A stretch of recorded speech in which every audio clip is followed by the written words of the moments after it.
Chapter 1. 400 men lived here, most for the rest of their time on Earth, and then hell would get them for the rest of eternity. The walls were thick concrete, and their interior sides were layered with repulsive graffiti that spared virtually nothing in its collective depravity. And each year more filth was grafted onto the walls like sludge building up in a sewer. The steel bars were nicked and scarred, but still impossible to break by human hands. There had been escapes from here, but none for more than 30 years. Once outside the walls, there was no place to go. The people living on the outside around here weren't any friendlier than the ones on the inside. And they actually had more guns. The old man had another severe coughing fit and spit up blood, which was as much evidence of his terminal condition as any expert medical pronouncement. He knew he was dying. The only question was when. He had to hang on, though. He had something left to do, and he would not get a second chance to do it. Earl Fontaine was large, but had once been larger still. His body had imploded as the metastatic cancer ate him from the inside out. His face was heavily wrinkled, savaged by time, 4 packs of menthols a day, a poor diet, and most of all, a bitter sense of injustice. His skin was thin and pasty from decades inside this place, where the sun did not reach. With a struggle, he sat up in his bed and looked around at the other occupants of the ward. There were only 7 of them, none as bad off as he was. They might leave this place upright. He was beyond that. Yet despite his dire condition, he smiled. Another inmate from across the floor saw Earl's happy expression and called out, "What in the hell do you have to smile about, Earl? Let us in on the joke, why don't you?" Earl let the grin ease all the way across his broad face. He managed to do so despite the pain in his bones that was akin to someone cutting through them with a brittle-bladed saw. "Getting out of here, Junior," Earl said. "Bullshit," said the other inmate, who was known as Junior inside these walls for no apparent reason. He had raped and killed 5 women across 3 counties simply because they had been unfortunate enough to cross his path. The authorities were working like mad to treat his current illness so he could keep his official execution date in 2 months. Earl nodded. "Out of here." "How?" "Coffin is how, Junior, just like your scrawny ass." Earl cackled, while Junior shook his head and turned back to stare glumly at his IV lines. They were similar to the ones that would carry the lethal chemicals that would end his life in Alabama's death chamber. He finally looked away, closed his eyes, and went swiftly to sleep as though practicing for the deepest of all slumbers in exactly 60 days. Earl lay back and rattled the chain attached to the cuff around his right wrist, which in turn was hooked to a stout though rusted iron ring set into the wall. "I'm getting away," he bellowed. "Better send the coon dogs come get me." Then he went into another coughing spell that lasted until a nurse came over and gave him some water, a pill, and a hard slap on the back. Then he helped Earl sit up straighter. The nurse probably didn't know why Earl had been sent to prison and probably wouldn't have cared if he did know. Every inmate in this max prison had done something so appallingly horrific that every guard and worker here was completely desensitized to it. "Now, just settle down, Earl," said the nurse. "You'll only make things worse." Earl calmed, sat back against his pillow, and then eyed the nurse steadily. "Can they be? Worse is what I mean." The nurse shrugged. "Guess anything can be worse, and maybe you should have thought of that before you got to this place." With a burst of energy, Earl said, "Hey, kid, can you get me a smoke? Just slip it twixt my fingers and light me up. Won't tell nobody you done it. Cross and swear and all that crap, though, I ain't no God-fearing man." The nurse blanched at the very idea of doing such a thing. Yeah, maybe if it were 1970. You're hooked up to oxygen, for God's sake. It's explosive, Earl, as in boom. Earl grinned, revealing discolored teeth and many gaps in between. Hell, I'll take blowing up over being eaten alive from this crap inside me. Yeah, but the rest of us wouldn't. See, that's most people's problem. Only thinking of themselves. Just one cig, kid. I like the Winstons. You got Winstons? It's my dying wish. Got to abide by it like my last supper. It's the damn law. He rattled his chain. Last smoke. Gotta gimme it. He rattled his chain louder. Gimme it. The nurse said, You're dying of lung cancer, Earl. Now, how do you think you got that? Here's a clue. They call them cancer sticks for a damn good reason. Jesus, Mary and Joseph. With that kind of stupidity, you can thank the good Lord you live long as you have. Gimme the smoke, you little prick. The nurse was obviously done dealing with Earl. Look, I got a lot of patients to take care of.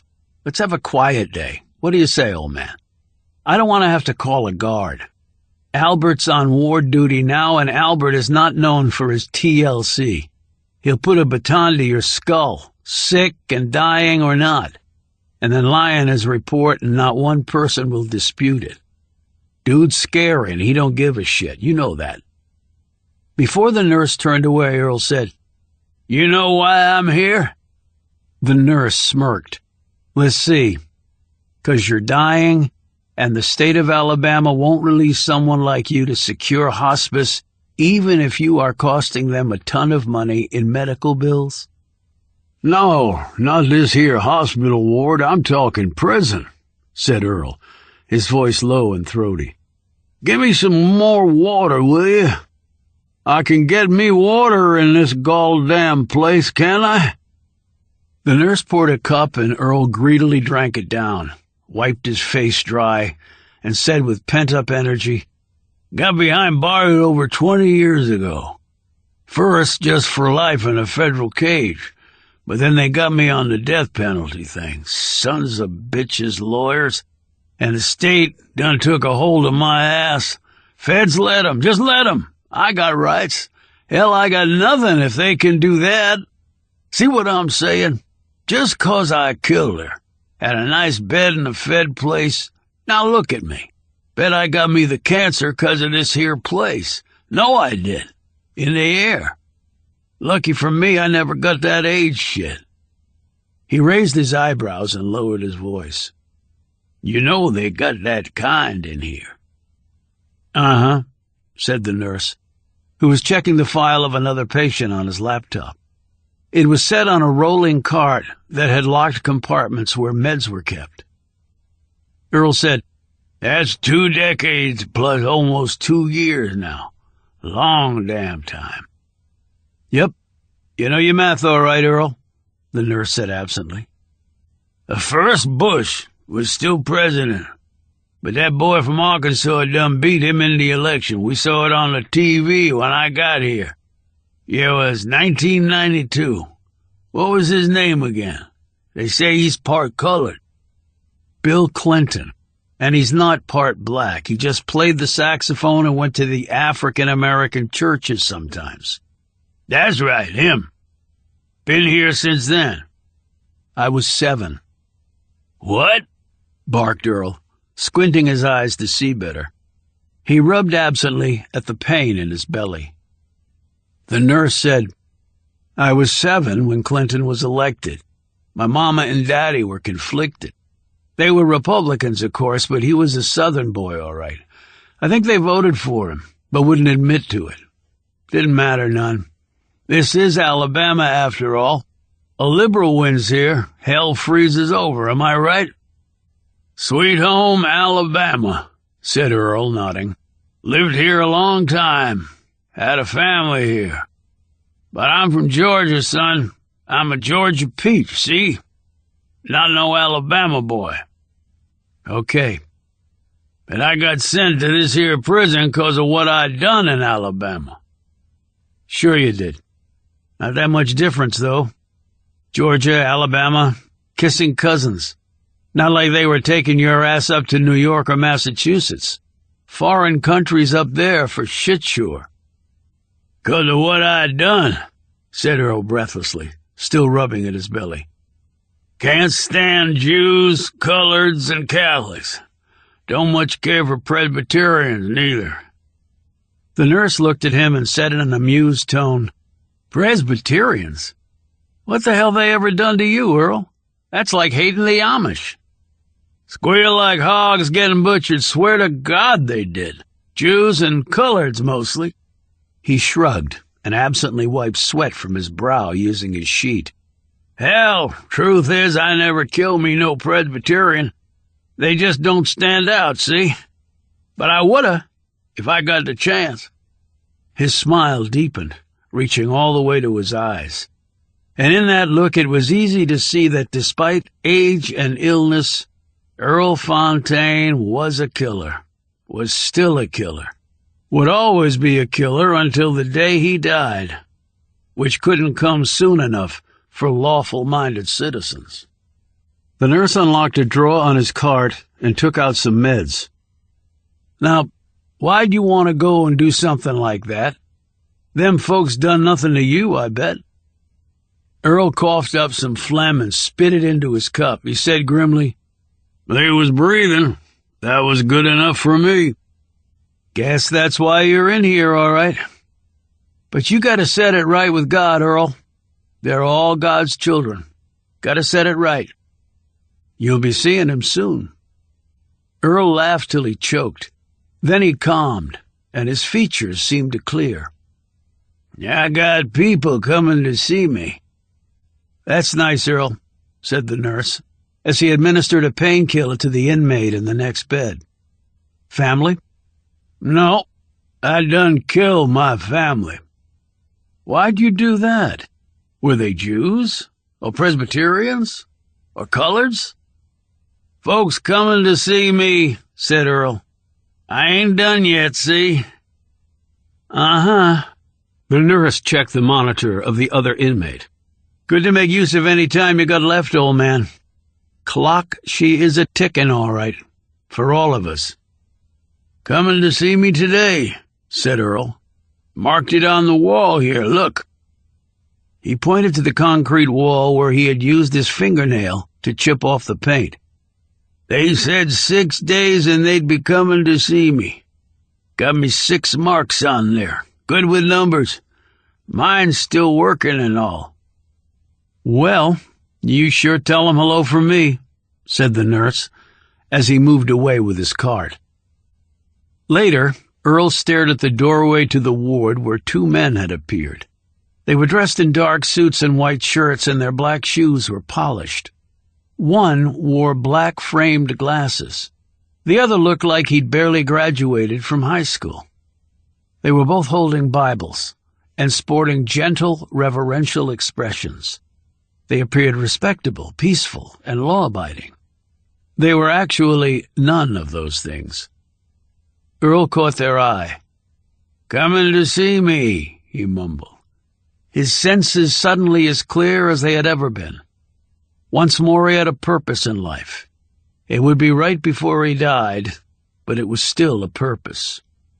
Kill my family, he said, but that wasn't entirely accurate. He had murdered his wife and buried her body in the basement of their home. They hadn't found it until years later. That was why he was here and had been sentenced to death. He could have found a better hiding place, he supposed, but it had not been a priority. He was busy killing others. The federal government had let the state of Alabama try, convict, and sentence him to death for her murder. He had had a scheduled visit to Alabama's death chamber at the Holman Correctional Facility near Atmore. Since 2002, the state of Alabama officially killed you by lethal injection. But some death penalty proponents were advocating the return of Old Sparky to administer final justice by electrocution to those on death row. None of that troubled Earl. His appeal had carried on for so long that he'd never be executed now. It was because of his cancer. Ironically enough, the law said an inmate had to be in good health in order to be put to death.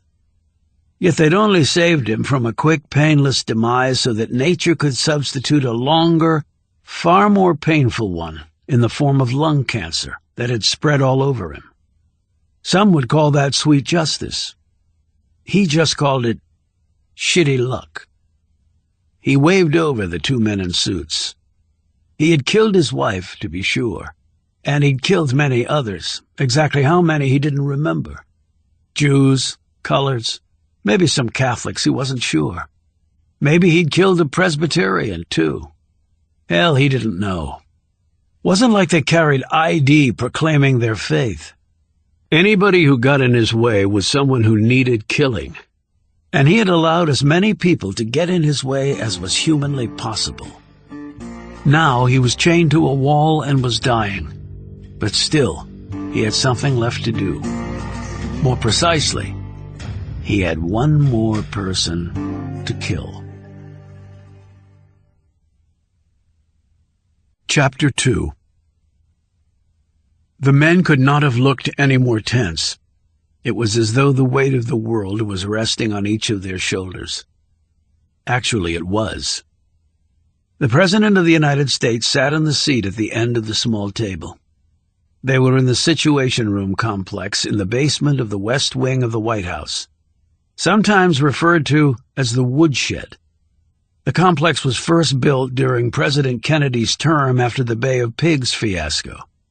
Kennedy no longer thought he could trust the military and wanted his own intelligence overseers, who would parse the reports coming in from the Pentagon.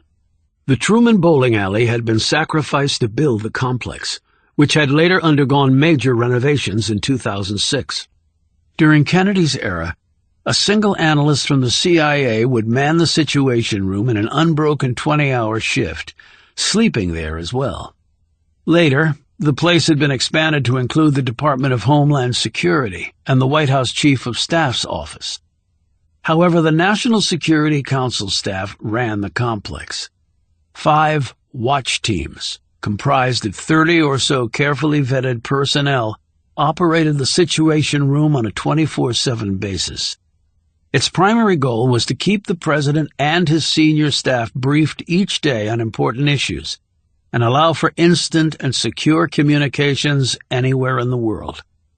It even had a secure link to Air Force One, in the event the President was traveling.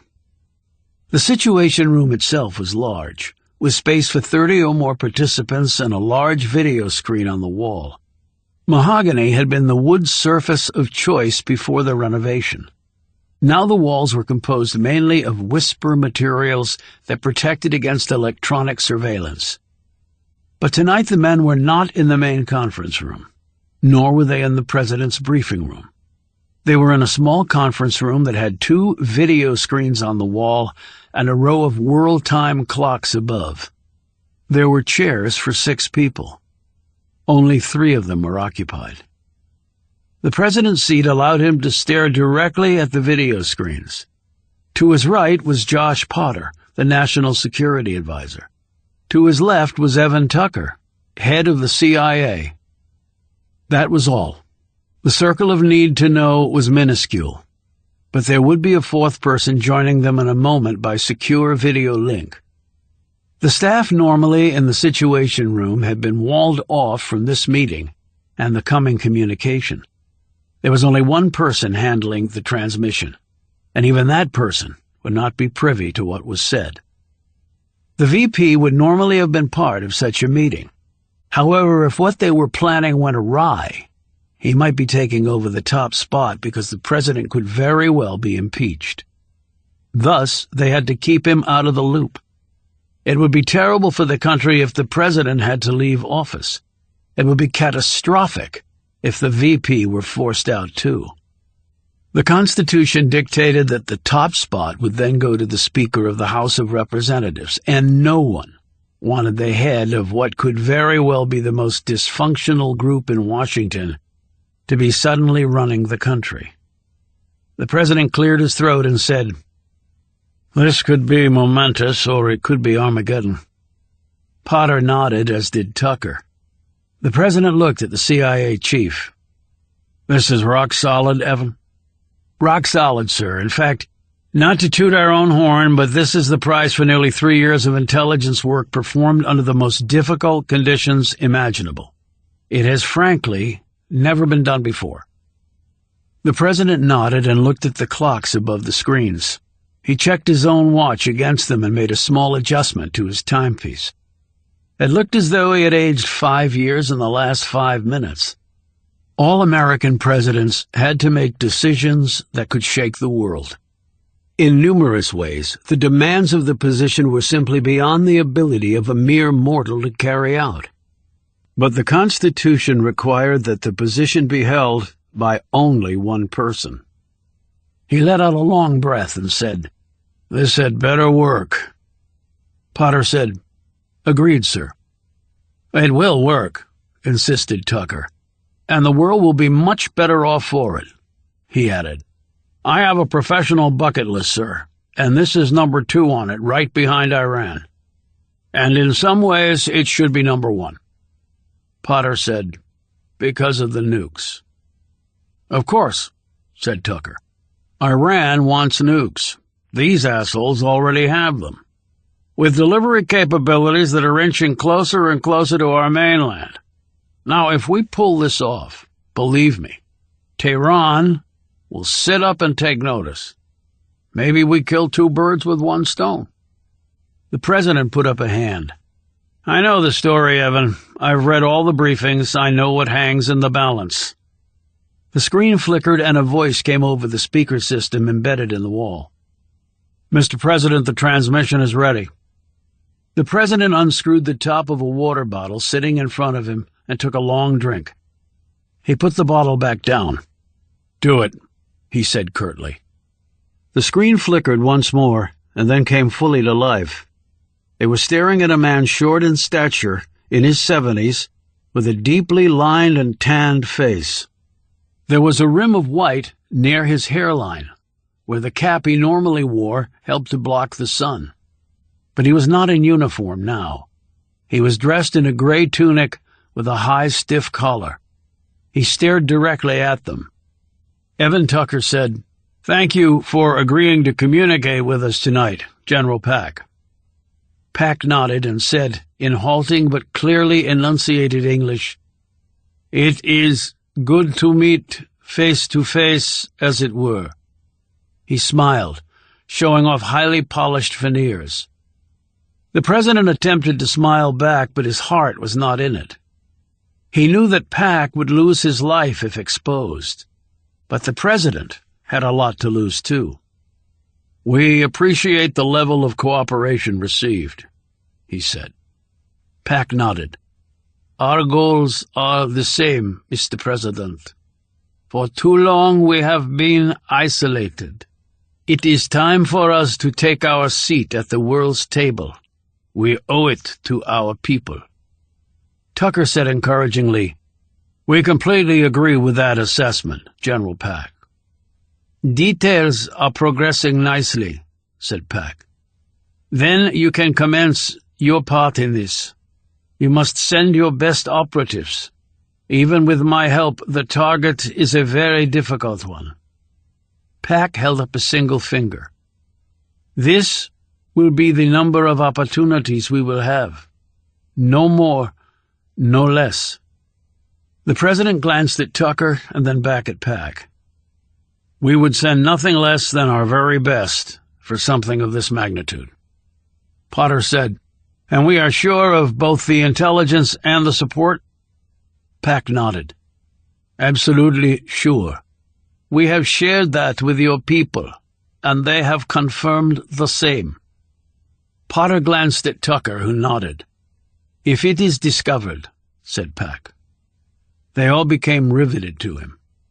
"If it becomes discovered, I will surely lose my life, and America, your loss will be far greater." He looked the president directly in the eye and took a few moments seemingly to compose his words carefully. "It is why I asked for this video conference, Mr. President. I will be sacrificing not only my life, but the lives of my family as well. That is the way here, you see.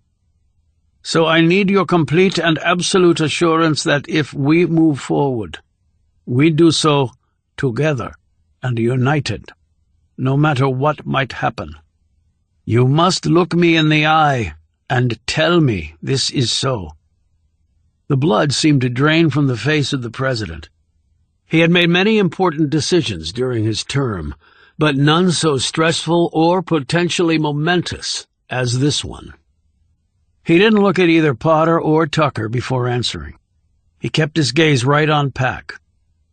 "You have my word," he said in a strong, clear voice. Pack smiled, showing off the perfect teeth again. "That is what I needed to hear. Together, then." He saluted the president, who gave his own crisp salute in return. Tucker hit a button on the console in front of him, and the screen went black once more. The president let out an audible breath and sat back against the leather of his chair. He was sweating, though the room was cool. He wiped a drop of moisture off his forehead. What they were proposing to do was quite clearly illegal, an impeachable offense, and unlike the other presidents impeached before him, he had no doubt the Senate would convict him. "Into the breach rode the 500, the president said in barely a whisper. But both Potter and Tucker heard it and nodded in agreement. The president leaned forward and looked squarely at Tucker. "There is no margin for error, none. And if there is the least hint of this coming out, sir, that will not happen. This is the first time we've ever had an asset placed that high over there. There was an attempt on the leadership last year, as you know, while he was traveling on the street in the Capitol, but it was botched. That was from low-level internal sources and had nothing to do with us. Our strike will be quick and clean, and it will succeed. And you have your team in place, being assembled, and then they'll be vetted." The president looked sharply at him. "Vetted? Who the hell are you planning to use?" "Will Roby and Jessica Reel." Potter sputtered. "Roby and Reel?" "They are the absolute best we have," said Tucker. "Look what they did with Ahmadi in Syria." Potter eyed Tucker closely. He knew every detail of that mission. Thus he knew that neither Reel nor Roby had been intended to survive it. The president said slowly, "Well, with Reel's background, what you allege she did, the possibility of her going—" Tucker broke in. Normally this would be unheard of. You let the president speak. But tonight Evan Tucker seemed to see and hear only what he wanted to. "They are the best, sir, and the best is what we need here. As I said, with your permission, they will be vetted to ensure that their performance will be at the highest level. However, if they fail the vetting, I have another team, nearly as good, and certainly up to the task of performing the mission. But the clear preference is not the B team." Potter said, "But why not simply deploy the backup team? Then this vetting process becomes unnecessary." Tucker looked at the president. "We really need to do it this way, sir, for a number of reasons. Reasons which I'm sure you can readily see." Tucker had prepared for this exact moment for weeks. He had studied the president's history, his time as commander-in-chief, and even gotten his hands on an old psychological profile of the man done while he was running for Congress many years ago. The president was smart and accomplished, but not that smart, and not that accomplished. That meant he had a chip on his shoulder. Thus he was reluctant to acknowledge that he was not always the smartest, most informed person in the room. Some would see that attribute as a strength. Tucker knew it to be a serious vulnerability, ripe for exploitation. And he was exploiting it right now. The president nodded. Yes, I can see that." Tucker's face remained impassive, but inwardly he breathed a sigh of relief. The president leaned forward. I respect Roby and Rio. But again, there is no margin for error here, Evan. So you vet the hell out of them, and make damn sure they are absolutely ready for this. Or you use the B team. Are we clear? Crystal, said Tucker. Chapter 3. Will Roby, unable to sleep, stared at the ceiling of his bedroom while the rain pounded away outside. His head was pounding even more, and it would not stop when the rain did. He finally rose, dressed, put on a long slicker with a hood, and set out from his apartment in DuPont Circle in Washington, D.C. He walked for nearly an hour through the darkness. There were few people about at this hour of the morning. Unlike other major cities, D.C. did sleep, at least the part you could see. The government side, the one that existed underground and behind concrete bunkers, and in innocuous-looking low-rise buildings, never slumbered. Those people were going as hard right now as they would during the daylight hours. 3 men in their early 20s approached from the other side of the street. Roby had already seen them, sized them up, and knew what they would demand of him. There were no cops around, no witnesses. He did not have time for this. He did not have the desire for this. He turned and walked directly at them. "If I give you some money, will you leave?" he asked the tallest of the 3. This one was his size, a 6-footer packing about 180 street-hardened pounds. The man drew back his windbreaker, revealing a black Sig 9 mil in the waistband that hung low over his hips. "Depends on how much." "100?" The man looked at his 2 comrades. "Make it a deuce and you're on your way, dude." "I don't have a deuce." "So you say. Then you gonna get jacked right here." He went to draw the gun, but Roby had already taken it from his waistband and pulled down his pants at the same time. The man tripped over his fallen trousers. The man on the right pulled a knife and then watched in amazement as Roby first disarmed him and then laid him out with 3 quick punches, 2 to the right kidney, 1 to the jaw. Roby added a kick to the head after the man smacked the pavement. The 3rd man did not move. The tall man exclaimed, "Shit, you a ninja?" Roby glanced down at the Sig he held. "It's not balanced properly and it's rusted. You need to take care of your weapons better or they won't perform when you want them to." He flicked the weapon over them. "How many more guns?" The 3rd man's hand went to his pocket. "Drop the jacket," ordered Roby. "It's raining and cold," the man protested. Roby put the Sig's muzzle directly against his forehead, not asking again. The jacket came off and fell into a puddle. Roby picked it up, found the Glock. "I see the throwaways at your ankles," he said. "Out." The throwaways were handed over. Roby balled them all up in the jacket. He eyed the tall man. "See where greed gets you? Should have taken the Benny." "We need our guns." "I need them more." Roby kicked some water from the puddle into the unconscious man's face, and he awoke with a start, then rose on shaky legs. He did not seem to know what was going on and probably had a concussion. Roby flicked the gun again. "Down that way, all of you. Turn right into the alley." The tall man suddenly looked nervous. "Hey, dude, look, we're sorry, okay? But this is our turf here. We patrol it. It's our livelihood." "You want a livelihood?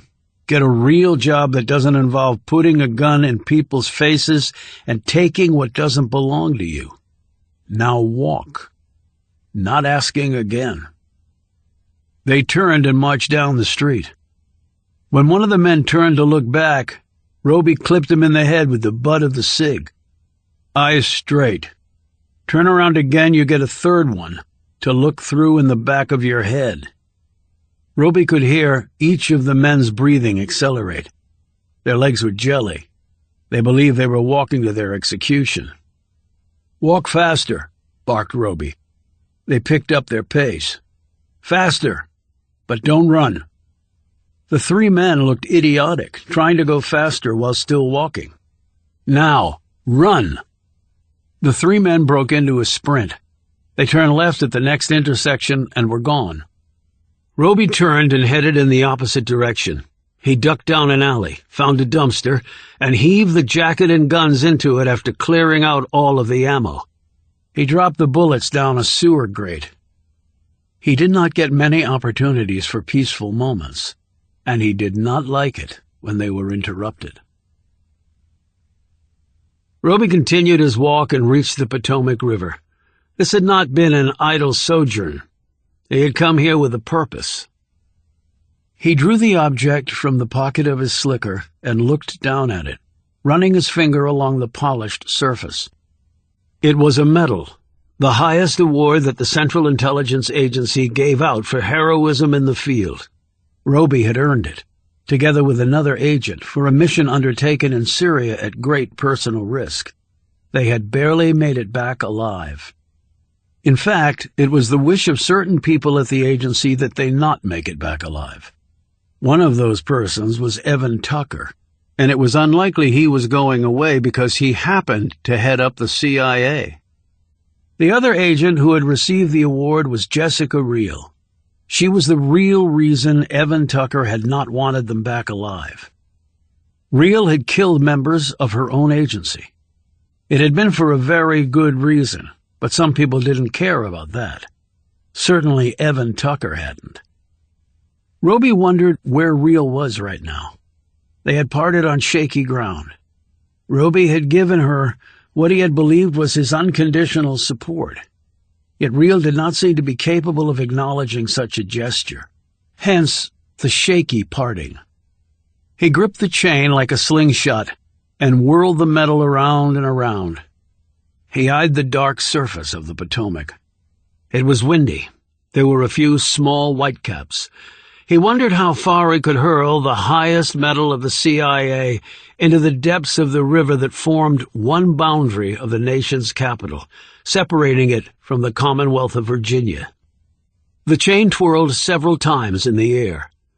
But in the end, Roby didn't fling it out into the river. He returned the medal to his pocket. He wasn't sure why. He had just started back when his phone buzzed. He took it out, glanced at the screen, and grimaced. "Roby," he said tersely. It was a voice he didn't recognize. "Please hold for DD Amanda Marks." Please hold? Since when does the world's most elite clandestine agency have its personnel say, "Please hold"? "Roby?" The voice was crisp, sharp as a new blade, and in its undertone, Roby could detect both immense confidence and a desire to prove oneself. That was a potentially deadly combination for him, because Roby would be the one doing this woman's bidding in the field while she safely watched from a computer screen thousands of miles away. "Yes?" "We need you in here ASAP. "You're the new DD?" That's what it says on my door. "A mission?" "We'll talk when you get in here. Langley," she added, quite necessarily because the CIA had numerous local facilities. "You know what happened to the last two DDs?" Roby asked. "Just get your butt in here, Roby." Chapter 4. Jessica Reel could not sleep either, and the weather was as bad on the eastern shore as it was in D.C. She stared at where her home had once been before it had been destroyed. She had actually done the deed herself. Well, she had booby-trapped the place, and Will Roby had triggered the explosion that had almost claimed his life. It was incredible how a partnership could have been born out of such grim circumstances. She pulled her hood tighter against the rain and wind and continued to tramp over the muddy earth, while the waters of the Chesapeake Bay to the west continued to pound the little spit of land. She had departed from Roby feeling both hopeful and lost, such an unsettling feeling that she was unsure from which end to work through it, if there was even a way to do so. For most of her adult life, her work had been her entire world. Now, Real wasn't sure she really had a job or world left. Her agency despised her. Its leadership wanted her not merely out of the way, but dead. If she left her employment there, she felt she would be giving them license to terminate her in that far more permanent way. Yet if she stayed, what would her future be like? How long could she reasonably survive? What was her exit strategy? All troubling questions with no apparent answers. The last few months had cost her all she had, her 3 closest friends in the world, her reputation at the agency, perhaps her way of life. But she had gained something, or someone. Will Roby, initially her foe, had become her friend, her ally, the one person she could count on, when Real had never been able to do that easily or convincingly. But Roby knew her way of life as well as she did. Her way was his way. They would forever share that experience. He had offered her friendship, a shoulder to lean on, if it ever came to that. Yet part of her still wanted to withdraw from such an offer, to keep going it alone. She had not figured out her response to that or him yet. Maybe she would never have one. She looked up at the sky and let the pelting raindrops hit her in the face. She closed her eyes and a rush of images came to her. Each one a person, and each one of them dead. Some were innocent, others not. 2 had been killed by someone else. All the rest had died by her hand. 1, her mentor and friend, lay in a vegetative state from which she would never awaken. It was all pointless, and it was all true, and Real was powerless to change any of it. She slipped the medal on its chain from her pocket and looked down at it. It was identical to the one Roby had been awarded. It had been given to her for the same mission. She had performed the kill shot, agency orders. Roby had helped her escape nearly certain death.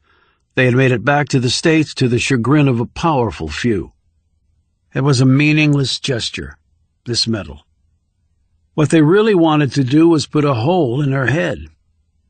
She walked to the edge of the land and watched the waters of the bay spray over the dirt. Real hurled the medal out into the bay as far as she could.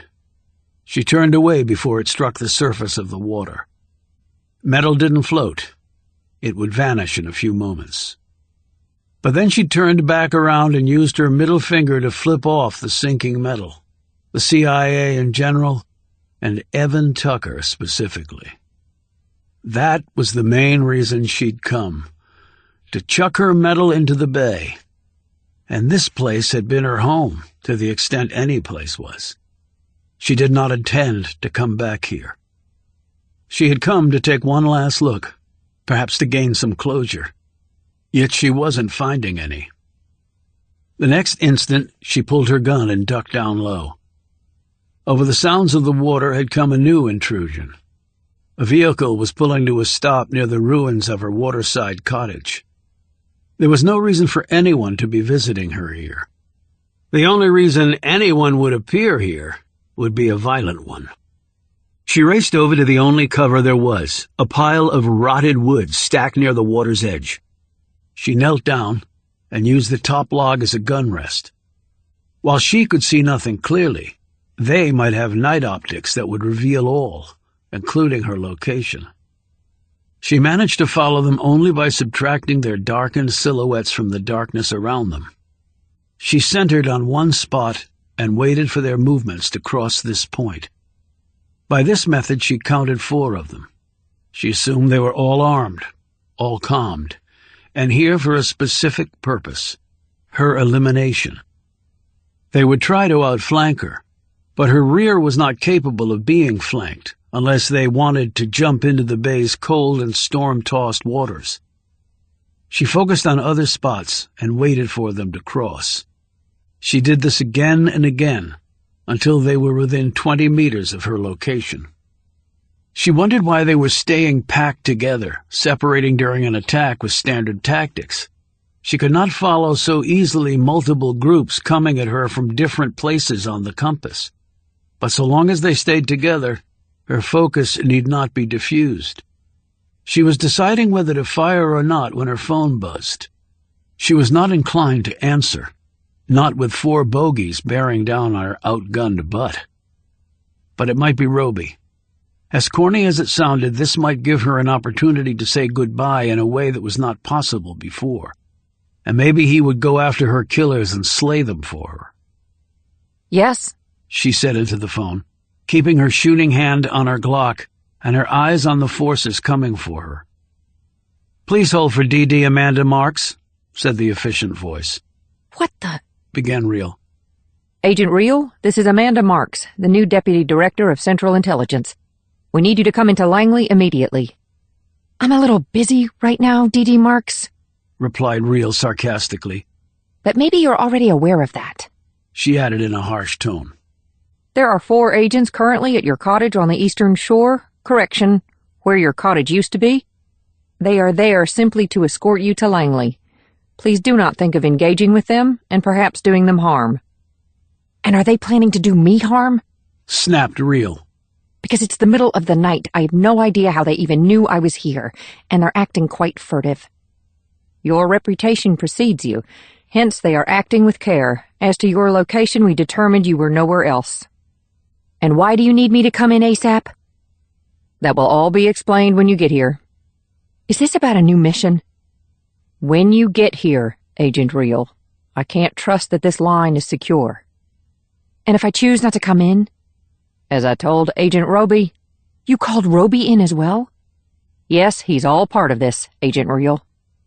And you're really the new DD? Yes. Do you know what happened to the last 2? The exact same question Agent Roby presented to me. In spite of everything, Reel smiled. And your answer? The same as yours will be. Just get your butt in here. The line went dead. Chapter 5. Hours later, Jessica Reel arrived at Langley. The sun was up, the rain had passed, but her mood had not improved. She cleared security and entered a building she knew well, in some ways, too well. She was escorted to a room where she found a familiar face already waiting. Roby, she said curtly, before sitting down next to him. Jessica, said Roby, inclining his head slightly. I take it you received the same invitation. It wasn't an invitation, it was an order. Did they send goons to bring you in? He shook his head. Then I guess they trust you more than they trust me. We trust you both the same, said a voice as the door opened, and a woman in her early 40s, with shoulder-length brown hair, walked in carrying an electronic tablet. She was petite, about 5'4" and maybe 110 pounds, but lean and fit, and her wiry physique suggested a strength that belied her small size. DD Amanda Marks. She shook each of their hands while Roby and Reel exchanged bemused looks. Thank you both for coming in so promptly. Reel said, If I knew I had a choice, I wouldn't have. The 4 guys you sent after me didn't provide any options. Nevertheless, your cooperation is appreciated, said Marks in a brisk tone. Roby said, I thought after the last mission we had some stand-down time. You did, and now that's over. So a new mission? Reel said wearily. Not yet, replied Marks. First things first. Meaning what? Asked Reel. Meaning that you both need to be what I would term recalibrated. Roby and Reel exchanged another glance. He said, You recalibrate instruments. You are instruments of this agency. And we need recalibration. Why, exactly? Asked Reel. Marks had not made eye contact with them before, even when shaking their hands. She had either looked down or over their shoulders. It was disconcerting, but the tactic was not unexpected by either Roby or Reel. Now Marks stared directly at them, and to Roby she had the eyes of someone who had spent time behind a long-range scope at some point in her career. You really want to waste my time and yours, asking crap like that? She said in a low, even voice. Before either of them could respond, Mark said, You both went rogue on us. She turned to look at Reel. You killed one of our analysts and my predecessor. She turned next to stare at Roby. And you aided and abetted her after being sent out to terminate her. In the aftermath of that situation, we had the decision to terminate or rehabilitate. The decision to rehabilitate was made. I'm not saying I agree with it, but I am here to implement it. I guess so much for our being awarded the CIA's highest honor, said Roby. Congratulations, said Marks. I have one in my closet, too, but that's history. I'm concerned only with the present and the future, yours. You've been given an unbelievable offer. There are some people here who desperately want you to screw up, so other plans can be put into motion. I can guess who one of them is, said Reel. Your boss, Evan Tucker. And there are others here who hope you succeed and become productive members of this organization once more. And what camp are you in? Roby asked. Neither. I'm Switzerland. I will lead your rehab, but the outcome is entirely up to both of you. I don't really care which way it goes, up, down, or sideways. It doesn't matter one iota to me. Reel nodded. Comforting. But you report directly to Evan Tucker. In a sense, everyone here reports directly to him. But I can assure you that you will have a full and fair opportunity to be rehabilitated. Whether you are or not is up to you. Roby said, And exactly whose idea was this? If it was Tucker's, I really can't see how the process will be fair in any way. Without going into details, I can tell you that a compromise was reached at the very highest level. You have powerful friends, Mr. Roby. You know exactly who I'm talking about. But there are also powerful forces aligned against both of you. She looked at Reel. Some who want nothing more than to see you executed for your past actions. If I'm not making myself crystal clear, please stop me. Neither Roby nor Reel spoke. She continued. Those forces collided, and the result was this compromise. Rehab, do or die. Up to you. Pretty generous, actually, in my humble opinion. I didn't think anyone trumped the president, said Roby. Politics is a dirty, ruthless business, Agent Roby. It makes the intelligence sector look relatively honorable by comparison. While it's true that the president is the 1,000-pound gorilla, there are lots of big beasts in this playground. And the president has an agenda and wants to further it, and that means he has to make concessions. In the grand scheme of things, you and Agent Reel are not so important that you are above being traded as chits to further the man's agenda. Whether you got a medal or not. Do you follow? What precisely does rehab mean in this context? Asked Roby. We start from square one. You both have to be evaluated in every possible way. Physically, psychologically, and intellectually. We're going to look pretty deeply into your heads. We're going to see whether you have what it takes to cut it in the field. I thought we had proved that in Syria, interjected Reel. Not part of the compromise.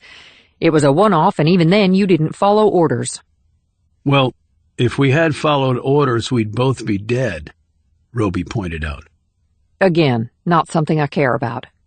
It was the not following orders part that helped trigger what will happen now. She turned on her electronic tablet and tapped the screen. Roby noted that her fingernails were cut below the tips of her fingers and had not a speck of color on them. The image of her as a sniper entered his mind once more. She looked up at him. You sustained serious burns to your leg and arm. She glanced at Reel. Her doing, not that anyone is keeping count. How are these injuries? Coming along? Not good enough, said Marks. Now you both jumped off a moving train. I'm sure that was fun. More fun than the alternative, replied Reel. Mark said, You lost friends during this past, adventure. I understand that you blame the agency for that? Well, their personnel were partially responsible. I'm not sure how else you can cut that. To have an effective rehab, you will have to get over that, replied Mark sharply. She looked once more at Roby. You were sent out to find Reel. You did find her, but did not bring her in. You ended up joining forces with her against the agency's orders. I went with my gut. and it turned out to be right. Again, during rehab, you will have to decide where your ultimate loyalties lie, Roby. The next time your gut may be wrong. And where does that leave you in the agency? She did not wait for an answer, but continued. The rehab will be very hard on all of us. I will be with you both every step of the way. You may quit the process at any time. And if we do? Asked Real quickly. Then all appropriate action will be taken against you. So I get habeas corpus and a fair trial? Real said. Marks looked up. I didn't say legal action, did I? So it's do or die then? Said Roby. You can label it however you wish, but ultimately the choice is completely up to you. So, what will it be? Roby and Real exchanged another glance. Then Real nodded. Roby did the same. Excellent choice, said Marks. Where is this rehab going to take place? Asked Real. Oh, I'm sorry, didn't I mention that? No, you didn't, said Real tersely. It will take place at a location I think you both know well. She paused and took a moment to look at one and then the other. The burner box, she said with a slight smile. We leave in 24 hours. Chapter 6. How long will you be gone? Julie Getty asked. Roby looked down at his plate and didn't answer right away. They were at a hole-in-the-wall diner in D.C., not far from where 15-year-old Julie attended school. Roby had about 8 hours to go before he and Real would be headed to the burner box. Julie had been excited to hear from him. Her excitement had diminished when she learned it was to say goodbye, at least for a while. I'm not sure, said Roby, as he pushed his food around on his plate. It wasn't specified, he clarified.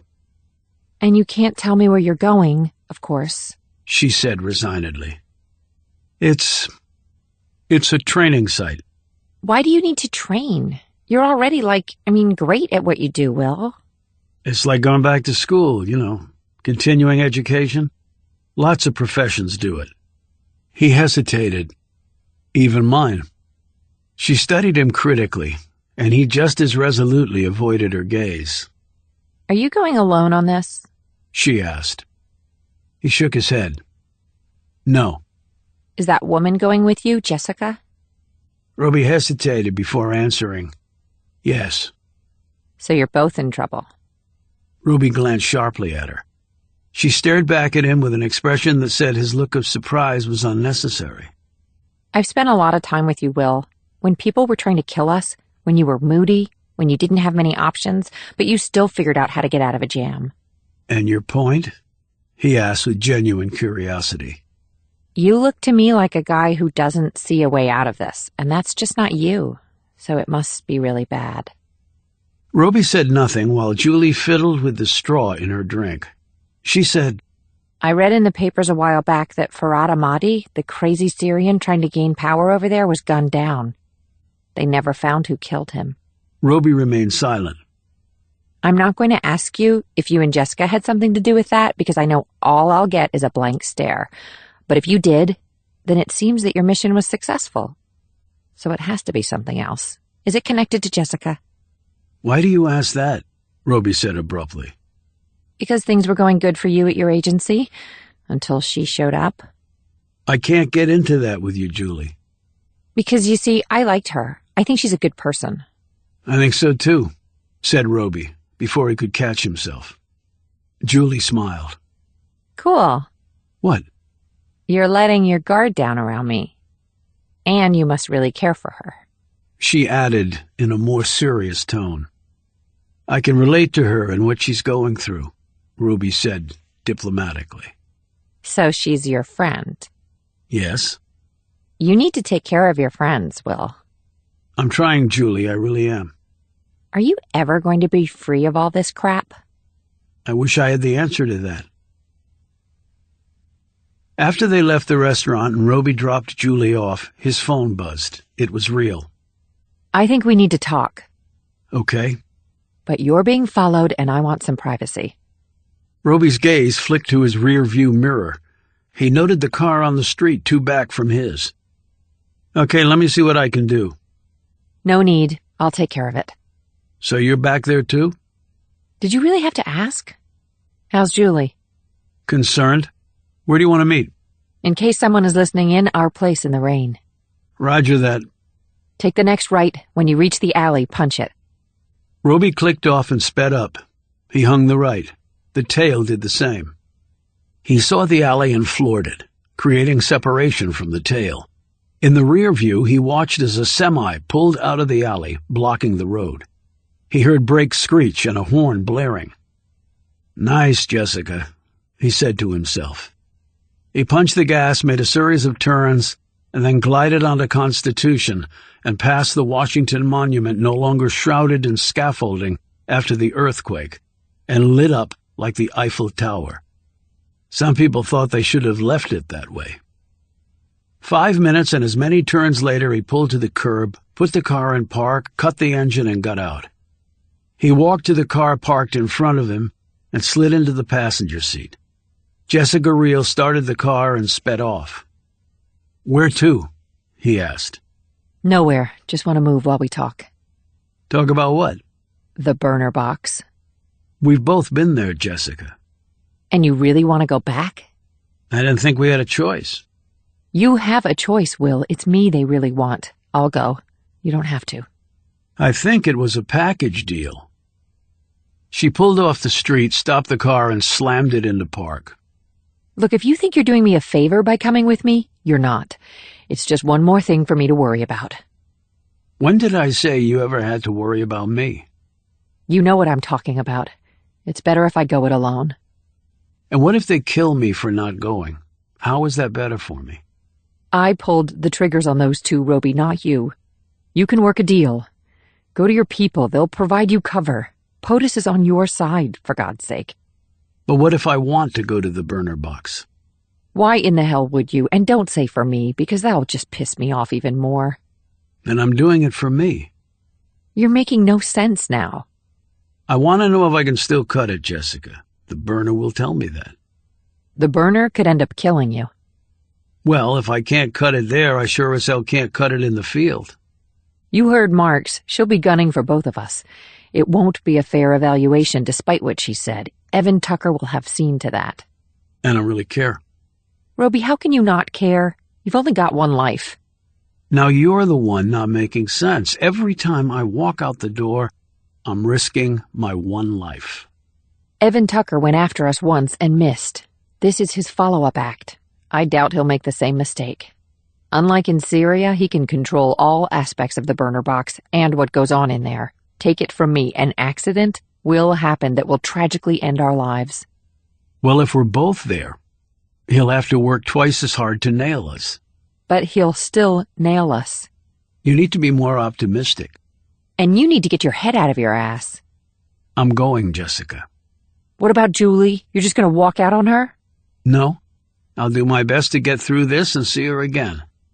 But I have a job to do, and I'm good at it. And I'm going to keep doing it. And I'm going to have as normal a life as I possibly can while I'm doing it. That's impossible, and you damn well know it. He shook his head wearily. You really have to work on having a more positive attitude. And the only thing I know for certain is that I'm leaving on a trip tomorrow. So just drive me back to my car. I need to pack my bag and get some shut-eye. She dropped him back at his car. As he was getting out, she broke the silence. You are the most exasperating person I have ever met in my life. You need to get out more. She snorted, and then, despite her evident anger, she smiled. Why are you really doing this? Just remember the rain, Jessica. What I said then is what I mean now. That you'll always have my 6? Just so you know, it's not a freebie. I expect the same in return. Figure it's the only way we survive this. Then he was gone. Chapter 7. Evan Tucker stared across at her. They were in an SCIF at Langley. Technically, Langley was one big SCIF, or Sensitive Compartmented Information Facility. But Tucker had become paranoid and it demanded an extra layer of protection from prying eyes and ears at keyholes. Tucker's waist had thickened over the last month, and his hair had turned whiter. In fact, he seemed to have aged even more since his meeting with the president in the Situation Room complex. Amanda Marks looked back at him. "So it's a go?" asked Tucker. "I told the president it was." They both agreed to it, so I'd say yes, it's a go. "Like they had a choice," muttered Tucker. Well, they did. It just wasn't much of one. "And you have eyes on them now, just in case? They're slippery, Marks. Trust me. I speak from experience." I'm sure you do, sir. To tell the truth, we lost them for a bit this evening. It seems they wanted a quiet word with one another. Tucker came halfway out of his seat. "You lost them?" he exclaimed. Only temporarily, Director. They went their separate ways and we regained surveillance. Roby is at his apartment and Real is staying at a hotel. "Don't let that happen again. You have carte blanche in the way of assets to throw at this sucker, Marks. Do what you have to do, but do not lose them again." Understood. And now a question for you, Director? "I'm listening." What outcome do you want on this exactly? "They're going to the burner box." Marks nodded, crossed her legs, and placed her hands in her lap. I understand that, but what exactly is the endgame here? "You put them through their paces. You put them through their paces hard. I want to see if they still have it. And I'm not simply talking about shooting straight and kicking someone's ass. By what they've just accomplished, I have little doubt that they're fully qualified there. But I don't want that personal assessment to cause you to let up on them one iota, Amanda." Rest assured it will not. I was a trainer at the burner for 2 years. I do not let up on anyone, most of all myself. "What I'm most concerned about," began Tucker, "is what's going on up here." He tapped his head. "You know what Real did." I know the allegations. "They're not allegations," he snapped. "They're facts. She's admitted to them." Yes, sir, she said quickly. "And Roby was sent after her, disobeyed orders, and joined forces with her. Under any other scenario, they would both be in prison right now. Hell, Real should be executed for treason." Granted that, sir. But the men she killed, weren't they also traitors? "That was never proven. That is an allegation, but from a less than trustworthy source." My apologies. I spoke with APNSA Potter and... "Potter just came on board and doesn't even know where the damn bathrooms are in the White House. He's the National Security Advisor, Marks. He works for the president. You work for me." Indisputably, she replied. Which gets me back to what you want to accomplish here. "If they pass the burner, they'll be deployed on a mission that is currently shaping up. It is a mission to end all missions, and I have to know that they're ready for it because there is no margin for error." She looked at him curiously. We have lots of teams that can do those sorts of missions. "I told the president we were vetting Roby and Real for it, and that's what we're going to do." And do you want them to pass the burner, sir? Tucker looked at her warily. "That's not up to me. Either they pass it or not. It's up to them." If you say so, sir. Tucker took off his glasses, laid them on the table, and rubbed his eyes. "But just so we make this as clear as possible, you are to stretch them to their absolute limits, and then you are to keep going. If you can break them, break them. If you can, they're of no use to me in the field. They will not qualify for this mission. I have a plan B standing by just in case." It's not a question of if. I can break anyone, Director. "One reason I selected you for this task." And made me the DD. "Hand in hand." He tapped his head, and then his hand dipped to his chest. "Those are what count, Amanda. The head and the heart. If they're not with us, with me, then they are against us, against me. I cannot have agents going rogue. I don't give a shit what reasons or grievances they have. Rogues cause international incidents. International incidents can get this country embroiled in unnecessary conflicts. That will not happen on my watch." But it seems that they acted to avoid just such an international incident, said Marks. and they succeeded. I think that's why they have such powerful allies, starting with the man in the Oval Office. I'm quite aware of that, thank you. But your friend today can be your foe tomorrow. It all depends on what happens on the ground. And conditions on the ground can be dictated, as I'm sure you are aware. You just do your job and see how it shakes out. And no preference? If they pass, they get the mission. It'll be the most difficult one they've ever attempted, so they might die trying. And if they don't pass the burner, well, that's their problem. Marks rose. Understood, sir. Do you really understand? She looked taken aback by this. I'm on your side, Director.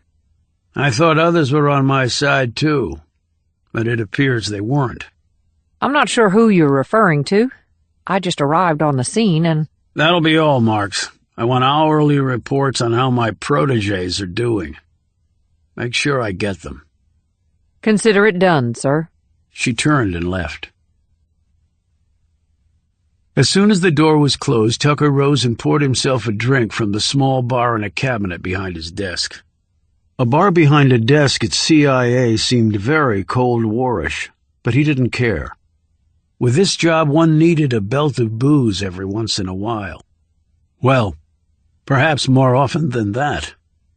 He envisioned having to stand up in an AA meeting one night and say, "I'm Evan Tucker. My job is to keep all Americans safe, and I'm a raging alcoholic." He sat back behind his desk. There were forces aligned against him here. He was aware of that. Someone had tipped off Real and Roby about the mission in Syria. Forewarned, they had taken advantage of that intelligence and escaped a fate that they shouldn't have. Someone here had done that. Tucker had suspicions of who that might be, but he needed more than suspicions, and he aimed to get it, along with 2 rogue agents. He stared at the doorway that Amanda Marks had walked through a few minutes before. He had brought her here principally because she had the reputation of being both a ball-buster and a company person, through and through. He hoped that she lived up to that rep. If not, she would be assigned to a place in the middle of nowhere, with no possibility of ever getting back. But he didn't really care about her.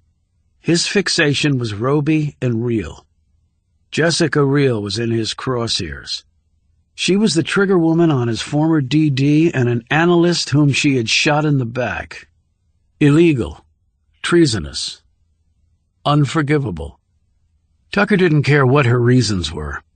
That was why they had courts and judges and juries, and executioners. Real had taken it upon herself to be all of those things. Then she had jumped right to the execution part. For that, she had been allowed to walk free and even given a medal. That stark injustice made Tucker seethe. While he was not without influence or resources, he would use both to make sure that the appropriate punishment was meted out to her. And Roby, too, if he was idiotic enough to stick with her. The fact was, Tucker knew that he would be likely resorting to his Plan B on the upcoming mission. The odds were very high that Roby and Real were not going to make it out of the burner box. So if justice could not prevail in a court of law, it would still triumph somewhere in the wilderness of North Carolina. Tucker knew that he was staking everything on this. The mission he was engaged in with General Pack would be the pinnacle of his career, or the catalyst for his downfall.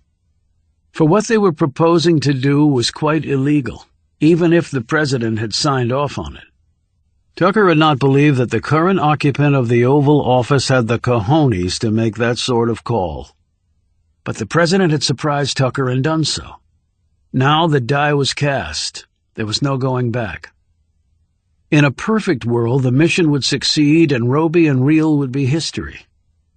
A perfect world. The only problem was, his world was about as imperfect as it could possibly be. He cradled his drink, took a sip, and sat back. Another long day of keeping everyone safe. It was a dirty, filthy business, what he did. And no one involved in it was anything other than filthy.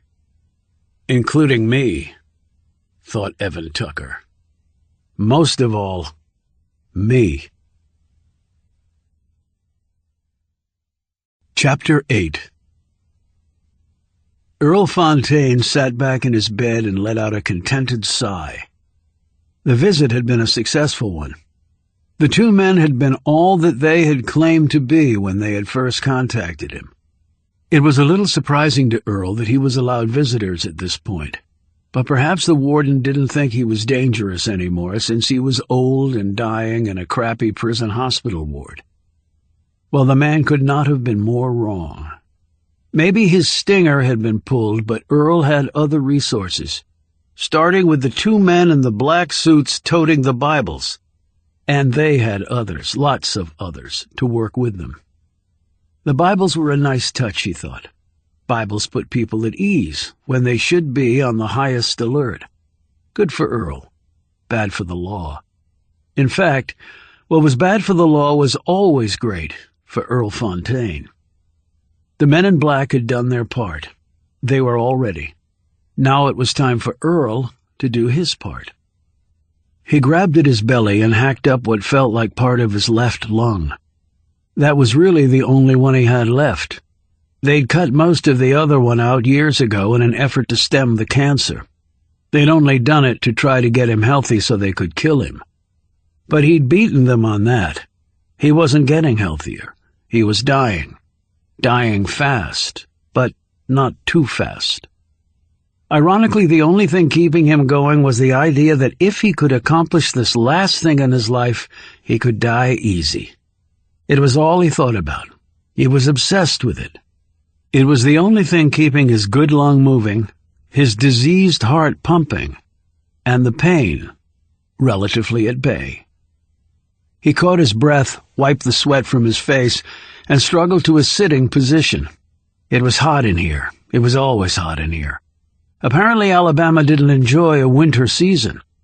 For over 20 years the sweat had spilled off him day by day, hour by hour, minute by minute.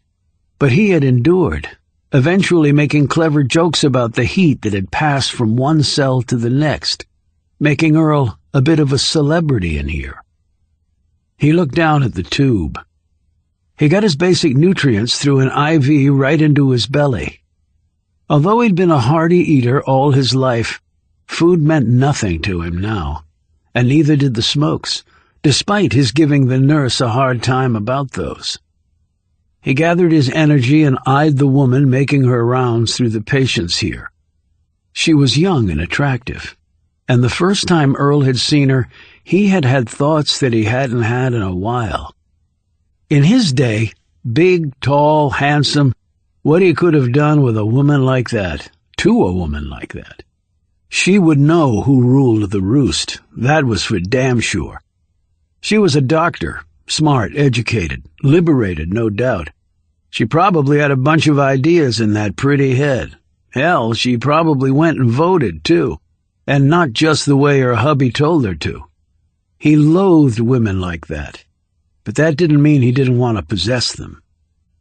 He stared over at Junior, who had perked up when he too had eyed the young doctor making her rounds. Earl grinned at this. He could see Junior taking in the shoulder-length hair that smelled so good, the slender hips, the nicely rounded bottom that pushed against the fabric of her skirt, the glimpse of a soft bosom resting just beneath the white blouse, the stethoscope around the long neck. Her ears are pretty, too, Earl had decided. He would like to nibble on them. He would like to nibble on all of her. He imagined her naked, and then in every sort of scanty lingerie. He imagined himself doing things to her. His breathing grew heavy, but that was all. His equipment downstairs no longer worked. The chemo and radiation had seen to that. But Junior had no such problem. Earl could see his right hand under his sheet. Disgusting little shit. World would be better off when they killed the bastard. But part of Earl was jealous that Junior could still jack off and he couldn't. Behind the dock was Albert, the largest and meanest guard here by far. He made Earl look small. He made everybody look small. His uniforms were always too tight because the Alabama correctional system apparently had none large enough to properly fit him. He surveyed the room, his gaze always moving, his baton held at his side. He was shadowing the doc, Earl knew, because of past incidents. Inmates had tried to put hands on her, feel her up, snatch a kiss. Now Albert walked with her as she made her rounds. You tried to touch the skirt now, you got a baton rammed down your throat. Albert didn't care how sick you were or how much pain you were in. He'd just make you hurt more. Earl knew because he'd seen Junior try it once, and any thought Earl had had of doing the same had disappeared because of what had happened to Junior. Albert had knocked 3 of his teeth out, and the blood had flown so far that it had reached Earl's bed. That had been 2 months ago when Junior had been in here for another ailment. The man was full of sick, it seemed. Although maybe it was just the thought of the poison needle heading his way that made him feel so poorly. Earl didn't know, and really didn't care. He was simply biding his time until she got to him. 20 minutes later, the doctor arrived. Her scent reached him long before that, though. Honeysuckle and lily of the valley. They were smells he knew well growing up in the backwoods of Georgia. She was the only one who smelled like that in the whole place. There were no female guards, and the male guards reeked almost as bad as the inmates. But the doc was a honeysuckle. She was fine. Earl looked forward to her visits and got himself in a temper when another doc substituted for her. She took his records off the hook on the end of the bed and read through them. She must know them intimately by now, Earl thought, and they all pointed relentlessly to his demise. But she had to see that his meds and such had been properly given, he figured. "How are we doing today, Mr. Fontaine?" she asked. She never smiled, never frowned, never looked happy or sad. She was just there. And for Earl, that was enough. Especially today. He eyed Albert standing behind her. Albert glanced down at Earl, and the smirk on his face was something that made Earl want to put a bullet in the guard's brain. "Fine, fine. No complaints. Maybe a little more morphine in the drip, Doc. Get me through the night." "I'll see if we can do something about that," she said, her eyes flicking over his chart. She checked his vitals on the monitor and then listened to his heart pumping away. When her hand grazed his neck, he felt his skin burn with pleasure. He hadn't been touched by a woman in well, he couldn't exactly remember how long it had been. Before the Clinton boy got to be president, probably. She asked him a few questions and even sat on the edge of his bed as she checked him over. When she crossed her legs, her skirt rose enough that Earl could see her rounded knee. It gave him the tingles. Her in his bed? He looked up at Albert and gave the smirk right back, the big asshole. "Anything else, Mr. Fontaine?" she asked as she rose off the bed and looked down at him. This was the moment. This was what Earl had been waiting all this time for. "I do got me something, Doc." "What's that?" she said, but there was no interest behind her eyes. Inmates here probably had lots of special requests of her, most of them perverted, even with the massive Albert standing behind her. Lust often trumped good sense. "Got me a daughter." Now her eyes focused on him. "A daughter?" He nodded and struggled to sit up. "Ain't seen her in forever. She's all growed now, must be, let me see, well into her 30s, sure enough." "Okay." "See, thing is, hell, you know it, I'm dying. Ain't long for this world, right? She's all I got left. Like to see her if I could. Say goodbye, all that, you understand?" She nodded. "I can see that, certainly. Where is she?" "See, there's the thing, I don't know. Hell, for all I know, she's changed her name. Well, I know she did for a fact." "Why would she have done that?" Earl could not lie here, though he wanted to. The doctor could check, and if she found out he was lying, she would surely not do what he so desperately needed her to do. "She went into witness protection. Her real name's Sally, named after my mama, God rest her soul. Last name Fontaine, of course, like mine. I'm her daddy. Ain't seen hide nor hair since she done that. Why did she go into witness protection? Ain't nothing I done, he said quickly, and this was true. She had gone into the protection program for another reason unrelated to her murderous father. It was because of what others done over in Georgia. After her mama died and I went to prison, she got put into foster care, got mixed up with some bad eggs, and then turned again 'em. That's why she went in. Okay, but what do you want me to do? Earl shrugged and put on his most pathetic expression.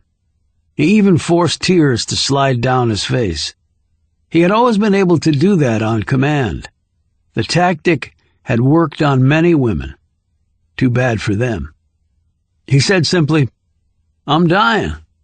Want to see my only kid before I kick off. But if she's in witness... He broke in, growing impatient. You can call 'em. Tell 'em about me. They'll have a record of her. Maybe she's still in there. Maybe she ain't. Maybe it's a long shot. Hell, probably is, but if they could get a message to her, be up to her, of course, if she wants to come see me or not. But will they let her?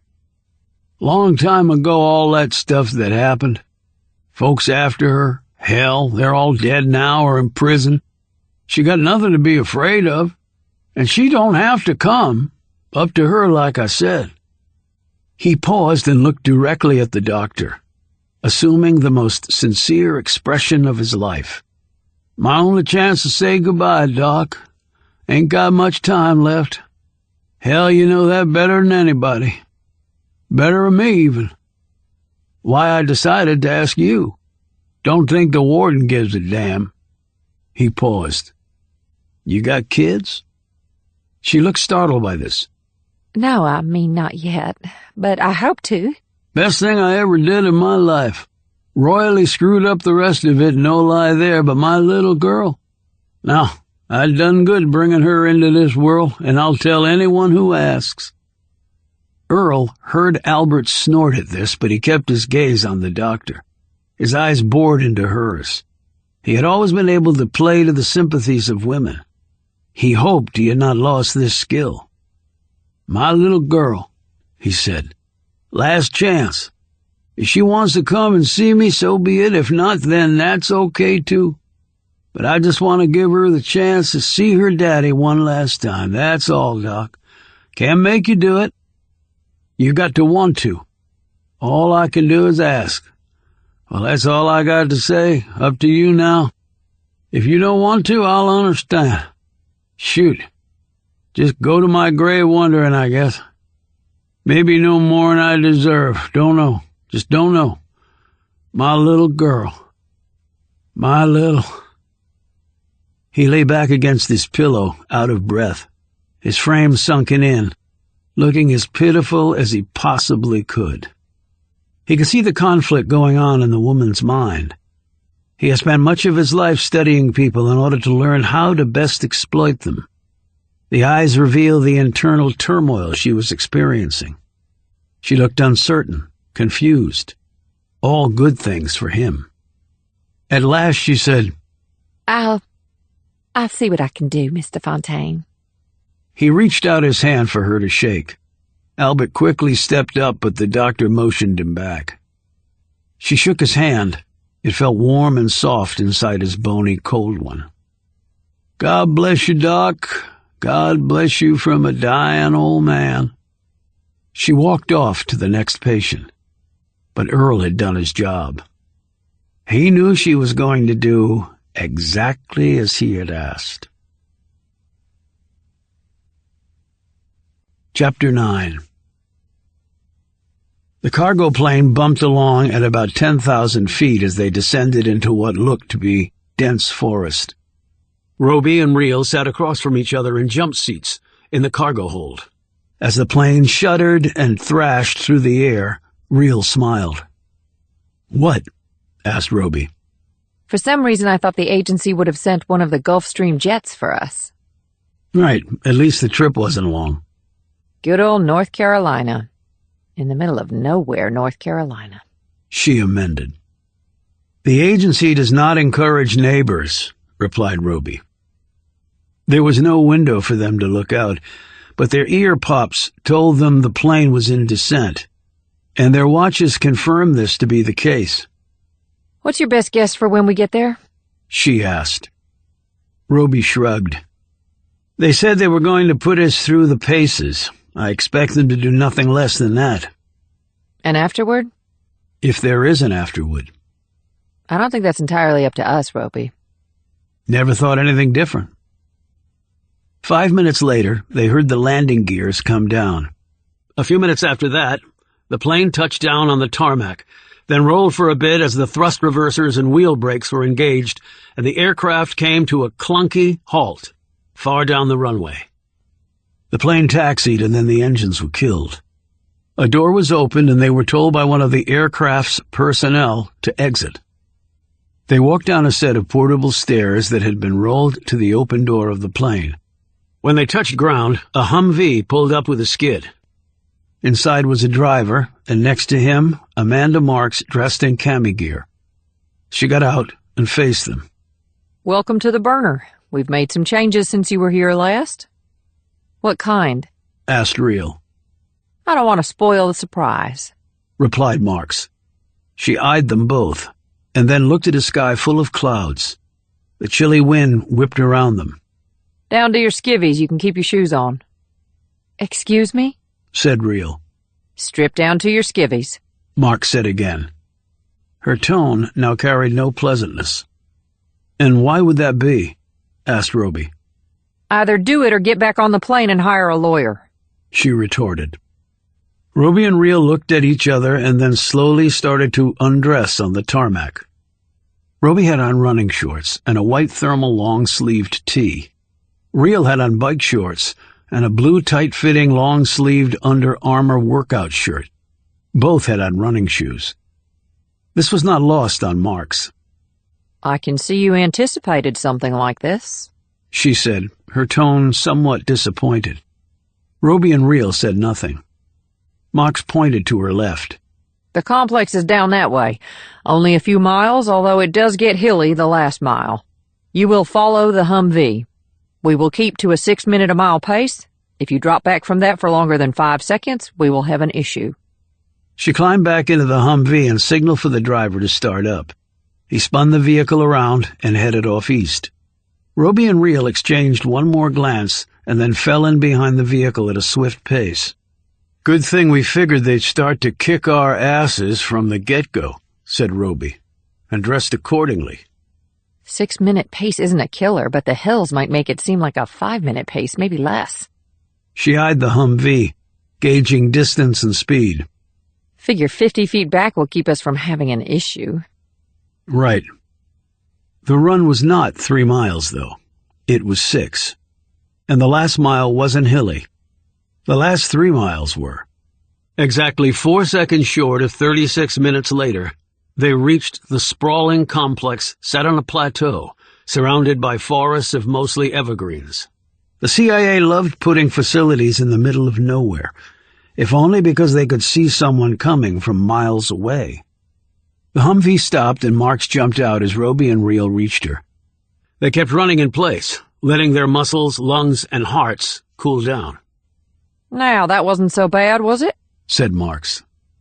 No, I'm sure your Hummer ride was very warm and comfortable, said Reel. So when you said you'd be with us every step of the way, I guess that was metaphorically speaking? Marks smiled. You'll see far more of me than you ever wanted to. From behind a window or next to us? Said Reel. I mean, why should we have all the fun? But if you can't cut it, no worries. Desk jockeys get out of shape really fast. Mark's smile disappeared. Your gear is in your room, but we won't be heading there just yet. After that little warm-up, we wanted to let you get in a real workout. She jogged up the steps into the complex. It was built of logs, had a metal roof, was covered with cami netting, and had sensors arrayed all over it with jamming devices built into them. There were more surveillance cameras than in the city of London, and armed guards patrolled with German Shepherd attack dogs that would not be your friend if you didn't belong here. There were watchtowers with men wielding sniper rifles that could kill from over a mile away. The entire property was enclosed with electrified fencing. There were also minefields located on the perimeter. Several deer and a black bear had discovered this fact at the exact moment they had died. There was only one road, full of switchbacks, in and out. The rest of the area was thick forest except for the runway, which had been carved out of the flattest spot on the mountain. Marks parked her eye in front of a retina scanner, and the steel door set in a bomb-resistant frame clicked open. She pulled it all the way open and motioned to Reel and Robbie to hurry it up. We're on a tight schedule, so let's step it up. Stepping it up, said Reel, as she passed by Marks and into the complex. The halls were empty and smelled like someone had sprayed a chemical wash over them. The walls and ceiling were layered with surveillance devices mostly invisible to the naked eye. There would be no such thing as privacy here. Reel wondered briefly if the agency had discovered how to read minds. She wouldn't put it past them. Marks led them down the main corridor and then hung a left down another, narrower hall. The overhead lights were so bright that it was actually painful to look around. This was intended, and both Roby and Reel kept their gazes down, following Marks's heels as she marched toward their destination. The next 4 hours were challenging, even by Roby's and Reel's standards. Swimming against machine-generated currents with weights on their ankles and wrists.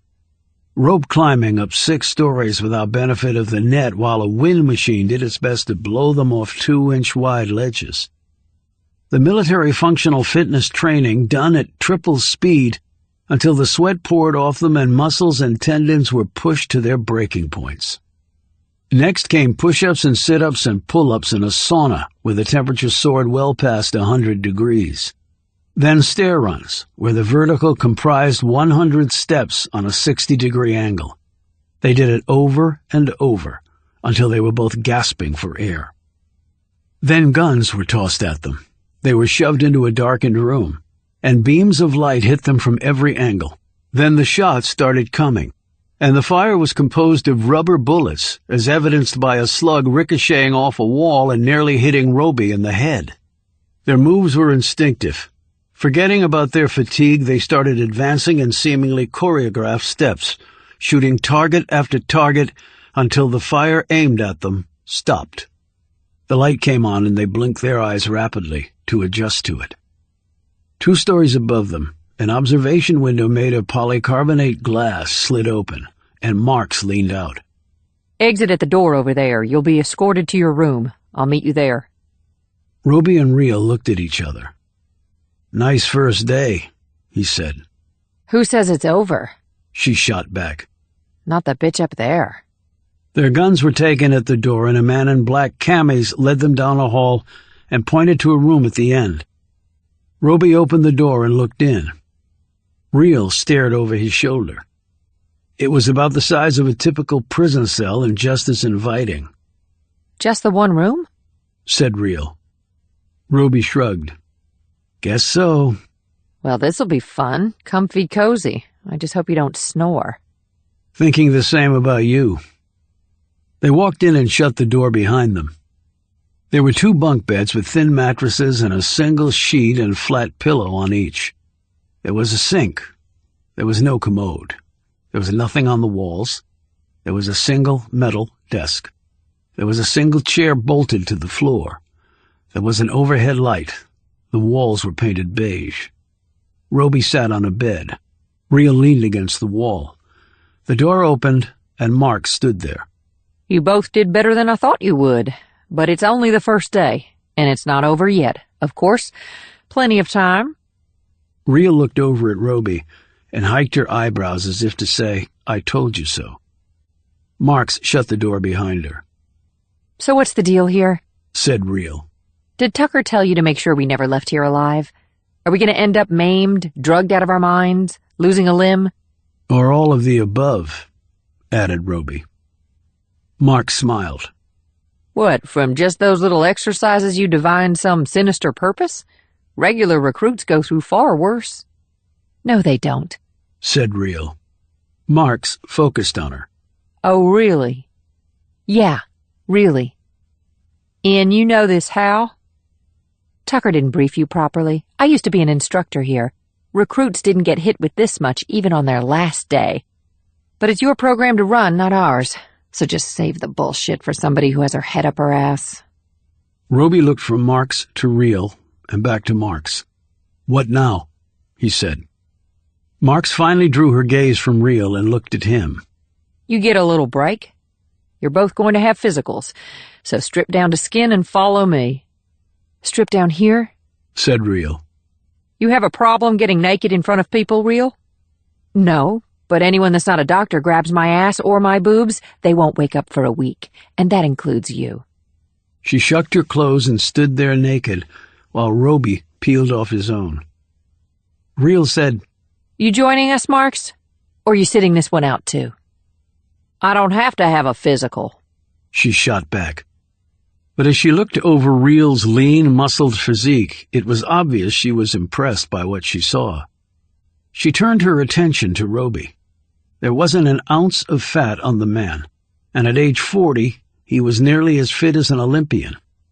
But her attention was drawn to the burns on his arm and leg. I understand you have Reel to thank for those, said Marks in a mocking tone. If you're going to do something, do it well, said Roby matter-of-factly. Now, if you're done eyeballing us, can we get our physicals? Chapter 10. You should probably get skin grafts, said the doctor who was examining Roby's burns. Thanks. I'll put that on my to-do list, Roby said. The doctor was a man in his 50s with powdery white hair and not very much of it.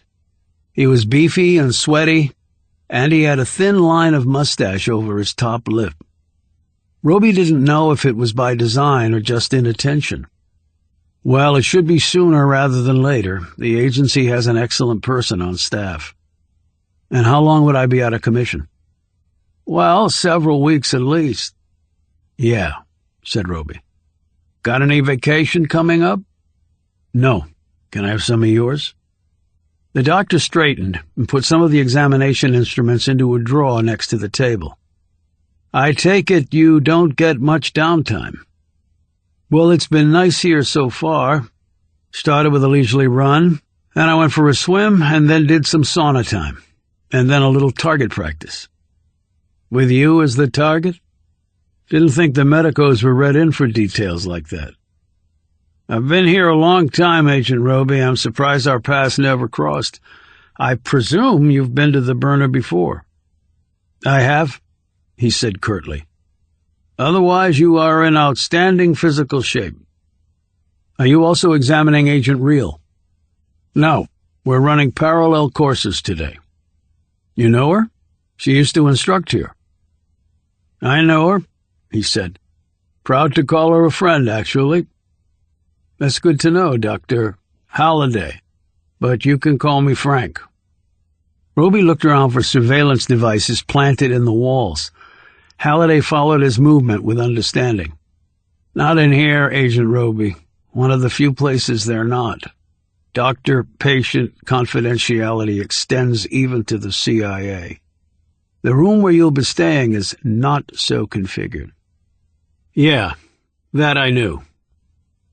I'll give you some topical ointment for the burns, but you really should consider the skin grafts and some antibiotics.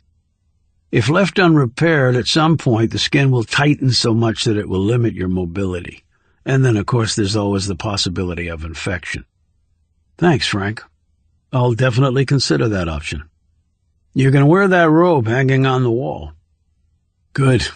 It wasn't my idea to come here in my birthday suit. I'm well aware of that. Roby slipped off the table, crossed the room, and donned the robe. Are you also aware of why we're here? Halliday stiffened just a bit. No, not really. Two different answers, Frank. I'm just the doctor. As you know, my security clearances are limited. But you still have some, or else you wouldn't be here. What do you know about Marks? She's the DD, clandestine. You know what happened to her predecessors? Of course. It's sort of like the defense against the dark arts teachers. Bad things happen to them. Defense against the dark arts? You know, in Harry Potter? Makes one wonder why Marx wanted the job. She's ambitious. Has she been here recently? Yes? To get ready for us? I don't know about that. Look, I'm very uncomfortable with this discussion. I'm very uncomfortable having to ask, but I have to. I'm in the intelligence business. It's second nature. Halliday washed his hands in the sink. I can see that. So you knew Real when she instructed here. You said you were friends. Yes? Well, as much as one can be in this place. I'm her friend, too. Halliday dried his hands and turned to look at Roby. I am not unaware of what the two of you recently have been through. We're just trying to survive, Frank. Any assistance you can give on that will be much appreciated. I'm not sure I can do anything to help with that. You might surprise yourself. I'll tell your friend you said hello.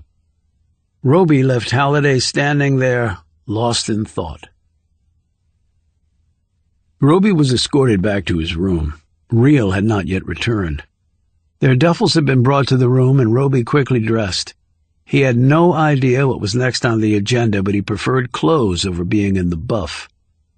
He looked around the room, and his experienced gaze caught 4 different surveillance devices, 2 audio, and the other pair video feeds. The video cams were strategically placed so that there was no hidden angle anywhere in the small space. He wondered how Real's exam was going. It was not lost on Roby that Real was really the marked woman here. He was just along for the ride. She had killed 2 CIA agents. Tucker had his gun sight set on her. Roby was, at best, collateral damage. He looked around the small space again. This might be the last place he ever saw. Training accidents happen at the CIA.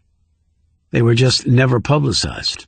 Smart, dedicated people lost their lives all the time as they trained to be the best they could be to serve their country.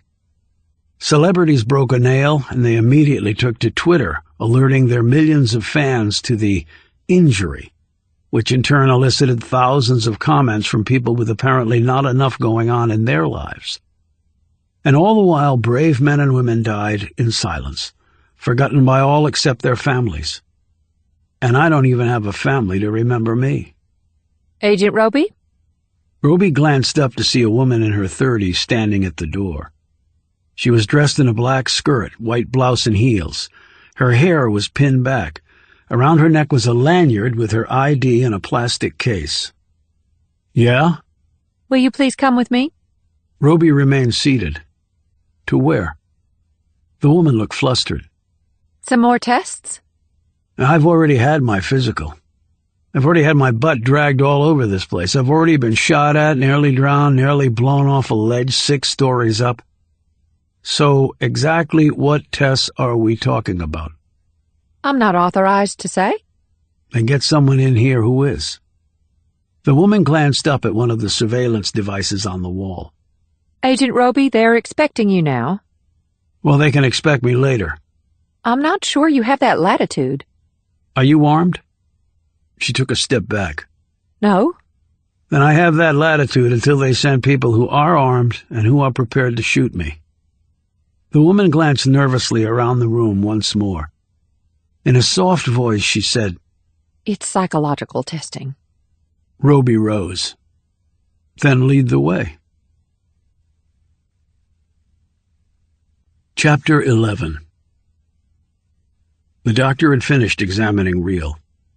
She glanced over at her patient as she looked through some paperwork. How long ago was it? She asked. How long ago was what? The birth of your child. Real said nothing. The doctor pointed to her flat belly.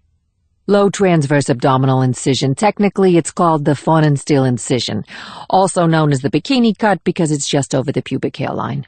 It's very faint, but unmistakable to the trained eye. Did you have a go at removing traces by Fraxel laser? It works pretty well. Real said, Can I put on a robe?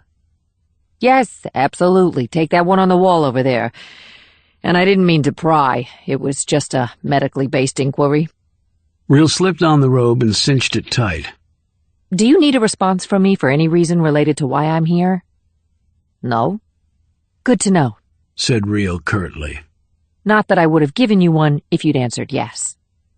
I'm sorry, I didn't mean to... Real cut her off. Look, I'm sure you're a very nice person and a highly competent doctor, but the odds of me even leaving this place alive are pretty slim, so I'm focusing on my future, not my past, okay? The doctor frowned. I'm not sure I know what you mean about not leaving here alive, if you suggest... Real had already walked out the door. A uniformed escort, waiting outside the room, accompanied Real back to her quarters. Roby was not there. She opened her duffel and quickly dressed, mindful of the eyes watching her from the devices on the wall. Real took out a Sharpie pen from her duffel and wrote on the wall, "Deja vu, Orwell's 1984. Then she sat and waited for the footsteps to come, and for the door to open. It wouldn't be long. She doubted Marks had built a refreshing nap into their itinerary. Next, she wondered where Roby had gone. Had they split them up deliberately to try to turn one against the other? Barely 5 minutes went by, and then two things happened. The footsteps came and the door opened. It was the same young woman who had come for Roby. Agent Real, if you would accompany... Before she could finish, Real was up and passed her through the door. Let's get this over with, she called out over her shoulder as the surprised woman hurried to catch up with her. Roby sat across from the man in an office lined with bookcases. The light was low. There were no windows. Soft music played in the background. The man across from him had a beard, was bald on top, and fiddled with a pipe. He had black glasses that he let slide down near the tip of his nose. He pushed them back into place and held up his pipe. "No smoking policy extends even here," he said by way of explanation. "I'm addicted to it, I confess. Sorry state of affairs for a psychologist. I help others with their issues, and I find I can't solve my own." He held out a hand across the desk. "Alfred Bitterman, psychologist. I'm like a psychiatrist, only without a medical license. I can't prescribe the big gun drugs." Roby shook his hand and then sat back. "I take it you know who I am." He eyed the thick file in front of Bitterman. "I know what the file says. That is not the same as knowing the man himself." "Enlightened statement," said Roby. "You are a veteran of this agency. You have accomplished many things. Some would say impossible things. You have received the highest official commendations the agency can bestow on one of its own." Bitterman leaned across the desk and tapped his pipe against the wood. "Which raises the question of why you're even here." Roby instantly started to glance around the room. Bitterman shook his head. "No surveillance," he said. "It's not allowed." "Who says?" asked Roby. "The highest authorities at the agency." "And you trust that to be the case?" "I've been here a long time. In my work, I have been privy to a lot of secrets, many from people high up in the agency." Roby looked interested in this. "And this gives you protection how? Something happens to you, those secrets get sent to the media?" "Oh, it's not really that melodramatic, and it's far more self-serving. You see, none of these higher-ups would ever want these secrets to be recorded and later come out. Thus great pains were taken and multiple eyes ensured that the psychologists' offices here are free from surveillance of any kind." "You can speak freely." "Why do you think I'm here, then?" "You have undoubtedly pissed off upper management, unless you have another explanation." "No, I think that one covers it. Jessica Real is here as well. She was an instructor at the burner." "I know she was. A damn good one, too. But she's a complicated person, far more complicated than most who come through here. And that's saying something, for they're all complicated in a way. I know something of her history. Bitterman nodded. Did you know that I did her entry psych evaluation when she first came to us as a recruit? No, I didn't know that. After reading her background file, but before meeting her, I was convinced that she could not pass the psych eval. There was no way. She was too screwed up by life's events. But she did pass, obviously. Of course she did. She literally amazed me in our first meeting. And she couldn't have been much more than 19. An unheard of thing. I don't believe the agency bothers recruiting field agents that have not graduated college, and near the top of their classes. If the best and the brightest sounds archaic, it's anything but. You can't be stupid and unmotivated and succeed at the CIA. The work is too demanding. You must have seen something special in her. Perhaps. Perhaps not. What do you mean by that? Despite all my experience in reading people, I'm not convinced that I was ever able to see the real person inside her, Agent Roby. I don't think anyone ever has, including probably you. Janet DiCarlo told me roughly the same thing. Bitterman sat back, a frown creasing his features. A tragedy. I understand that you are the only reason she's not dead. No, there was another reason. Jessica Reel. She's also the reason I'm not dead. Bitterman tapped Roby's bulky file. I take it you two make a good team. We have. You respect her? I do. She has done questionable things in the past. Some have classified them as treasonous. And now we jump to management side of things, said Roby. I have to earn my paycheck, Agent Roby. I make no judgments. I don't take sides. I just try to understand. But you're here to evaluate whether I'm still psychologically fit for field duty, not to figure out Reel. I think those fields of inquiry may be interconnected. You made the decision to help her against orders. That is a serious breach of agency protocols. Even you must admit that.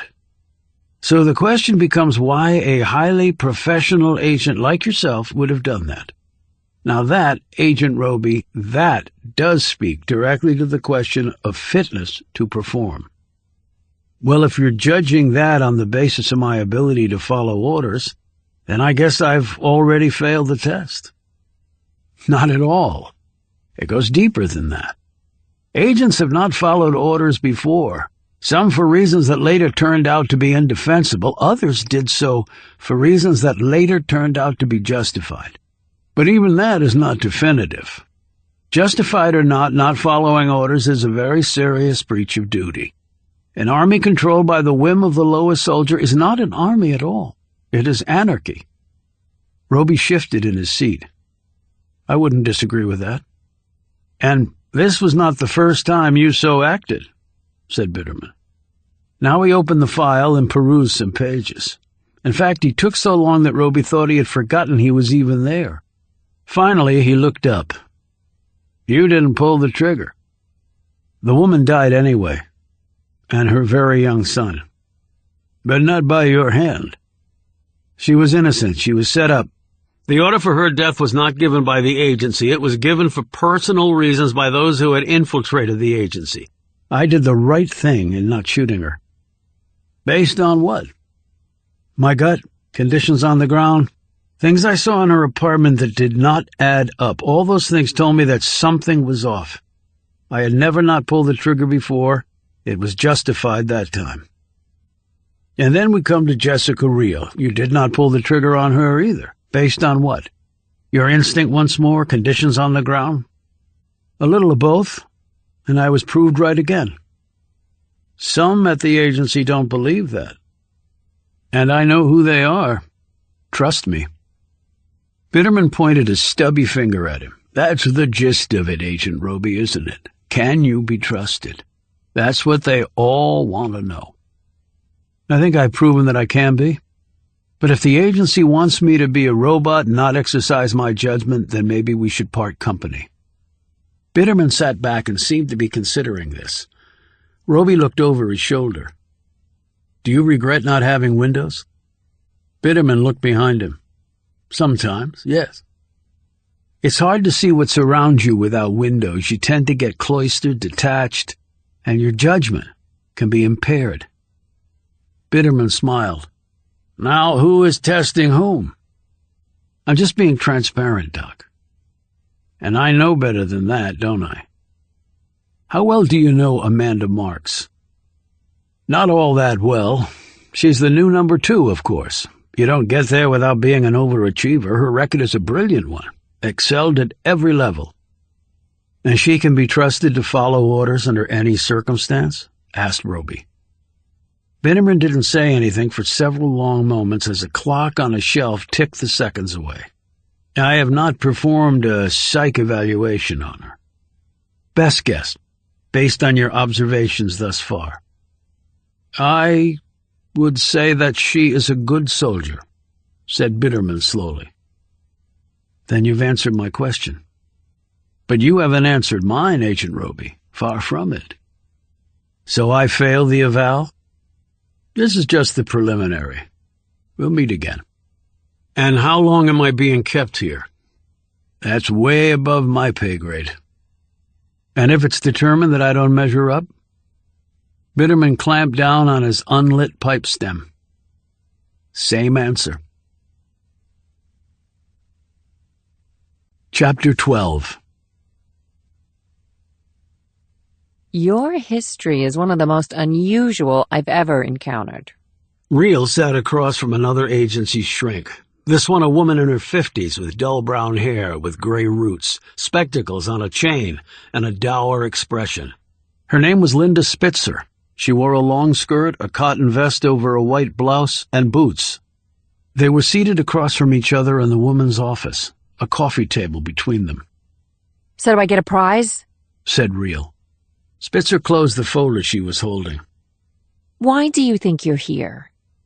I don't think, I know. I'm here to be punished. For what? Reel closed her eyes and sighed. When she reopened them, she said, Do we really have to do this? I'm a little tired, and I'm sure D.D. Marks has more fun planned for me today. Spitzer shrugged. We have an hour. It's up to you how we use it. Why don't you read a book then? I can steal a catnap. You know, I'm not sure I would have recommended you for field duty, given your history. Well, maybe I was unlucky. I didn't run into you way back when. I could have skipped this part of my life. Spitzer smiled benignly. I know that you're very smart and cunning, and you can talk circles around pretty much anyone, including me. But that doesn't get us far, does it? It works for me, actually. Agent Reel, I think we can be more productive than this. Reel sat forward. Do you know why I'm here? I mean, really why? My job is not tied to that. My job is to evaluate you to determine if you are up to the task of field redeployment. Well, they didn't seem to have a problem with my field deployment on my last mission. They gave me a medal. Nevertheless, those are my instructions, countered Spitzer. And you always follow orders, I take it, said Reel contemptuously. Do you? Okay, so here we go. She sat back. I pretty much always follow orders. Spitzer said, Does that mean 9 times out of 10? And under what circumstances do you not follow orders? Actually higher than 9 times out of 10, and I don't follow orders when my gut tells me not to. Your gut? Can you elaborate? Sure, my gut. She pointed to her belly. That thing right here, it gives me tingly feelings when something is off. It's also useful in holding and then digesting food. And you listen to this instinct, always? Asked Spitzer. Yes. What is it telling you now? This query seemed to catch Reel off guard. She quickly regrouped. That both of us are wasting our time? Why? Spitzer wanted to know. Because my being here is bullshit. I'm not being evaluated for redeployment. I'm damaged goods. I was sent here for another reason. To be punished, like you said. Or killed. Might be the same thing to some. Spitzer looked at her skeptically. You actually think that the agency wants to kill you? Aren't you being a bit paranoid? I'm not a bit paranoid. I'm a lot paranoid. I've been most of my life. The mindset serves me well. Spitzer looked down at the file she held. I guess I can understand that, given your background. I'm sick of people defining me by where I came from, snapped Reel. She rose and paced the small room while the other woman watched her closely. Lots of people have shitty backgrounds and grow up normal and accomplish a great deal. Lots of people born with silver spoons turn out to be worthless, bad people. Yes, they do, said Spitzer. We're all individuals. There are no hard and fast rules. You have accomplished much, Agent Reel. I think you would have done so whether you were born with a silver spoon or not. I believe it's just how you're wired. Reel sat down and studied her. Right, she scoffed. You really think that? You yourself just said that you were sick of people defining you by your upbringing, or lack of one. She stared at Reel expectantly. If you're waiting for me to spill my guts, Doc, you're going to be disappointed. I wouldn't expect a field agent with your level of experience to be loose of lip. So, what am I doing here? Spitzer said, I've been instructed to perform a psych eval on you. I know you've had them done before. Nothing more, nothing less. Reel sat back. Okay. Do you agree that following orders is important if the agency is to be functional? I do. And yet you chose not to follow orders. I did, because the agency also expects me to exercise my judgment. Orders are handed out by humans. Humans make mistakes. They issue their orders from the safe confines of their offices. I'm in the field, where it is hardly ever safe.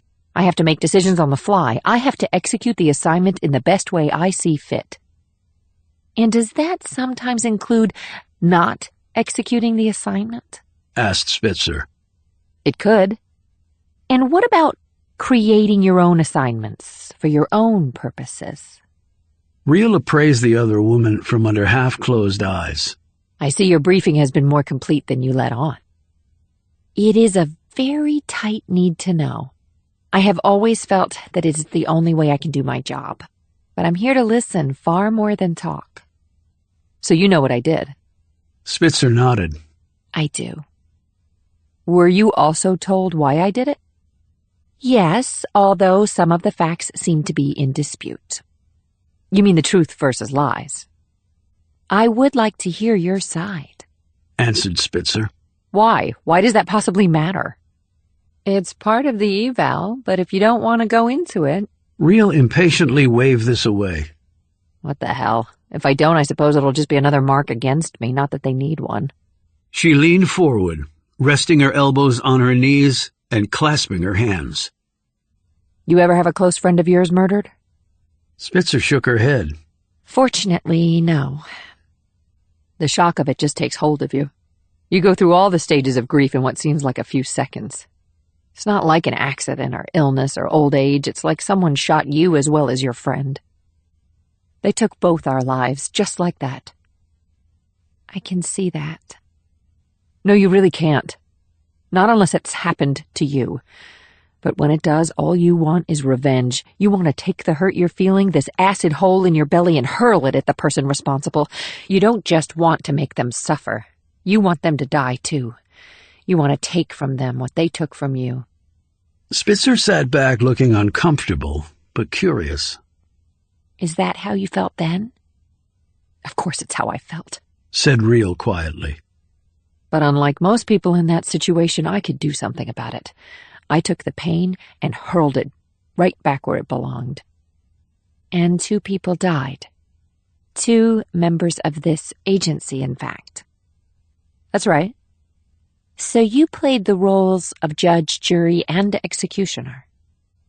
Judge, jury, and executioner, repeated Reel, her eyes hooded again as she stared over at the woman. But I've been playing the executioner role for years. You people here have been handling the judge and jury part. You decide who dies and you tell me, and then I do it. Sort of like playing God, isn't it? Who lives, who doesn't? Before Spitzer could say anything, Reel added, Do you want to know how that makes me feel? You shrink types always like to know that, right? How we feel about every little thing?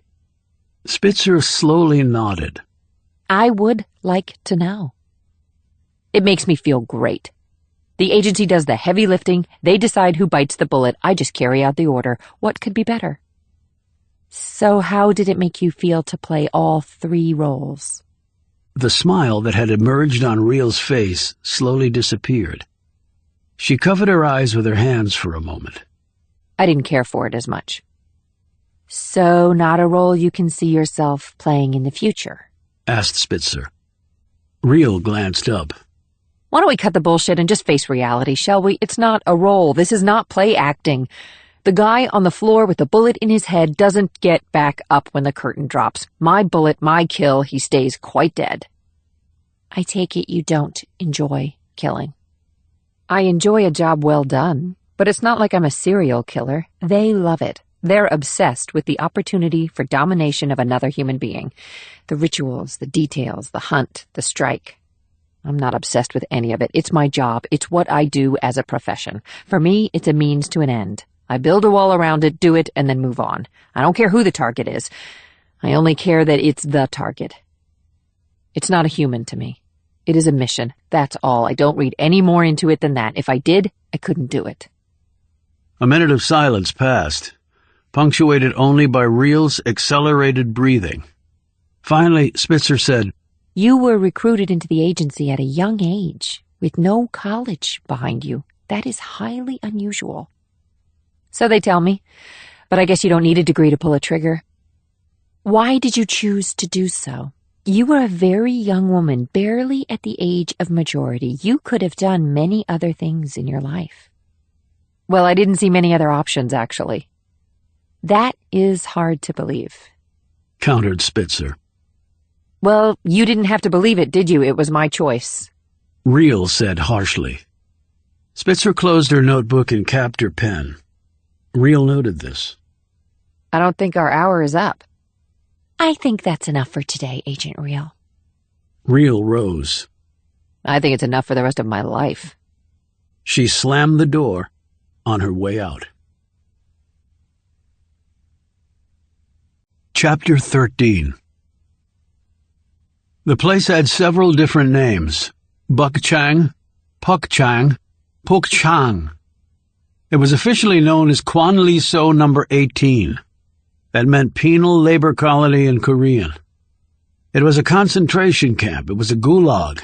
It actually was hell. Near the Taedong River in North Korea's Pyeongdang, Namdo province. The oldest of North Korean labor camps, Bukchang had been hosting dissidents and alleged enemies of the state since the 50s. Unlike the other labor camps, all of which were run by the Boibu, also known as the State Security Department or the Secret Police, Bukchang was operated by the Inman Pohanseong, the Interior Ministry. There were 2 parts to the camp. One zone was for re-education. Inmates here would learn the teachings of the country's 2 great dead leaders and might be released, though they would be monitored for the rest of their lives. The other zone was for lifers, who would never see outside the camp. The majority here were lifers. Nearly the physical size of Los Angeles, Bukchang housed 50,000 prisoners who were kept in by, among many other things, a 4-meter-high fence.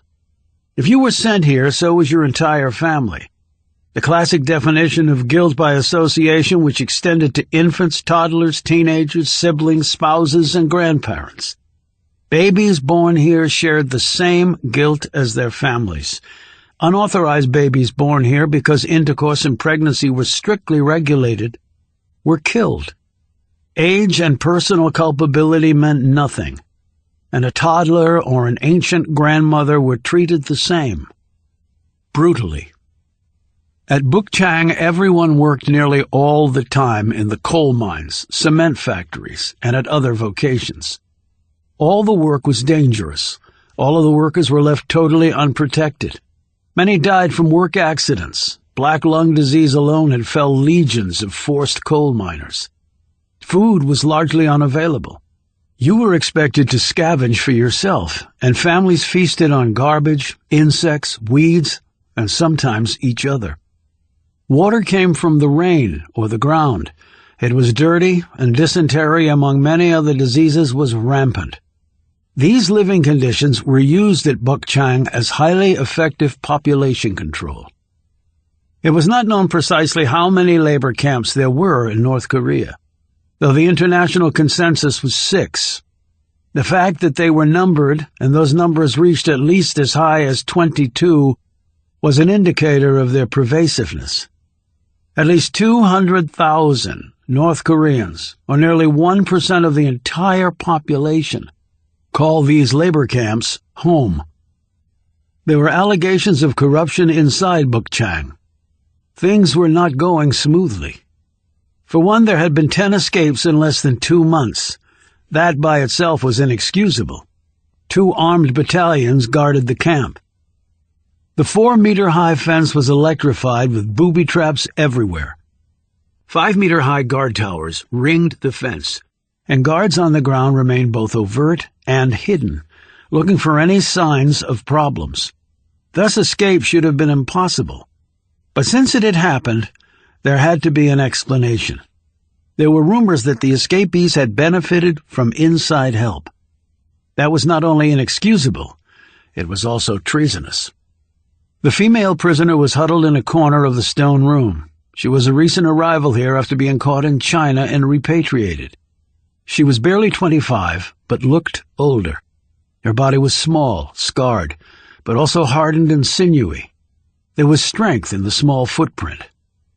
The money that she had hidden inside an orifice had been discovered. The guards had pocketed it before beating her. She now sat shivering with fear in the corner. Her clothes were rags, filthy from the trip out and now the forced journey back. She was bleeding, her hair matted and dirty. She was breathing heavily, her small chest pushing out and pulling in with each frantic breath. The heavy door opened and 4 men came in, 3 guards in uniform and the administrator of Bukchang, who wore a gray tunic and pressed slacks. He was well fed, his hair neatly combed into a precise side part. His shoes shined, his skin smooth and healthy.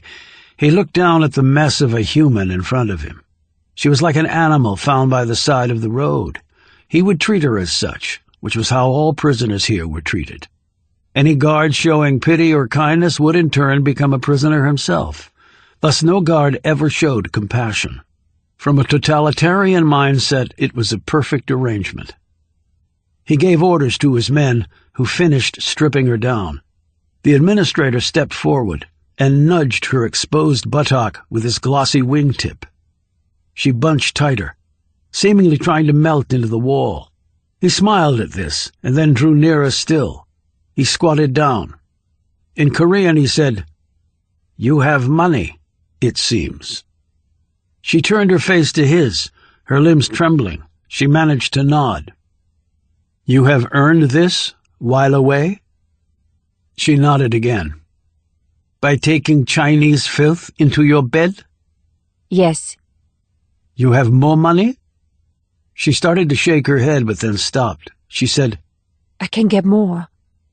The man nodded in satisfaction and looked up at the guards. "How much more?" he asked. More. She said. Much more. "I want more. Much more," he answered. "When?" I will need to get a message out. "How much more can you get?" 10,000 wons. He smiled and shook his head. "Not enough. And I don't want wons." Renminbis then? "Do I look like I want Chinese toilet paper?" What then? She said fearfully. "Euros. I want euros." Euros. She said, shivering once more since it was freezing in here and she was naked. What good are euros here? "I want euros, bitch," said the warden. "It is no concern of yours why," How much euros? said the woman. 20,000 up front. She looked shocked. 20,000 euros. "That is my price." But how can I trust you? "You can't," he said, smiling. "But what choice do you have? The coal mine awaits." He paused. "Your record says you are from Kaichon," he said. This was known as Camp 14 and located on the other side of the Taidong River, adjacent to Bukchang. He continued, "They coddle their prisoners there. Even though we have a re-education zone here and Kaichon is only for sons of bitches that are irredeemable, we do not coddle at Bukchang. You will not leave here alive. You will be caught trying to escape, and you will be tied to a pole, your mouth stuffed with rocks, and you will be shot 5 times by each guard, and every minute you are alive will feel like death." He looked at his men. "Kaichan," he said and laughed, "for shit coddlers." They all laughed too, grinning at each other and slapping their thighs. He stood. 20,000 euros. When? 5 days. But that is impossible. Then I am sorry. He motioned to his guards, who moved forward. Wait, wait! She screamed. The men stopped and looked at her expectantly. She rose on quivering legs. I will get it, but I need to get a message out. Perhaps that can be arranged. He looked over her naked body. You are not so scrawny. When you are cleaned up, you will be pretty, I think. Or at least, not so disgusting. He reached out and touched her hair. She flinched, and he slapped her so violently he drew blood. You will never do that again, he ordered. You will welcome my touch. She nodded and rubbed the skin where he had struck her and tasted the blood on her lips. You will be cleaned up, and then you will be brought to me. She looked at him and knew what that meant. But the euros, I thought that was the payment. In addition to the euros, while we wait the 5 days, or do you prefer the filthy, dangerous mines to my bed? She shook her head and looked down, defeated. I do not want to go to the mines. He smiled and cupped her trembling chin, lifting her gaze to his. You see? Not so difficult. Food, clean water, warm bed, and I will have you as often as I want. He turned to his men. As will they. Any time we want, you understand? Anything we want, I don't care what it is. You are nothing but a dog, do you understand? She nodded tearfully. I understand. But you will not hurt me. I have been hurt enough.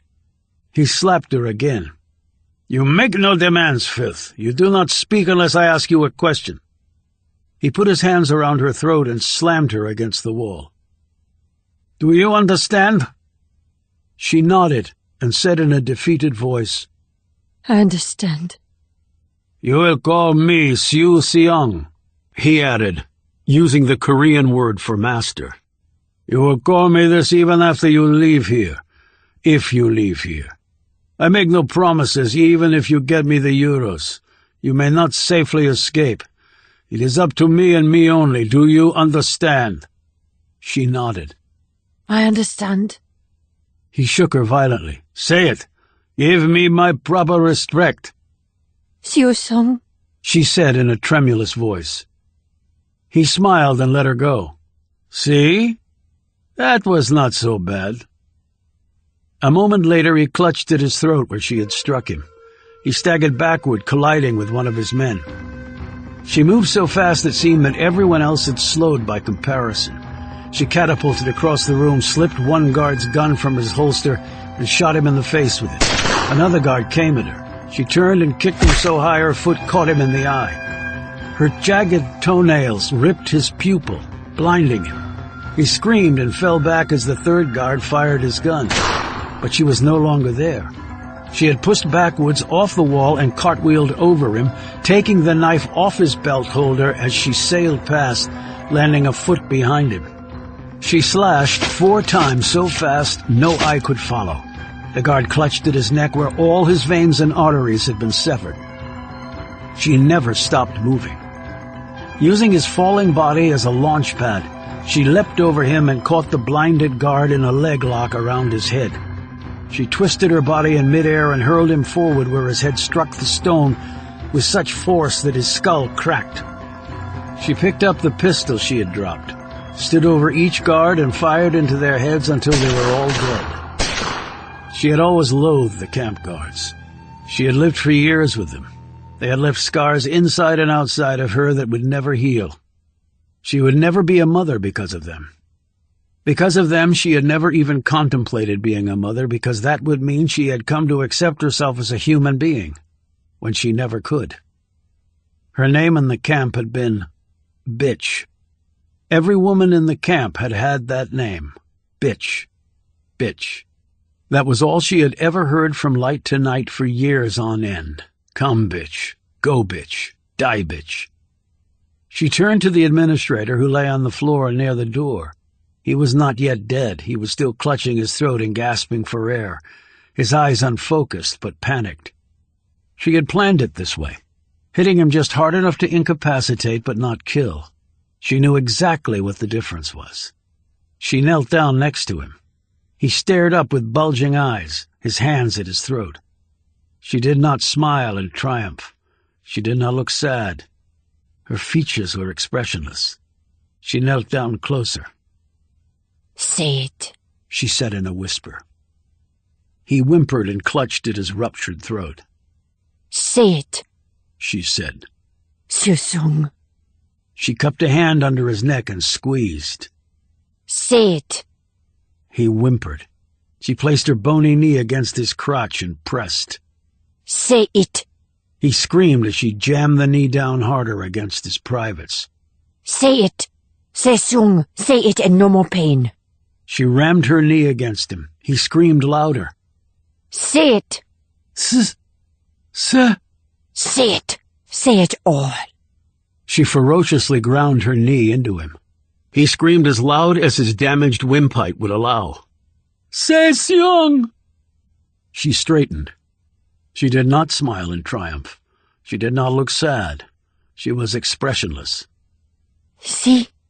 That was not so bad," she said, parroting his earlier words. As he stared helplessly up at her, she leapt into the air and came down on top of him. Her elbow slammed into the man's nose with such force that she pushed the cartilage there right into his brain, like a fired bullet. This killed him instantly, whereas his crushed windpipe would have taken more time to finish him off. She rose and looked around at the 4 dead men. "Susung," she said. "Me, not you." She searched the guard's pockets and found a walkie-talkie. She pulled it out, turned it to a different frequency, and said simply, "It is done." She dropped the walkie-talkie, stepped over the dead men, and walked out of the room, still naked, covered in the men's blood.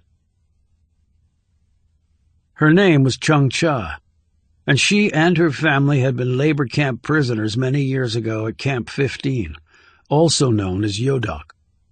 She had only been 1 year old when the Bowibu had come for them in the night. They always came at night. Predators did not come during the light. She had survived Yodok. Her family had not. Other guards passed her in the hall and rushed onward to the room where the dead men were. They said nothing to her. They didn't look at her. When they got there, 2 of the guards vomited onto the stones after seeing the carnage. When Chung Cha reached the prearranged spot, 2 men who wore the markings of generals in the North Korean military greeted her with respect. One handed her a wet towel and soap with which to clean off. The other held fresh clothes for her. She cleaned and then dressed in front of them without a shade of embarrassment for her nudity. Both generals averted their gaze while she did so, although it did not matter to her. She had been naked and brutalized in front of many men. She had never had privacy and thus had no expectations of it. It simply meant nothing to her. Dogs did not require clothes. She glanced at them only once. To her, they did not look like soldiers. With their broad-rimmed, puffy caps, they looked more like members of a band ready to pick up musical instruments rather than weapons. They looked funny, weak, and incompetent. When she knew them to be cagey and paranoid and dangerous to everyone, including themselves. One said, "Yi Chung Cha, you are to be commended. His supreme leader Kim Jong-un has been informed and sends his personal thanks. You will be rewarded appropriately." She handed back the soiled towel and soap. How appropriately? The generals glanced at each other, their features showing their amazement at this comment. "The Supreme Leader will determine that," said the other. "And you will be grateful for whatever he decides."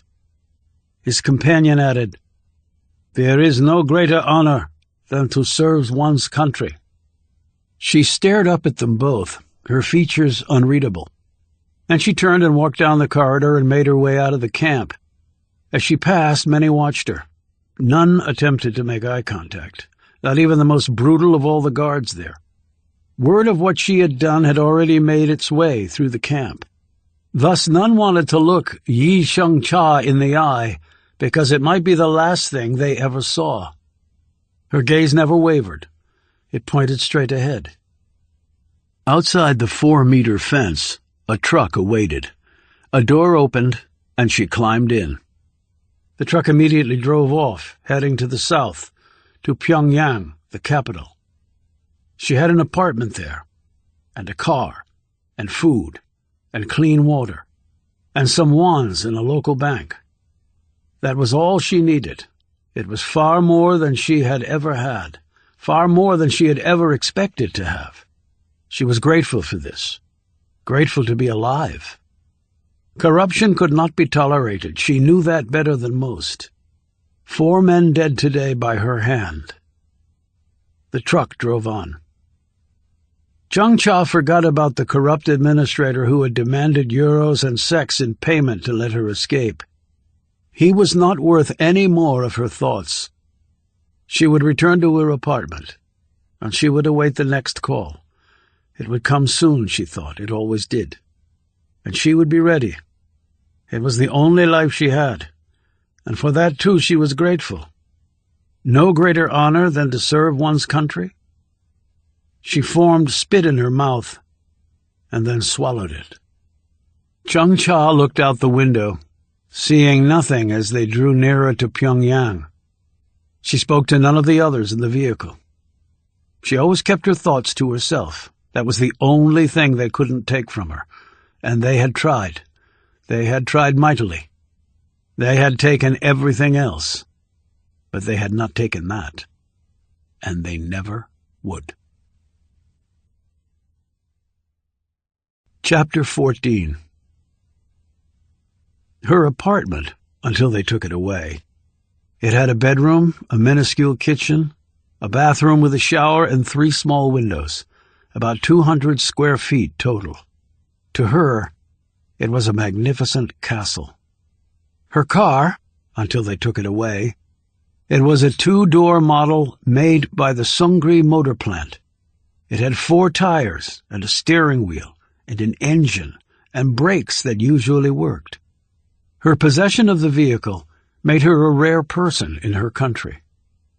The vast majority of her fellow citizens traveled on bicycles, took the metro or the bus, or simply walked. For longer commutes there was rail, but it could take up to 6 hours to go barely 100 miles because the infrastructure and equipment were so poor. For the very elite, there were commercial aircraft. Like the rail service, there was only one airline, Air Koryo, and it flew mostly old, Russian-made aircraft. She did not like to ride on Russian wings. She did not like anything Russian. But Chung-cha had her own car and her own apartment. For now. That was stark proof of her worth to the Democratic People's Republic of Korea. She walked into the kitchen and ran her hand over one of her most prized possessions, an electric rice cooker. This had been her reward from the Supreme Leader for her killing of the 4 men at Bukchang. That and an iPod loaded with country and Western music. As she held the iPod, she well knew that it was a device that most of her fellow North Koreans didn't even know existed. And she had also been given 1,000 wons. That might not seem like much to some, but when you have nothing, anything seems like a fortune. There were 3 classes of people in North Korea. There was the core, made up of loyalists to the country's leadership, and for lack of a better term, purebloods. There was the wavering class, whose total loyalty to the leadership was in doubt. It was this class that represented the majority of the country, and for whom many lucrative jobs and government positions were out of reach. And lastly, there was the hostile class, made up of enemies of the leadership and their descendants. Only the most elite of the core group had a rice cooker, and the elite numbered perhaps 150,000 in a country of 23 million. There were more people in the prison camps. It was quite a feat for Chung-Cha to have attained what she had, because her family was of the hostile class. Rice in one's belly was a mark of wealthy elite status. However, exclusive of the ruling Kim family, which lived like kings, with mansions and water parks and even their own train station, even the most elite of North Koreans existed at a level that would be looked upon as very near poverty in developed nations. There was no hot water, the electricity was totally unreliable, with only a few hours of it a day at best, and travel outside the country was nearly impossible. And a rice cooker and some songs was the reward given by one's enormously rich leadership for enduring torture and suffering, and killing 4 men and uncovering corruption and treason. But still for Chung-Cha it was far more than she had ever expected to have. A roof over her head, a car to drive, a rice cooker. It was like all the wealth in the world was hers. She moved to a window of her apartment and looked out. Her place overlooked the center of Pyongyang, with a nice view of the Taedong River. A city of nearly 3.5 million souls, the capital was by far the largest metropolis in the country. Hamhung, the next most populous city, had barely a fifth of Pyongyang's people. She liked to look out the window. She had spent a good part of her earlier life dearly wishing for a window that looked out onto anything. For over a decade at the labor camp, her wish had not come true. Then things had changed, dramatically. And now look at me, she thought. She put on her coat and boots with the 4-inch heels that made her taller. She would never wear such footwear on a mission, but the women in Pyongyang were very much into their thin, high heels. Even women in the military working construction and in the traffic police wore them. It was one of the few ways to feel, well, liberated, if that was even possible here. The monsoon season, running from June to August, had passed. The cold, dry winter would begin in about a month. Yet now the air was mild, the breeze invigorating, and the skies clear. These were the days on which Chung-Cha liked to walk through her city. They were rare times, for her work carried her to many other parts of her country and the world, and there was never occasion for a leisurely walk during any of those times. On the left breast of her jacket wrote her Kim pin. All North Koreans wore this decoration, depicting either or both Kim Il-sung and his son Kim Jong-il, both dead, but both never to be forgotten. Chung-Cha did not want to always wear the pin, but if she did not, her arrest would be imminent. Even she was not so important to the state that she could ever forgo this sign of respect. As she walked, she took in observations she had made long ago. In many ways, the capital city was a 1,200-square-mile tribute to the ruling Kim family on the banks of the Taedong that flowed southward into Korea Bay. Pyongyang translated into flatland in Korean, and it was well named. It was only 90 feet above sea level and stretched outward smooth as a bean-dead dock, or Korean pancake. The main boulevards were broad and largely devoid of cars. What passed by on the roads were mostly trolleys or buses. The city did not seem like it had millions of residents. While the sidewalks were fairly full with pedestrians, in her work Chung-Cha had visited cities of comparable size in other countries where far more people were out and about. Perhaps it was all the surveillance cameras and police watching that made the citizens want to hide from view. She walked down the steps to the metro. Pyongyang had the deepest subway system in the world, over 100 meters in the ground. It ran only on the west side of the Taedong, while all foreign residents lived on the east side. Whether this was intentional or not, she didn't know, but being North Korean, she assumed it was. Central planning combined with paranoia had been elevated to a high art here. Citizens queuing up for the next train did so in precise, straight lines. North Koreans were drilled from an early age to form pristine lines in under a minute. There were straight lines of humanity all over the capital city. It was part of the single-hearted unity for which the country was known. Changsha did not join the queue. She purposely waited apart from it until the train entered the station.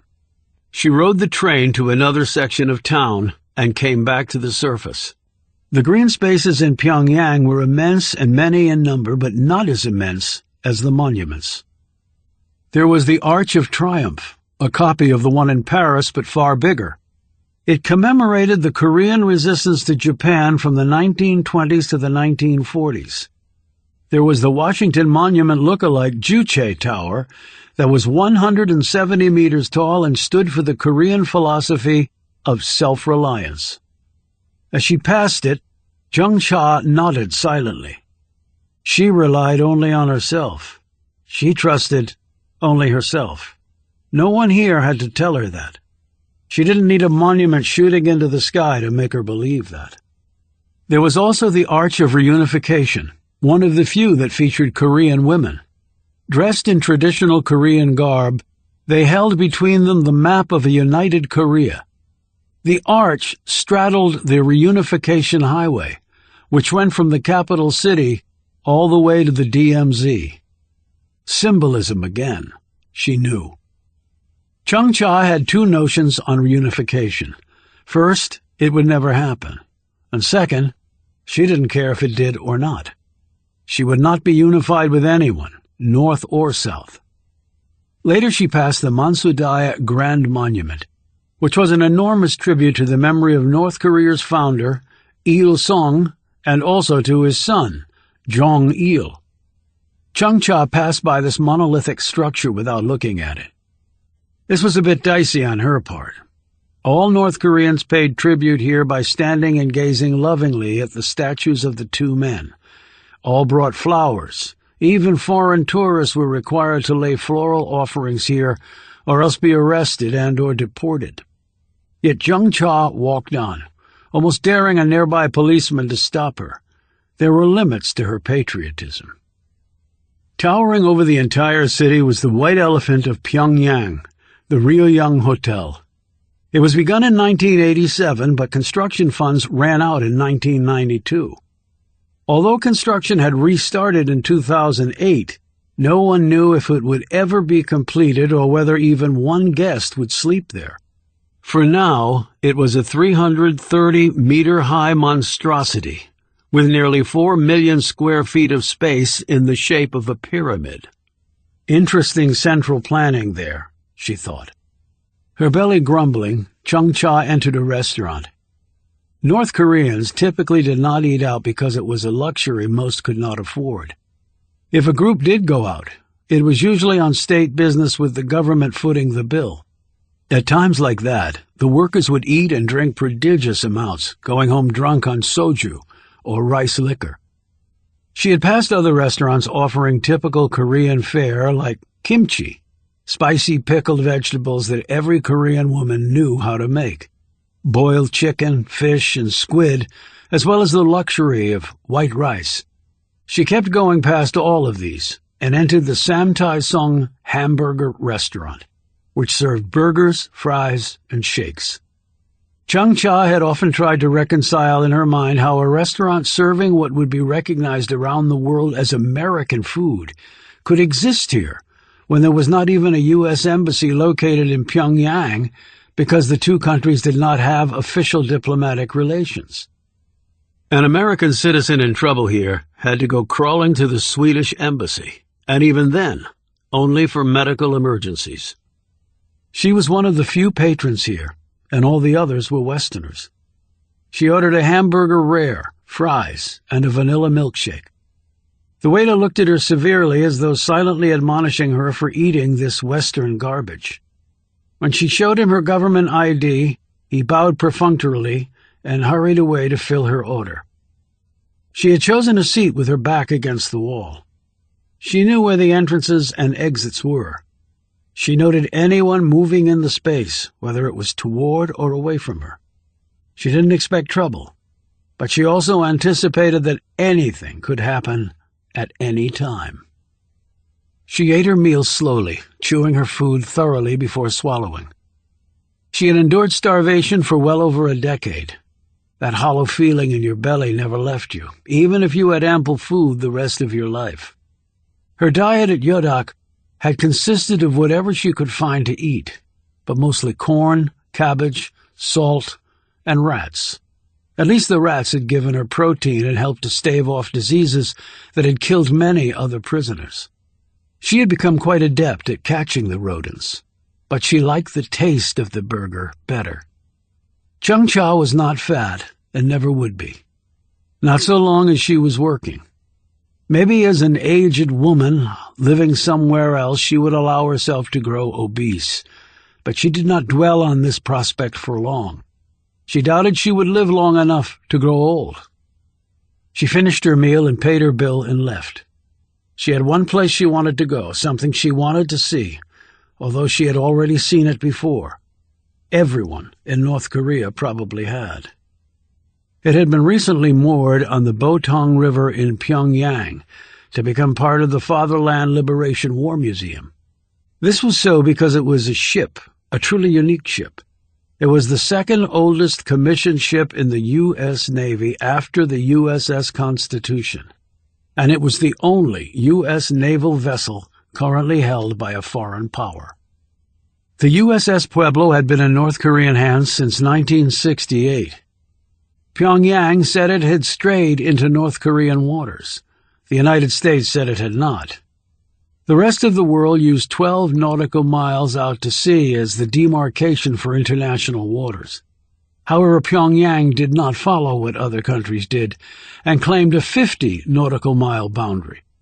The Pueblo was now a museum, a testament to the might and bravery of the homeland and a chilling reminder of the imperialist intentions of the evil America. Chung Cha had taken the guided tour, but she did so with a perspective different from other visitors. She had read an uncensored account of the sailors aboard the Pueblo. This was an unheard-of thing in her country, but Chung Cha's work often carried her out of North Korea. The sailors had been forced to say and write things that they did not believe, like admitting to spying on North Korea and denouncing their own country. But in a famous photo of some of the seamen, they surreptitiously had been giving the finger to the North Korean cameraman and symbolically to their captors, while seemingly just clasping their hands. The North Koreans did not know what a raised middle finger meant, and asked the sailors about it. To a man, they said it was a Hawaiian symbol of good luck. When Time magazine had run a story exposing the truth of the gesture, the sailors were reportedly severely beaten and tortured, even more than they already had been. When they were released in December 1968, 82 of them walked single file across the bridge of no return in the DMZ. One sailor had not walked across. He had died in the initial attack on the ship, the only fatality of the incident. Chung Cha finished the tour and made her way back to land. She looked back at the ship. She had been told that the Americans would not decommission the ship until it was returned to them. Well, then it would never be decommissioned, she thought. North Korea had very little, and so they never gave anything back that they had taken. After the Soviets had left and North Korea had its independence, it was thought it was this little country against the world. It had no friends. No one that truly understood it, not even the Chinese, whom Chung Cha considered to be among the wiliest race on earth. Chung Cha was not a religious person. She knew no North Koreans who were. There were some Korean shamanists, others who practiced Shintoism, some Buddhists, and a relative handful of Christians. Religion was not encouraged since it could be a direct challenge to the country's leaders. Marx had had it right, she thought. Religion was the people's opium. Yet Pyongyang had once been known as the Jerusalem of the East because of the Protestant missionaries who had come in the 1800s, with the result that over 100 churches had been erected on the flat land. That was no more. It was simply not tolerated. And to her it did not matter. She did not believe in a benign higher being. She could not. She had suffered too much to think of a heavenly force in that sky that would let such evil walk the earth without lifting a hand to stop it. Self-reliance was the best policy. Then you alone were entitled to the rewards, and you alone bore responsibility for the losses. She passed an open street market and stopped, tensing for a moment. There was a foreign tourist not 5 feet from her. It was a man. He looked German, but she could not be sure. He had his camera out and was about to take a picture of the marketplace and the vendors. Chung-Cha looked around for the tour guide who must accompany all foreigners. She did not see the person. The German had his camera nearly up to his eye. She shot forward and snatched it from him. He looked at her, stunned. "Give that back," he said in a language that she recognized as Dutch. She did not speak Dutch. She asked him if he spoke English. He nodded. She held up the camera. If you take a picture of the street market, you will be arrested and deported. You might not be deported, actually. You might just stay here, which would be worse for you. He paled and looked around to see several Korean vendors staring at him with malice. He sputtered, "But why? It's just for my Facebook page." You do not need to know why. All you need to do is put your camera away and go and find your tour guide. Now, you will not receive another warning. She handed him back the camera and he took it. "Thank you," he said breathlessly. But Chung-Cha had already turned away. She did not want his thanks. Maybe she should have just let the crowd attack him, let him be beaten, arrested, thrown in prison, and forgotten about. He was one person in a world of billions. Who would care? It was not her problem. Yet as she walked down the street, she thought of the man's question. "But why?" he had asked. The answer to that was both simple and complex. An open street market said to the world that North Korea's economy was weak, its traditional stores few in number, and thus the need for vendors in the street. That would be a slap in the face to a leadership acutely sensitive to world opinion. Conversely, an abundance of goods at a street market, if seen by the rest of the world, could result in international food aid being reduced. And since many North Koreans were barely surviving, that would not be a good thing. Pyongyang was not representative of the rest of the country, and yet even people here starved to death in their apartments. It was part of the so-called eating problem, which was very simple. There was not enough food. This was why North Koreans were shorter and lighter than their brethren to the south. Chung-Cha did not know if either of these explanations was true. She only knew that these were the unofficial explanations for why the simple act of taking a picture could have such horrendous consequences. In addition to the fact that North Koreans did not like to have their picture taken by foreigners, and things could get violent. The perpetrator would be arrested. That was reason enough never to leave your tour guide's side while in North Korea. Our ways are just different because we are the most paranoid country on the face of the earth. And perhaps we have good reason to be. Or perhaps our leaders want to keep us united against an enemy that does not exist. She didn't know how many other North Koreans had such thoughts. She did know that the ones who had publicly expressed them had all been sent to the penal colonies. She knew this for a fact. Because her parents had been sent to Yodok for doing that very thing, she had grown up there. She had nearly died there, but she had survived, the only one of her family to do so. And her survival had come at a terrible price. She had had to kill the rest of her family to be allowed to live. Chapter 15. Roby looked at Real. Real studied the floor. It was nearly midnight, a week into their stay here. After their psychological vetting, they had undergone more physical endurance tests, each more difficult than the last. They had been given a bit of food and water and then brought back here, sweaty and tired and increasingly depressed. Over the next days, they had been worked relentlessly and had dropped exhausted into their bunks for a few hours of sleep before they were hustled from their beds and it all started up again. Tonight, they had gotten off relatively early, and so this was the first real time they had been able to speak to each other since the first day. "How did your shrink session go?" asked Roby, finally breaking the silence in their tiny shared room. Great! How about you? She said sarcastically. "We spent a good deal of time talking about you, actually." She looked up at him and then stared over at the nearest listening device. She glanced back at him and mouthed, "Here? Now?" He looked around the room and noted the video cameras that they both knew were embedded in the walls. He flipped up the mattress so that it leaned against his back, effectively shielding him from view. Then he motioned for her to sit on the other side of the bunk and face him.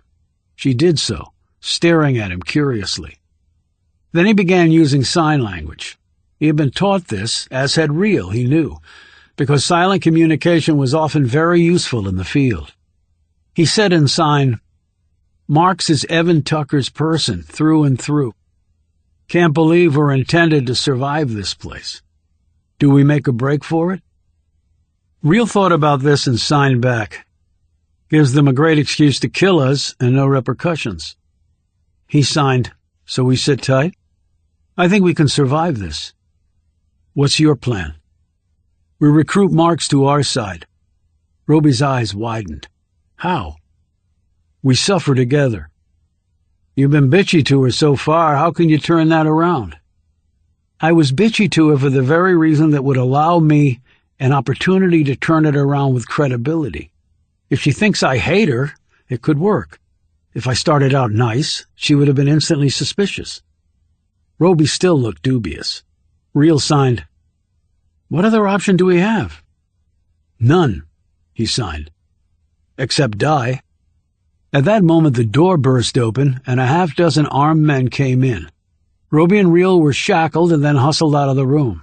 They were hurried down one long hall after another. They were being moved so fast neither Real nor Roby could get a handle on which direction they were going. A door was thrown open and they were pushed inside. The door slammed shut behind them and other hands grabbed them. Real and Roby were lifted off their feet and each was placed prone on a long board. The room was dimly lighted, but they could still see each other, being only inches apart. They both knew what was coming. They were strapped to the boards, and the boards were tipped back. Their heads were submerged in a large bucket of icy water. They were held there nearly long enough to be drowned. When they were lifted free from the water, their feet were kept elevated. Next, a thin cloth was placed over their faces, and icy water poured over it. The liquid quickly saturated the cloth and then filled their mouths and noses. The gag reflex was nearly immediate. They coughed and spit. More water was poured. They coughed and gagged. More water was poured. They both retched. The cloth was lifted, and they were allowed to snatch 3 or 4 normal breaths before the cloth went back on. The water was poured again, with the same result. The process was repeated over the next 20 minutes. Both Real and Roby had vomited what little was in their stomachs. All that was coming out now was bile. They were kept on the boards with the cloth over their faces. Neither knew when the water would start up again, which was all part of the technique. No training in the world could really insulate you from the terrors of waterboarding. They both lay there gasping, their limbs pressing against the restraints, their chests heaving. Normally, interrogation would start now. Both Roby and Real knew this, but they each wondered what sort of interrogation they would be subjected to. The lights dimmed even more, and both of them braced for what might be coming next. A voice said, "This can stop. It's up to you." It was not Amanda Marks.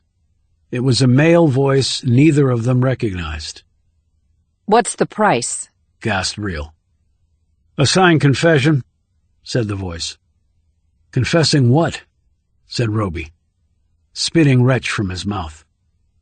"For Reel, the murders of 2 CIA operatives. For you, aiding and abetting her, and also to a count of treason." You a lawyer? sputtered Reel. "All I need is your answer." Reel's next words made the man chuckle. He said, "I'm afraid that is physically impossible for me to do to myself. But that's an answer in itself, I suppose." 20 more minutes of waterboarding occurred. When they came back up for air, the same question was posed. "This will stop," said the voice. "All you have to do is sign." "Treason carries the death penalty," gasped Roby. Then he turned to the side and threw up more bile. His brain was about to explode and his lungs felt seared. Reel interjected. So what the hell does it matter? "It does matter. You'll be given lengthy prison terms, but you won't be executed. That's the deal.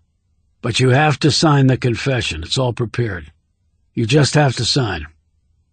Neither Roby nor Reel said anything.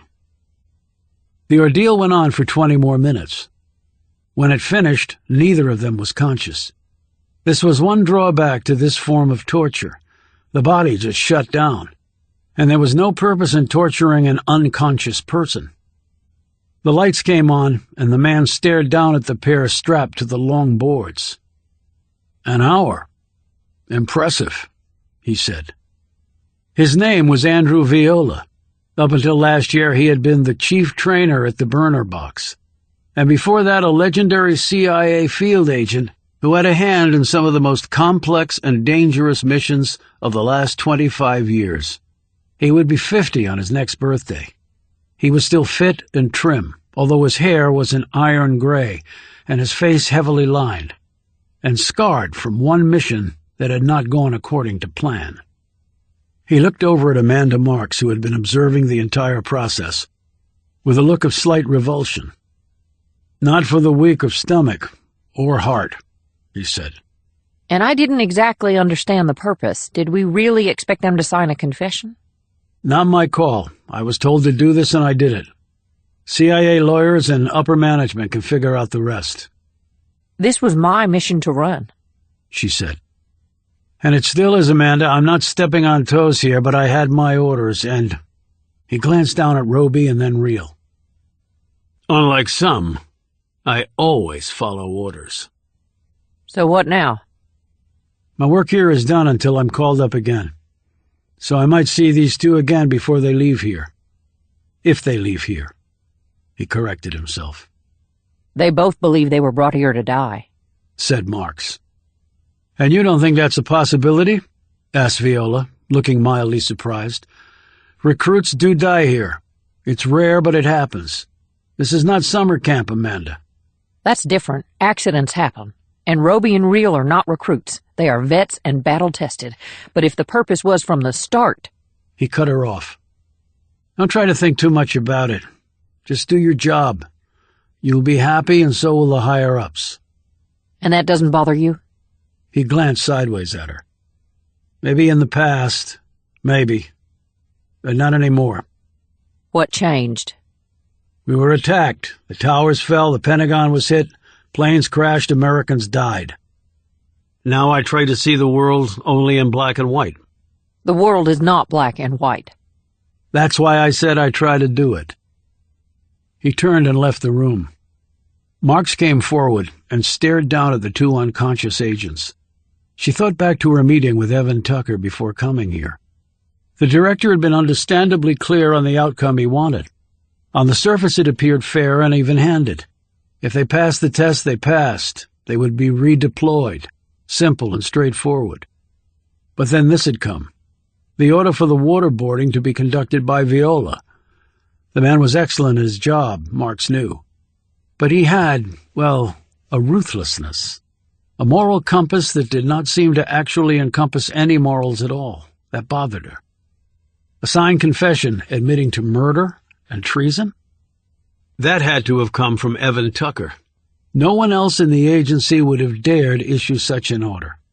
So the rules had changed. Tucker was using the burner box not only to test and break Roby and Reel, he also wanted them to admit to acts that would result in their imprisonment.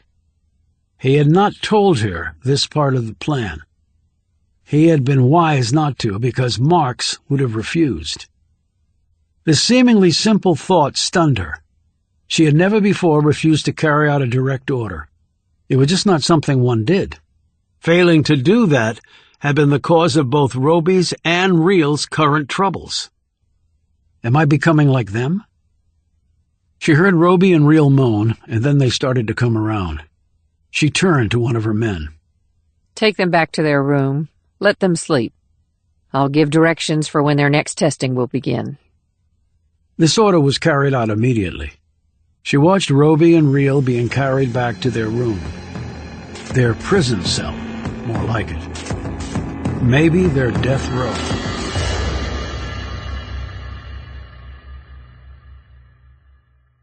Chapter 16. Roby woke first. There were no windows in the room, so he had no idea what time it was. Their watches had been taken from them on arrival. He slowly sat up and rubbed his aching head. He leaned over from the top bunk and saw Reel was sleeping in the lower berth. Roby swallowed with difficulty and cringed when he tasted the remnants of the vomit still in his mouth and throat. Sucks, doesn't it? He looked down again to see Reel staring up at him. Not something I'd want to go through every day. He swung his legs over the edge and dropped to the floor and sat down on her bunk. She curled up her legs to give him room. To what purpose? She asked. They couldn't really believe we'd sign a confession.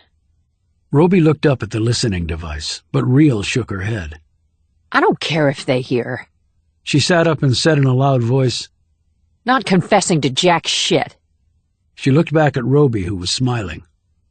What? She demanded. Nothing. Well, I just like your subtle style, Jessica. She started to snap something back, but then stopped and laughed. He joined in for a few seconds, and then they both grew quiet as footsteps approached.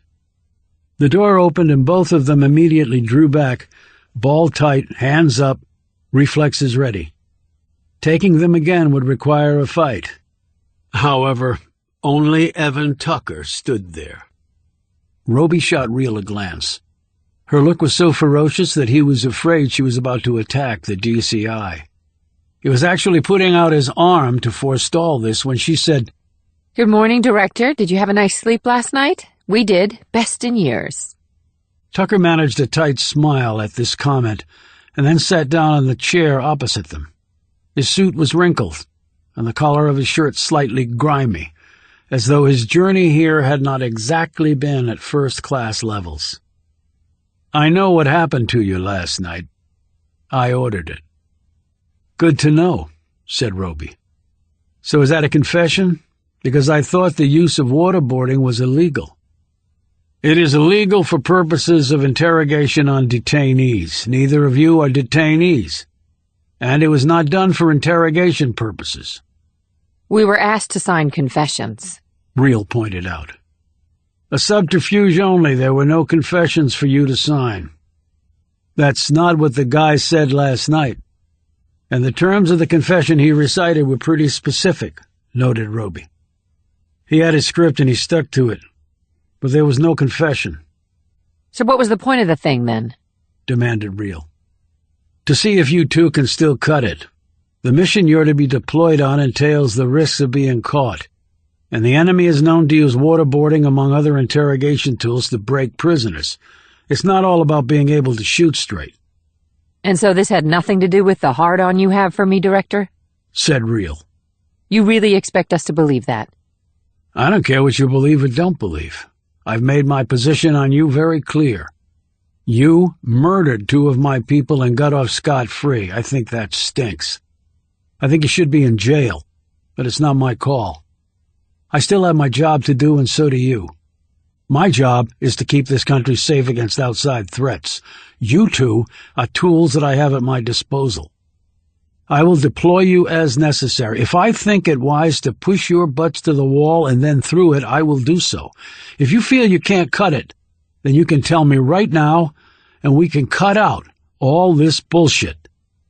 He stopped talking and looked at them expectantly. "And if we want out," said Roby, "then that can be made to happen. But chances are very good that your partner will be prosecuted for murder, and you as an accessory." So if we stay in and maybe get killed, either by the other side or our own people, we don't end up in court? Said Real. "Did you really expect anything more generous than that?" Said Tucker skeptically. "You want to begin to wipe the slate clean of what you did, then suck it up. Finish up here and successfully execute the upcoming mission. If you want to cut and run, then that's a whole other ballgame. Your choice, but make it now. I don't have time to waste." "Is that why you're here?" asked Roby. "To deliver the ultimatum?" "No. I'm here to finally lay to rest any misconception you two might have about my motives. You were not sent here to be killed. I'm far too busy to even have time to think about something like that. The fact is, in the grand scheme of things, none of us is that important. Now we have an opportunity to do something that will make the world a far better, far safer place. I need to know that you're with me on this 1,000%. Or I have no use for you at all. Again, your decision. And again, I need it now." He once more quieted and looked at them. Roby was the first to speak. "I'm in." Real nodded. "Me too." "Glad to hear it." Tucker rose, opened the door, and was gone. Before Real and Roby could even say a word, they heard the sounds of someone else approaching. A few moments later, the orderly wheeled the cart in. It was loaded with breakfast foods and a carafe of coffee. Another orderly brought in 2 foldable chairs. They set up the table, laid out the food and coffee, and departed. Real and Roby had not moved the entire time. Finally, they looked at each other. "You think there's cyanide in it?" he asked. "I don't care, I'm starving." They rose, sat down in the chairs, and attacked the food and drank down the hot coffee. They said nothing as they devoured the meal. Then they sat back looking both satisfied and energized. Real said, "You can never overestimate the effect of a good meal on one's spirits." "Yeah, but maybe it's just that they're fattening the calf before leading it to slaughter." "So that was our last meal before execution?" "Wish I could tell you one way or another," Roby replied. "Before Tucker showed up, I was pretty sure we were done for. Now I'm not so sure." "Strange he came all this way to tell us something we already knew." "You think he was sincere?" "Give me a break. He was lying his ass off." "For what reason?" asked Roby. "Spies lie, and he's probably covering his butt on the waterboarding thing." "Did he need to? It's not like we belong to a union and can file a grievance." Footsteps sounded again, and each of them instinctively gripped a knife next to their plates. However, it was merely the orderly retrieving the table. Another escort was with him. He led them to the showers, where they cleaned up and changed into fresh clothes. As they were walked back to their room, Real whispered into Roby's ear, "This is freaking me out more than the waterboarding. Why are they being nice to us?" Roby whispered back, "Maybe Tucker gave the word." Like I believe that. 4 hours passed before someone came for them again. They were told to change into running gear. Then they were taken by jeep to a remote part of the facility deep within the forest and dropped off. The weather wasn't bad, in the 40s, a little overcast, but the sun was high in the sky and warming. Roby calculated it was about 2 o'clock in the afternoon. After the vehicle drove off, someone stepped onto the path from behind some trees. They turned to see who it was. Amanda Marks stood there wearing a running suit and Nikes. "I trust you're well fed and rested?" she said. "And clean," said Real. "Let's not forget that. Then let's take a run, shall we?" Without waiting for their answer, Marks turned and jogged off. Roby and Real glanced confusedly at one another before joining her, he on the right, she on the left. "So did you know Tucker was coming down today?" asked Real. "At the last minute. What did he want to talk to you about? You mean he didn't tell you? Asked Roby. If he had, I wouldn't be asking you. He wanted to let us know our being here was not part of a personal vendetta. He said we were waterboarded not in order to facilitate a confession because there was no such thing, but rather to make sure we could withstand it in case we were captured. And did you believe him? Asked Marks. Would you? Real shot back. I don't know, I really don't. He's a more complicated person than I initially thought. I don't trust him, said Real. If I were in your position, I wouldn't trust him either, replied Marks. Real said, I take it the food and rest and showers were your doing? Well, they certainly weren't the DCI's or Andrew Viola's initiative. Viola, said a surprised Real. He's involved in this? I thought you would have recognized his voice at the little waterboarding session.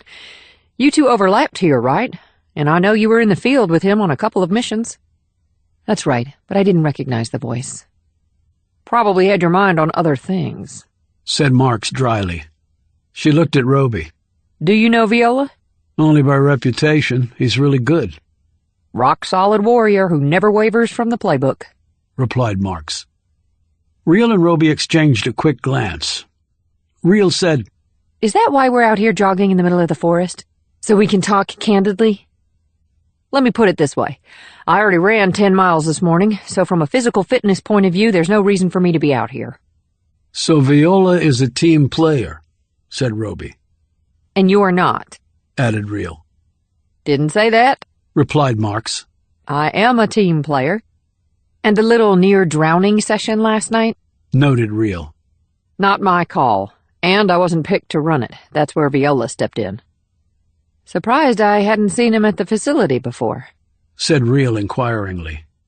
He was just called back in from temp duty elsewhere, answered Marks. By Evan Tucker? Asked Roby, swinging his arms loosely and popping his neck as they ran along at a comfortable pace. Don't know for sure, but I certainly wouldn't be surprised if that were the case. Viola is a high-level asset. He wouldn't be called in by a mid-level grunt, and I certainly didn't do it as the DD. So why didn't Tucker rely on you to do the dirty work? Roby wanted to know. Real added, Did you refuse to waterboard us? Marks ran along for another 30 feet before answering.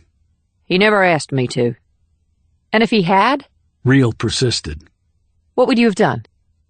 I never agreed with torturing bad guys, much less our own agents. Well, undoubtedly, Tucker was aware of that, said Roby, and didn't bother to ask you to do it. Obviously, Viola had no issue with doing it. No, he didn't. He would never decline to execute a direct order. He's not wired that way. But how could Tucker ever expect us to sign a confession? Said Real. Even if we were tortured. He's not really CIA, answered Roby. He was never in the intelligence field. His appointment to head up CIA was a political payback. He probably thought waterboarding works on everyone. As if a coerced confession is valid, noted Real. And he wanted us to sign it despite the bullshit he tried to feed us back there. I don't think he was going to use it in a court of law, said Marks. Real shot her a glance. What then? Roby answered. Probably proof to the president that we were bad guys. Marks added, And maybe the president signs off on your official termination, not the kind where you clear out your desk and are escorted to the exit. If Tucker thought that was going to happen and he's running CIA, America is in a world of trouble, observed Real. I don't know, said Roby. Maybe he just wanted to kill us. He might just want us to feel the pain, said Real. Mission accomplished there, said Roby. Real stopped running, and the others pulled up and looked at her. Which brings us back to the question of why you're doing what you're doing, Deputy Director, she said. Marks jogged in place, keeping her body warm and loose. I'm a team player, Real, make no mistake about that. But I draw the line at certain things. Waterboarding our own is one of those things. Anything else? Tucker said he wanted me to push you right to your limit and then beyond. He really wanted to see if you were fit for duty and redeployment. Either you could cut it or not. I assumed that was his goal, to find that out. And now? And now I don't know. His instructions had undertones that maybe he didn't want you to see the outside of this place again. And you chose to what, ignore them? Said Real. I chose to think he couldn't mean that, Said Marks. Or convinced yourself that he couldn't, said Roby. Mark started to run again, and the pair followed her. So where does all this leave us? Asked Real. I don't know, Admitted Marks. but I can tell you that from now on I will train with you. Why? Asked Roby. To be our guardian? Suggested Real. I'm just going to train with you. This is not your problem or your fight, Dee, said Roby. Don't hang your career on this. You don't deserve the possible fallout. I'm the DD, as you pointed out, Roby, and the DD is responsible for her assets in the field. Well, you two are part of those assets, and it's my responsibility to look out for you. So you're setting yourself up for a pissing contest with Evan Tucker over this? Exclaimed Real. Number 1 against 2 has a predetermined outcome. Maybe, Replied Marks cryptically.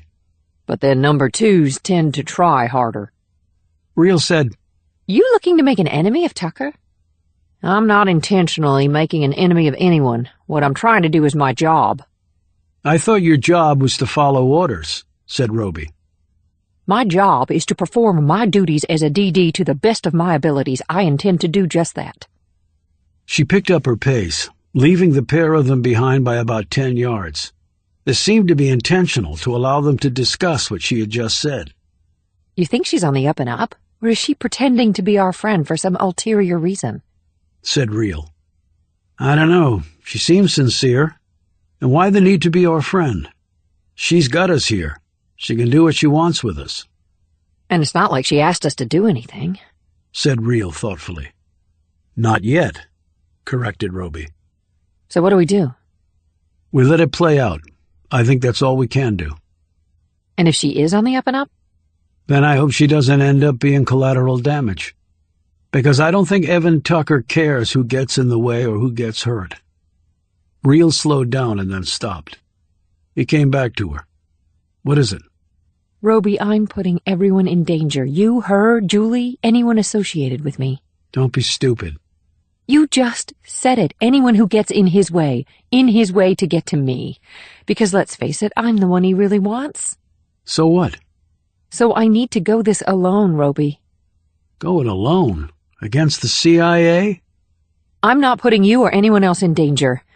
Any more danger. I've nearly gotten you killed more times than I can count. Do you remember what I told you while we were standing in the rain, Jessica?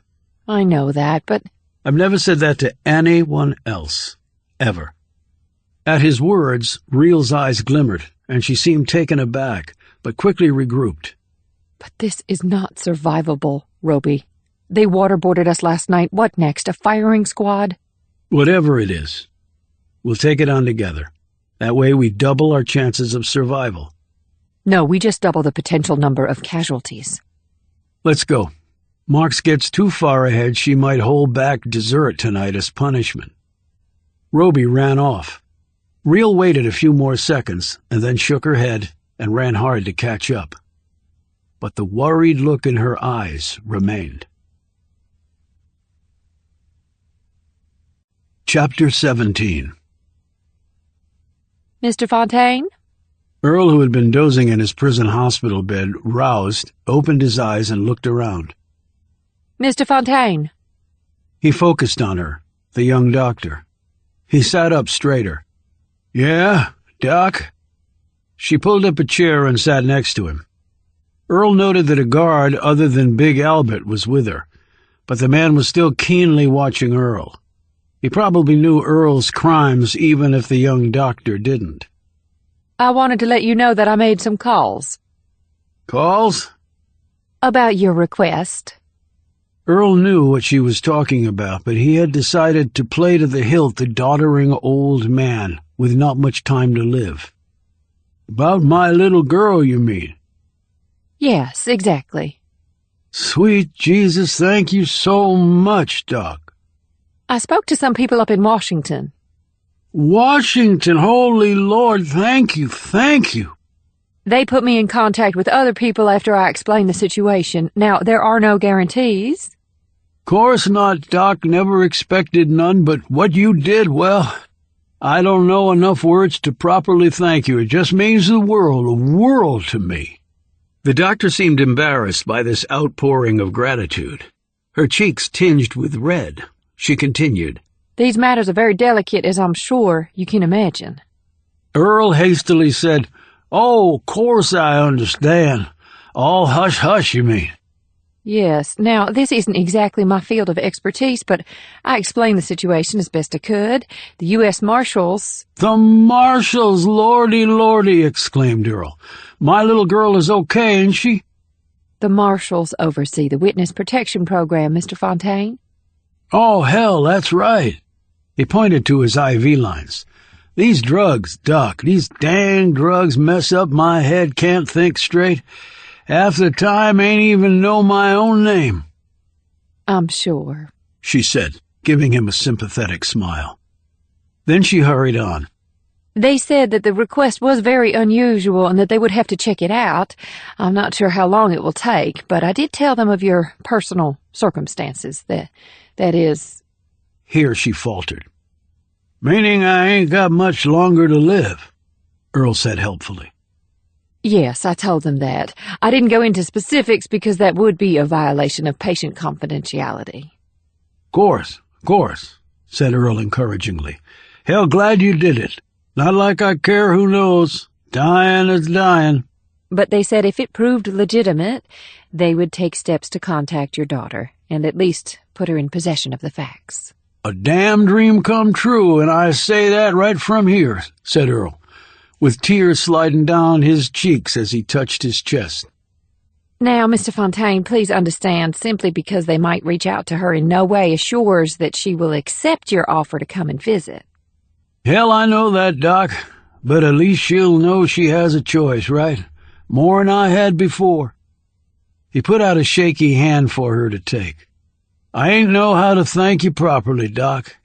I just hoping it's your time to go you remember back to this here moment, to how you made an old man happier than he's been in a long time. The doctor took his hand and shook it lightly, while the guard hovered nearby, rolling his eyes. After she moved off, Earl lay back on his bed. He could feel his heart beating madly. He breathed deeply, calming his weak chest. Can't die now, old man. Gotta keep going. Got to keep going. He looked over at Junior, who was staring at him from his bed. There was something in the other man's look that Earl did not care for. Something on your mind, Junior? Said Earl. What you got going on, old man? Said Junior. Anything I got going on ain't any of your damn business now, is it? Junior eyed Earl with a smile. No, you, Earl. I'm a damn killer. Kill bitches all over Alabama. Can't help myself. Just got to do it. He tapped his head. Up here. Wired, funny doctors say. Not that the damn jury gave a crap about that. Only thing funny about you, Junior, is your face, like a hog's backside. That's why you had to cut them gals at. They ain't screwing somebody ugly as you without a knife to their throat. Junior did not appear to have heard him. But you, Earl, now you are one sick son of a bitch. You are an evil prick. And you got something cooking. I can smell it. What I smell is a pile of crap, and it's coming from your damn bed. You shit your sheet again like a damn baby? But Earl's heart wasn't in his zingers back at Junior. He didn't like it that Junior was suspecting something. What if he told somebody? Made up shit. What would it do to his plan? I can smell it, old man, Junior persisted. He smiled menacingly. And I ain't got nothing else to do except think on it. Maybe I'll figure it out, and if I do, maybe I'll tell somebody like the doc. And maybe they ain't gonna execute your ass, Junior, but I wouldn't bet the farm on it. He looked away from Junior and hollered for the nurse. When she came over, he said in a low voice, I got me a phone call to make. You set that up for me, honey? Who are you calling? Earl glanced over at Junior, whose eyes were once more closed. Some friends of mine, feeling lonely. They say I get one call a day. Ain't had none in 4 days. Can you do it for me, sugar? I'll see what I can do. Earl smiled at her and said, Now I'll be right here when you get back. She snorted at his quip and moved off. The smile faded from Earl's lips. He looked back over at Junior. Not good. Not good at all. Chapter 18. I need to know unequivocally where you stand. Evan Tucker stared across the width of a conference room table at the man sitting there. If Andrew Viola was surprised by the question, he didn't show it. I stand where you want me to, sir, replied Viola evenly. Words, Viola, are easy. I think I've done more than words, sir. I carried out your orders to the letter. No confession, though. We did 3 sessions on them, sir, one more and maybe they're dead. Didn't think you wanted it to go down like that, and they're tough, you have to give them that. I don't give them anything particularly real. I understand you visited the burner. I did. I spoke to Roby and Real. And did it go according to your plan? Exactly what plan is that? Asked Tucker suspiciously. I meant, did you accomplish your goal, whatever that is? I told them I needed their assurance that they were totally committed to this mission. I told them the waterboarding was to see if they could withstand such torture if captured. Okay, said Viola evenly. And I was speaking the truth, if you care to know. I never assumed otherwise, sir. The fact is they are the best we have in the field right now, and this mission needs them. I don't necessarily like it, but I have to put my personal feelings aside for the greater good. I understand. Tucker drummed his fingers on the table. Marks has been a disappointment. She's a first-rate agent, said Viola. Can't say anything against her. Tucker looked keenly at Viola. If you play your cards right, you might find yourself as DD. Viola looked uncomfortable with this. With all due respect, Director, I'm not sure I'm cut out for that. I'm a tactical field guy, always have been. Politics and long-term strategies are not my strength. A man who knows his weaknesses can turn them into strengths. We might want to see how this plays out, sir. Tucker nodded. The mission they're being vetted for is the most important in the last 50 years. Perhaps the most important of all time for us. Viola leaned back in his chair, his eyes widening slightly at this comment, but his features also holding some skepticism. Tucker must have noted this because he said, Not an exaggeration, Viola, not at all. Viola said nothing. Do you think they'll make it through? Asked Tucker. I wouldn't bet against them. Like you said, they're the best we have right now. In ability, not loyalty. And I need both. Viola shifted uncomfortably in his seat. I never knew what the bad blood was between you and Real, sir. There's no need for you to know, said Tucker. Suffice it to say that Real did something extraordinarily heinous. Viola looked thoughtful. I guess it must be pretty bad if you want her dead. I never said I wanted her dead, snapped Tucker. Sorry, sir. I just assumed something, I guess. I shouldn't have. Tucker sat back and steepled his hands. I just need to know, Viola, that I have their loyalty and they are up to snuff. Do you understand? The up to snuff part I can control easily enough. Loyalty is more part of the brain, sir. The psychs need to get there. They will. So, what exactly do you want me to do? Your job, nothing more, nothing less. Have you spoken to Marks? Only enough to get filled in on certain things. I want you to watch her as carefully as you're watching Roby and Real. What exactly am I looking for? Loyalty, Viola. I demand it from everyone at this agency. So you want me to spy on the DD? Viola said incredulously. Just keep in mind that while she's the DD, I'm the DCI. The last time I looked at the organizational chart, I'm above her. Viola shifted again in his seat. No doubt about that. Then do what I say. Regular reports. That'll be all. Viola rose and turned to the door. He turned back to look at Tucker. Yes, said Tucker expectantly, though something in his tone seemed to be bracing for a fight. I joined CIA to serve my country, Director. As did I. Your point? No point, sir. I just wanted to make sure you understood that. After Viola left, Tucker continued to sit in his seat. He stared at his hands that were dotted with sunspots, the result of too much time sailing the Chesapeake Bay on hot summer days. That was all before he became DCI. Now there was no time for sailing. There was only time for this. It was consuming his life. No, he had no more life. He was the DCI. That was his life.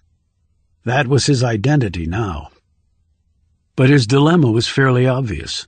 Who could he trust? Marx? Viola? Any of his people? He had the most important mission of his career coming up, perhaps the most important mission the agency had had in decades. And he had told the President of the United States that he had it covered, that his team was being vetted, and if they weren't ready to go, he had another team ready to step in. But did he? He knew what he wanted. He wanted Real to pay for what she had done, and if Roby stood with her, he would get the same treatment. But the fact was he needed them to perform this mission. He had to send the best, and they were the best by a wide margin. He put his face in his hands. His stomach was full of cold dread. His skin was wet with sweat. He felt nauseated. He felt dead. Am I suicidal? Has it come to this? Am I really losing it? The DCI needed to be at the top of his game, right this very minute. He rocked back and forth with his head bracketed by his hands. And then with a spark of clarity, his reason cleared. He lifted his face from his hands. He had his answer. In fact, it had been staring him in the face the whole time. Andrew Viola drove to a private airport to hop on agency wings on the way back to the burner. But he made one stop along the way. He had a phone call that he needed to make, and he didn't trust his secure mobile phone to make it without someone listening in. He stopped at a 24-hour convenience store and stepped out of his car. He didn't go inside. He went to the single payphone that was affixed to the exterior wall. He didn't even know if it would work. He dropped in his change and got a dial tone. He punched in the number, and the phone rang 3 times before it was answered. Blue Man said, "Hello?" Andrew Viola said in a low voice, "You need to hear something, but you didn't hear it from me." "Is this about Roby and Real?" asked Blue Man. "Yes, it is," replied Viola. Viola said his piece and then took some questions from Blue Man, whose real name was Roger Walton. He was very high up at the agency, though not as high up as Amanda Marks and Evan Tucker. He was also a friend and ally of Will Roby's, and of Jessica Reel's. When Viola finished, he hung up the payphone and got back into his car. Ironically, the old-fashioned payphone might be the safest form of communication there was these days. NSA tended to focus more on mobile phone traffic and texts and emails. There were so few coin phones left that no one really bothered to monitor them anymore. He started the engine and headed off. He would be back at the burner in a few hours. And maybe he had just realized that the world was not simply black and white, no matter how much he wanted it to be. Chapter 19. Spitzer and Bitterman were playing tag team. Seated across from them were Roby and Real. Long time no see, began Real. Lost the love? The two psychologists glanced at one another, looking a bit uneasy. Spitzer said, We don't make our own appointments. Roby said, I know. You follow orders like everybody else. So why the double team today? Said Real. She gave an anxious sideways glance at Roby. I thought these sessions were supposed to be one-on-one. They usually are, replied Bitterman. But not today. Does this make you uncomfortable? No, said Real. I love revealing my innermost thoughts on a public stage. Spitzer smiled. It's not the preferred way, Agent Real, but it might actually be beneficial to you and to Agent Roby. I can't possibly see how, but I'm not a shrink. She sat back against the chair, her eyes half closed. And at least while we're in here, no one is trying to kill us. Bitterman said, You mean kill you when you're in the field? Roby said, No. She meant kill us while we're here at the burner. It's definitely not a walk in the park here, noted Spitzer, as she doodled with her pen on the pad she held. Real said, Oh, the training part we can handle. It's the waterboarding in the middle of the night that gets me a little uptight. I like a full 6 hours of sleep, uninterrupted by torture, just like the next person. Spitzer and Bitterman both gazed at her open-mouthed. Bitterman said, Are you saying that you were tortured? Here? Don't get your boxers in a wad, Doc, said Real. It wasn't the first time, and I doubt it will be the last. It's just usually not our own people that do it to us. Spitzer said, But that's illegal. Yes, it is, replied Roby. But please don't think of filing any paperwork on it. Why? Asked Bitterman. Roby stared at him. You're a bright guy. I think you can see the end game on that one. Bitterman paled and glanced nervously at Spitzer, who kept her gaze squarely on Real. Bitterman said, Well, perhaps we should go ahead with our session. Perhaps we should, said Real. So fire away. The two psychologists readied their notes, and Spitzer spoke first. The last time we talked, we were discussing roles. Judge, jury, executioner, said Real promptly, while Roby looked on curiously. Yes. What role do you feel you're playing right now? Victim. And how does that make you feel? Asked Bitterman. Shitty. He next looked at Roby. And you? Not a victim, a scapegoat, and pissed in case you were going to ask how I felt about it. So you consider all of this unfair? Asked Bitterman. I've served my country, risked my life for many years. I've certainly earned more respect than I'm getting now, so is Real. But you understand why the circumstances have changed? Asked Spitzer. Because two traitors are dead? Said Roby. No, I really don't. She wasn't ordered to kill them, pointed out Bitterman. So she took a shortcut. The orders would have been coming, believe me. No, they would have been tried and perhaps convicted, said Bitterman, just as spies and traitors have been before. Roby shook his head. Do you know what those two were involved in? What they were planning? It wasn't selling secrets, Real added, as the two psychologists shook their heads. It was something that the world could never know about, said Roby. There would never have been a trial. Never. And they would never have gone to prison. They would have been executed and gone into a grave, said Real. And that's where I sent them. Be that as it may, said Bitterman. There is the issue of following orders and not acting unilaterally. Otherwise, there is chaos, added Spitzer. The slippery slope, said Bitterman. I know you can see the implications. This was a special case, retorted Real. Exceptions not only disprove the rule, they destroy it, replied Spitzer. Our job is to psychologically vet both of you. While I know that you have been physically challenged while here and will continue to be, we are focused not on your bodies, but on your minds. Do you still have the mental discipline and brain wiring to do your job in the field? Or will you create a new mission on your own instead of following orders? Added Bitterman. We improvise all the time in the field, protested Roby. I'm not talking about improvisation, said Bitterman. All good field agents do that. I'm talking about going off-grid, going rogue and creating entirely new missions to counter perceived wrongs. Do you still have the wherewithal to follow only the orders given to you? Reel was about to say something and then stopped. Roby, for the first time, looked unsure.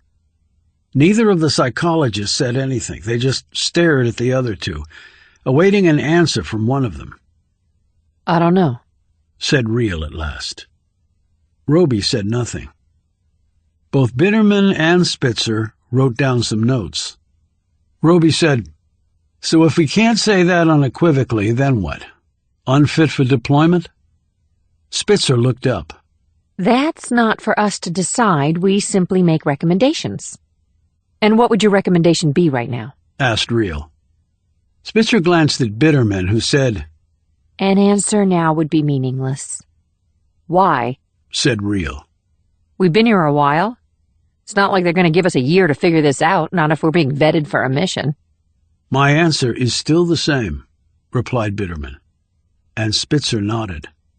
Spitzer said, Do you even want to be redeployed? She looked from Reel to Roby for an answer.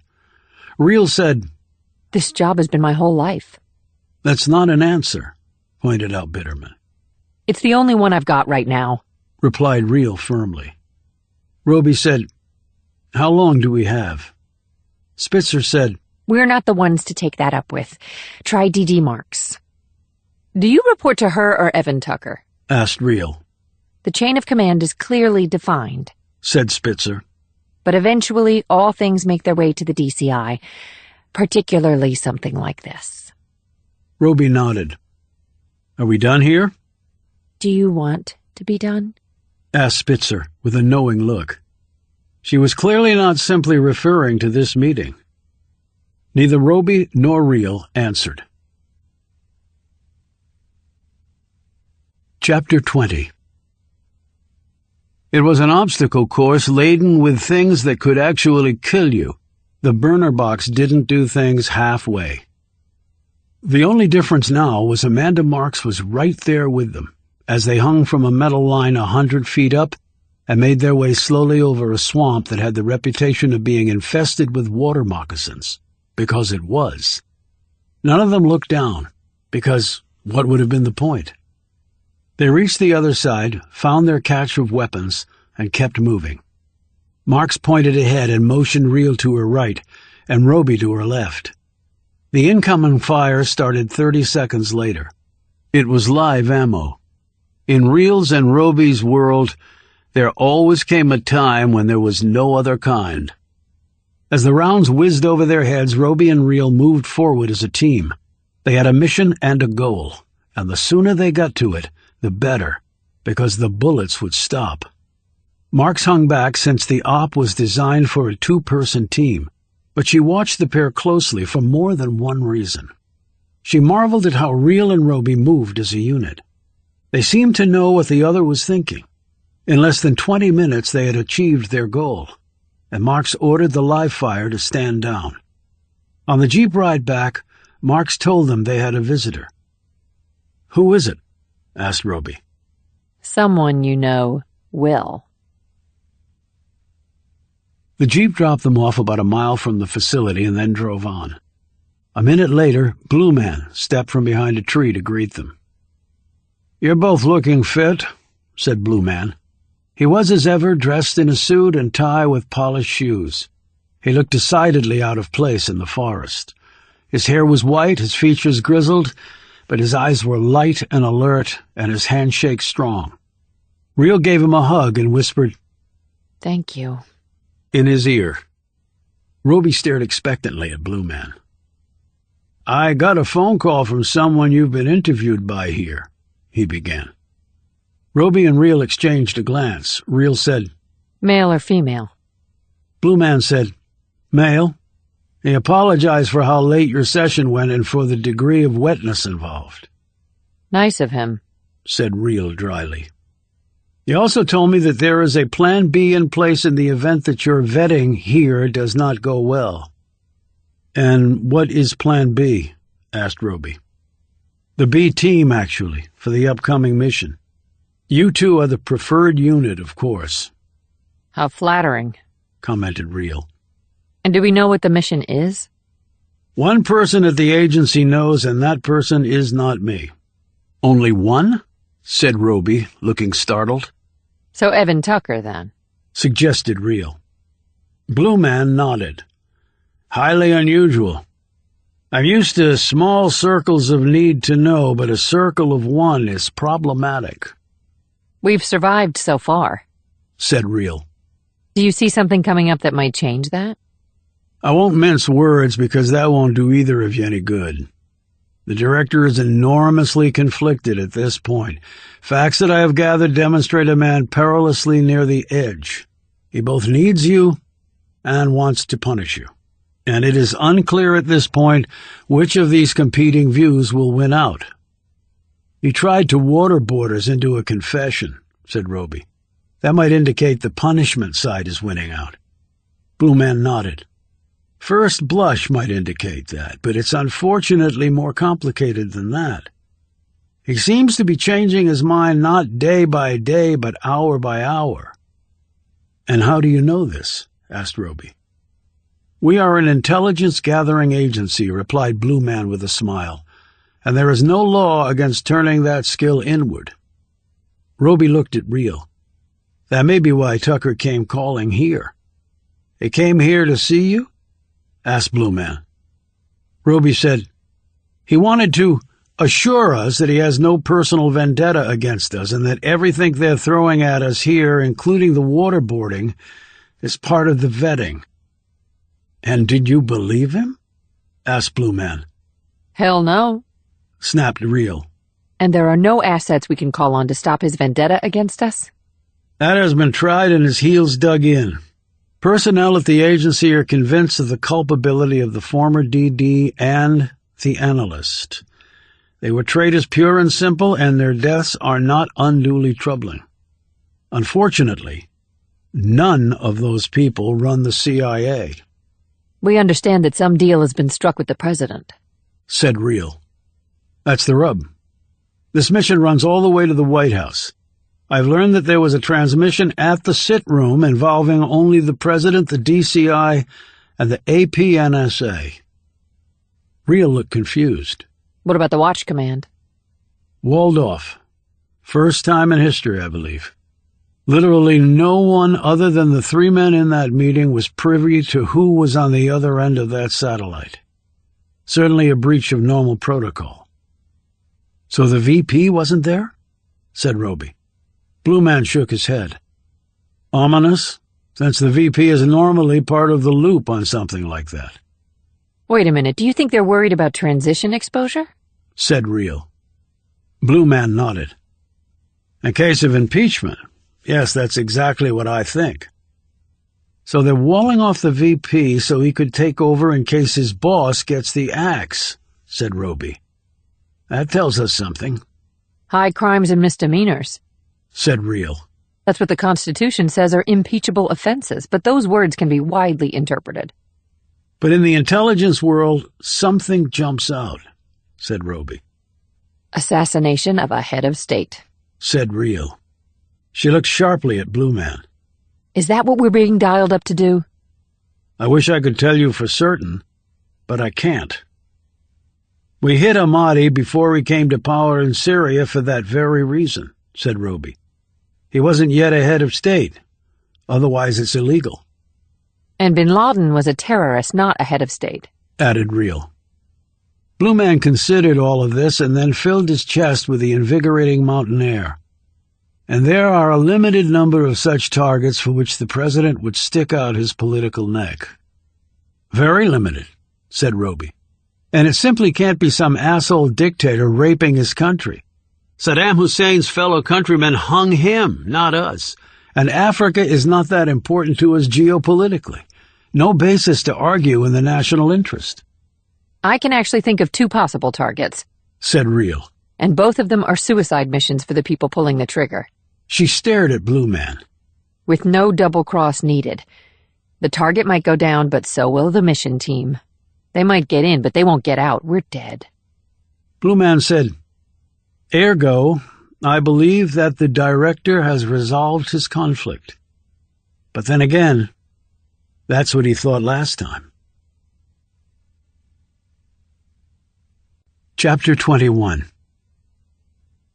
Chung Cha had never met a Westerner who could tell the difference between a Chinese and a Japanese, much less a North Korean from a South Korean. This had proven very valuable to her work. To the world, North Koreans were evil, while South Koreans and Japanese caused no suspicions at all. And Chinese were tolerated because China made everything that everyone else used and had all the money, or so Chung Cha had been told. She had taken a flight to Istanbul and boarded the train there. She was now in Romania heading west. She had been on a North Korean clunker, but never a train such as this. She had never seen anything so luxurious that moved.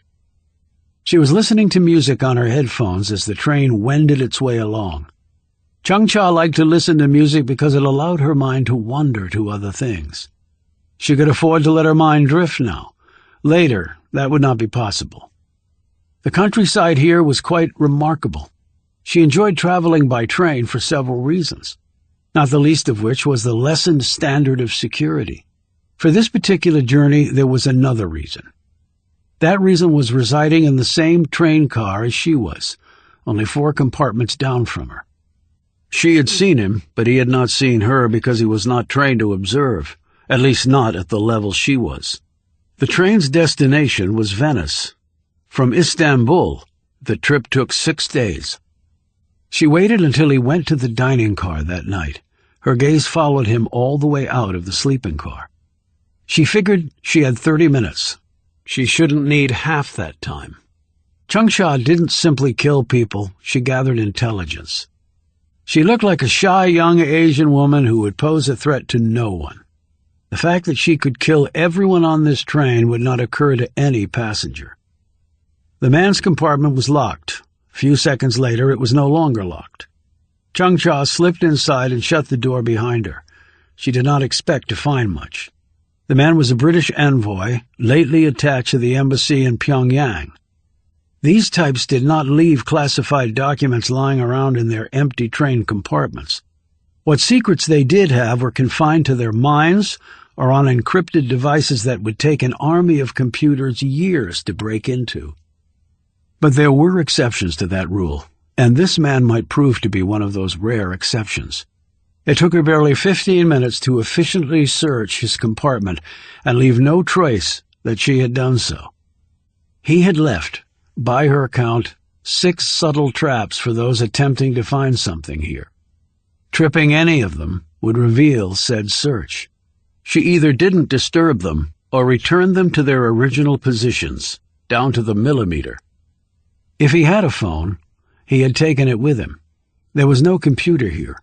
There were no documents of any kind. He was traveling very light. It must all be in his head. If it was, she could gain access to that as well. She knew many torture techniques, and for a very good reason. They had all been inflicted upon her at Yodok.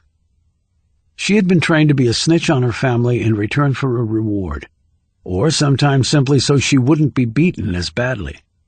She had stolen food from her family. She had beaten others, some of them children.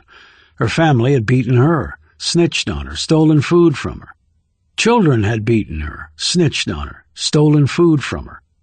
That was just the way it was. Again, with enough fear, humans were capable of anything. She had always wanted to be one of the Boiwan children, the offspring of the guards. Their bloodlines had been affirmed by the great leader Il Sung. They had food to eat and something softer than a concrete floor to sleep on. In her dreams, she had become a pureblood like them, with a full belly and perhaps a chance to pass through the electrified fence one day. And then one day, she had. The greatest day of her life. No prisoner had ever been released from Yodok's lifer zone. She had been the first. She was still the only one. She returned to her compartment, but she had left something back in the man's room. She heard him return a half-hour later. The door opened and closed. She waited, listening through the wireless device mounted in her ear. In her mind, she followed his movements based on these sounds. She was not guessing. She was highly trained to be able to see with something other than her eyes. The movements were slow at first, routine, measured. Then they picked up a bit. Then they picked up pace even more. She knew exactly what that meant. There had been a seventh trap that she had overlooked. He knew his compartment had been searched. Perhaps he had also spotted the listening device she had planted there. She immediately checked the train schedule. 45 minutes from here. She had one small bag with her for the 6-day trip. She never carried much because Chung-Cha had never had much. No more than would fit in a small bag. The car wasn't hers. The apartment wasn't hers. They could take it from her whenever they wanted. But what was in the bag was hers. 42 minutes later, the train slowed. Then it slowed some more. The conductor came on the PA and announced the next stop. She listened to the device. The man's compartment door opened and closed, and she could no longer hear anything from the device she'd planted in the room. However, she believed he would be heading to the right, away from her. The closest exit door was there. She opened the door to her compartment and sprinted to the left. She was out a service door and onto the station platform before the train even stopped. She took up position behind a stack of boxes and waited, peering through a crack in one of them. He got off and looked up and down the platform. He was waiting for someone else to get off, obviously the person who had searched his compartment. No one else did. He waited until the train started to pull away. Then he turned and hurried off without seeing her and entered the station. Her Asian appearance would be problematic for her now, she knew. There could not be many Asians in this ancient town of white Europeans. However, a hat and glasses helped hide her face. She started after him, keeping a good distance in between. He was already on his phone. Getting off the train had been an impromptu move, so he would need either lodging or ground transportation. If he opted for a car, she would have to strike fast. If lodging, she would have at least the night and morning to sort things out. She would prefer that. Fortunately for her, he picked lodging. She walked past where he entered and observed him through a window arranging for a room. He was still on the phone multitasking as he showed his passport and took the old-fashioned room key tied to what looked to be a large golden paperweight. It might come in handy, she thought. That paperweight. Chung-Cha sat in her room in the same hotel as the Brit. She sipped her hot tea and smacked her lips appreciatively. At Yodak, her gums had turned black and all her teeth had fallen out.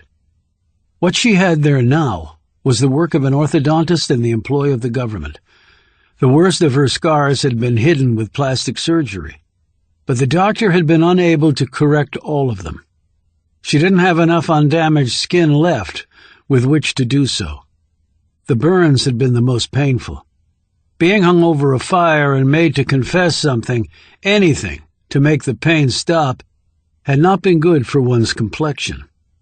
So she sipped her tea, then touched her bed with the fat pillows and thick blanket.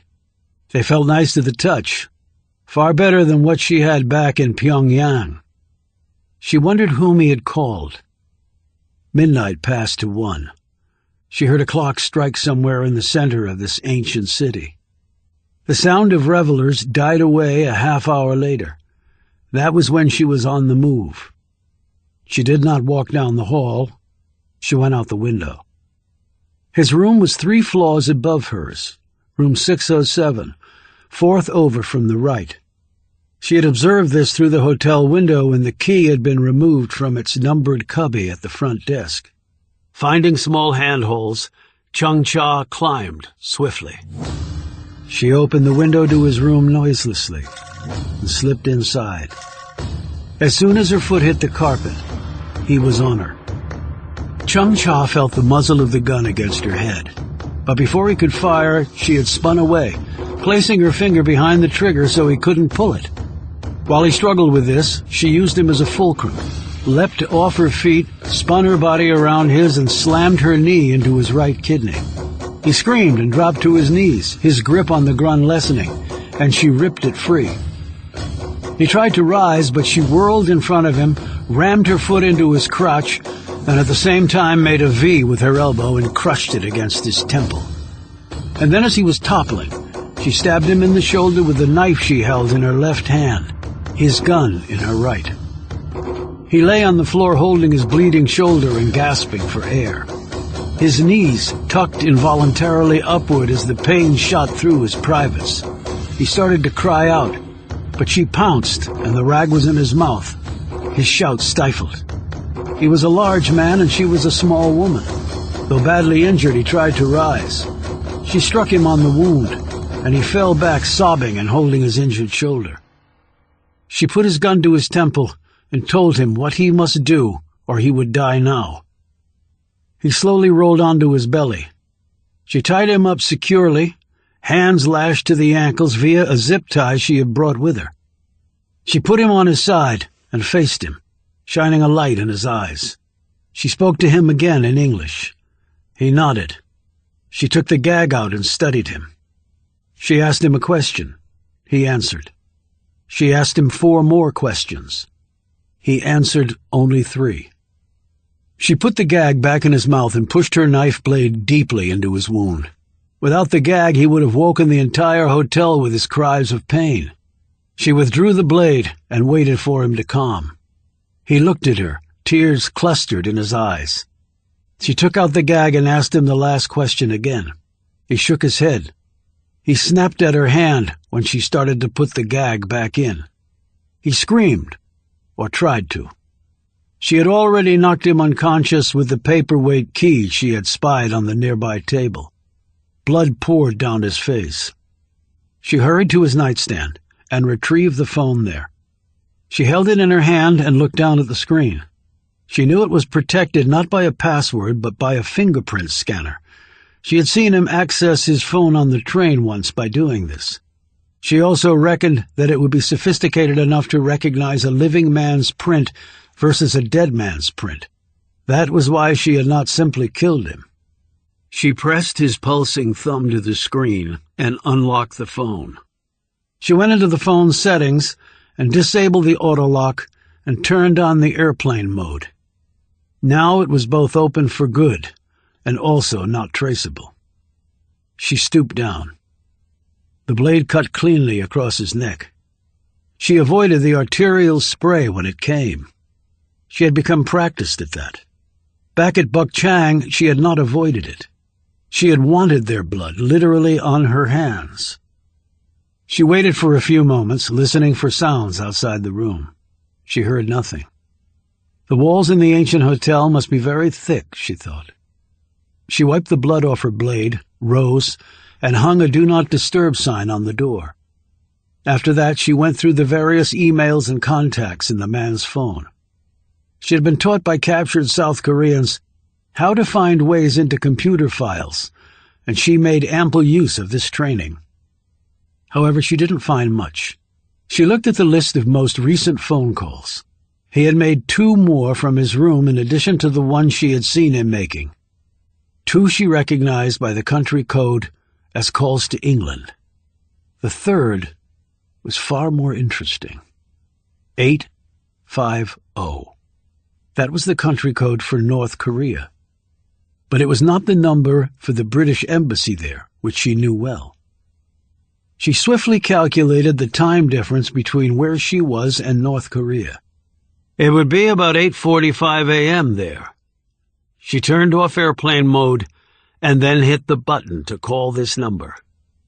The phone rang 3 times and then someone answered. Not in Korean, but in English. The voice spoke again. She listened until he stopped, and then Chung-Cha hit the end call button. She left the room the way she had come, after quickly staging a robbery in the room. She took the phone, as well as the man's wallet, watch, passport, and ring. She had not unpacked her bag, so it was a simple thing to leave the hotel quickly and unnoticed, especially at that time of night. She proceeded to the train station in time to catch the next train that was rolling through. 10 minutes later, she was 5 miles from the town where she had just committed murder. 4 hours later, long before the body would be discovered, she had left that train and boarded a plane back to Turkey. Now she needed to decide what to do and how to do it. Chapter 22. Jessica Reel put down her weapon, slipped off her sound mufflers, and hit the button to draw the target toward her. 20 shots, 19 in the kill zone. 1 2 centimeters outside. She frowned. Not good enough. She had lost her focus on the 14th trigger pull. She looked at Roby next to her as his target sheet sailed toward him. All of his shots were in the kill zone. He looked at her errant shot mark. I know, she said miserably. She had easily passed the test on the firing range even by burner box standards. This was her first miss in over 2,000 fired rounds since they'd been here. Amanda Marks came to stand next to them. I think you've proved your marksmanship still holds, she said. They left the firing range and walked back to the main facility. The days here had been long and arduous, and Roby and Reel felt both exhausted and finely tuned. 2 possible targets, said Reel suddenly. Marks and Roby slowed. Marks looked at her. Blue Man? His visit was timely, said Roby. It wasn't at my prompting, said Marks. We know, replied Reel. It apparently was your colleague. Viola. Now there's a surprise. Not if he's feeling like a fish out of water. Word is he had a one-on-one with Tucker, and came away more than a little nervous. Hence the call to Blue Man, said Roby. If Viola is nervous, something is off. 2 targets, said Reel again. Twin possibilities. They stopped walking altogether and stood in a tight circle. 2 heads of state, said Roby, after glancing at Reel. They had talked at length about how to break this to Marks. They had finally concluded that the direct way was best. Marks stared at him. What the hell are you talking about? The target will be a head of state, and the list of possibilities is pretty short. The look of incredulity still in her eyes, Marks swallowed nervously and said, Is that what Blue Man told you? Roby said, Not directly, but circumstantially, the way this is stacking up, that's the only thing it could be. And he's in agreement with that assessment. That's what Tucker is putting together, and it's apparently eating him alive. That, and figuring out what to do with the 2 of us. But that's illegal. Tucker would never go out on a limb like that. He would, with appropriate alliances. There are very few alliances that would justify that sort of mission, said Marks, sharply. And not all presidents are built the same, noted Reel. Marks stared at her for a long moment. Are you saying what I think you're saying? Yes, I am. But that's an impeachable offense, interjected Roby. That's why the need to know is so tight it's almost non-existent. So Iran or North Korea? Said Reel. Place your bets. Our 2 badass enemies. The remaining 2 of the old axis of evil. Now that Iraq is all nice and peaceful and full of terrorists. Marks looked around. The area was deserted, but she still did not look comfortable discussing this. She said, Clandestine ops like this are my whole wheelhouse as the DD. They're mine to direct, or not. And I know nothing about this. Apparently, Tucker is the only one at CIA to know. Reel added, And the President and Potter, the APNSA. This is crazy, said Marks in a low voice. How did Blue Man find this out? By doing what Blue Man does better than anyone else, working his sources and reading the tea leaves in the faces of his superiors in the organization, said Roby. Tucker doesn't have the greatest poker face, and he didn't come up in the intelligence field. He's a politician. I'm sure Blue Man has ways to find out things at Langley that Tucker can't even imagine. Real said, So Iran's president or the Ayatollah, or North Korea's supreme leader Un. This is absolutely insane, said Marks firmly. North Korea has nukes. Iran is close to having them. And they have death squads all over the world, including right here. If they're deployed in force with chemical or biological weapons? Then we retaliate, and the Russians get involved, and then the Chinese, and Israel gets attacked, and we go to bat for them, said Roby. Then it's all over, said Real. As in apocalyptic over. Marks put a shaky hand to her face. This can't be happening. If it is one of them, which? Said Real. In some ways it doesn't matter, said Roby. We can get into Iran and North Korea maybe, but we won't be able to get out. Syria was hard enough, and Syria is not in the same league as those two. North Korea might as well be another planet. Mark said, North Korea is another planet, but to get to that target we have to have rock-solid inside people at the very top. How did that happen without my being aware of it? Intel like that doesn't occur overnight. You haven't been on the job that long, said Roby. It might have happened before you got here. DiCarlo wasn't on the job long enough to see that through either. That's true, said Marks. But the DD before her, Jim Gelder, was, noted Roby, as he glanced at Real. Real looked away. She said, Gelder could have been involved in something like that. He didn't just push the edges, he obliterated them. Taking down one of those guys, he would have seen it as his crowning glory, even if it did lead to Armageddon. She paused and added, He already tried something like that once. Guy's just full of surprises. Too bad he's dead. We might want to kill him all over again. Roby looked at Marks. So how exactly does this go down? We're tasked to commit a hit on a target that is clearly illegal? How do we do that? I'm not going to be left holding the bag on something like that. Real said, We've sat through our psych evals, and they keep pounding away at us on one thing. Will we follow orders, or will we make up our own? So you tell us, DD. What do we do if that order comes down? Mark started to say something, but then stopped. Finally she blurted out, God help me, Jessica, I don't know. I just don't know. Chapter 23. Evan Tucker stared down at the secure email he had read about a dozen times now, and still his mind could not process what it was seeing. Lloyd Carson found murdered in hotel in Romania, robbery believed to be motive. Tucker looked down at his hands, which were shaking. He tried to type a response but couldn't manage it. He rose from his desk, crossed his office at Langley, poured himself a glass of water and drank it down.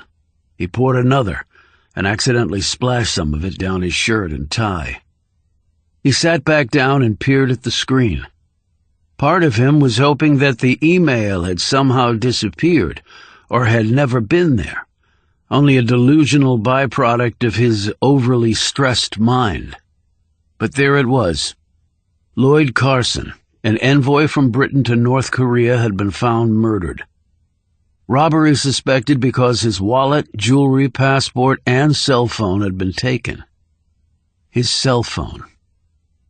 Tucker made a call and ordered that something be done immediately. It was. Another email soon fell into his inbox and he clicked it open. He thought he might be physically sick.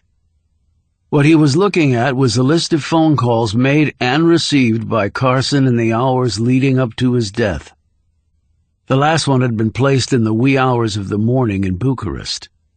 It had been placed to a phone number in North Korea, a very special number that only a handful of people had.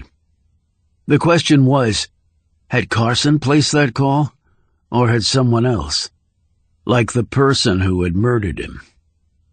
He sent a secure communication at the very top level of secrecy. He did not expect an answer back immediately, and he tried to focus on other work, but found that impossible.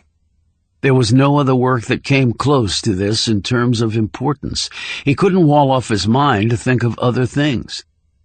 2 hours later, a reply came back, and it froze him to the bone. A call was received at that time, but no one spoke on the other end. No one spoke on the other end. Tucker played out in his mind what had possibly happened on the ground in Romania. Carson was spooked by something and changed his travel plans on the spot. He made phone calls, all but one to British telephone numbers. One, however, was to North Korea. Whoever had killed him had recognized the country code and simply redialed that number. The person had answered the phone, thinking it was Carson calling again. Tucker leaned his head back against his chair. Did that mean what he thought it meant? Did it matter? He couldn't take that chance. Their ultra-secret operation possibly had just been blown wide open. He had to inform the president. His mind knew he had to do this, but his hand did not move to the phone. He began to rethink things. That phone number was untraceable. Maybe he was okay, just maybe. It might be possible that he need not contact the president. What he needed was to first ensure that the op had not been compromised. And if it hadn't been, he needed to get his team up to speed and into the field so they could execute the op. They would not get a second chance. He made a few more calls, setting in motion this process. Right now, he didn't care if Roby or Reel survived or not.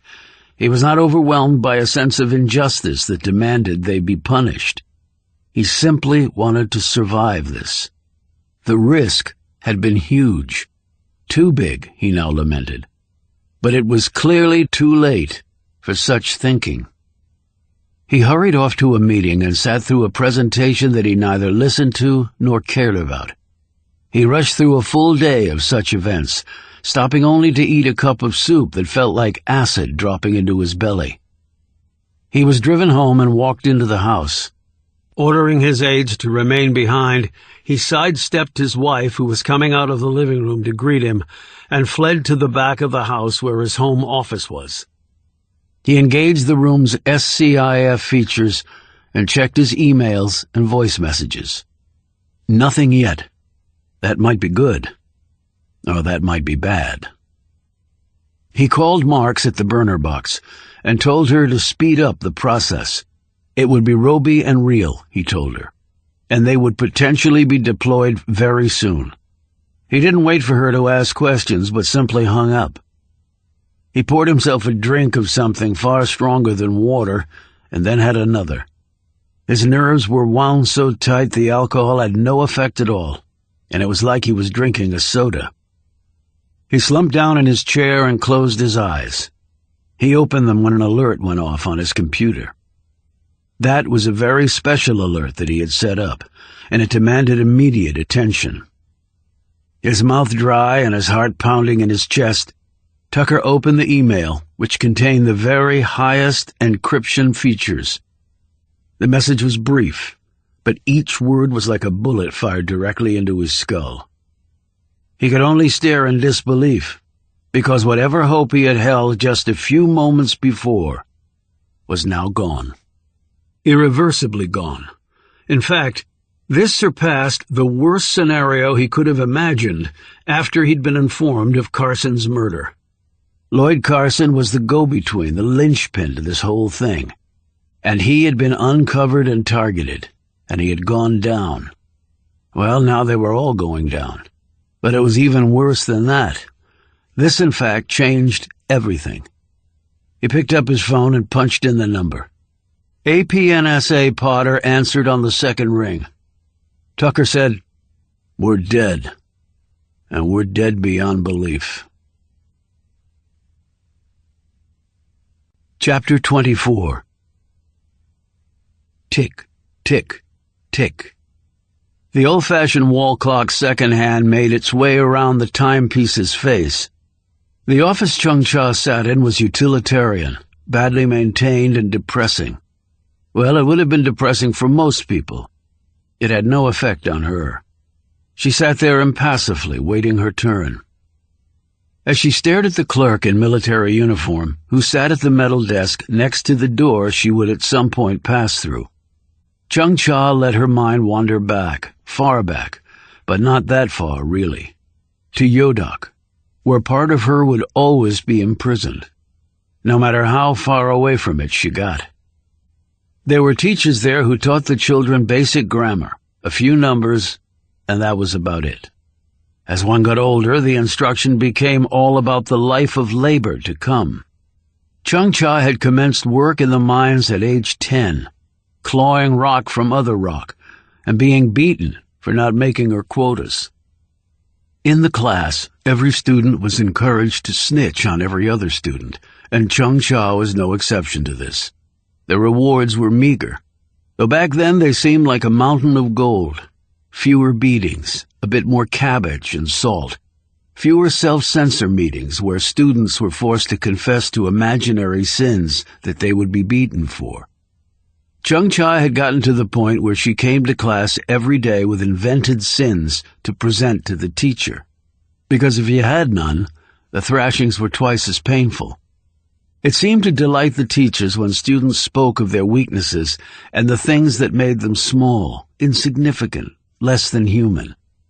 In the camps, the teacher was also your guard, but the only things they taught were cruelty, deceit, and pain. There had been a girl a little older than Chung-Cha who had been accused by her parents of stealing a portion of their food. The parents had turned her in after beating her.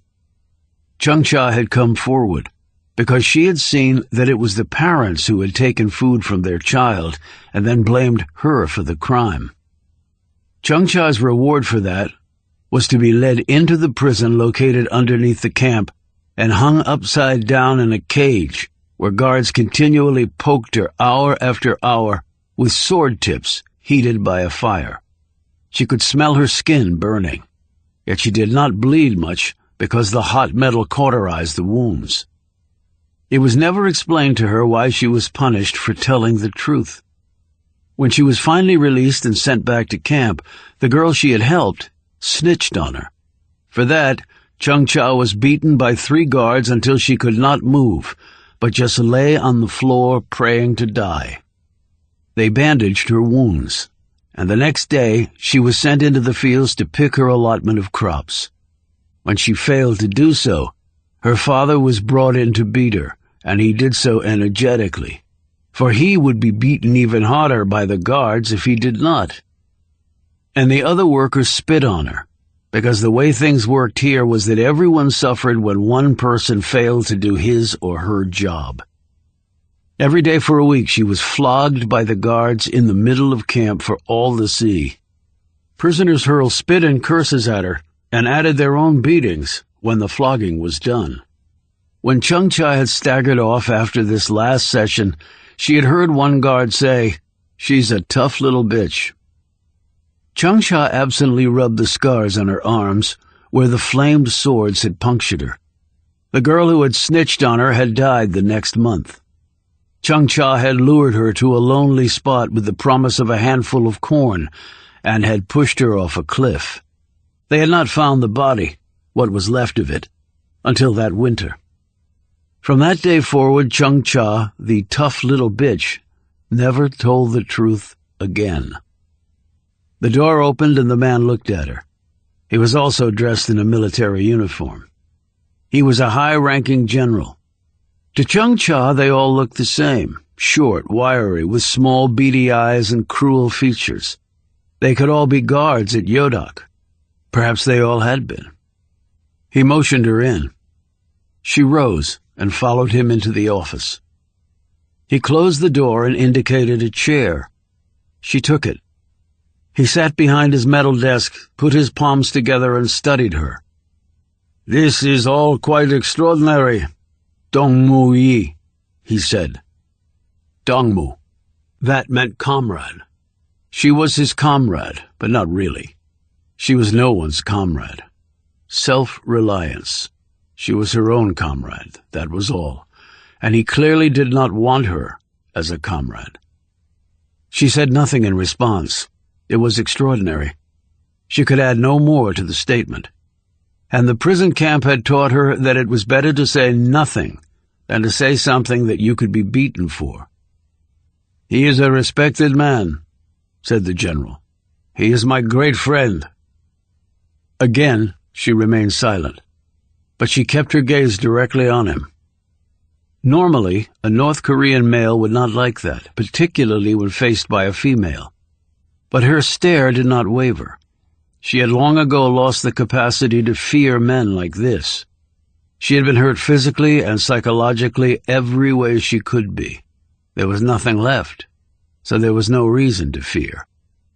The general pulled out the cell phone that she had taken from Lloyd Carson at Bucharest. When she had called the number last dialed by Carson, General Pack had answered. General Pack was indeed a greatly respected man here. He was in the very inner circle of the Supreme Leader. Some said he was his most trusted advisor. Yet she had recognized the man's voice on the other end of the phone. She had heard him speak. She had met him once in person, though it was many years ago. But she would never forget that meeting. It had definitely been his voice on the phone. She was snitching once more, Chung-Cha knew. But that was her job now. The Brit Lloyd Carson had attracted the attention of the North Korean security forces. He had been seen in the company of known American agents. It was well known in North Korea that the Brits and Americans were joined at the hip. She had been assigned to track him, search his things, and, if necessary, kill him as he traveled on his train journey. Well, she had tracked him, searched his things, and killed him. And she had the phone, and they had her testimony that it was General Pack, the respected one, the great friend of the man seated opposite her. It was a delicate situation, she knew. It was a potentially deadly one for her. "The phone number is not traceable. When we called the number, no one answered," said the general. "So we only have your word, Dong Mu-yi, against that of a revered leader." He put the phone down and looked quizzically at her. She finally decided to speak, but chose her words with great care. I have made my report. I have told you what I know. I have no more than that to offer. "And you could not be mistaken about this? About the voice you heard? Are you absolutely certain?" Chung-Cha knew exactly what he wanted to hear. He was not, however, going to hear it from her. He was going to hear something else. She reached into her pocket and slipped out her phone. She hit a few buttons and held it up. She had turned the speaker on. A voice could be heard, clearly speaking in English. "Hello? Hello? Mr. Carson, is that you? Hello? Are you calling back? Is something wrong?" The general jerked forward in his seat, knocking over a jar of pens sitting on his desk. He looked first at the phone and then at Chung-Cha. "That is General Pack's voice." She nodded. Yes. "Where did you get this?" I recorded it when I called the North Korean number from Bucharest. He banged the desk with his fists. "Why did you not show us this before?" I hoped that you would believe the word of a loyal agent of the Supreme Leader over that of a traitor. The door opened and 2 more men came in. They were also generals. It seemed to Chung-Cha that North Korea had far too many generals. These men were outranked by the one sitting across from her. But things like that could change swiftly in her country. Generals came, generals went. They were executed. She had already visited them, let them listen to the phone recording, and then she had come here. The men behind her were too cowardly to face their higher-ranking comrade, so they had sent her in first. The man at the desk rose slowly and stared at them. "What is the meaning of this intrusion?"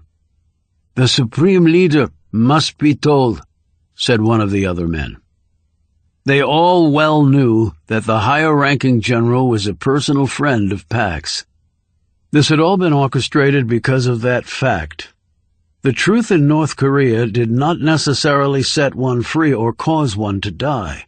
It was merely one factor of many that had to be taken into account if your goal was survival. "Do you not agree, General?" asked the other man.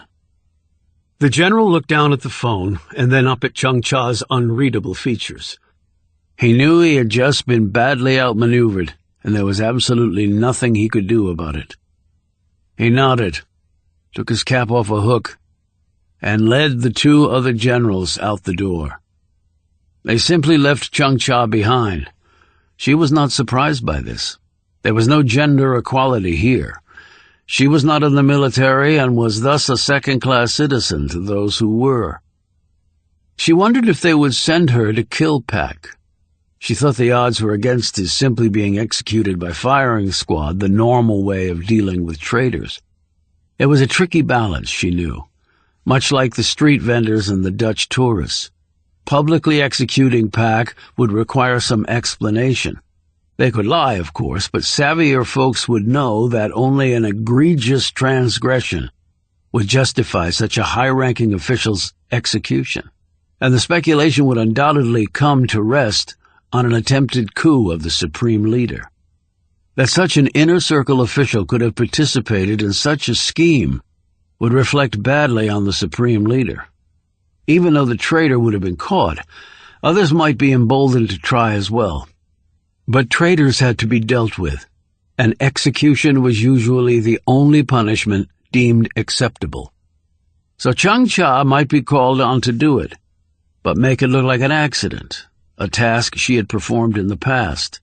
Thus, the traitor would be dead, and any of his confederates would think twice of trying again. But the public and other potential enemies within the country would not necessarily know of the attempted coup at all. That way, the supreme leader would not appear weakened. She thought about all of this, and then thought no more. The order would either come, or it would not.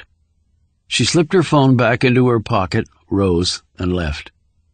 A few moments later, she walked out into the sunshine and looked to the sky, where there were no clouds visible. At Yodak, this was the time of year when prisoners knew the cold was coming. The first set of clothes Chung Cha had received upon entering the camp had come from a dead child. The clothes were filthy and full of holes. She would not receive a new set of rags for 3 years. She labored in a gold mine, digging out the precious metal, unaware what it was or that it was valuable. She also worked in a gypsum quarry, a distillery, and in the fields. Her day started at 4 in the morning and ended at 11 at night. She had seen clearly insane people forced to dig holes and pull weeds. Dying prisoners were sometimes simply released so their deaths would not be officially reported, thereby making the mortality rates of the camp look better. Chung Cha had not known this was the reason. She only remembered old and young prisoners dragging themselves through the open gates only to expire meters from the spot, their bodies left to decompose or be eaten by animals. She had lived with 30 other prisoners in a mud hut not much bigger than her current apartment. The huts were unheated and the blankets threadbare. She had suffered frostbite while inside the hut. She had awoken to find the person next to her dead of the cold. There was one toilet for 200 prisoners. To the outside world, this probably seemed unimaginable. For Chung Cha, it was simply her life. 10. 10 was the number of basic rules at all the camps. The first and most important was, you must not escape. The last and nearly as important was, if you break any of the above rules, you will be shot. All the rules in between, no stealing, obey all orders, spy on, and betray other prisoners, were just filler, she believed. The fact was they could kill you for any reason or no reason at all. Rule number 9 had intrigued her, however. It said that one must truly be remorseful for one's mistakes. She knew this was an incentive for those who hoped one day to be free of the camps. She had never hoped this. She never believed she would be free. She was not remorseful for her mistakes. She was simply trying to survive. In that regard, her life now was no different from her life in the camp. I am simply trying to survive. Chapter 25. The three men were in the White House Situation Room again, and once more the NSC watch teams have been walled off. There were no recordings being made. There were no other attendees. No official transcript would be kept. Evan Tucker looked at the president, and the president stared back at him. The latter had not been told why this meeting had been called, only that it was urgent and needed to take place immediately. That was why they were sitting here now, and why the president had canceled 4 meetings that he had been scheduled to attend. "Care to take me out of the dark, Evan?" the president said in a clearly annoyed tone. Josh Potter had already met with Tucker and thus knew what was coming.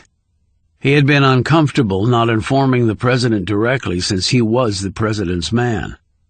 But Tucker had browbeat him into letting the DCI make the briefing. And in truth, Potter did not want to be the messenger on this debacle. Tucker cleared his throat, which lately had felt like mold was growing there. He clasped his hands together and rubbed his 2 thumbs against one another so hard they turned bright pink. "There have been developments of a critical nature related to the mission, and none of them are good." All the color seemed to drain from the president's face. He barked, "Explain that!" Tucker said, "As you know, Lloyd Carson was the British envoy assigned to the embassy in Pyongyang. He has been our chief go-between with General Pak, really our only go-between." The president said, "And I was initially incredulous. He should have gone to his own government with this.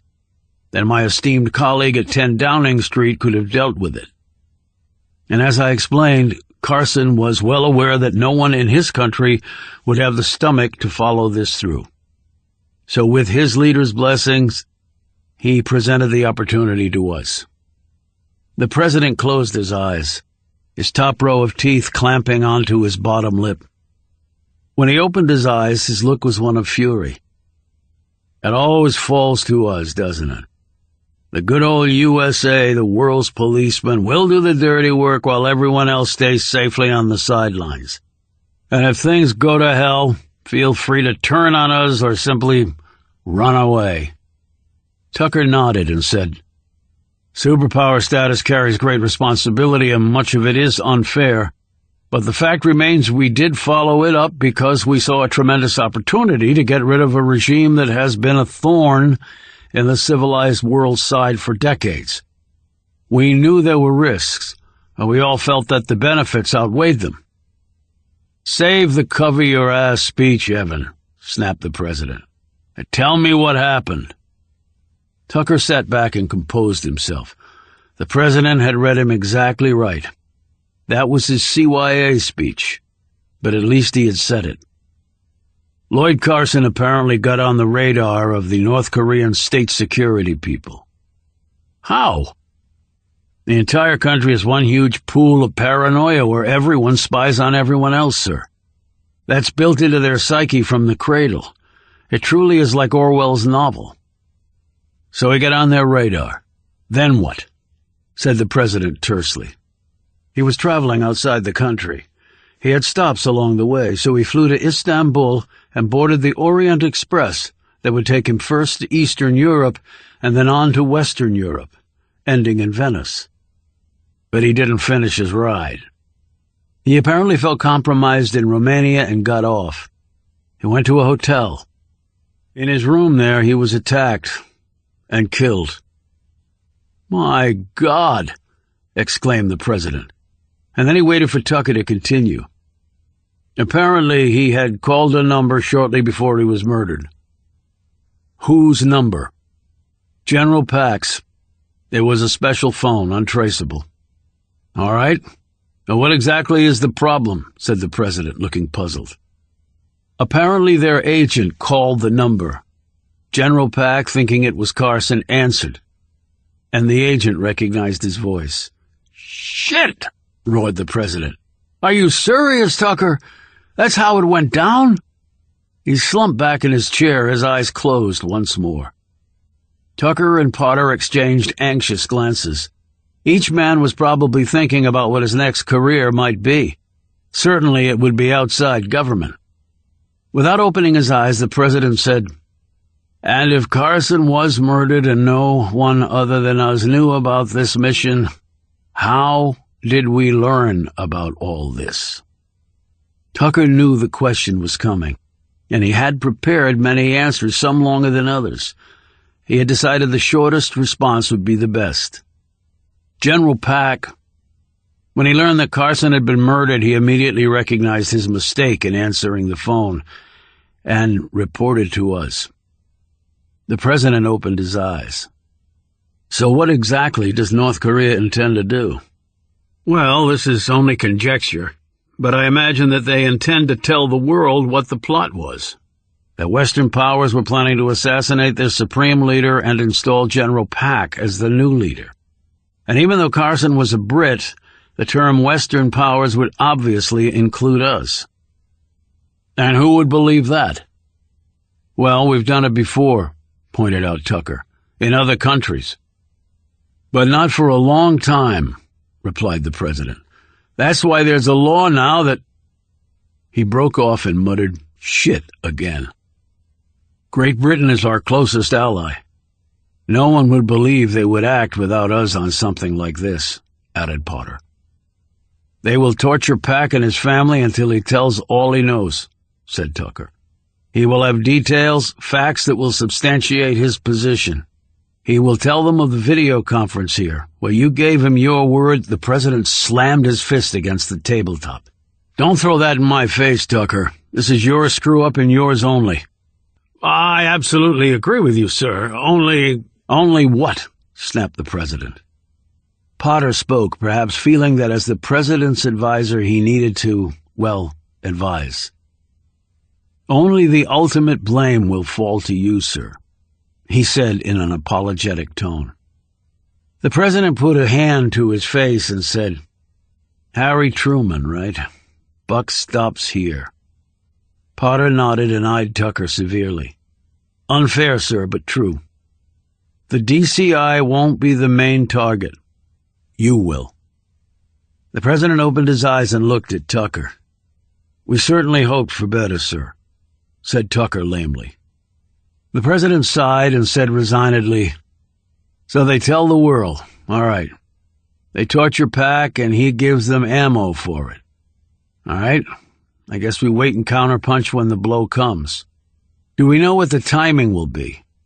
I assume they already have Pack in custody." "He's not in North Korea," answered Tucker. The president shot him a glance. "What?"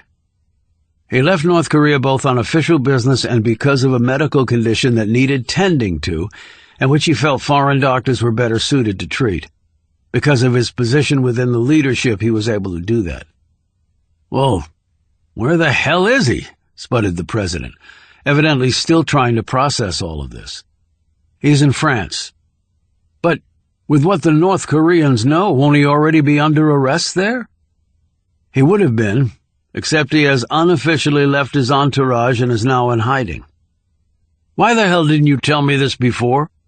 "Because I needed you to fully understand the situation, sir, before I started to present possible solutions." Potter spoke up. "If he's in hiding and not under North Korean arrest, why don't we simply go get him and put him in hiding permanently?" "With what explanation?" asked Tucker. The president said, "Why the need for explanation at all? They don't have to know that we have him. Then they'll simply release publicly that we attempted to use Pack to overthrow the government in violation of both international law and our own laws, and that we are now harboring him and granting him asylum in the United States. And they won't have a shred of proof. Sir, they do not deal in fact. But consider this. If they do make the allegations, it will stir up a lot of attention. As you said, Carson was a Brit. That will entangle our allies in London. He'll go missing in France. Our Paris colleagues will be targeted. No one will believe that they acted without the United States. The media will have a field day. They will leave no stone unturned. Questions will be asked, answers will have to be given, and if the truth comes out..." He looked at both Potter and the president. "I personally do not want to go to prison over this." The president jerked to his feet, put his hands in his pockets, and began to pace, agitation all over his features. "I can't believe this situation. I really cannot believe that I allowed myself to be put in this untenable bullshit position." "I think we must remain calm and think this through," said Potter, though his face was very pale. The president stopped pacing and looked derisively at his aide. "Easy for you to say, Josh. Your participation in this will amount to no more than a stupid footnote in history. I'll take the major hit. I'll be the president in disgrace." Potter's face turned bright red. "Of course, sir. I did not mean to imply otherwise. The president held up his hand and dropped into his seat. "Just don't," he said wearily. He looked at Tucker. "So, what are you proposing?" Tucker took a moment to compose his reply, while the president and Potter watched him closely. "I propose that we target and kill General Pak while he is in France, and then blame it on the North Koreans." The president gaped. "Kill him? But I gave the man my word." Tucker broke in. "That was then, and this is now. And besides, I blame Pak for this. He must have known Carson was compromised. He never should have answered the damn phone. He screwed up, and when you screw up, you pay the price." He looked at both men. "Well," he said breathlessly, "this is the price." "His death? His murder?" said the president.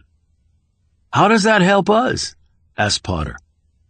"Power struggles occur in North Korea all the time.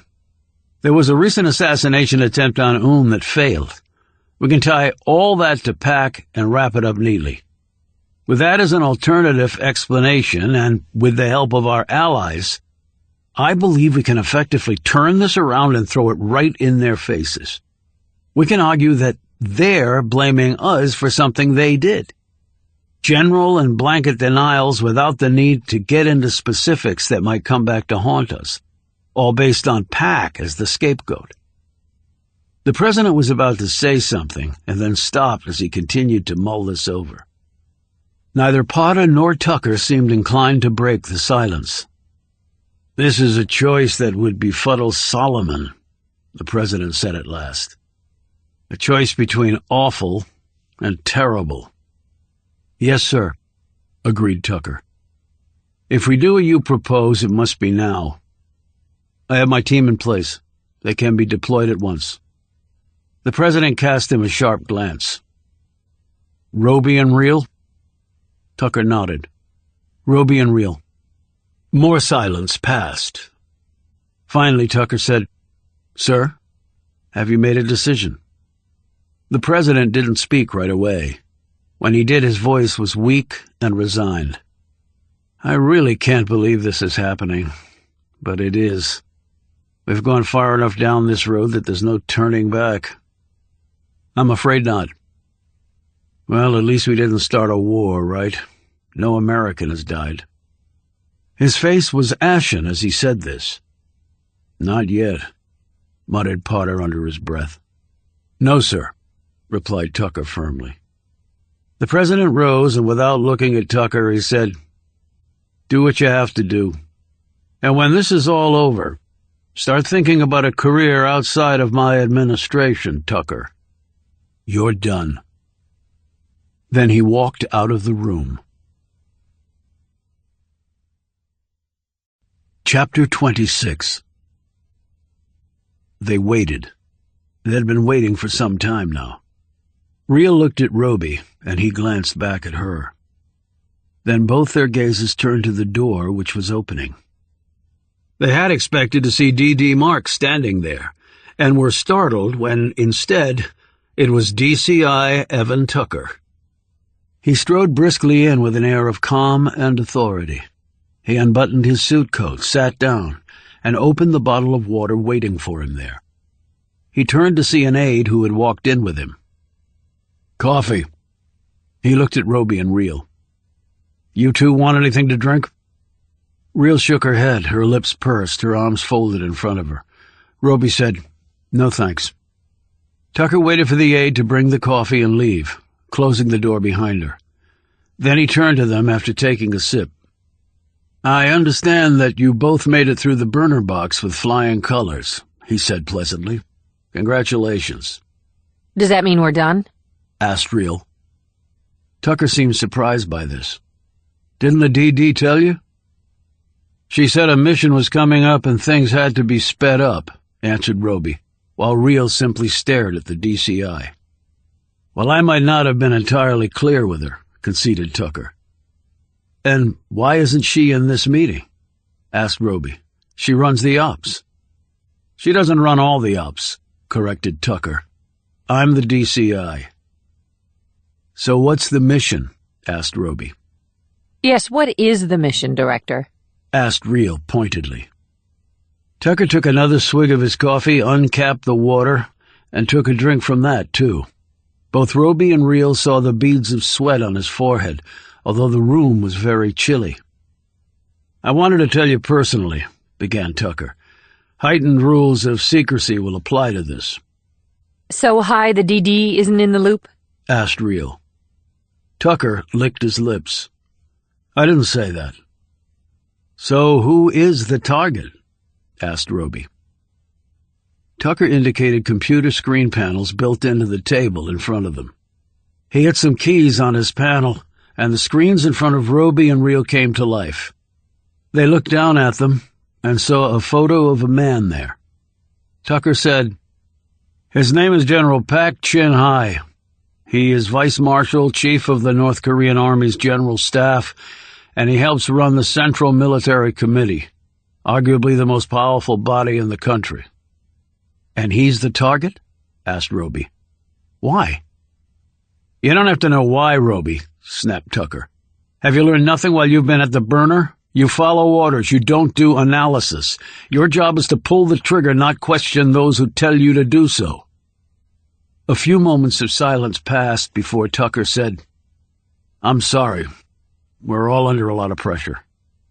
We need to work together. Just be assured that this target has to be eliminated. It's in the national security interests of this country." Roby looked over at Reel. She said, Okay, he has to die. Does this mean we go to North Korea? If so, how do we get in and how do we get out? Or is that not in the game plan, meaning the getting out part? Tucker cleared his throat. "I understand the concerns you might have after Syria." "That's good to hear, sir," replied Roby. "But I met with you before to assure you that this is not personal. This mission is for the greater good. Nothing gets in the way of that." So where is the target? Asked Reel again.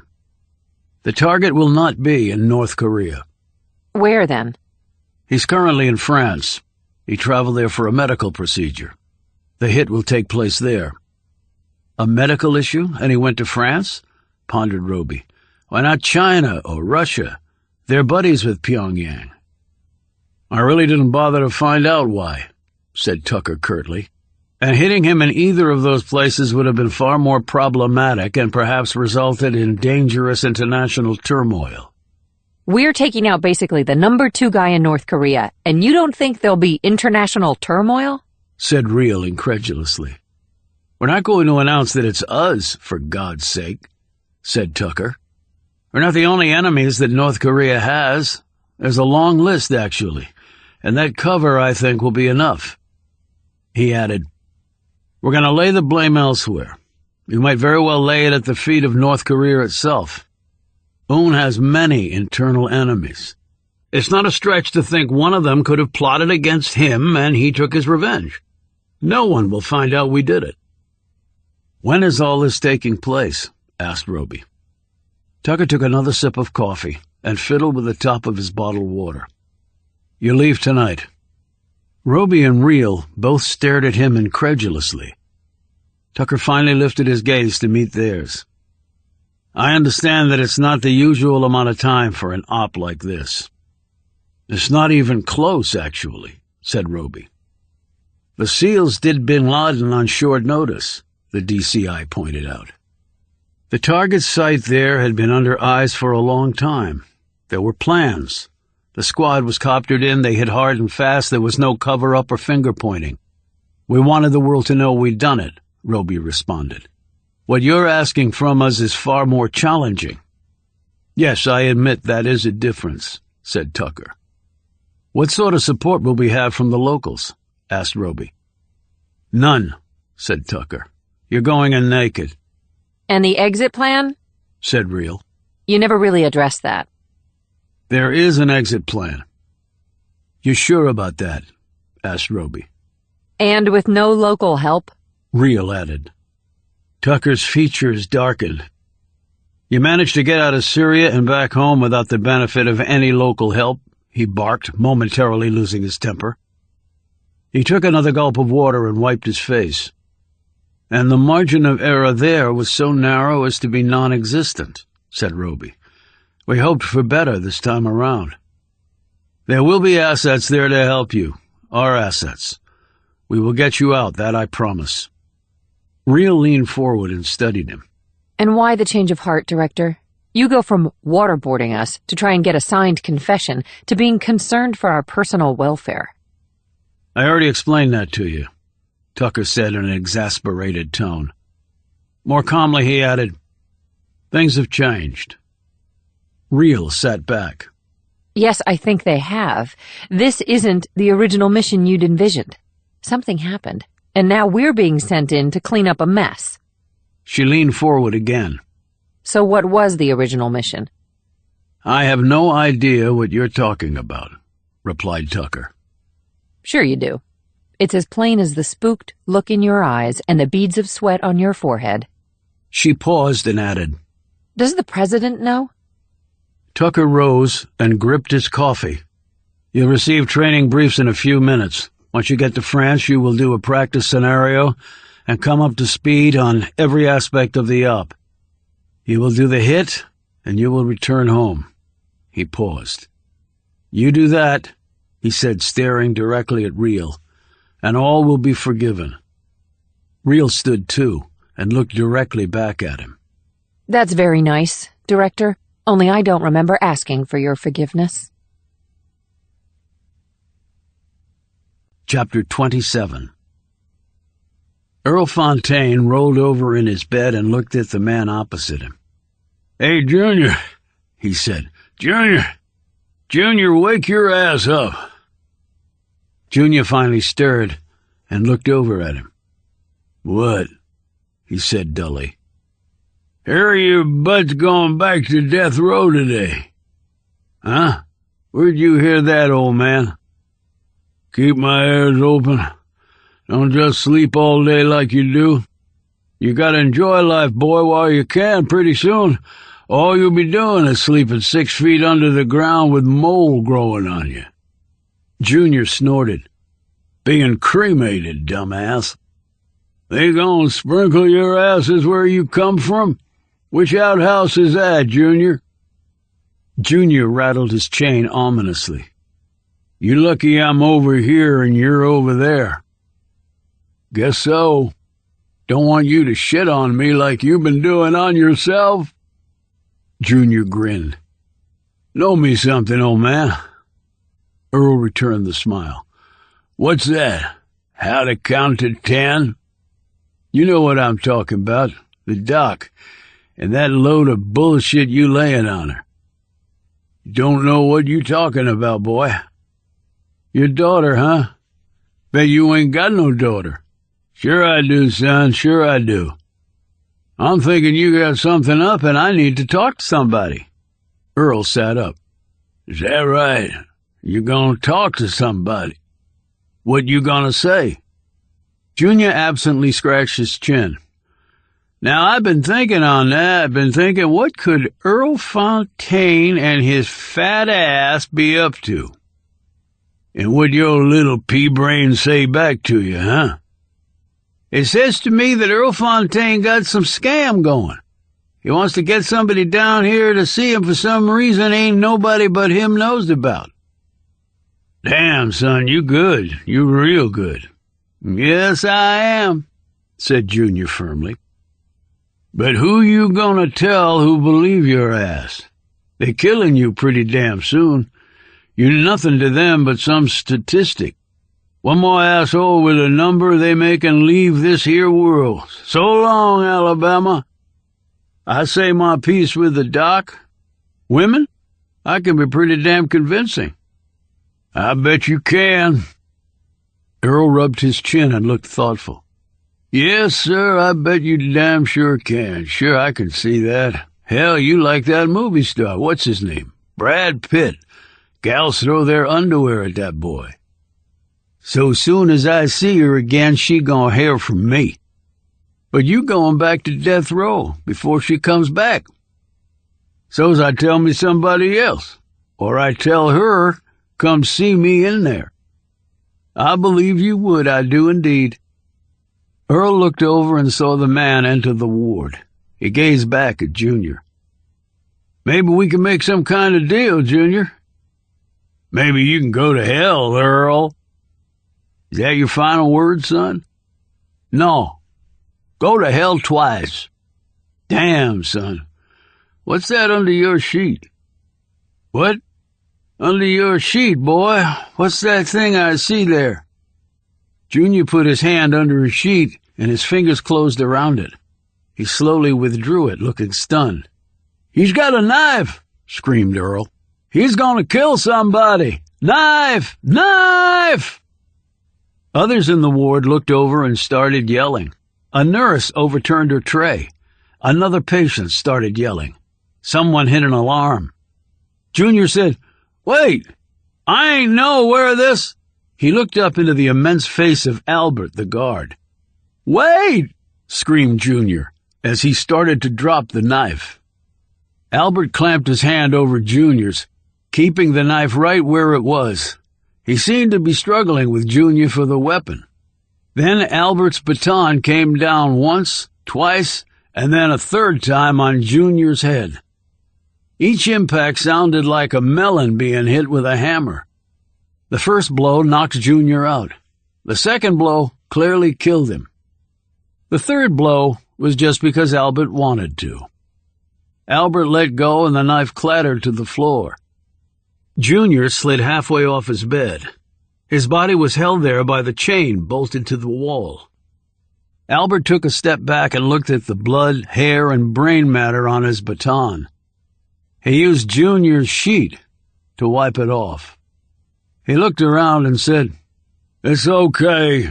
He's not gonna hurt nobody no more. He looked back at Junior. Dumb son of a bitch. Holy Lord, Albert, you done saved us all, said Earl. No telling what that crazy man was gonna do with that there blade. All he's gonna do now is nothing, said Albert with finality. He looked over at Earl, and a glimmer of a smile crossed his lips. To everyone, he said, I'll report this here incident. Everybody saw what happened, right? Earl nodded his head vigorously. I sure as hell did. Maniac was trying to kill us with that there knife. Saw it clear as day. He knows his ass is gonna get lethal injected, probably wanted to take as many of us with him as he could. Bastard ain't got nothing to lose. Can't execute him twice, right? Right, said Albert. He surveyed the room again. Right. Everyone in the room, from the prisoners to the staff, nodded back. Albert smiled and looked satisfied. We're good then. I'll get the boys come get this pile of trash. Least now we don't have to spend the money to execute his sorry ass. He turned and walked off. Earl settled back against his pillow, trying hard to hide his smile as he stared over at the dead Junior. The same male nurse who had chastised Earl for wanting to smoke while hooked to oxygen came over to him. Damn, said the nurse. Where the hell did Junior get that knife? Earl slowly shook his head. No telling. You better count your scalpels and all that stuff. Son of a bitch probably took it from one of you. But he's chained to a wall. And what was he going to do with it? Wait till somebody got close and take him hostage, I betcha, said Earl. They're going to kill his ass. He wants out of here. Last chance, right? Damn, talk about your evil scum. That's right, said Earl, as he puffed up his pillow and lay back, still watching Junior's blood drip down the sheets. Talk about your evil scum. Trying to beat the hangman, that sumbitch, after all the shit he done pulled in his sorry-ass life. Good riddance, I say. What is the world coming to? Said the nurse. It's coming, thought Earl. It's coming, all right. It's coming right to me. An investigation crew came in and took some pictures and did some forensic analysis, but everyone in the ward could tell their hearts were hardly in it. A man who had committed vile murders and was scheduled to be executed for these crimes had tried to kill people with a stolen knife. Then he'd had his brains bashed in by a heroic prison guard for his troubles. They couldn't have cared less. Later, Earl watched as a prison crew came in and took Junior away, and then cleaned up the area.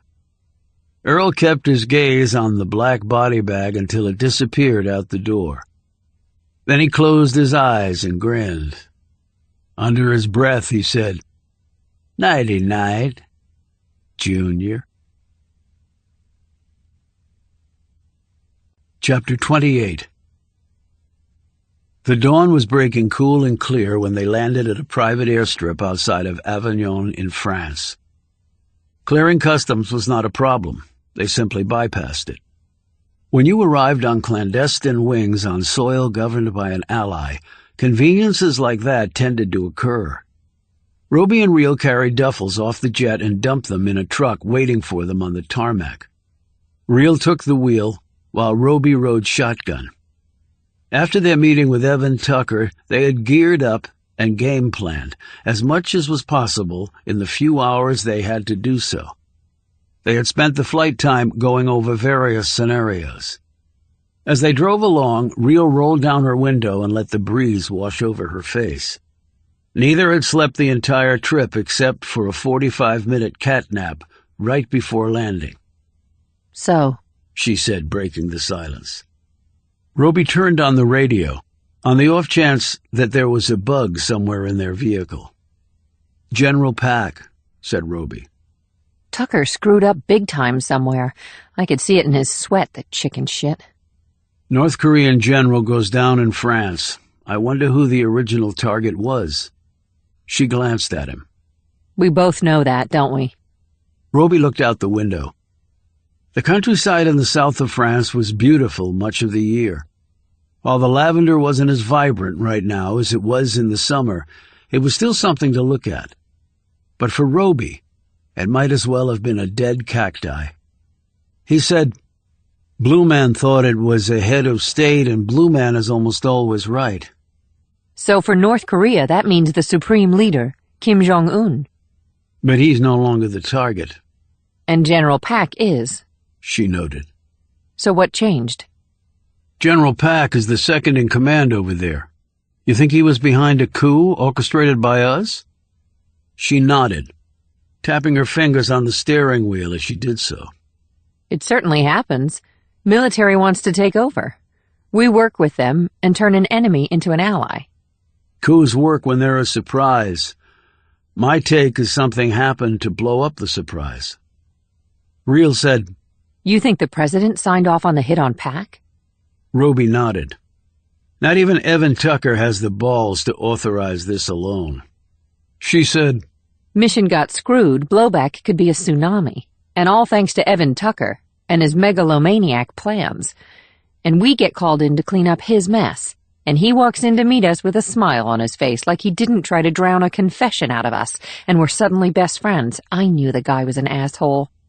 This just confirms it. Roby slipped the gun from his holster and examined it. The pistol was his old reliable. He'd used it in dozens of missions, It was lightweight, compact, had perfectly aligned iron sights, and fit his hand precisely. It was a beautiful piece of customized engineering, with a ton of blood symbolically coated on its metal and polymer skin. Rio glanced at him again. Having second thoughts? He looked at her. And you're not?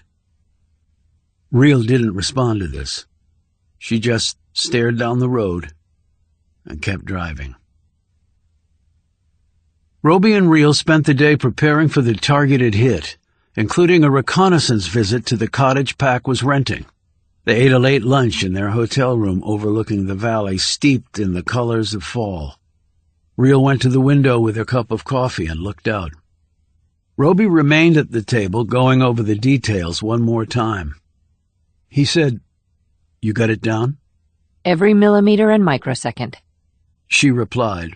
Rio added, You ever think of living in a place like this when all is said and done? He rose and joined her at the window, following her gaze. She turned to him. Have you? I told you once before I don't look that far down the road. And I told you once before you should start. He glanced over her shoulder. Peaceful. Pretty. Go to market with your basket and get your food fresh for that day. Take walks, ride bicycles, sit outside at a cafe and just do nothing. You sound like an ad for a travel magazine, he said, smiling. Why shouldn't I have something like that? No reason in the world, he said, turning serious at her response. You can have it. She looked wistfully out the window for a few seconds more and then turned to him with a resigned smile. The hell I can. Let's get back to work. Night came, and then the deepest dark of night arrived hours later. They set out from their hotel and made a circuitous journey to their final destination. It was a cottage on the outskirts of a cliff-hanging village about 30 kilometers south of Avignon. The property was wooded and isolated. There was no car in front when Roby and Rio reached the edge of the tree line and peered at the structure through their night optics. You think this is a setup? He said. I've been thinking that ever since we went wheels up stateside. Me too. He went to the rear. She started toward the front. During their earlier recon of the target site, they had left behind motion-triggered cameras on all sides of the property, and also pointed at the front and rear of the house. They had checked all these images on their tablet on the drive over. The cameras had captured nothing other than the occasional squirrel and bird. No humans. No movement from anyone into or out of the cottage. Roby cleared the back door. At the same time, Rio cleared the front window. He wasn't guessing about this. They were calmed and kept each other informed of their movements and locations. The last thing they wanted was to kill each other by mistake. They cleared the few rooms of the cottage and met in the back hall. There was only one room left to go, probably a bedroom. They both could hear movement, slight movement, in that room. They raised their guns, fingers slipped to triggers. Rio touched Roby. I'll do the kill shot. She whispered. Why? He whispered back. Because I'm the only reason you're in this mess. She replied. They silently made their way to the door. Roby covered her while Rio nudged it open with her foot. The light inside the room came on. They were ready for this. Their optics automatically adjusted to the increased level of illumination. The old man sat in his undershorts and white t-shirt on the edge of the bed. His feet were in slippers with white socks on them. His hair was perfectly combed and his manner calm. His uniform with the stars was neatly draped over the arm of a chair next to the bed. His cap was on the seat of the chair. These observations were quickly forgotten. Both Roby's and Rio's attention was drawn to the gun in his hand. They both took aim, but firing became unnecessary. He said in clearly articulated English, "Don't let them hurt my family, and tell your president to go to hell." Then the old man stuffed the gun in his mouth and pulled the trigger. Chapter 29. Roby sipped on a cup of lukewarm coffee and studied the other people in the small room. They were in a CIA safe house 20 kilometers outside of Paris. Real was there, leaning against the wall and staring at nothing. D.D. Amanda Marks was reading something on her phone. Andrew Viola sat in a chair, his gaze on the floor. Eva Tucker was in another chair and staring at the ceiling. Marks finished with her phone and looked at Roby and Real. Anything to add to your debrief? Roby shook his head, and Real said, No. He obviously knew we were coming, and he shot himself before we could. He said not to let them hurt his family, and he told the president to go to hell. Evan Tucker seemed to shudder with every word she spoke. Real looked at him with disgust, but said nothing. Roby put down the coffee and rose. You want to tell us what's really going on now? His question was directed not at Marks, but at Tucker. The DCI slowly seemed to realize this by the silence that persisted. He looked up to see Roby staring at him. And what the hell do you mean by that? Tucker said slowly. I mean, I'd like to hear the truth. Roby took a few steps toward the man. Real did the same. Viola rose and stood between the DCI and them. I think we all need to take a breath and calm down. Mark said, Roby and Real, you need to stand down on this. The mission is over. Real glanced at her. I highly doubt that. What do you mean? Snapped Tucker. The second-in-command in North Korea just offs himself in France, and you think it ends here? The whole scene has been cleansed, said Tucker. There's nothing tying us to this. He killed himself, that's clear. When the body is found, that's what the verdict will be, because it's the truth. You're joking, right? Said Real. You think the North Koreans, the paranoid North Koreans, who desperately want to be taken seriously by the rest of the world, will let this drop? Why do you think they care about this? Yelled Tucker. Because your lip is sweating, retorted Real. You are up to your ass in this, Tucker. The general's last words were telling our president to go to hell. Do you want us to report directly to him what we were told? Since it concerns him, he might want to know. Marks held up a warning hand. Real, I get where you're coming from, I really do, but don't go there. Stand down now. This is not helping. Real started to say something and then turned away, obviously furious. Roby said, So, what now? Tucker looked at him. We let sleeping dogs lie. That's it? That's your strategy? Mark said, I think we need to go wheels up and back to the States. None of what we're doing here is productive. She looked at Roby and Real. Pack up your gear and let's roll. Roby kept his gaze on Tucker. Sir, with all due respect, this is not going away, no matter how much you and the president want it to. So I would respectfully suggest that you have a backup strategy to be deployed when the North Koreans come back at us, and they will. What do you know about anything, Roby? Said Tucker. But his voice cracked when he said it. I know enough to know that this is a potential powder keg, and North Korea has nukes. And it seems like their only goal in life is to kick sand in our face every chance they get. Well, I think we just handed them a great opportunity to nail us right in the balls, and they will. The only question is how. Mark said, How do you think they will? Tucker looked at her and then back at Roby. He seemed to be waiting for an answer, too. Real spoke. They either go big or small. Going big means they launch a missile. Going small means they send out their own team of assassins against a specific target or targets. Roby nodded in agreement at this. Mark said, And which do you think it will be? Best guess. Roby answered, A missile does nothing. They can't reach us or any of our allies, and they've never shown they can deliver a payload. So small, then. A team sent out against a target, said Mark slowly. But what target? Targets, maybe, corrected Roby. And if our plan was to take out their leader? There is no way they can do that, Roby, said Tucker. The president is too well protected. Maybe he is, and maybe he isn't. But as all of us know, He almost bought it recently inside the White House. Real added, And the North Koreans are known for having some of the most ruthless assassins in the world. And like the suicide bombers in the Middle East, they don't mind if they die. I can't believe they would pull that trigger, said Marks. We would annihilate them. Tucker rose. We'll cross that bridge when and if we have to. Real stepped forward. Fine, but let's get one thing straight. You try and lay any of this at our feet, it won't just be the North Koreans coming for you. Tucker got in her face. How dare you threaten me? It's not a threat. It's more than a threat, Director. And as you know very well, when someone hurts me or someone I care about, I hurt them back. I don't care what flag they're carrying. She turned and left the room.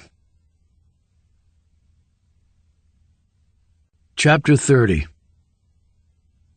Don't ever let me in a room with that man again, because only one of us will come out alive, said Real. And it won't be him. They were back in the States and in Roby's apartment. I don't want to be in the same building as the guy, much less the same room, said Roby as he moved around the kitchen making them a meal.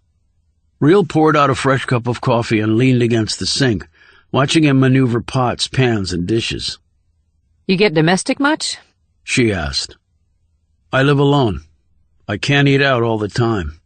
My repertoire is limited, but it fills the bill. He held up 2 boxes. Pasta or rice? I'm not hungry. I haven't seen any food go down your throat for about 48 hours. How can you not be hungry? It wasn't like they overfed us at the burner. Real sighed resignedly. Pasta. Roby heated some water in a large pot. Real said, You know this is going to blow up into some huge international incident. Probably, said Roby, as he looked in the pantry for some marinara sauce. And they'll probably send us out again to clean it all up. Roby found the sauce and then tossed her a loaf of hard bread. Get a knife, cut this loaf into small sizes and take out your frustrations. Pretend Evan Tucker has been magically transformed into olive bread. While she was cutting, Real said, To hell with it. If they ask, I'm not going to do it. Are you? Depends on what they ask and who's doing the asking. He poured the noodles into the heated water and then cracked open a bottle of wine and pulled 2 glasses from a cabinet. He poured out the wine and handed 1 glass to Real while he took a sip from the other and started cutting up some vegetables. What I know, began Roby, is that D.D. Marks told us to stand down and gave us time off, and I for one can use it. I'm too old for the burner box crap they pulled. And you're not that much younger than me. In dog years, I'm far older, pointed out Real. And that's what I feel like, a dog. An old, washed-up dog. Roby finished cutting the vegetables and then began to saute them in a heated pan that was on the cooktop. He took a sip of wine and glanced toward the window where outside the rain was bucketing down. General Pack said, Don't let them hurt his family. Real nodded. Right. In North Korea, it's guilt by association. The labor camps over there are all based on that. If Mom and Dad get arrested and sent there, so do the kids. That way they cleanse the generations of undesirables or whatever bullshit term they use. I know that, but I checked Pack out. His wife is dead. He's over 70. So I assume his parents are probably dead, and he has no kids. Brothers and sisters? Not that I could find. The briefing said he was an only child. Real drank her wine down and poured another glass. I don't know, Roby. That is odd. Speaking of family, what about Julie? She's not my family. Close as you've got, I'm thinking. I haven't talked to her since we left for the burner box. Time off, like you said. You should hook up with her. And why do you care? I like to live vicariously through people more normal than I, which is basically everyone on the planet, present company excluded. Roby checked his watch. How about we invite her for dinner? You watch the food, I go get her. You serious? Why not? She really seemed to like you. Real took a sip of her wine and studied him. You think? Actually, I know. She told me she thought you were cool. Real considered this and then glanced at the cooking food. I suck in the kitchen. How about you call and I go get her while you play domesticated? Roby smiled and tossed her his car keys. "You're on." Julie was available, and Real picked her up outside her townhouse in Roby's car. She slipped into the passenger seat and looked at Real. So you guys survived wherever it was you went? Actually, the jury's still out on that. Julie put on her seatbelt as Real drove off fast. Any fresh wounds? She asked. Real said, Only on the inside. Those hurt the worst. Believe me, I know. So how is Roby? He's glad to be back, replied Real. I've been watching the news for any global catastrophe, so I might find out where you were. And? Julie shrugged. And none seemed to match you two. She gazed out the windshield at the pouring rain. You and Roby seem tight. We are, or as tight as someone can be with him. Do you have anyone else you're tight with? Asked Julie. Used to, not anymore. Because they're not around anymore? Asked Julie. Something like that. Roby really respects you, I can tell. I would imagine there aren't many who he does respect, replied Real. I bet you're the same. We trained together, Roby and me, said Real. He was the best, Julie. I always thought I was, but I have to admit, he's better. Why? The intangibles. On the big stuff, we're equal. Even he would agree with that. It's the small stuff, though, where he gets ahead of me. Sometimes I let my emotions get the better of me. That only means you're human. I wish Roby would let that happen to him more often. He keeps it all inside. Which is exactly what we're trained to do. Real pointed out. A job isn't everything, is it? It's not your whole life. Some jobs are. Our jobs are. At least mine used to be. And now? Asked Julie. Real glanced at her as she steered the car through the wet streets and over a bridge into D.C. Maybe I'm starting a transition phase. Into another job or retiring? Retiring? How old do you think I am?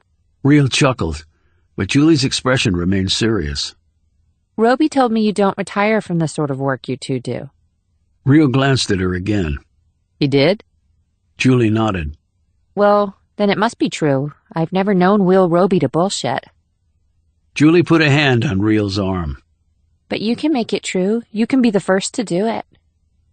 Real stared out the window at the storm that had come in from the Ohio Valley earlier and looked like it wanted to stay a while. I'm not sure I'm a good candidate to be a trendsetter. Really? I think you might be the perfect choice. You don't know me that well, said Real. So why did you come and pick me up and not Roby? This question caught Real off guard. He was making dinner, and I'm a crappy cook. So it was his idea for you to come get me? No, I mean, yes, I might have suggested. Julie continued to study her. So you wanted to talk to me alone. There's no crime against that. A few moments of silence passed. Real said, Roby told me about you, how you made a transition to a new life. You're way too perceptive for your age. I'm a lot older than I look. Julie tapped her chest. In here. You get that, I know you do. You've had shit in your life, and I'm not just talking about your job. I mean, when you were my age, younger, I can tell. I just can. It was like me, right? Real turned down a side street, pulled to the curb, and put the car in park. Roby told me you were super smart and had been through hell, but still, how can you tell? She asked quietly. I play my cards close. It's in your eyes. It's in your skin. It's in how you walk. It's in how you talk. I see it all over you. And I bet you see it all over me. Real slowly nodded. You see, Julie, it's just that... She couldn't seem to make the words come out. It was like a hand was around her throat. Julie gripped her arm and squeezed. It's just that you're scared. I know you're brave and can probably take down 12 guys at a time. She paused. But you're still scared because you're wondering if this is all there is for you. Real was nodding before she finished. Julie said, I can't answer that for you, but you can, Jessica Real. You can. Chapter 31. After dinner was over, Roby drove Julie back home. Reel sat down in a chair in his living room and looked around. It was growing late, but she really had nowhere to go. Her cottage on the eastern shore was destroyed. Her property in the Keystone State was gone from her, too. Because of what had happened up there, she could never go back. She had to go to a hotel. She probably would have. But right now she just wanted to sit in this chair, close her eyes, and not think about anything. That was not to be. Her phone buzzed. She looked down at it and then sat bolt upright. She recognized the number. She had not had a call from this person in years, many, many years. Every other time she had answered. She was programmed to do so. Apparently, she was still programmed to do so. She said, Hello? A man's voice said, Did you remember the phone number? Yes. Surprised you still have the same one after all these years. Federal bureaucracy moves slowly, if at all. I've gotten a few promotions over the years, but the main number is still the same. When the request came through, I told them I wanted to handle it. You were and still are a very special case. What request? Said Reel. He didn't respond right away. Your father, he finally said. Reel said nothing at first. It was like a hand from the grave had just closed over her mouth. I don't have a father. I know in every sense of the word except biologically, you don't. But the biological one has asked to see you before he dies. I have no interest in seeing him ever again. I thought that would be your answer, and I sure as hell can't blame you. He's still in prison? Absolutely, same place, Alabama. And he's not going anywhere. He's currently in the prison hospital ward. Cancer. They can't execute him because of his medical condition. He's terminal, I was assured of that. The man will not be leaving prison alive. Good. Lethal injection is fast. Cancer is slow. The more pain, the better. Hell is too good for him. Anything that happens to him is too good for him. He was born a son of a bitch, and he'll die a son of a bitch, and he won't have one person to mourn him. Reel's voice had risen as she spoke. I know, but I'm just the messenger, Sally. That's not my name anymore. They wouldn't tell me what you changed it to, so Sally is the only one I know. Okay. Look, I debated whether to even bother you with this. But I decided it was ultimately your decision, not mine. I made a few calls. I sort of knew where you ended up. Pulled a few strings, and they gave me your current number, but not your name. Said I could make one call. It was up to you to answer it or not.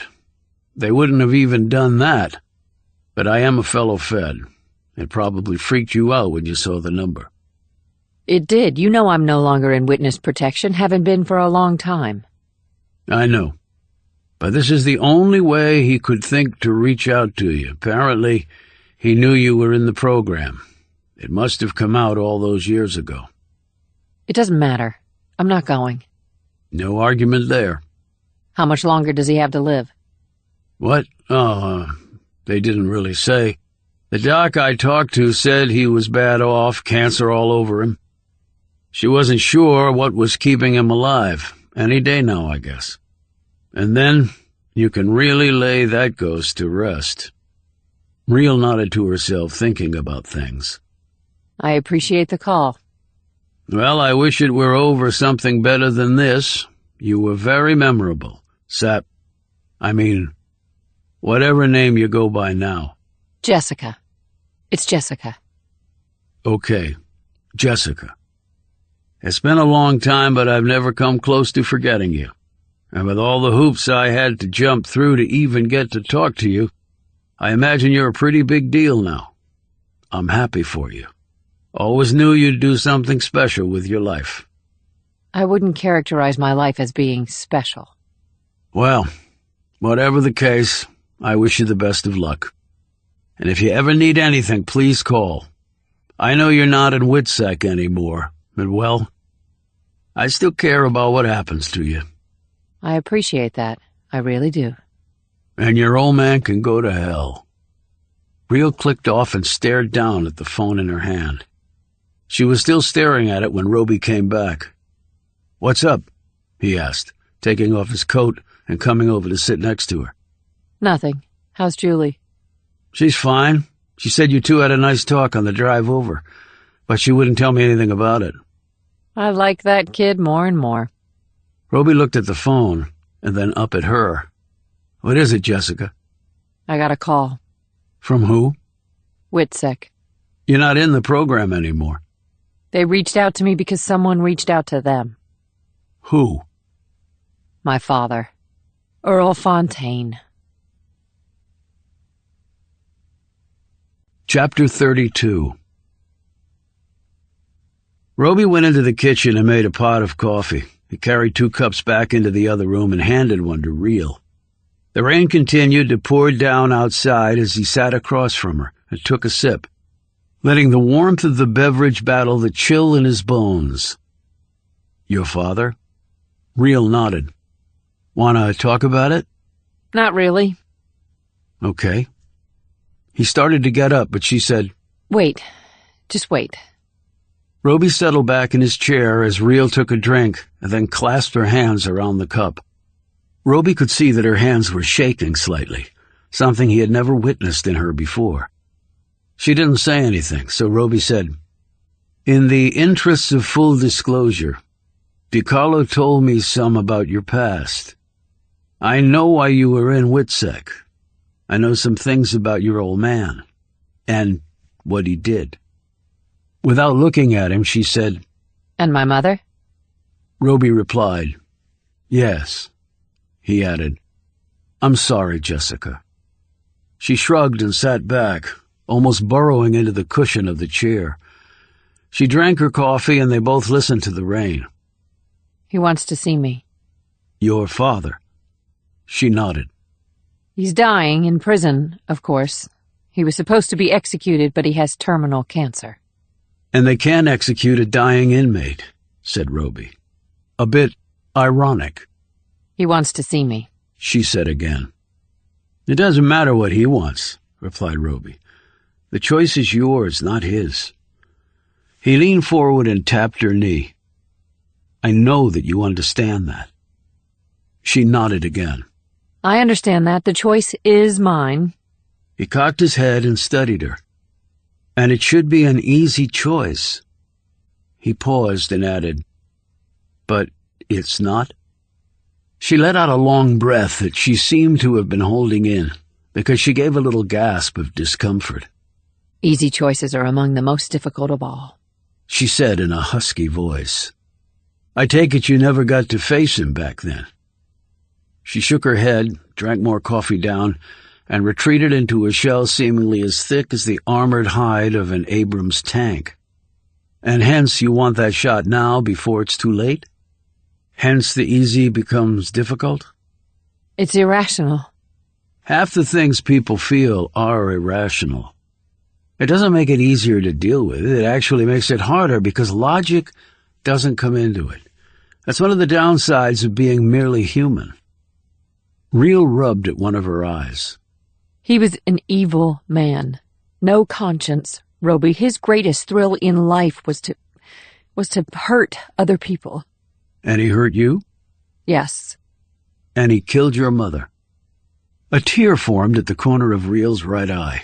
She flicked it away fiercely, even angrily, her hand moving like she was blocking a punishing blow about to be delivered against her.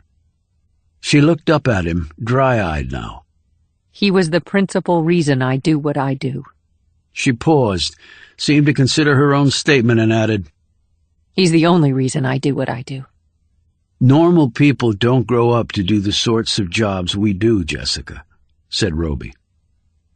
They listened to the rain a bit more before Roby said, "So, what are you going to do?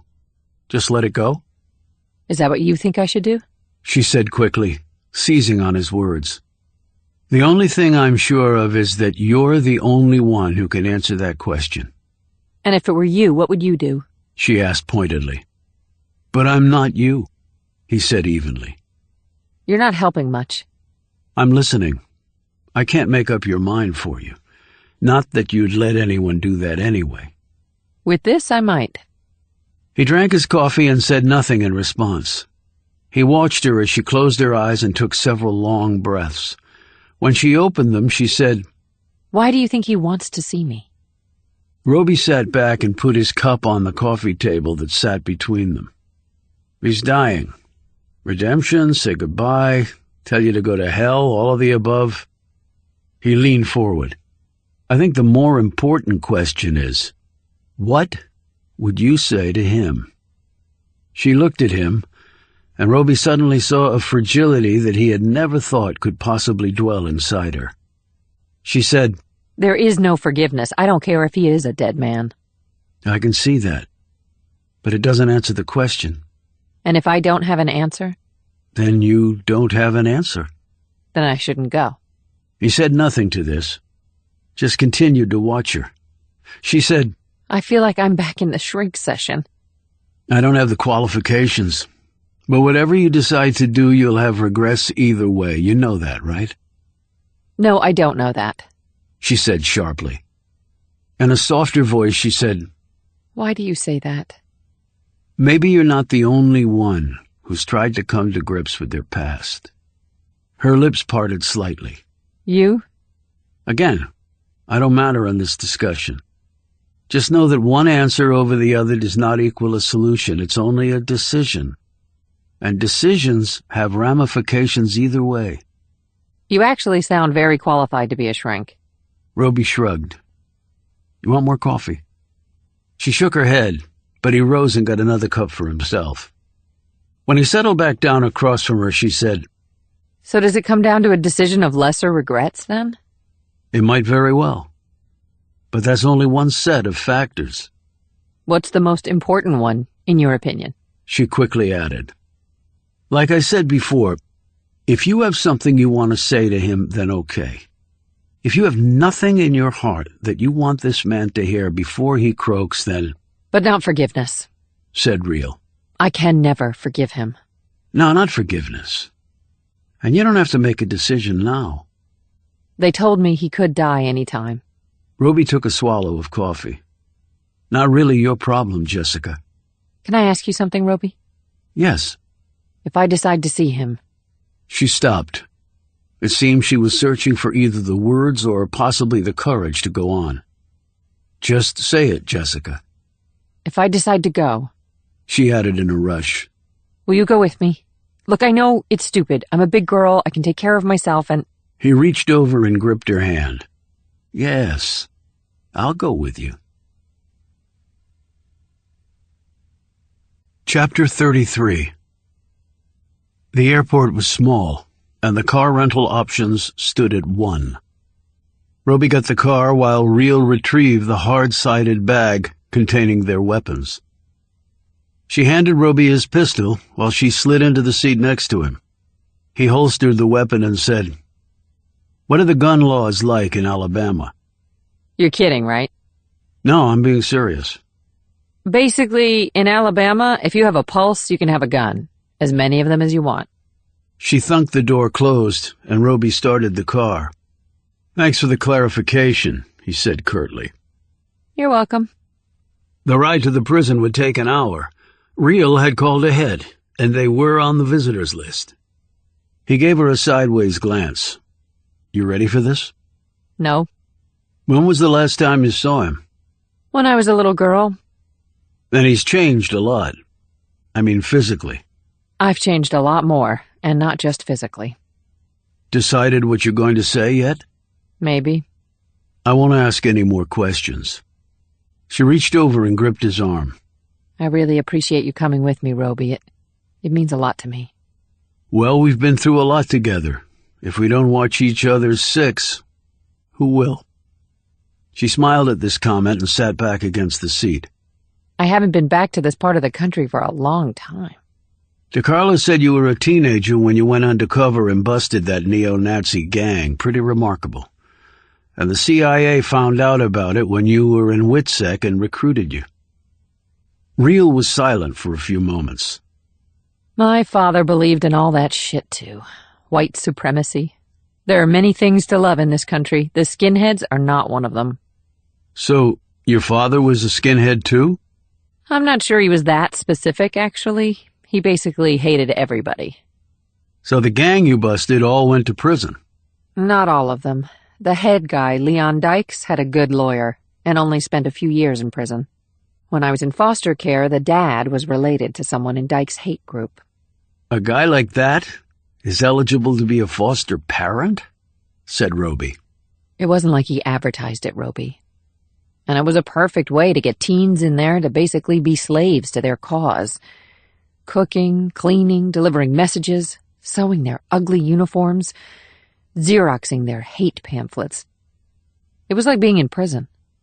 Every time I tried to get away, they caught me, beat me, terrorized me. Dykes was the worst of them by far. I hated him even more than I hated my father. But you finally turned the tables on them, Jessica, and brought it all down. Not all of it, Roby. Not all of it. She looked down, her eyes closing and her face wrinkling in pain. You okay? She opened her eyes. I'm fine. You want to pick up your speed? Let's just get this over with. They left their guns in the rental and cleared the security checkpoint into the prison. The place looked like it had been built about 100 years ago. Its outer walls were stained black and part of the front entrance was crumbling, with rebar exposed under the masonry. There was only one road in. The land was flat, leaving nowhere to hide. Roby eyed the guard towers set at all four corners. Inside, men in uniforms paced back and forth with long-range rifles in hand. Don't see many escapes happening from here, said Roby. Well, if my father had tried, they could have shot him, saved us all a lot of grief. They were escorted not to a visitor's area, but directly to the hospital ward. When they reached the doorway, Roby said, Okay, we're here. You sure you're ready for this? She took a deep breath, but still shook slightly. This is crazy. I've stared down scum 5 times worse than his ass. Those scum weren't your father. She marched into the ward with Roby in her wake. There was a guard stand blocking the entrance to the area the patients were in. Roby and Reel went through this checkpoint. Roby eyed the name tag on the guard's shirt. Albert. Albert was a big man, he observed, and he looked meaner than he was big. Albert eyed Reel with great interest. Roby saw her gaze sweep over Albert, but he knew she was merely sizing him up in case she had to kick his ass later. Albert said, What do you want with old Earl? Visit, said Reel curtly. I know that. You're on the list. Okay, said Reel. I'm on the list. You know Earl? You said I'm on the list. Do I get to visit him or not? If I have to answer 20 questions with you, I'll just turn around and go back to where I came from. Hey, just asking, lady. You can go on and see him, 4th bed on the left. Thanks, said Reel as she breezed by him with Roby next to her. Asshole, she said under her breath. She took more steps, counting down beds until she reached the 4th on the left. Then she stopped, looked down, her face a mask of stone. Earl Fontaine was obviously expecting her. He was sitting up in his bed, his hair washed and neatly combed and his face shaved. Hello there, baby girl, he said. My, how you done grown. Is that really you, Sally? Chapter 34. Chung Cha was finishing her first cup of morning tea when there came a knock on her door. She rose, padded across the room, and looked through the peephole. She opened the door and stepped back. 3 men walked past her and into the room of her apartment. 2 were in uniform. 1 wore a black tunic and slacks of the same color. Chung Cha closed the door behind her and joined them in the center of the tiny room. Good morning, Comrade Yi, said the man in the tunic. Chung Cha nodded slightly and waited. Her gaze darted to the uniforms, and she counted the stars on their shoulders, as many as General Pak had possessed. She indicated chairs for them to take, and they all sat down. She offered tea, but this was declined. "Pak," said the black tunic. Yes? Replied Chung-Cha. "He is dead. Apparently he killed himself while in France. At least that is what preliminary reports are saying." "He was feeling great guilt," said one of the generals, "for his treachery." The other general shook his head. "It is difficult to believe. His family is an honored one." "No longer," said the black tunic, who was a direct representative of the supreme leader. "His family is dishonored and will be appropriately punished. Indeed, that punishment is being meted out as we speak." Chung-Cha knew this meant they were being sent to the labor camps. She did not know any of Pak's family, but she felt empathy for them nonetheless. She knew this order would include even young children, and what possible culpability could they have? 3 generations. The cleansing must happen. But then she remembered something.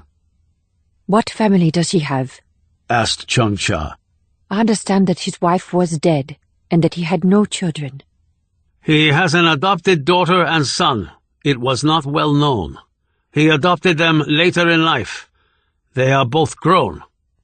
But if they are adopted, there is no traitor blood issue, said Chung-Cha.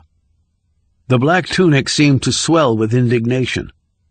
That is no concern of yours. He was a traitor, which means they are traitors. They will be appropriately dealt with.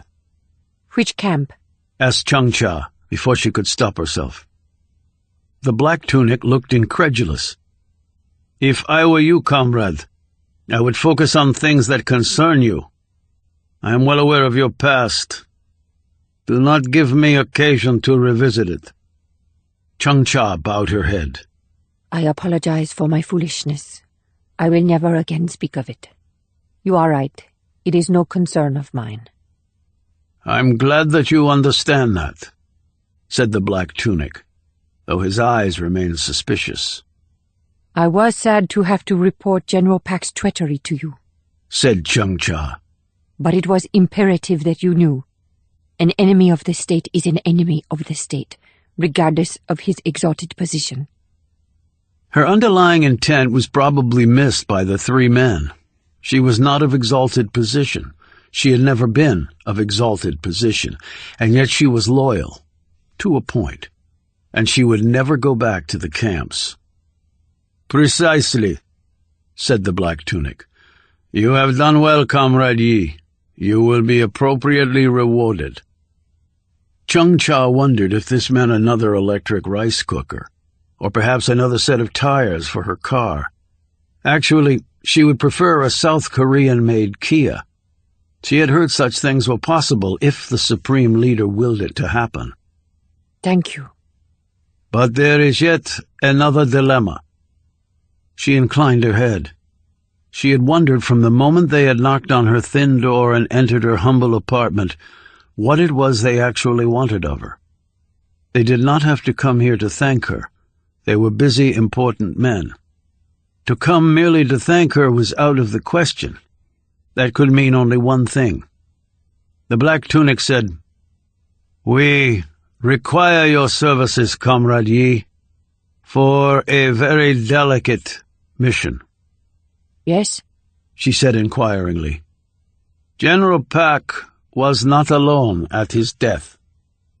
She sat there, her hands in her lap, and waited for what he would say next.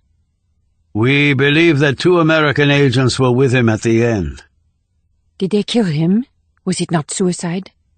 One general exclaimed, We are not sure. We cannot be sure of that. They could have made it look like Pak took his own life. They are as cunning as they are evil. You know that.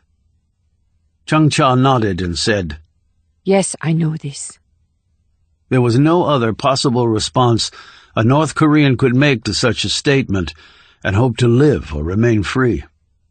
Pak must have known we would discover his treachery, said the same general. That is why he immediately fled to France on the pretext of a health issue. Why France? asked Chung-Cha. The black tunic shrugged.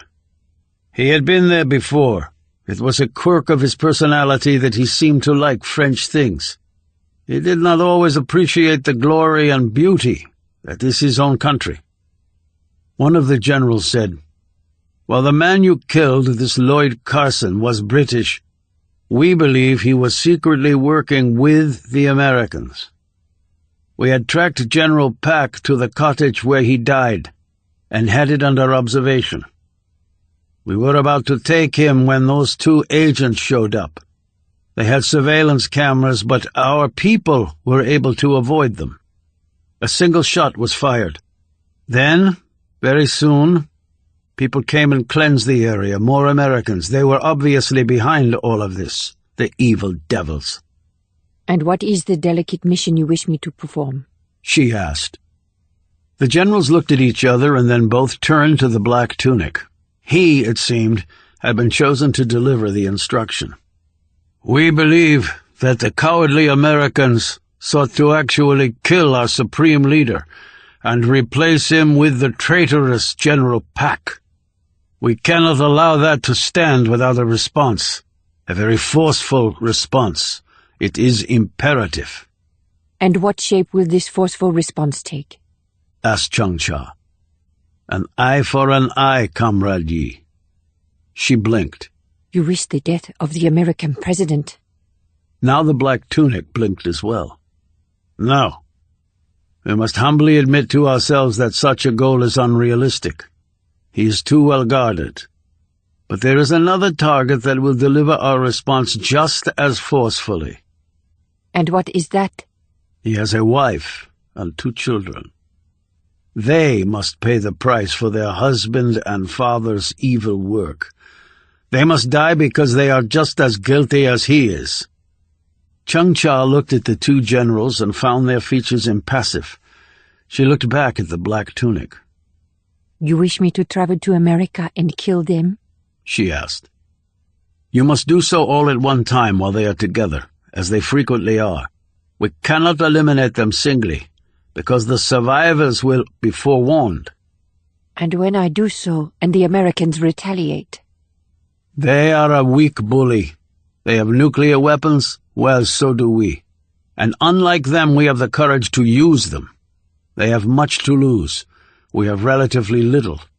And because of that, they will turn tail and run away like the cowards they are. You must understand, Comrade Yi, that we desire this confrontation.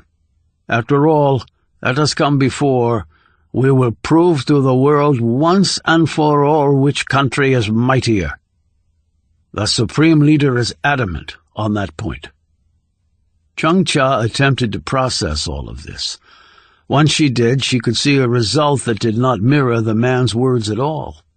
She could see her country literally wiped off the face of the earth. But it was not her place to question such things. She said, "If this is to be accomplished, a plan must be put into place. Intelligence gathered, useful people recruited." The black tunic smiled. "All of what you say is true, and we have begun all of this. We will not strike right away, but when we do, the world will never forget." He added in a patronizing tone, "And I know that you are honored beyond words, Comrade Yi, that you have been chosen by the Supreme Leader for such an important mission. I know that if you die in carrying it out, you will die with a heart full of pride, that the Supreme Leader had such confidence in you. I cannot imagine a greater feeling when the end appears." Chung-Cha nodded, but what she really knew was that if she were to die for her country, she would not be thinking any of those things. It was easy enough for the black tunic and the generals to send her out on what seemed a suicide mission, but then to expect her to gladly give her life for a mission that might well lead to the destruction of her homeland, well, that was asking too much. The black tunic said, "We will keep in touch as things develop, and I will convey to the Supreme Leader your heartfelt thanks at being selected to fight on behalf of your country." Chung-Cha respectfully nodded again, but said nothing. After the men left, she went to her window and watched them pile into a small military van parked at the curb and speed off. Once they were out of sight, she glanced toward the sky and saw a storm approaching from the direction of the Taidong. It could not be any darker than her current thoughts. She turned away from the window and went to finish her now cold tea.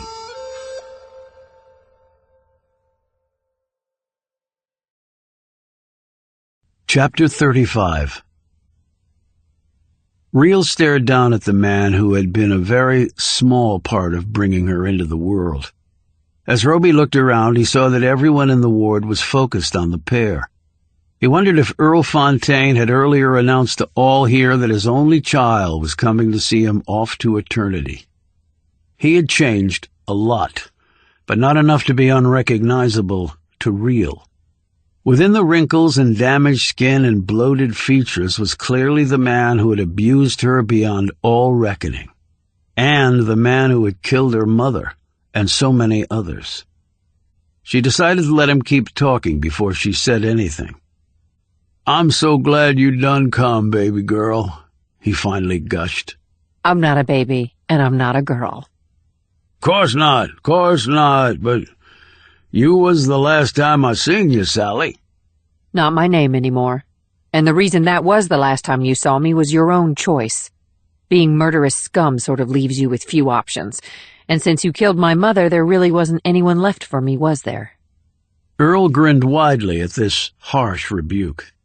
"Still got the sass, that's for damn sure. Good to see. Choices is right. I made 'em. Now I got to live with 'em. But sure glad you come around. Can go easier now." Why? "Why?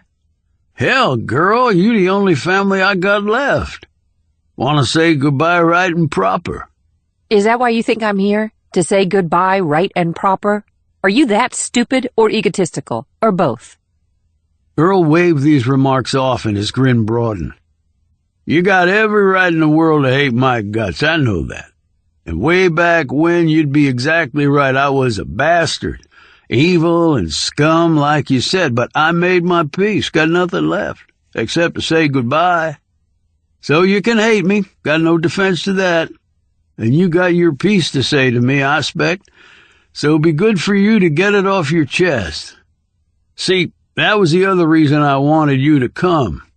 What I done to you, despicable. Wrong as wrong can be. You can tell me to go to hell, where I'm headed anyway.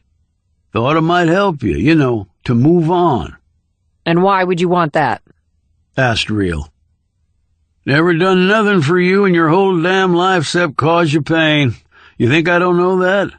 This is my one shot to do something other than that. That's all." Why? To make you feel better about yourself? Barked Reel. "No, it's to make you feel better about yourself. So wail away, Sally, or whatever your name is. It's your turn. Go on, girl." You think me screaming at you will come close to making things even? "Ain't no doubt about it, it won't." He paused to wave his hand around the prison ward and then over himself. "But it's all I done got to give you." Reel took a long breath and looked around. Everyone in the ward was staring at her and her father. She glanced at Roby to find his gaze on her. The expression in his eyes was unreadable. She looked back at Earl. I thought a lot about what I would say to you. Earl grinned expectantly. "I bet you did. Yes, sirree." And even now I'm not sure what is right or what is wrong. "Just wanted to give you a chance to make a choice about it, that's all. Ain't no more thinking. I done put to it than that. Never even finished high school. I'm a dumb shit." They tell me you're dying. Earl waggled the end of one of his IV lines at her. "Just been hanging on to see you, sweetie." Well, you can stop hanging on. She turned to leave. "Hey, ain't you want to say your piece to me?" She looked back. You're not worth the time it would cost me, Earl. See, to get mad at you would mean I have to think about you. She paused. And I don't. She walked out, leaving Earl looking bemused. He glanced at Roby. "You her friend?" "Yes." "She's complicated." "Yes." "You want to say something to me, you know, like you taking her place?" "No." "No?"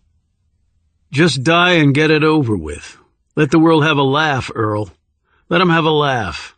You were a badass when you were killing people who couldn't defend themselves. Even in your prime, you couldn't take down your daughter. You were never in her league." "See, that's what I'm talking about. Tell me off." "Yeah, whatever. If I see you on the other side at some point, I'll kill you all over again. If I want to take the time on small fry like you." Roby turned and followed Reel out. With a deeply self-satisfied smile, Earl dropped back onto his pillow, closed his eyes, and went to sleep. Reel was already at the car when Roby showed up. She said, "Well, that was anticlimactic." "The important thing was you did it. You saw him. You said what you said. Now he's out of your life, forever." "Thanks for coming with me." "On your 6, like I said." "Did you say anything to him after I left?" "A few things. Like you said, he's not worth the breath." "He was a monster to me as a little girl. Now he's just pitiful. I can't believe I was ever afraid of that pathetic bastard."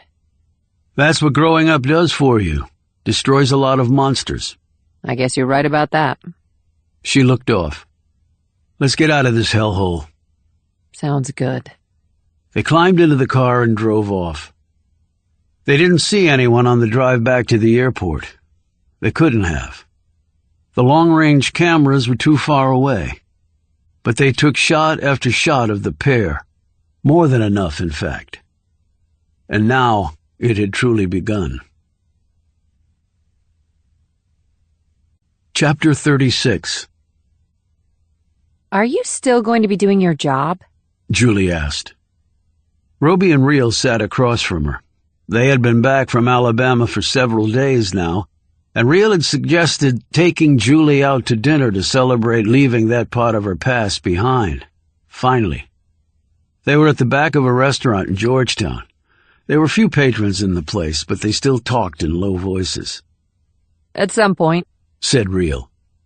"But right now we're taking a break," said Roby. "An authorized one this time." "Does that mean your last mission went okay?" Julie wanted to know. Reel and Roby exchanged glances. Reel said, "As well as those sort of missions go." Julie focused on her. "Are you going to take the time to figure some things out?" "I think I've got some of them figured out. At least I'm getting there." Roby looked between them. "Am I missing out on something here?" Julie kept her gaze on Reel. "Just girl stuff." Reel cracked a smile at this, but then said, "I understand you were in foster care." Julie nodded. "Me too," said Reel. "Didn't really work out for me." "Me either." Reel looked at Roby. "Can you give us a minute?" Roby slowly nodded. "More girl stuff?" "Something like that." "I'll take my time in the men's room. You know, guy stuff." After he left, Reel moved over next to Julie. "I went to see my father in Alabama. Roby went with me." "Where does he live in Alabama?" "Max security prison. He was supposed to be executed, but he got cancer, so they couldn't carry out the death sentence." Julie accepted this matter-of-factly and asked, "What did he do?" "Among other things, he murdered my mother." Julie reached out and gripped Reel's shoulder. Reel said shakily, "I can't believe I'm talking to you about this, Julie. One, I don't really know you that well, and second, it's a lot to dump on a kid." "I'm old for my age, like I said." She waited for a few seconds and added, "Why did you go see him?" "He got a message to me that he wanted to see me before he died." "Why?" "To try and make amends, or so he said. I didn't believe him. He's evil. He's evil, Julie, and evil never changes. It just is." Julie had started nodding before Reel finished. "So he didn't want to make amends. What then?" "I'm not sure. Maybe to taunt me. He just grinned and was spewing this simpering crap. I think it was his last shot at me before he croaked. An evil man killed my parents, said Julie. Roby knows about it. He stopped the man from killing me. I'm glad he was there for you, Julie. I'm glad he was there for you, too. I guess we're both lucky to have him. But watch out for Super Agent Nicole Vance. She's got a thing for him. He won't believe me when I tell him, but that's because despite all the cool stuff he can do, he's just a clueless guy when it comes to women. Real smiled and then laughed. I've never heard you laugh before, said Julie. I don't do it very often, replied Real. But it felt really good. Which logically means you should try and do it more often. I'm not sure logic has much to do with it. The two sat in silence for a minute. So you went into foster care after what happened to your mom? Real nodded. But not for long. I got mixed up with some really bad people. Not my fault. They were involved with my foster parents. I didn't want to be part of it, so I worked with the FBI to bring them down. The FBI? How old were you? Not much older than you. Weren't you scared? Every minute of every day, but there was no alternative. The FBI finally busted them, and I got put in witness protection. From there I went to CIA. That's my whole life in a nutshell. And for the record, only a handful of people know. Then I'm flattered you trust me enough to tell me. I don't trust easily. Neither do I, said Julie. But I trust you. A minute later, Roby returned to the table and sat down. He found both women looking at him so intently that he finally said, "What?" Nothing, they both said together, though Julie giggled and Real snorted. They drove Julie home and watched her go inside. When the door closed behind her, Real said, That is one special young woman. I got that a long time ago. You two really seem to have hit it off. We're a lot alike in many ways. When I first saw her, you know what I thought? What? That she could be me, only 20-some years younger. Real gazed out the window. And I thought something else. What was that? She might make a great recruit for the agency. Not what we do. Real glanced at him and then shrugged. Maybe not. But she's got the brains and the intuition to excel as an analyst. She could serve her country well. Maybe. But that's up to her. What, like it was up to us? We had choices. We had bad choices, Roby, and we picked one, or at least I did. You know far more about my past than I know about yours. In fact, I know nothing of your past. You know some of it, he corrected. Some. She agreed. But far from all. There's not much to tell, hardly worth listening to. And how much of that was a lie? All of it or just most? I don't look back. I look forward. I looked back in Alabama. But not for long. Now you can look forward. And it's scaring the crap out of me, my future. When they got back to Roby's apartment, Roby made some tea for himself, and at her request, poured out a tumbler of scotch for Real. They sat and talked until it grew quite late. I need to find a place to live, Real said, as she took a last sip of her drink. You're welcome to stay here until you do. I'm not sure how well that would work. Why not? We just bunked together at the burner for way too long. There were cameras there, people watching.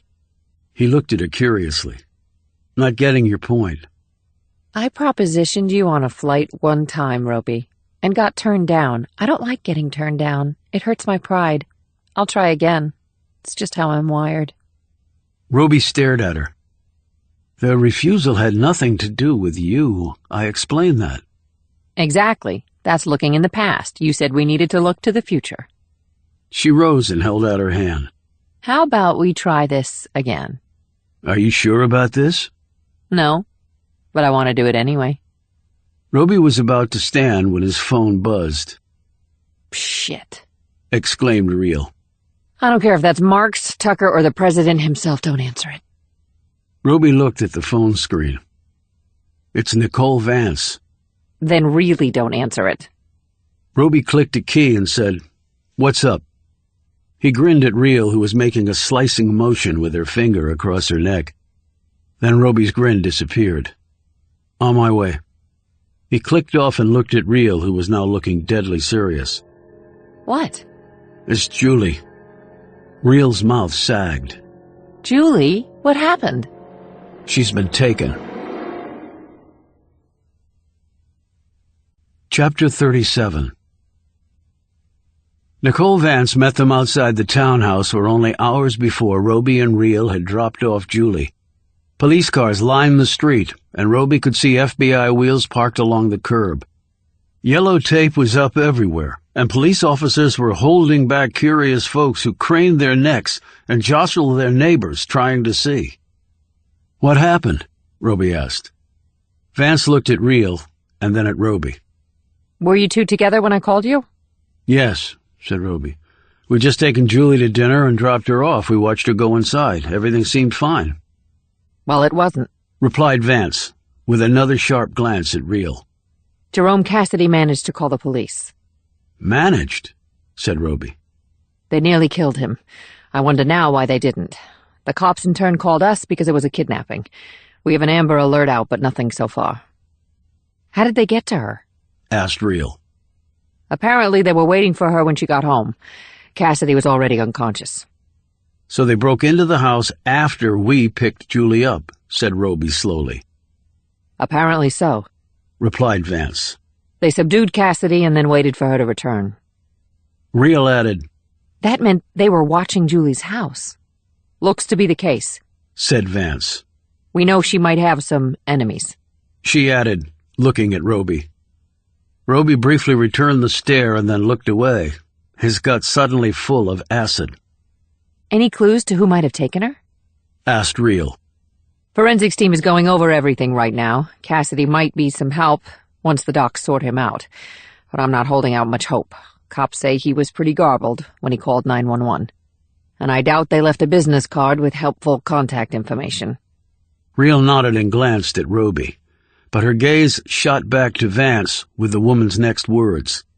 Julie's phone was left behind. She didn't drop it. It was on the table in the foyer, like they meant for us to find it. There was a text on it. From the timestamp, it had to have been sent about the time she was taken. They turned off the auto lock on the phone so we could access it when we got here. It wasn't addressed to Julie, but to somebody called Sally Fontaine. Reel and Roby exchanged a significant glance that Vance did not see because at that moment one of her men came up to her to deliver a report. Vance finished with him and turned back to the pair. You said you had dinner with her. Did she say anything that would make you believe she was nervous or scared? No, said Roby in a distracted tone. Quite the opposite. Did you see anybody following you? Not that we noticed, said Reel.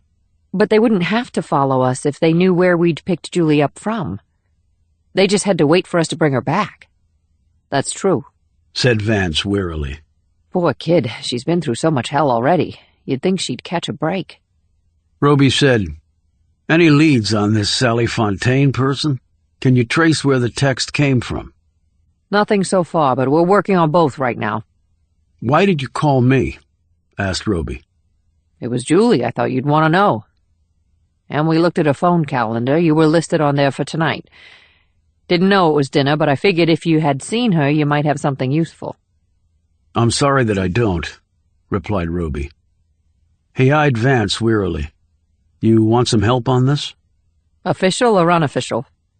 I think it's going to have to be the latter. She considered this. I'm okay with that.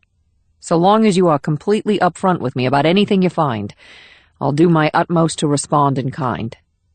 Reel said, Didn't know the Bureau was so cooperative. Oh, we can be, retorted Vance. So long as we're accorded respect. Reel nodded at this but said nothing. Her mind was evidently elsewhere. Then she said, The text to this Sally Fontaine, what did it say? Vance shrugged. Don't know. Why not? It's apparently written in code. At least, it made no sense to any of us. Can we see it? Asked Roby, after Reel gave him a sharp look. Why, are you guys code breakers? I've got some experience with it, said Roby. Well, I guess it can't hurt. Vance made a call, and about 15 minutes later, one of the agents brought her a written copy of the text. The phone itself was already tagged and bagged and in the Bureau's evidence truck. Rio glanced at the paper but showed no reaction. Roby said, "We'll take a look at this and get back to you with anything we might have." So you two are a team again? Asked Vance. Of sorts. Answered Rio. How about that? Said Vance without a trace of enthusiasm. Roby said hurriedly, "We'll be in touch." He took Rio by the elbow and turned her away from Vance and ushered her down the street. He looked back once to see Vance staring at them. Rio did not speak until they got back to the car. They climbed in and she held up the paper. "Sally Fontaine," said Roby. They took her because of me, said Rio, and her voice trembled as she said this. "You couldn't have known, Jessica." The hell I couldn't. It was a setup, Roby, clear and simple. "Your father?" Wanting me to come and see him so he could say goodbye? What bullshit! Was I a damn idiot? She slammed her fist against the dashboard. Shit! She screamed in fury. He was dying all alone in a prison he'd been in for 20 years, not the sort of guy you worry about. She held up the page again.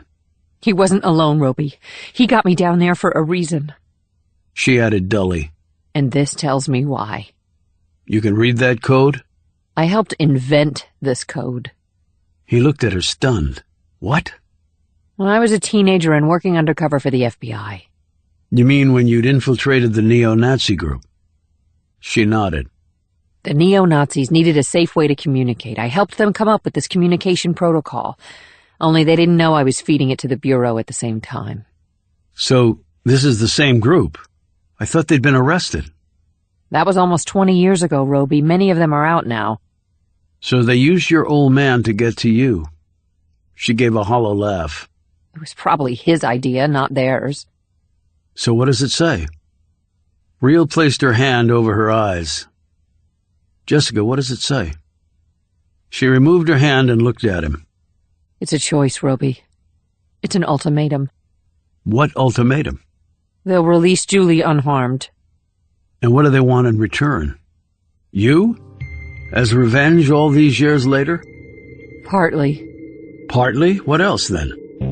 Rio gave a little gasp, and Roby saw tears flicker across her eyes. She composed herself and said, They want my child. Chapter 38. Roby pulled the car to the curb and cut the engine. He turned sideways in his seat to look at her. Your child? You have a kid? She's grown now. I was only 17 when I had her. I didn't know about that. It's not part of my official file, but the doctor who examined me back at the burner knew. How? I had to have a cesarean. She could tell by the scar. But how would these Nazi wannabes know anything about this? Rio wiped her eyes. Because their leader is the father of my child.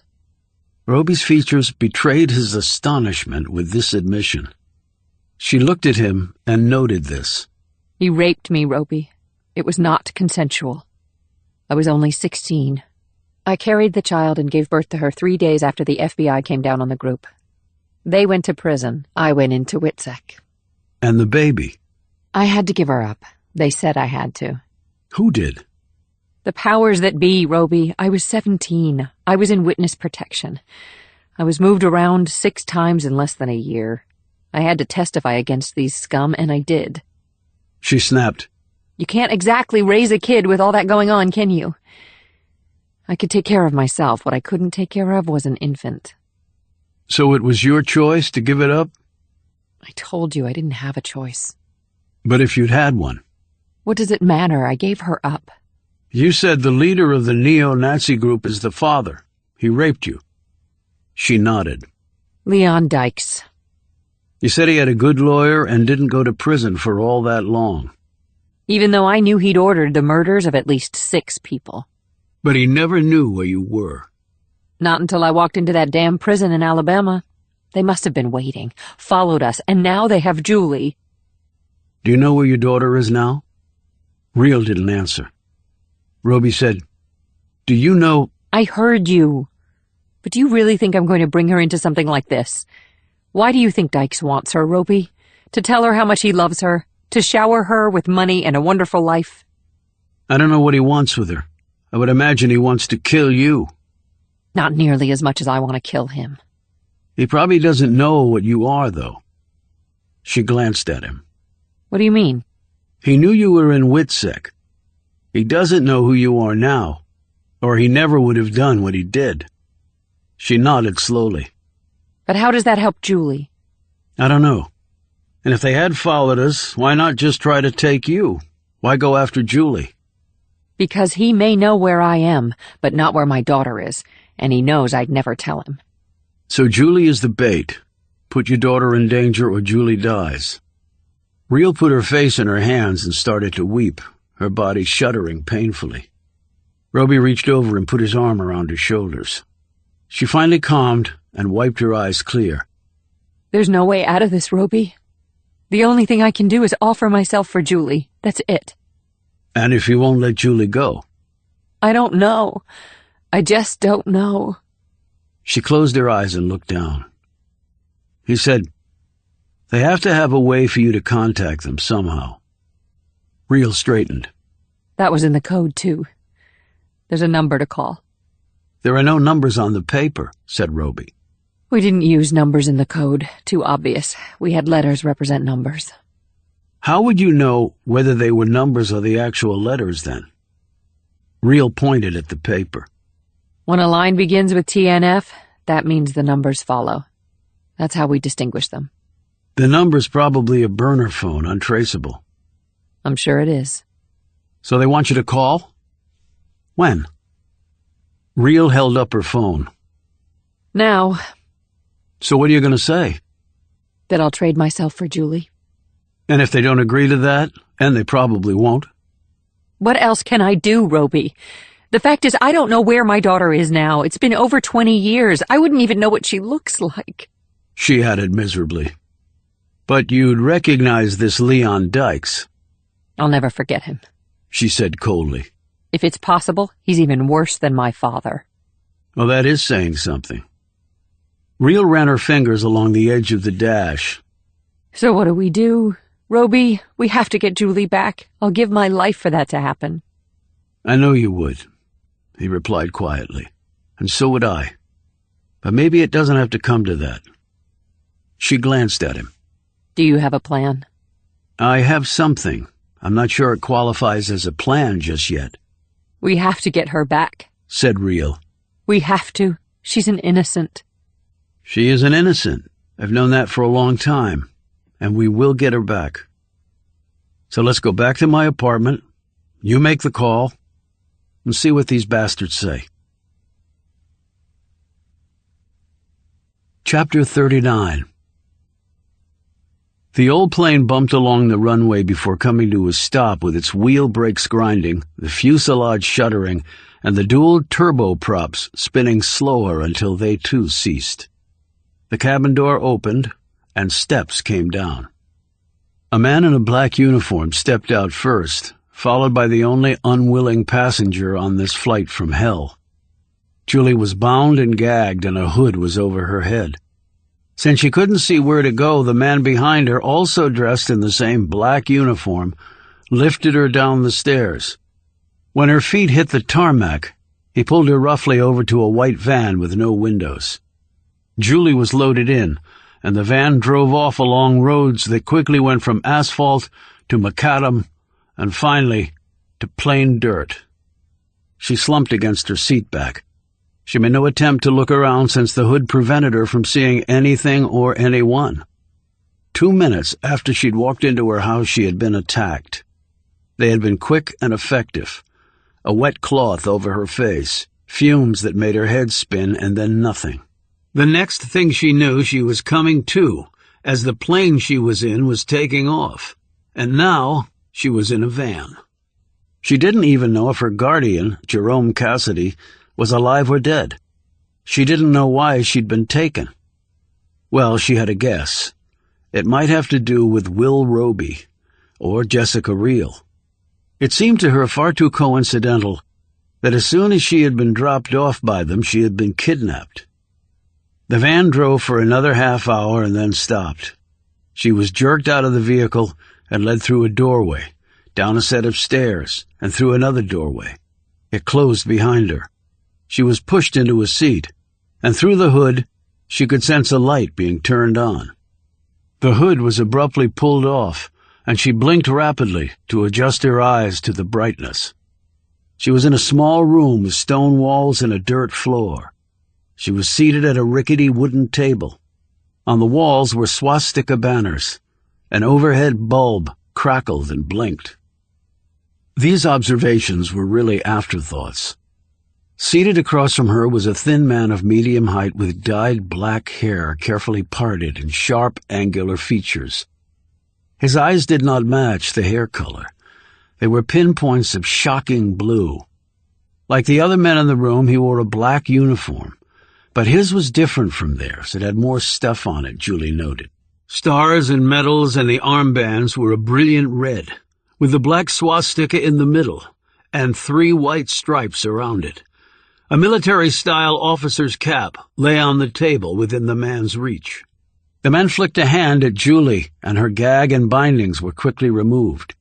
He put his hands on the table in front of him.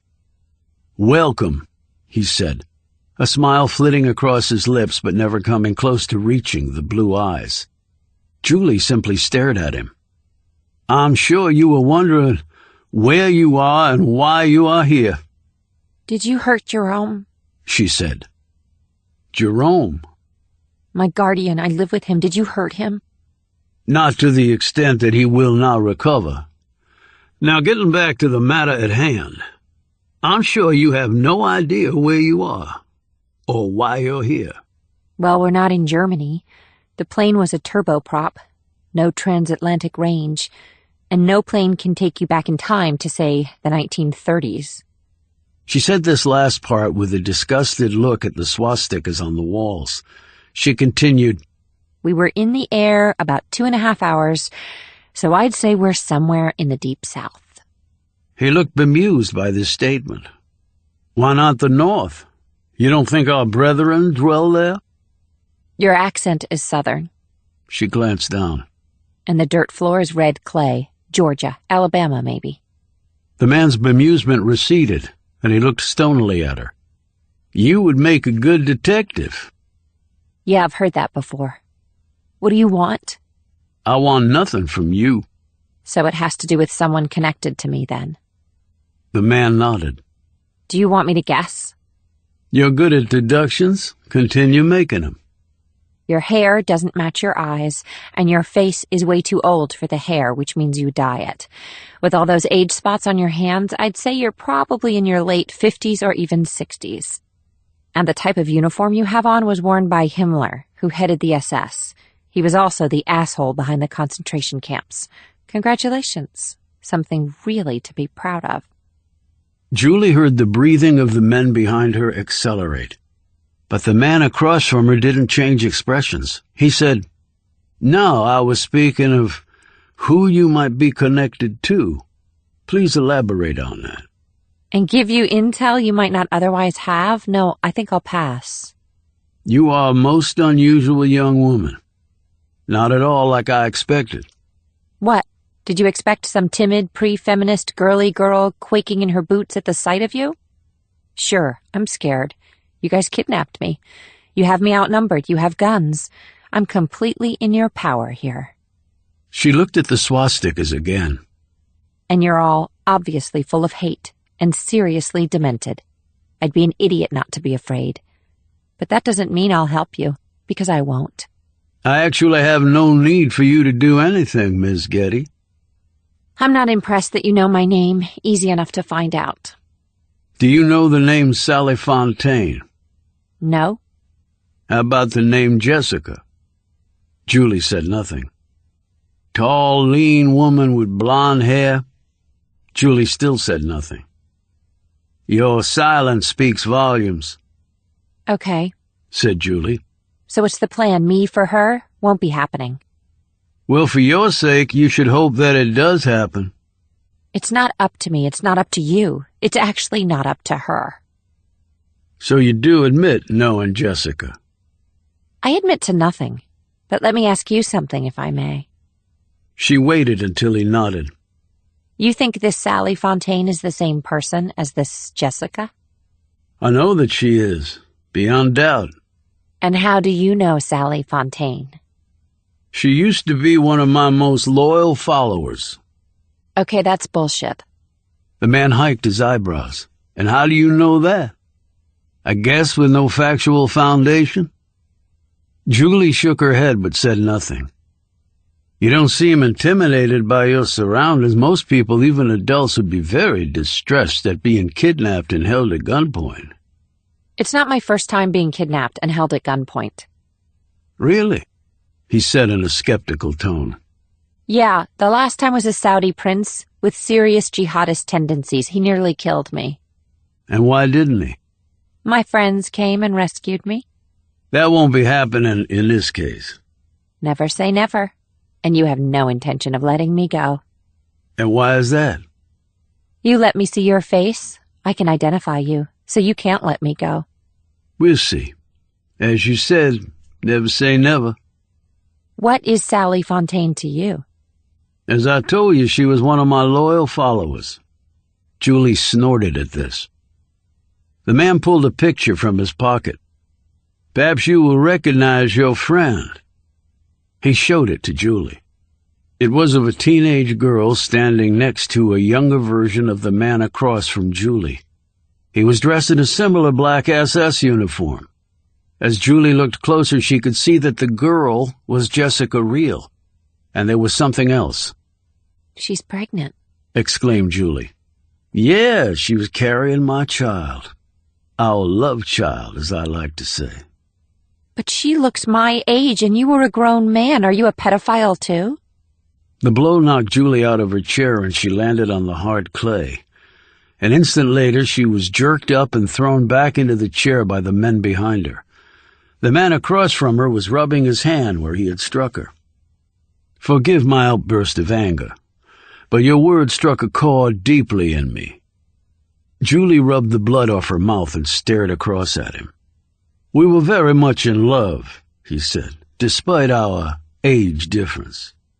She said, But no longer in love, then. He cocked his head at her. If you have to kidnap me to get to her. Time passes and things change, it's true. But my feelings are still there. And the child? Another empty hole in my heart. I wish to rectify that. Did you know Sally's father? Earl? Yes, he's a good friend of mine. I'm sure he is. Is that how you got onto her and to me? You really are extraordinarily precocious. I could use someone like you in our effort. Julie didn't bother to respond to this. So what's the next step? She said. We have made contact. We expect her to do the same shortly. There was a buzzing sound. Julie looked around for a moment before realizing it was coming from the man's pocket. He took out the phone and looked at the screen. Speak of the devil. He turned and left the room. Chapter 40. So tell me, do you prefer Sally or Jessica? Reel said, How are you, Leon? Still playing behind closed doors with your little swastika? Leon Dyke smiled and looked toward the doorway to the room where Julie was being held. It's so wonderful to hear your voice, Sally. Let's live in the present. My name is Jessica. All right, Jessica. Next time you see Earl, tell him I said hello. It's heartwarming to see that you two have remained close. The truth is, I never really cared for your father, Jessica. He's uncouth and uneducated. I have a Ph.D. Yeah, in the I Love Hitler program at the University of the Demented. Actually, it was political science, and it was at Berkeley. Now that's something I never knew about you, Leon. But your father did prove useful. He was dying, but he was dying unfulfilled. Let me guess, I was the last item on his bucket list? It was a mutual goal. You cost me several years of my life in prison. What you did should have cost you your life. You got a ridiculously short sentence because I was prevented from coming back and testifying against you. But you decimated my organization. It took me a long time to rebuild it. Goody for you. Let's talk the future. Julie is a very intelligent girl. She could go far in any field she chooses. Will she get the chance? Let her go, and the answer is yes. I would like to let her go. If my price is met. I got a few bucks in my 401k. You and my daughter are the price. She's not your daughter. I am her biological father. You raped me. Your words. But in any case, it does not take away my status. It most certainly does, and it did. The court already ruled on that. The American courts do not have jurisdiction over me. Not really sure how you figure that one, but I don't want to get into that. You take me in return for Julie. It's me you really want, after all. I said you and my child. It's called compromise, Leon. You never get all you want. I do, because if I don't, I will impregnate Julie, hold her for the term of the baby, and then kill her. That way I will have my child. Those are my terms. They are not negotiable. You know me well enough to understand that. Real didn't say anything for several moments. It will take me some time to get a hold of Laura. Laura? You named her after? My mother, yes. I told you her name was Eva. I was not naming my daughter after Adolf Hitler's mistress. They were lawfully married. Eva Braun was Der Fuhrer's great love. Yeah, he married her and then killed her. Some love. I will not argue political philosophies with you. His mind was too advanced for someone like you to understand. And thank God for that. I will give you 2 days to locate Laura. Then I will call and give you instructions on the exchange. Look, Leon, I can't just take Laura from the life she has and give her to you. Then I will get to you another way, and I will have my new child with Julie.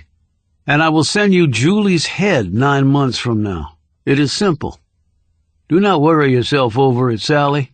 You are female. Know your limits. Remember, I've often counseled you about that. Well, this female brought you and your horror act down. You were lucky beyond all reasoning. I was smarter than you. Do you want me to send you the girl's head now? Barked Dietz. Real calmed. Call me in 2 days. You can count on it. And if you harm Julie in any way, you will seriously regret it. I have already struck her once. She was disrespectful. You know, I do not tolerate that. 2 days, Sally. Please be ready to deliver what I ask. He clicked off. Real put the phone down on the table. She didn't look at Roby, who had listened to every word of the conversation. He sounds as sick as you said, Roby noted. He's a monster, Roby. You said you were prevented from testifying against him again. I was at CIA by then. They wouldn't let me. I tried everything I could think of, but I wasn't even 20. They intimidated me into just ignoring it. I'll never forgive myself for that, Roby. Never. I get that, Jessica. I really do. And Dykes is a pathological liar, and he has no intention of letting Julie go regardless of what I do. I never thought he would voluntarily let her go. Well, then what do we do? We get Julie back safe. You walk away alive, and we nail this scum to the wall. That sounds like a plan. How exactly do you propose doing that?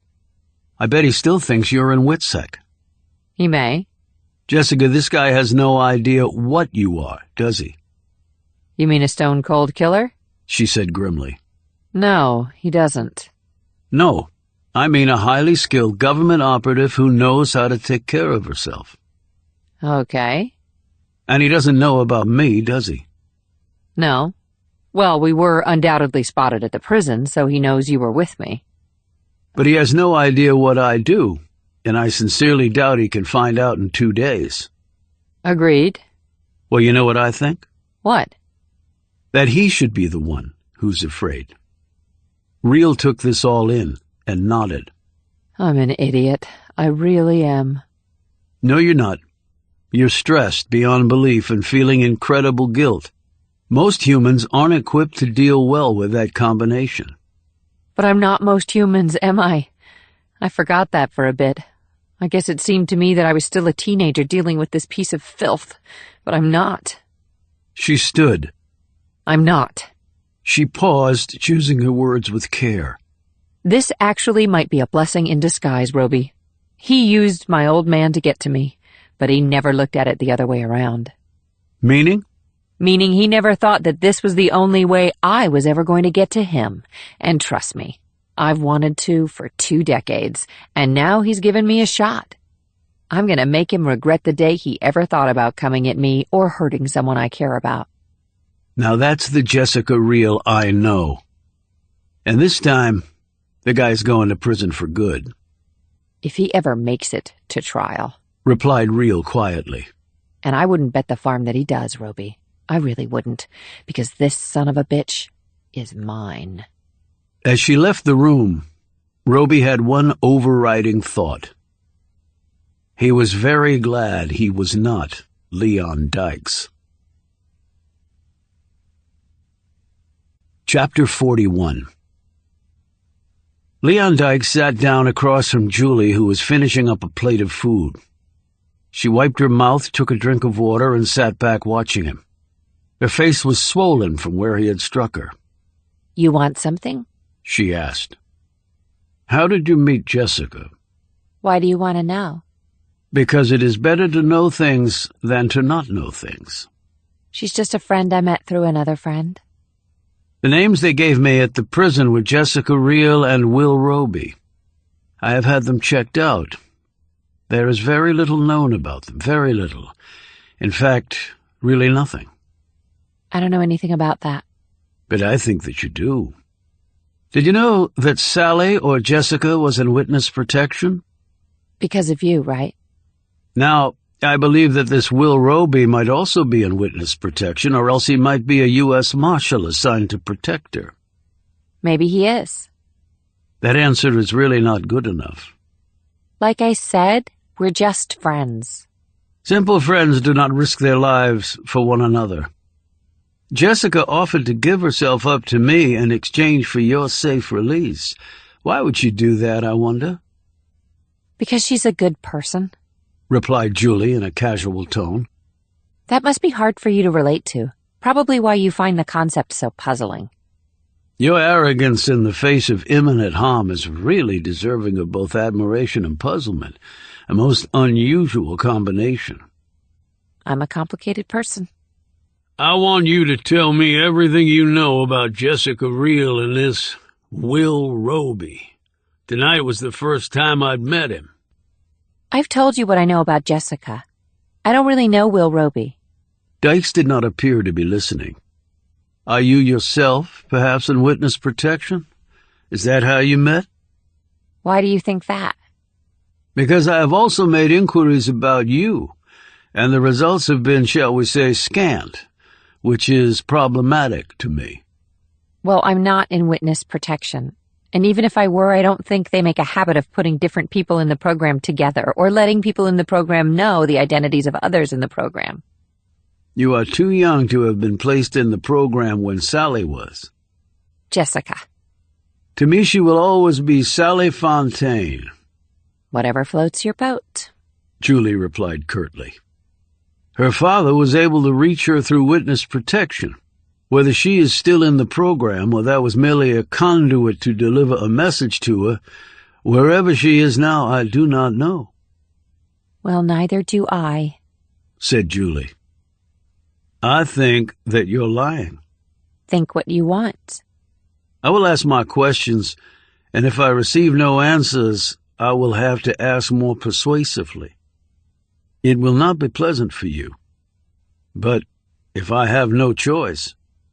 Dykes clapped his hands together. The door opened at once. The person now in the doorway must have been waiting there for this command, Julie thought. He was huge, but his uniform fit him. Apparently Dykes' group had more money to spend on uniforms than the Alabama correctional system did. The prison guard, Albert, stared down at her. In one hand he held a fireplace poker, which was glowing red at one end. In his other hand was a whip that looked well used. Dykes said, "This is my chief interrogator.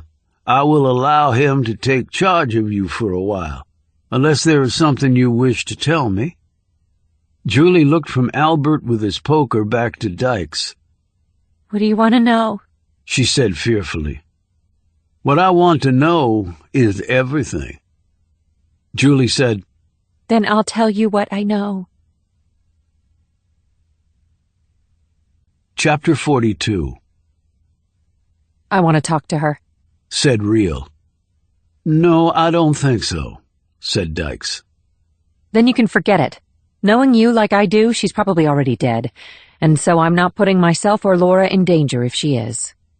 "You are so tiresome," said Dykes with an exaggerated sigh. It was one of your least attractive features. I want to talk to her, now. A few moments later, Real heard Julie's voice. I'm okay. Julie said. I'm so sorry about all this, Julie. Have they hurt you? Nothing I can't handle, and they're standing right next to me in case I say something wrong. I know. I just want you to know that things will turn out okay, Julie. No matter what happens, you're going to be safe, okay?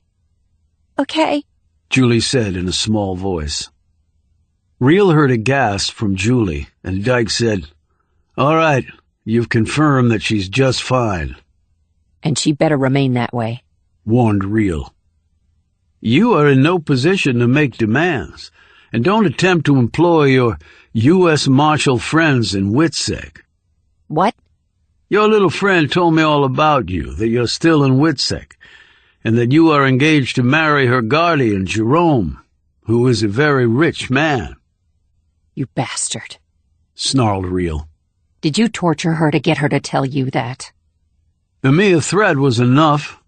She's only a child, a precocious one, but still only a child. And she apparently lives in a fantasy world. She tried to feed me a cock and bull story about her being kidnapped by a Saudi prince, as if I'd believe that. But the mere sight of my, chief interrogator, and she confessed all. It was rather pathetic. She's just a kid, Leon, barked Real. Then she should act her age rather than wasting my time with stupid stories, and she also informed me about your friend, Mr. Roby. Or should I say, Marshal Roby. Do not think of bringing him along.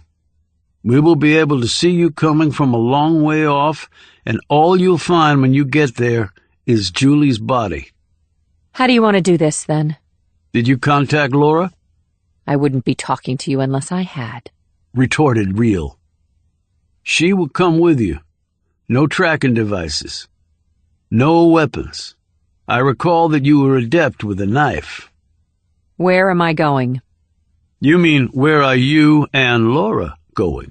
Corrected Dykes. Just tell me, Leon. Don't let your nerves run away with you, Sally. It's unbecoming. How you were able to keep them in check when you were so young, I can't imagine. Luck, like I said before. Give me the instructions, Real said flatly.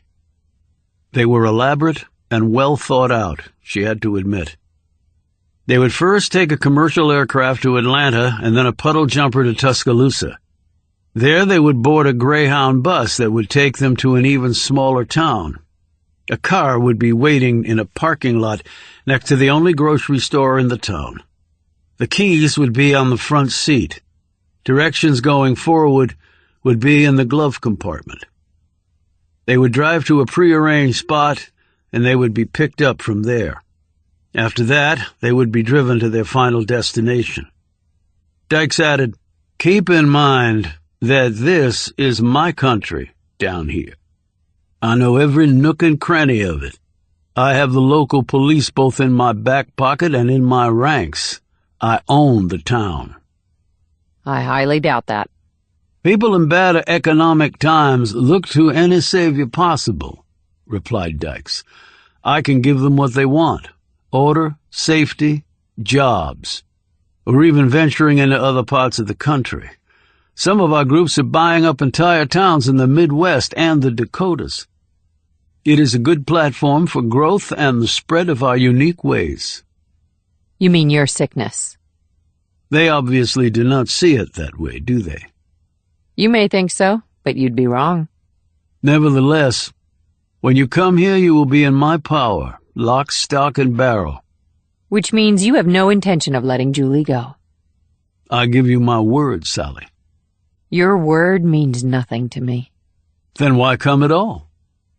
Real fumed for a few moments, trying to regain her composure. Because you're not going to do to her what you did to me. Well, we'll see, won't we? And we'll see very soon. He told Real when she would be expected and hung up. Real clicked off and looked at the note she had written down with the travel directions. Then she looked up at Roby, who had again listened to the entire conversation. This complicates things, said Real, tapping the paper. But it's not unexpected, noted Roby. It's not his job to make it easy. Yeah, it's his job to make it impossible. But it's not impossible, observed Roby. Real looked down at her notes and suddenly smiled. No, it's not. You remember Jalalabad? How could I ever forget? Is that how you want to play it? Yes, I do, said Real firmly. She looked at the notes again. I see 2, maybe 3 possibilities. Roby nodded. Same here. I'll head out early. Real nodded thoughtfully at this. Recon will be important. Like he said, the area is under his control. You'll need cover. 2 birds with 1 stone, Jessica. She looked excited. I can see that. I can absolutely see that. Once they pick you up, you'll be cut off from communications. You lose me, we're lost. So I don't plan on losing you. He tapped the table. And Laura? I got that covered, Roby. Really? Really. Chapter 43. 2 days later, Real and a young woman boarded a Delta flight that would take them to Atlanta. The plane landed about an hour and 40 minutes later. They had a brief layover and then boarded a turboprop for the short flight to Tuscaloosa, home to the University of Alabama. From there, they took a Greyhound bus another 50 miles in a southwesterly direction and got off in a town that had 1 street and a handful of stores. In the parking lot next to a grocery store was a rusted-out Plymouth Fury with the keys on the front seat and a map in the glove compartment. Following the directions on the map, they drove another hour to a crossroads where a black van was waiting, its engine idling. The 2 women climbed out of the Plymouth carrying small knapsacks. As soon as they did, the rear doors of the van opened and 5 men climbed out. Weapons were pointed at Real and the other women's heads. They were ordered into the back of the van, which had a cargo area but no seats. Their knapsacks were gone through and then discarded. They were stripped down and searched. Sewn into the lining of the other woman's shirt was a thin metal wire with a sharpened end. One of the men pulled it free and held it up for her to see. With a smile, he threw it out of the van. Their clothes were thrown away, and they were given orange jumpsuits and tennis shoes to wear. The scrunchie that Real had in her hair was taken off and examined before being thrown back at her. One of the men ran a handheld wand over them. It started clicking when it reached Real's watch. The man smiled, ripped it off her, dropped it on the floor, and crushed it with his foot. "Not good enough," he said. Real could not hide her unhappiness at this as she put her hair up and retied it with the scrunchie. She glanced balefully at the other woman. "Did you think we were hicks who can't be professional?" said the largest of their captors. "You're about to find just how good we are," he added menacingly. Real and the other woman were bound with plastic cuffs and forced to lie in the back of the van. Before the doors thunked closed, Real could see the headlights of 2 other vehicles come on, and she heard their engines start. The van was apparently part of a motorcade.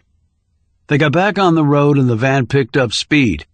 The roads were not in good shape, and Real and her companion were bounced all over the place.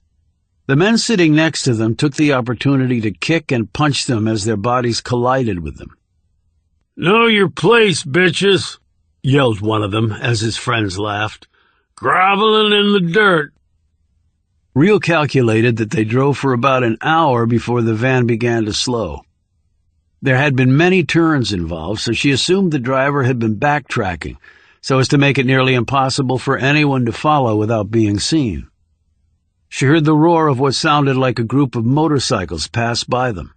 Horns blared, and it seemed a biker gang was saying hello to their Nazi buddies. Another minute passed, and she heard the roar of a semi as it blasted past them, its wake buffeting the van. 10 minutes later, the van pulled off and eventually came to a stop after bouncing over what seemed to be a series of potholes. The doors were jerked open, and they were pulled to their feet. They stumbled out. Real kicked at one man who grabbed her butt. He pushed her away, and with her hand bound, she lost her balance and fell. The man laughed and pulled her up by her ponytail. He stopped laughing when her knee found his crotch, and he dropped to the dirt, his face turning gray. Another of the men pulled his gun and pointed it at Real's head. "Enough!" called out the voice. Real looked over to see Leon Dykes staring at her. He was dressed in his full black SS uniform, nearly invisible in the darkness. His red armband stood out, though, making it seem like both his arms had been gashed open. "Bring our guests in," said Dykes. As Real was led past him, he smiled. "It is good to see you, Sally." Then he looked at the other woman. "And is this Eva?" Laura, barked Real. "Is it? I wonder," asked Dykes. "Still, it can always be confirmed with absolute certainty." They were led into a small room, and the door closed behind them. A man came forward holding something. Real's and the other woman's mouths were forced open and swabs taken from inside their cheeks. Dykes held up a small glass tube with a cap on it. "My DNA sample has already been collected," he said, as the man with the cotton swabs put the sample from Real and the woman in similar glass tubes and capped them. "In 24 hours we will know with absolute certainty. Is she mine or not?" He drew close and gripped Real by the shoulder. "Is she my child or isn't she? That is the question. If she is wonderful." Dyke slid his hand along the other woman's cheek. She pulled back, but his men forced her to her original position. "If she is not," continued Dykes, "then you will die, Sally, and this impostor becomes my concubine, and Julie will become the mother of my child. It really is a win-win." and if she is your child? Snapped Real. "Then I still win, because you will die as horribly as I can make you. I have my child here who will provide me other children, and I will have Julie as a replacement when I grow bored with this one." Dykes gave the woman a little slap on her cheek. "And I easily grow bored. You can never command my attention, Sally. Never. It was one of your chief weaknesses." So your word means nothing? Yelled Real. "No, my word is inviolate when I give it to people who are my equals. You are not and will never be my equal. You are nothing. You might as well be a Jew or a Negro or, heaven help us, a Mexican." Well, you're right about one thing. You're not my equal, said Real. Now where is Julie?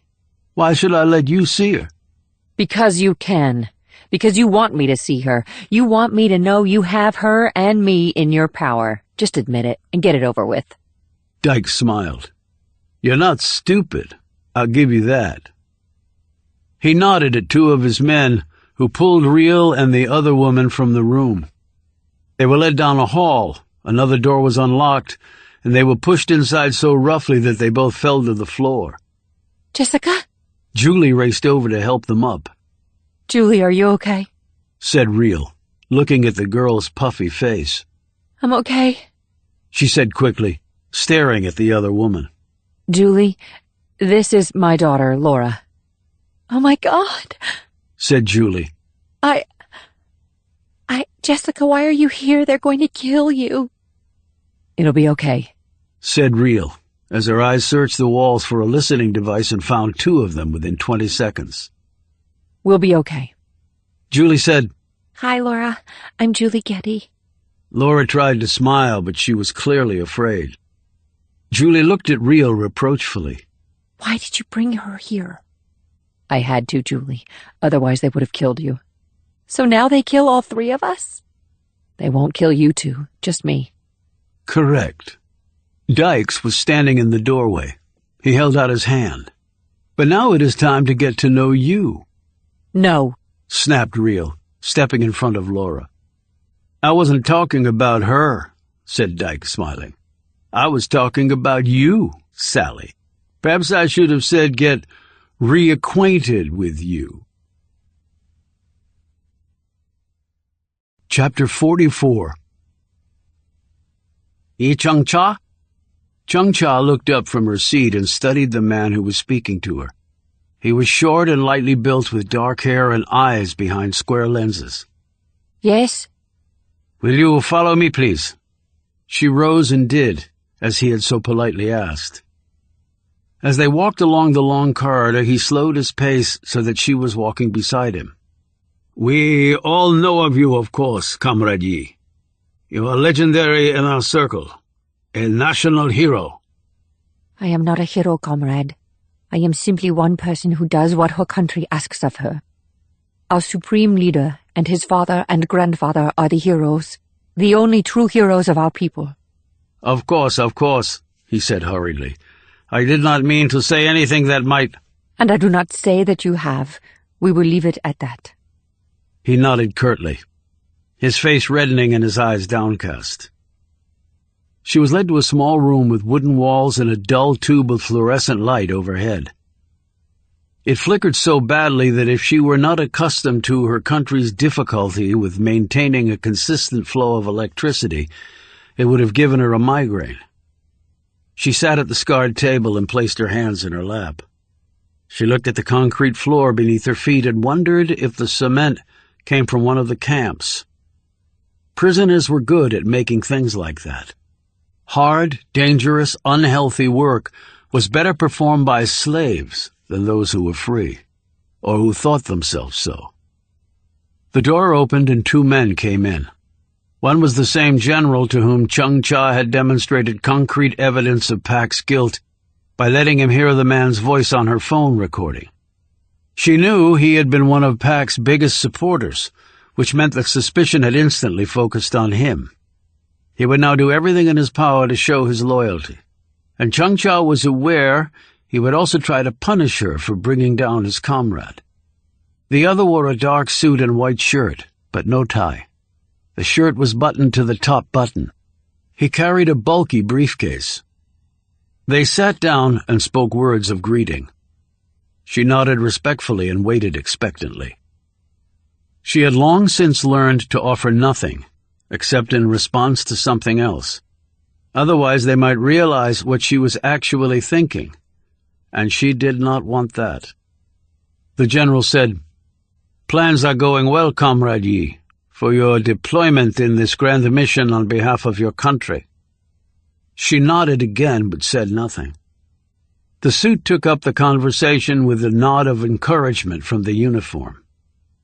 For 1 second, Chung-cha allowed her mind to wander.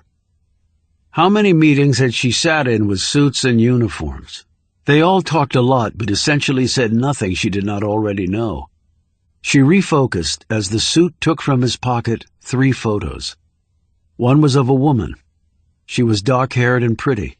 Her eyes were blue, which stood in considerable contrast to the color of the hair. The effect was to soften the hair and highlight the eyes and the warmth behind them. "The First Lady of the United States of America," said the suit. The general added, "The evil empire which seeks to destroy us." Chung-cha nodded. She knew who the woman was. She had seen her photo before while traveling overseas. The suit continued. "Her name is Eleanor Cassion." She also knew this, but simply nodded. The suit pointed to the next photo. The girl in it was about 15 or so, gauged Chung Cha. She did not know who this was, but had a good guess. She had dirty blonde hair, and her face closely resembled the woman's. The suit said, "The First Lady's daughter, Claire Caisson." Chung Cha nodded. She had been correct. He then indicated the third photo.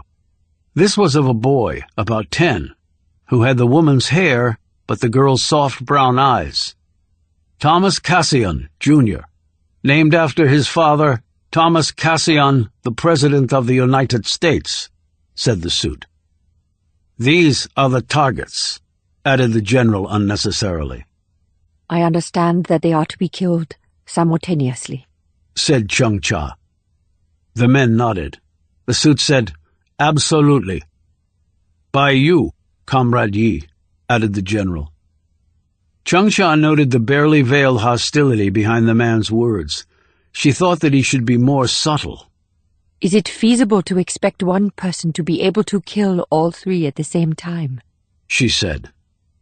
"You have been presented to me as a great warrior, Chung Cha. You do not live up to your reputation?" asked the general in a taunting tone. She bowed humbly and said, I am flattered by such words, sir, but I will not allow my vanity to interfere with the success of the mission. I look at it only logically as someone who has done these types of actions before. "Explain," said the suit. There will be Secret Service agents accompanying these three people at all times. The children have their own details, as does the First Lady. When they are traveling together, these details will be merged, and will therefore be more formidable than if each target is taken separately but simultaneously. The suit nodded thoughtfully, but the general cut the air with his hand and gave a derisive snort. "Impossible!" He glared at Chung Cha. "To send 3 separate teams of agents into the United States and target 3 separate people?" He shook his head emphatically. "All that does is divide your forces and exponentially increase the odds that something will go awry. And if one attack fails, they all almost certainly will fail." He collected all 3 photos and held them up, splayed out like playing cards. "It will be all together. There is no question of an alternative."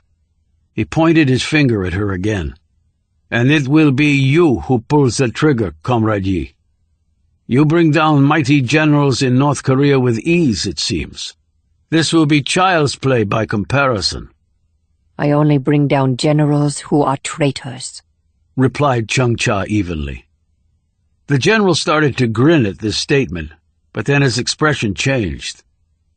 "Are you accusing me of—" I accuse no one, she said, breaking in. The suit held up a hand. "We fight amongst ourselves without purpose. The Supreme Leader would not be pleased. And what Comrade Yi said is quite correct. She did her duty and was richly rewarded by our Supreme Leader." This statement instantly wiped the anger off the general's face, and he calmed. "My colleague is quite correct, and so are you, Comrade Yi.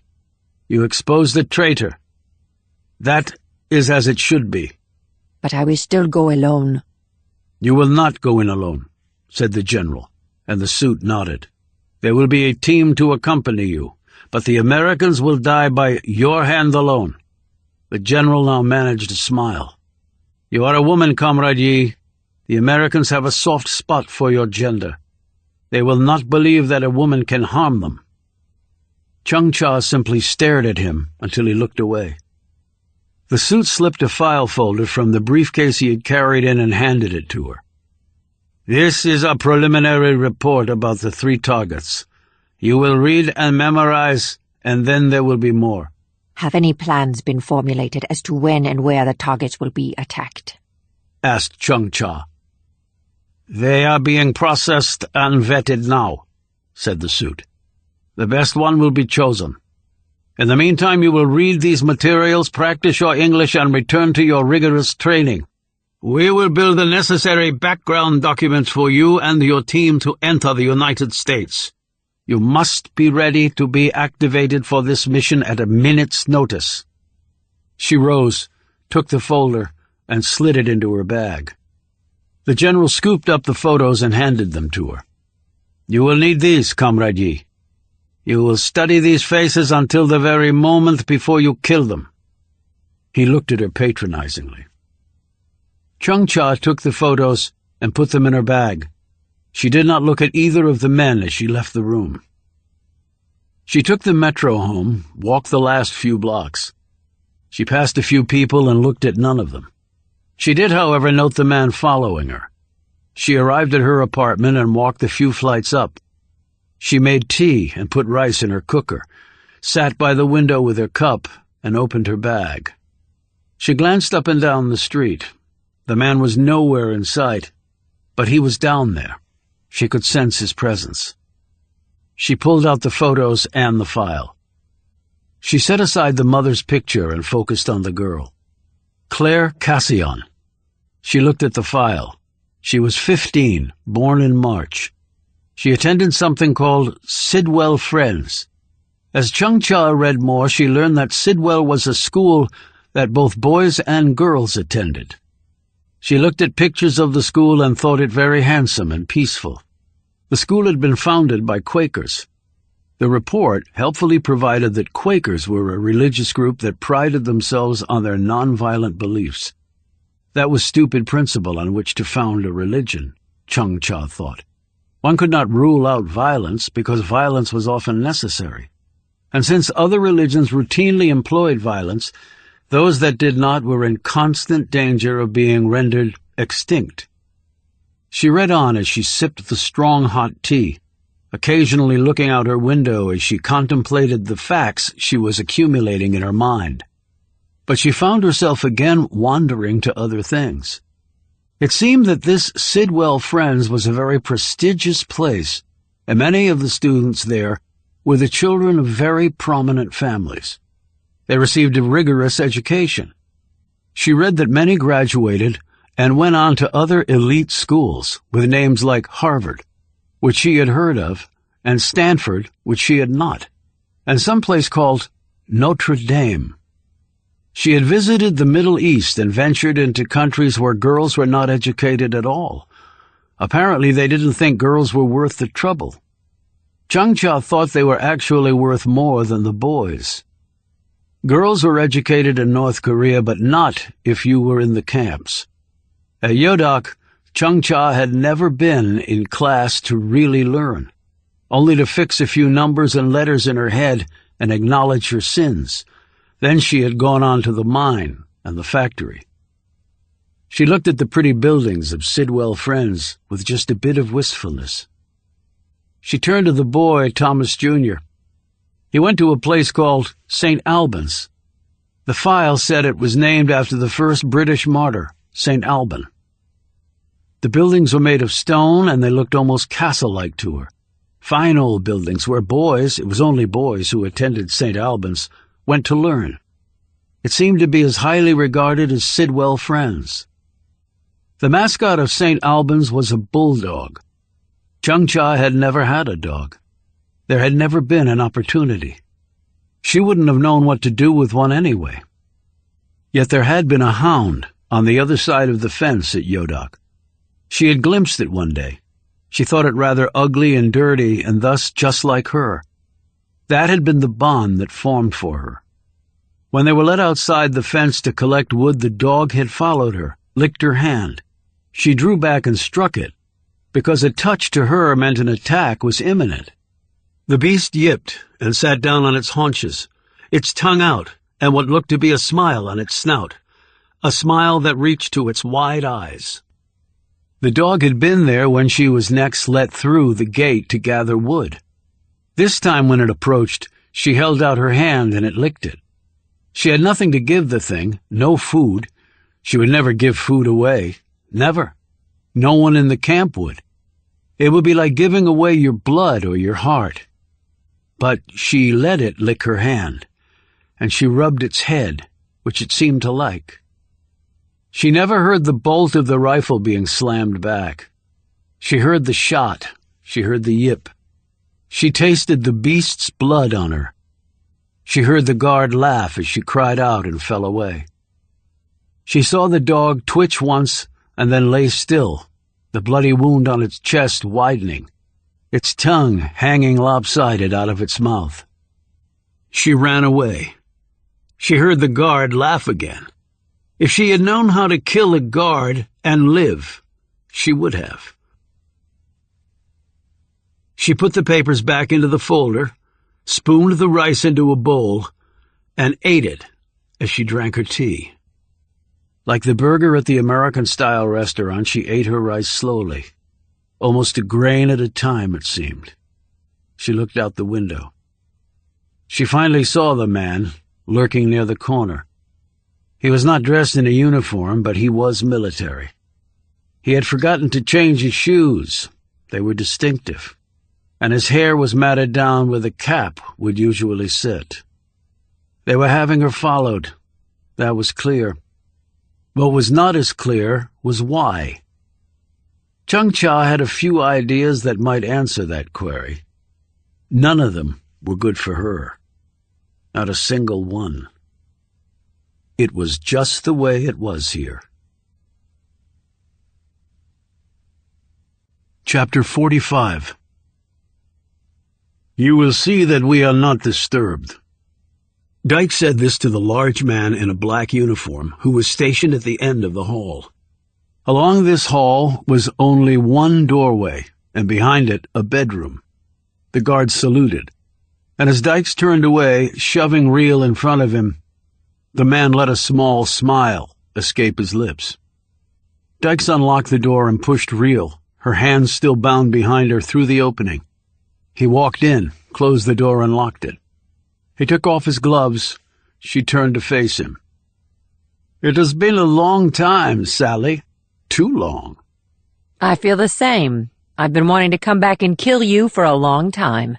Thanks for giving me the chance. He laughed, a cold, mirthless laugh. Kill me? You obviously know nothing of the situation.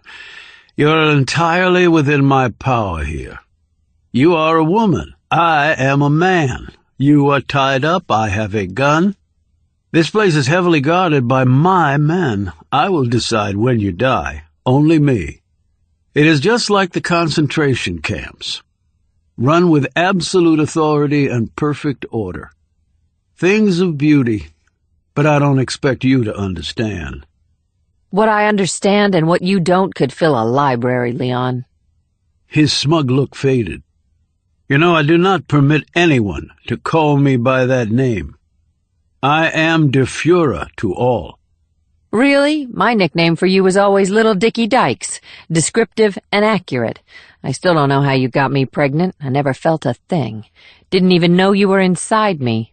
But you do have small hands and feet, and you know what they say. If it makes you feel better to speak such nonsense, please go right ahead. It will not change anything that will happen here tonight. I agree, it won't. He took off his cap and undid the buttons of his shirt. He smiled. So, did you miss me? He took off his gun belt and put it on the table. Probably not as much as you missed me. He removed his boots and undid his trousers and stepped out of them. She looked down. I hope you took a Viagra pill. Otherwise, there's probably not going to be an appearance of the equipment you're going to need. You are an old man, after all. I intend to show you that I am a man all over again. You remember last time how you screamed? Enjoy, I am sure. He pointed to the bed. Lie down, now. I'm not in the mood. He pulled his pistol from its holster and pointed the muzzle at her head. Now, Sally, I am growing impatient. Rhea lay on the bed. He pulled off her sneakers and then her socks. He rubbed her feet. Your skin is still soft. With a violent jerk, he ripped her jumpsuit down to her ankles and then threw the garment against the wall. I forgot if you liked it rough or not. I have had so many women since you. How many did you have to pay, and how many did you have to kidnap? You never really saw my virtues, did you? Why would I waste my time in a pointless exercise? He was bending over her when she spit in his face.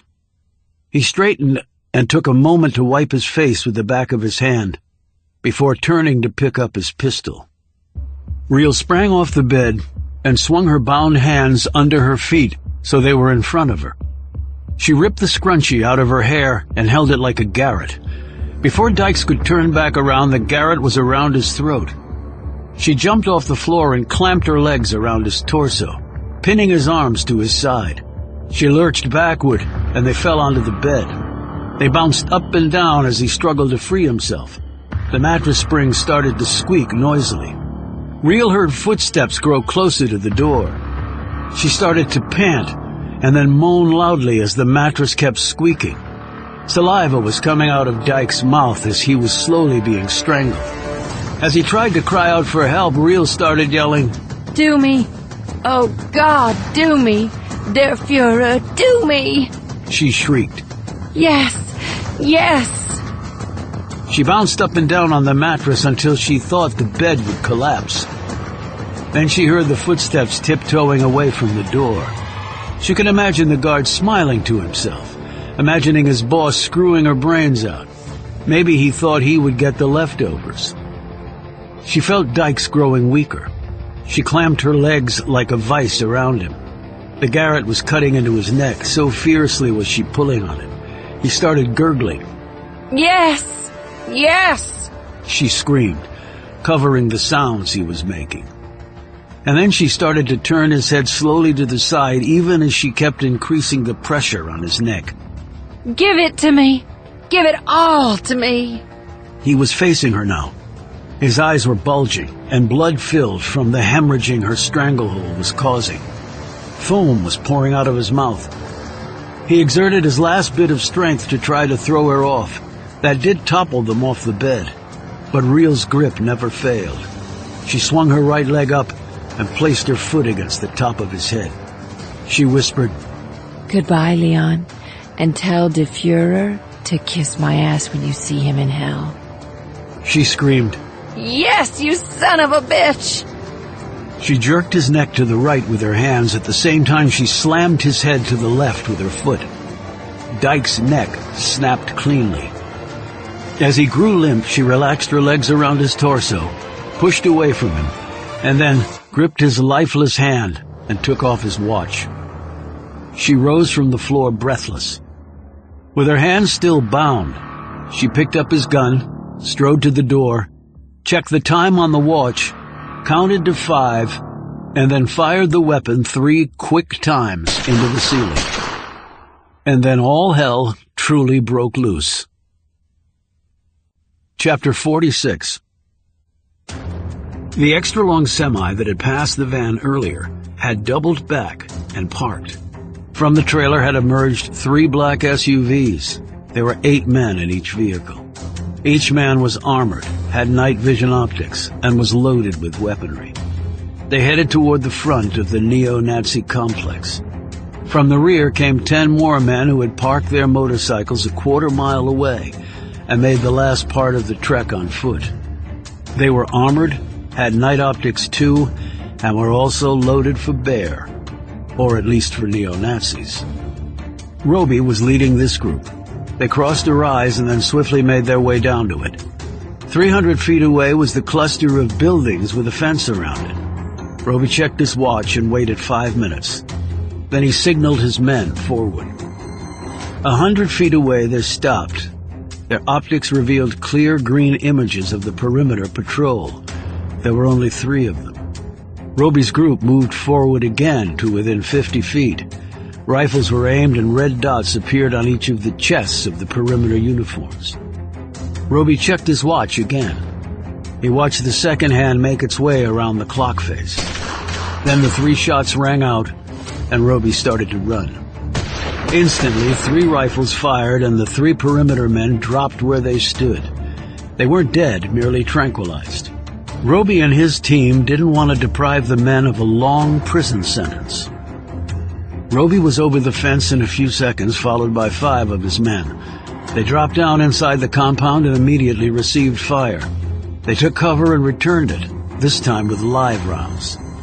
Meanwhile, in the front, the electric-powered SUVs had moved so silently with lights out that they were nearly at the gate before the guards there could react. By then, it was too late. The gates crashed inward, and the SUVs hurtled into the inner yard. The men sprang out of the vehicles and raced straight toward the main building.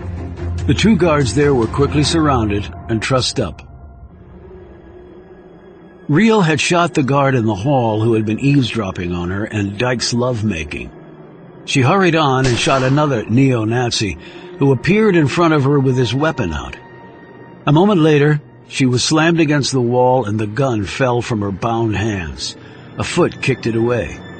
She recovered her balance and stared up into the face of the huge Albert, dressed in his black SS uniform. He smiled down at her, still in her underwear, as he slid his tongue along his mouth. "I'm going to have some fun with you, sweet thing." Reel struck so fast Albert had no time to react. She slammed her foot into his crotch, doubling him over, and then whipsawed around and struck him in the right kidney with her elbow. He screamed in fury, but only for a second. Using the wall opposite as both a launch point and for leverage, she pushed off and slammed both feet into his buttocks. Bent over as he was, Albert crashed head first into the wall opposite. The top of his skull hit first, driving his neck upward to an impossible degree, and his head back so far that his neck broke. Dead Albert dropped to his knees. Reel was already racing onward and never saw him slump to the concrete floor. She heard a scream to her left and raced down the hall. One man stumbled out of a doorway, a knife sticking out his chest. He slumped to the floor, dead, his cap falling off his head on the way down. Laura appeared in the doorway, saw Reel, and said, "They separated me from Julie. I think she's down this way. Hurry." The two women raced down the hall and toward the room at the end. There was a crashing of glass, screams, and then gunshots. Reel shouted, "That's Julie!" She and Laura sprinted forward. "Julie!" Screamed Reel. The door was bolted, but she shot the lock off and burst into the room, and stopped. Two men lay on the floor, their bodies covered by shattered glass. Julie was flattened against one wall. There was movement at the window. Reel pointed her gun that way and then caught a breath. Roby clambered through the empty window and dropped to the floor. He put his pistol back into his holster and looked at Julie. "Are you hurt?" She shook her head and stepped toward Roby, her feet crunching over the glass that littered the floor. Roby put his arm around her and then looked down at the men. "I think they had orders to kill Julie in the event of an attack," "So you shot them through the window?" deduced Reel. "So I shot them through the window," confirmed Roby. His walkie-talkie squawked, and he spoke into it and then listened. "We're secure. No casualties on our side. Most of the assholes just gave up," "Well, not the one who really counted," said Reel. "No prison for Mr. Dykes?" said Roby. "Not in this life. Let's open his next one, for all eternity." Roby pulled his knife and severed the bindings on Reel's hands. He took off his jacket and draped it around her. Julie looked from Reel to Laura. "Is she your daughter?"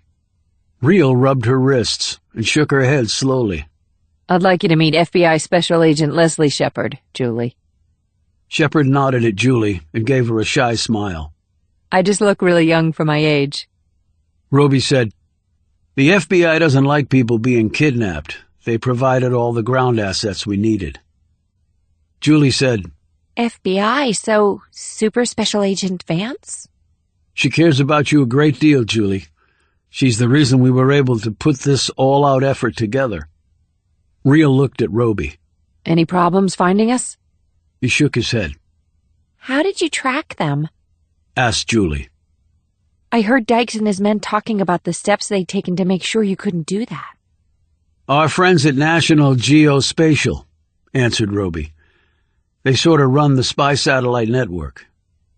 The DD of the CIA spoke with her counterpart at Geospatial, and they dialed up several satellites. They tracked us all the way to our rendezvous with Dykes' men. They placed an electronic marker on us at that point. There was no way to lose us. They simply followed using multiple eyes up in the sky. The actual technology has a specific name, but it's classified. I'm just glad it worked. Very hard to lose a bunch of satellites, said Roby. They fed us the location on the ground. We passed by the van carrying Reel and Shepard. We were on motorcycles and in a semi. We surrounded the place and waited for the signal. Signal? Asked Julie. Gun fired 3 times in a row by Jessica, said Roby. But how did you know she'd be able to get a gun? Roby smiled. That's where the element of trust comes in.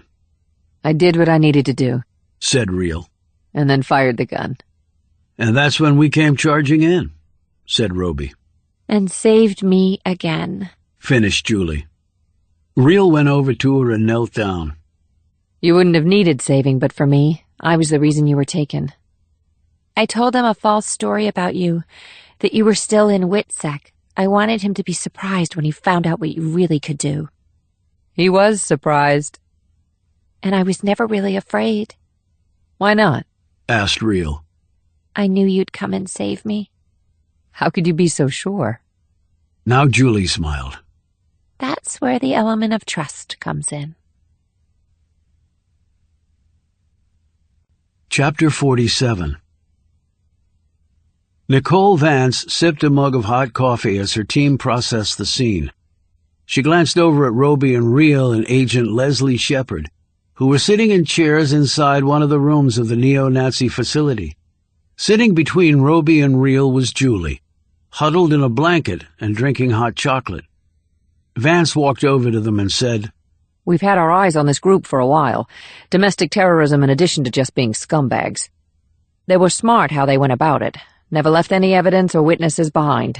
They had their hands in lots of things, though, we believe, including human trafficking and arms dealing. Nice people, just like the assholes they were emulating, said Roby. And with so many of them in custody, it might lead us to other places and more arrests.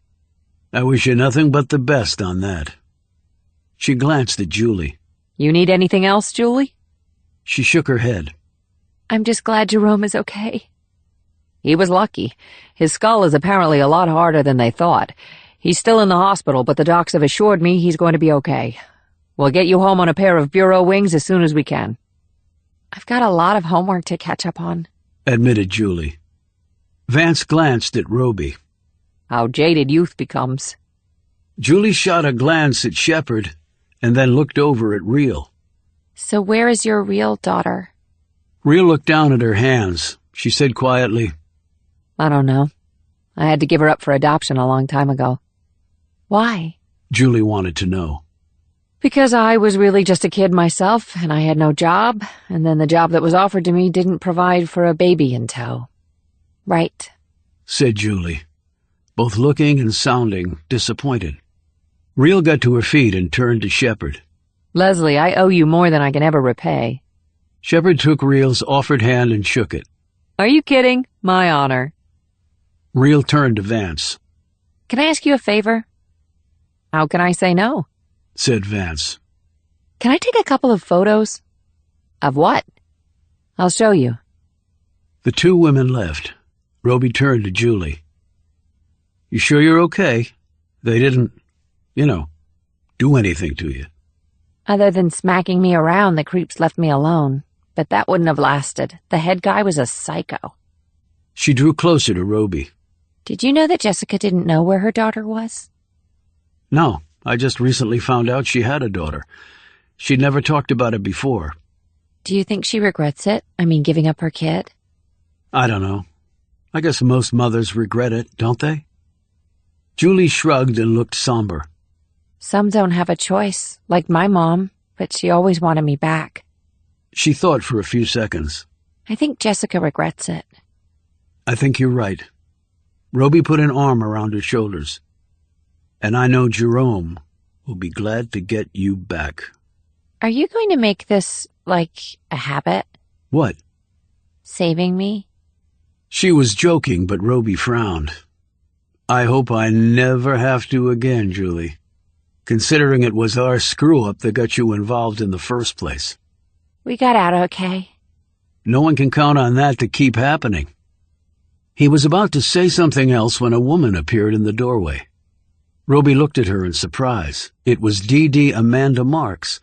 She smiled and came forward. You must be Julie. I've heard quite a bit about you from a friend of yours. Jessica? Asked Julie. Marks nodded.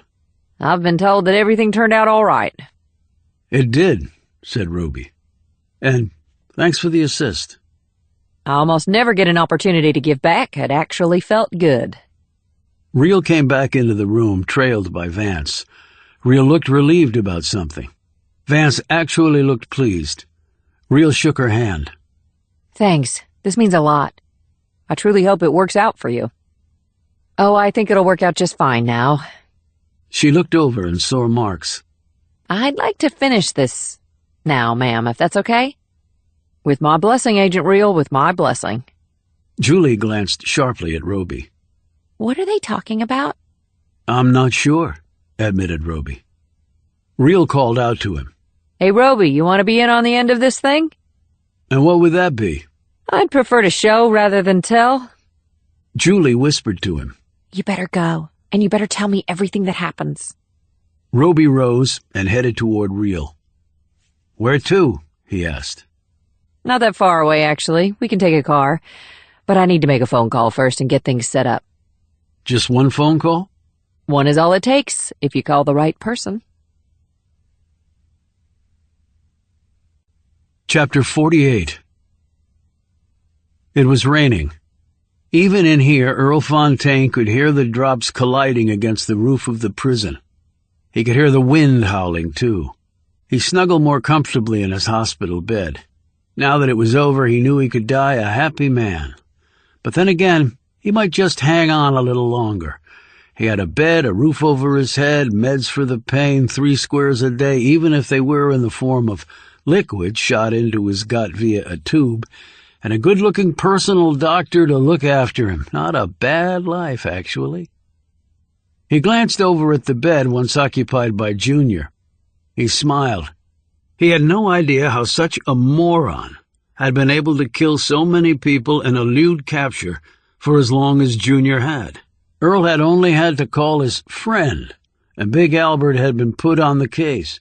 First to hide the knife in Junior's bed, then it had been up to Earl to get the idiot to pull it out. Well, that had been easy enough. When Junior's fingers had touched the knife, his fate was sealed. Albert had been instructed on exactly what to do. Grab Junior, keep the knife clamped in his hand, pretend to struggle, and then kill the little son of a bitch and kill him good. And if there was one thing Albert was good at, it was killing. Earl wondered if he had been the one designated to kill Sally. He hoped so. She would be dead as dead could be. He sighed contentedly and closed his eyes as the rain continued to pound down. He slept for a while, figuring that a nap before his last round of meds would be good. Earl? A hand grasped his shoulder. Earl, the voice said more urgently. Earl opened his eyes. He had been dreaming about the female doctor. It had been a damn fine dream. She had been naked and tied up, and he was about to... What? He blinked and slowly rolled over on his back to stare up into the face of the same male nurse he'd talked to before. What is it? Time for my meds? He looked at the big clock on the wall. He'd only been asleep an hour. It wasn't time for his medication. The rain was still falling outside, and the wind made the old prison shudder under its assault. Earl grimaced. What did you wake me up for? Ain't time for my meds, boy, not by a long shot. He was upset that his dream had been interrupted. He started to close his eyes once more. The nurse shook him once more. It's not about your meds, Earl. You got a visitor. Well, visitors. Earl blinked more rapidly. Visitors? It's nighttime, boy. Ain't no visitors allowed after dark, you know that. Well, they're here. Who is? The nurse pointed to his left. Them. Earl looked over, and when he saw them, his heart almost stopped. Jessica Reel and Will Roby stood there, their hair slicked down and their clothes dripping from the inclement weather they had just come through. Earl sat up so fast one of his IV lines became tangled in his bedsheets. The nurse disentangled it and stepped back. He looked at the expression on Earl's features and then at the one on Reel's, and he said quickly, I'll just let you folks visit then. He turned and hurried off. Reel stepped forward, with Roby right behind her. Sally? Said Earl. He attempted to grin, but it failed about halfway to his mouth. What you be doing here, girl? Just coming to say goodbye, Earl. Hell, you already done that.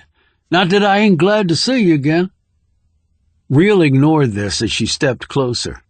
And I have something to show you, too.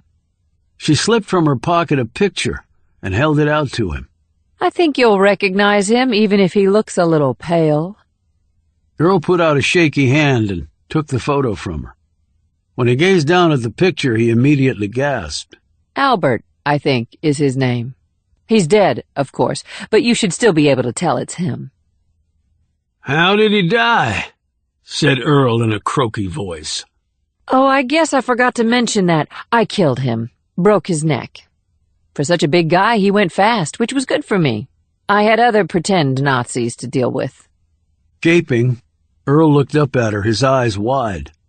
You done killed him? Him? I don't think I ever told you what I do now, Earl. On behalf of the American people, I take scum like Albert and make sure they never hurt anyone ever again. Like this bastard. She pulled another picture from her jacket and dropped it on Earl's belly. He took it with a trembling hand, his face the color of ash. This is one of your buddies, too, Leon Dykes. I knew him a long time ago. We recently got together, at his insistence. Apparently, he was hanging around the prison and coincidentally saw me when I came to visit you. Talk about a small world. Earl looked up into her face. Did you kill him, too? Reel made a rough oval with her hands and then ripped them apart. Highly effective move. Death is instant. Before he died, Leon sent his regards and told you he was sorry your plan didn't work. Earl dropped the photo like it was a snake about to bite him. Ain't know what you talking about.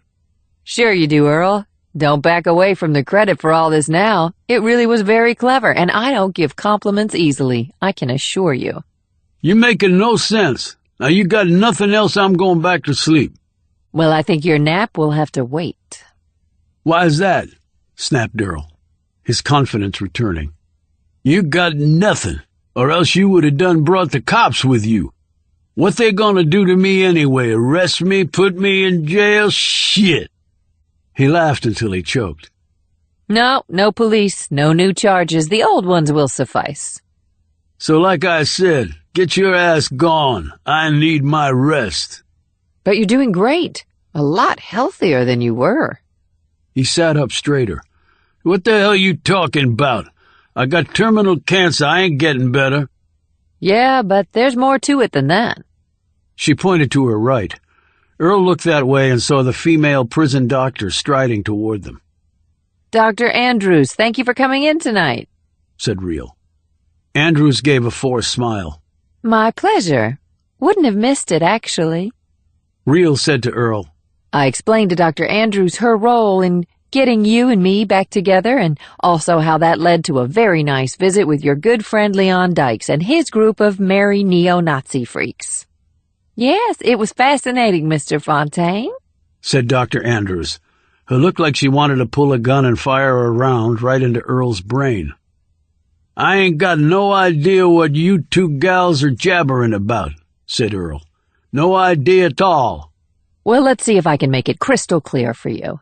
First, Dr. Andrews has some terrific news for you. Earl looked at Andrews. What news?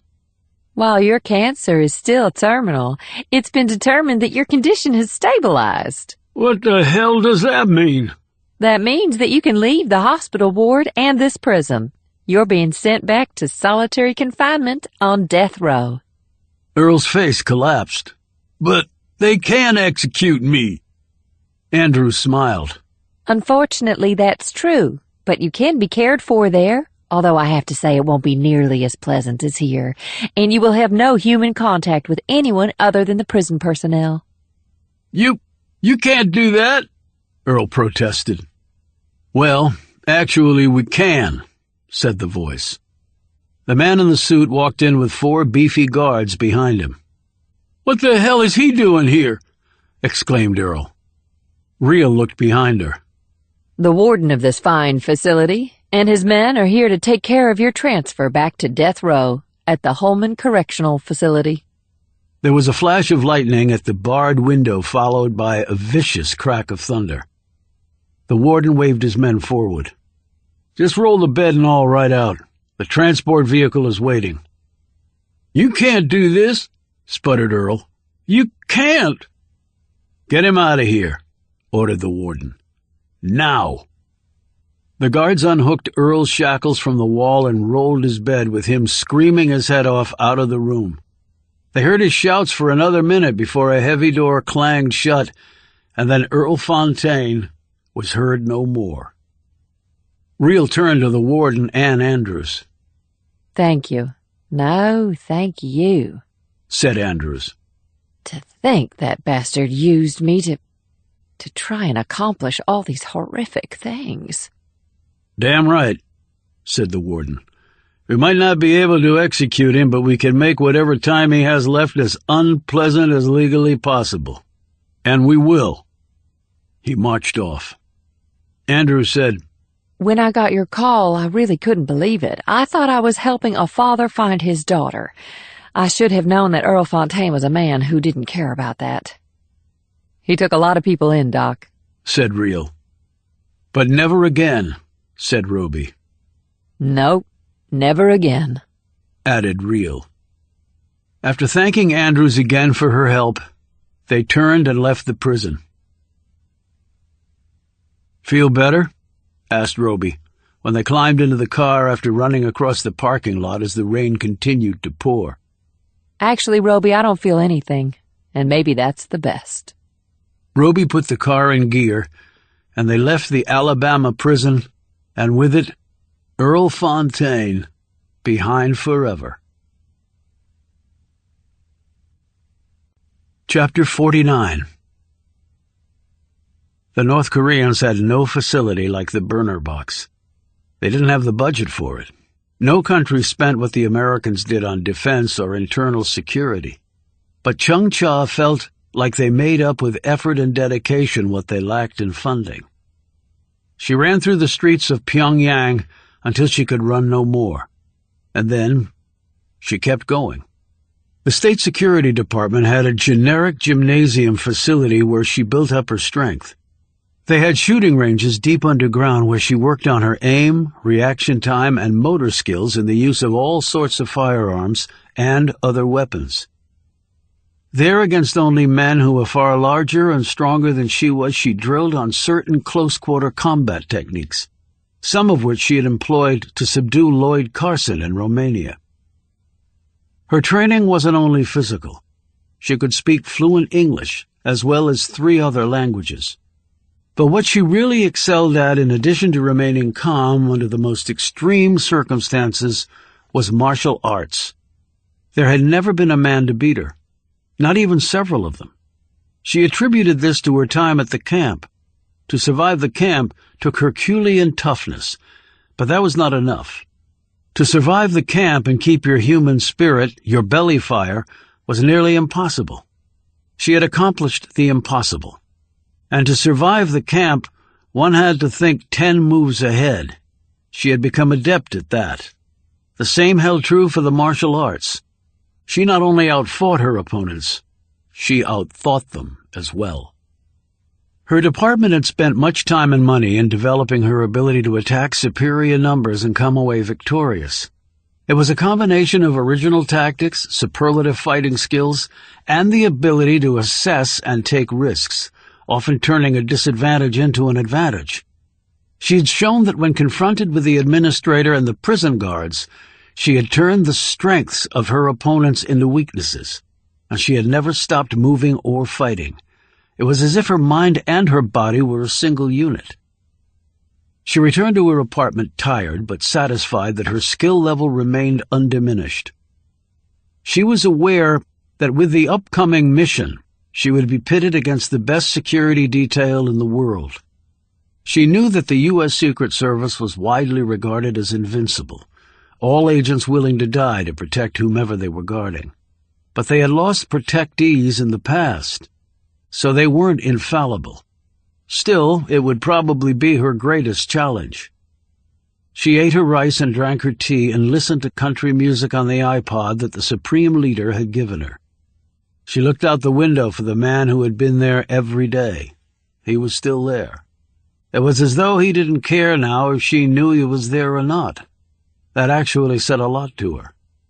In North Korea, it was said that alliances were as fragile as ice on a hot day. She left her apartment and got into her car. It was 10 years old, but still serviceable, and it was hers, until they took it away, which they could at any time. And depending on how the next mission turned out, that time might be soon coming. She drove out to Pyongyang. She checked her rear-view mirror and was not surprised to see a black sedan following her. She drove slowly, well under the speed limit. She was in no hurry. She had no intention of losing whoever was back there. Her trip would take her roughly 70 miles northeast of the capital into a mountainous part of South Hamgyong province, bisected by the Ipsok River Valley. The official name of where she was heading was Kwanli-so No. 15, but most people simply called it Yodok. It was a labor camp or concentration camp or penal colony. Chung-cha did not care which term was used. It all amounted to the same thing. People taking away the freedom of other people. For years, she had had another name for it. Home. Like other labor camps, Yodok was comprised of two parts: the total control zone, from which prisoners were never released, and the revolutionary zone, where prisoners were punished, re-educated, and eventually released. The camp was about 150 square miles in size and had about 50,000 prisoners. Electric fences and over 1,000 guards made sure that no one left of their own volition. Chung-cha did not believe there was corruption at Yodok. The guards there seemed to do their duty with barbaric joy. At least they had when she was there, and she was still the only prisoner from the total control zone ever voluntarily released. But that release had come with a heavy price, perhaps heavier than if she had tried to escape. That was why she was here today, to relive this part of her life. Well, that was only partly true. It took special permission to do this, which she had requested and received. Those granting that permission understood her to be coming here to pay homage to those who had allowed her freedom in exchange for her lifelong commitment to serve her country. At least that had been the original intent. Then she had convinced those more powerful than her that there should be another reason, and that she was the ideal person to implement this plan. She had no guarantee that permission would be granted, but it had been. The necessary papers documenting this rode in her inner pocket. The august signatures on the papers would brook no opposition. She parked near the gate and was met there by 2 guards and the administrator. Chung-cha knew this man well. He had been the administrator when she was a prisoner here. He bowed to her with respect, and she returned the bow. Her gaze never left his face as they each straightened. In his burnt, wrinkled countenance, she saw the one man she had dreamt of killing for most of her life. She knew that he knew this, but now he was powerless to harm her any more. Yet there was the way his lip curled back, exposing one misshapen tooth that made Chung-cha understand quite clearly that he would dearly love to have her back here and in his power. "It is an honor to have you here, Comrade Yi," he said. "The Supreme Leader sends his best wishes to you, Comrade Do," replied Chung-cha, making the point of exactly where she was at this stage in her life. Joe blinked rapidly behind his thick glasses, and his smile was as false as his next words. "It does my heart good to see how far you have risen, Comrade Yi." He escorted her through the gate and into the prison compound. Although Chung Cha had been gone from this place for many years now, much of it had not changed at all. The huts where the prisoners lived were still made of mud with straw roofs. As she peered inside one, she saw the boards with the blankets on them, representing a prisoner's bed. There were 40 of them in a room that was only about 500 square feet in size. The huts were not heated and they were not clean, thus disease was rampant. She had heard the administrator say once when she was here that such widespread fatal epidemics saved them from the price of bullets. She stopped in front of one hut. She did so for a particular reason. This had been her hut, where she had lived for years. She glanced over at Doe and saw that he too remembered this. "You have indeed risen far," he said, his fake smile broadening across his tanned features. He was a pureblood, she knew, a member of the very elite core group. His grandfather had been one of Kim Il-sung's earliest and most ardent supporters. For that, he and his family had been forever rewarded greatly. For the grandson, it meant he got to play God with the lives of hundreds of thousands of his fellow citizens over the years, determining who got to live and, far more often, who died. "I am still the only one," she said back. "Still," he conceded snidely, "it must have seemed a miracle for you." "For you too." He bowed again. She waited for him to straighten before adding, "The Supreme Leader believes that this is a shame. He wants to know why more are not capable of being converted." This had been the other reward that Chung Cha had requested and had been given for her part in exposing the treachery of General Pak. The power to come here and make these sorts of inquiries. And she had been granted something else. She looked expectantly at Doe, who had obviously not been anticipating this. She saw a vein in his temple begin to throb, and his hand shook as he raised it to his face to adjust his glasses. "The Supreme Leader believes?" he said, his voice shaking. The guards with him took a few steps backward, as though to distance themselves from whatever repercussions might befall the man. Chung Cha reached into her pocket and produced the authorizing documents. Doe took them, adjusted his glasses again, and read through them before meekly handing them back. "I understand. The Supreme Leader is wise beyond his years. It is an honor to do his bidding." "I am sure, but let us get down to it. I was in the total control zone. I was not core or wavering. I was in the hostile class, Comrade Doe, and now I am acknowledged as one of the most valuable assets we have. Perhaps there are other such assets here, but going to waste. The Supreme Leader does not like waste." No, of course not. What would you have me do, Comrade Yi? Please. You have but to name it, and it shall be done." Chung Cha looked the man over. He was far smaller and weaker looking than she remembered. To a little girl whose very life or death depended on the daily mood of this person and his underlings, he might as well have been a giant. Now, though, he was nothing to her. "I want to look over some of the hostels, the girls in particular." "Girls?" he repeated in a bewildered tone that matched his expression. "Yes. The Supreme Leader understands quite clearly how useful females can be in certain areas of service, much more so than males, who are more easily identified and targeted as potential enemies of other countries. Do you understand?" He nodded quickly. Yes, of course. I can see that." Chung Cha added, "And I want you to show me some of the more interesting prospects." He nodded again. Yes, I will take you myself." "I am sure you will," she said without smiling. He did not seem to grasp the significance of what she said. He was a cruel, cagey, and evil man, that she knew. But he was also petty, vain, and shallow. and such a person could never attain brilliance or even acuity, no matter how hard he tried. And I will be sure to communicate your excellent level of cooperation. Oh, thank you, Comrade. Thank you. You have no idea what that means to me. On the contrary, I have every idea. He looked a bit put off by this statement, but regained his composure and said, by interesting, you mean— By that, comrade, I mean someone like me. Chapter 50. She had examined over 100 children aged 4 to 14. They all looked alike in many respects, malnourished, filthy, and blank-eyed.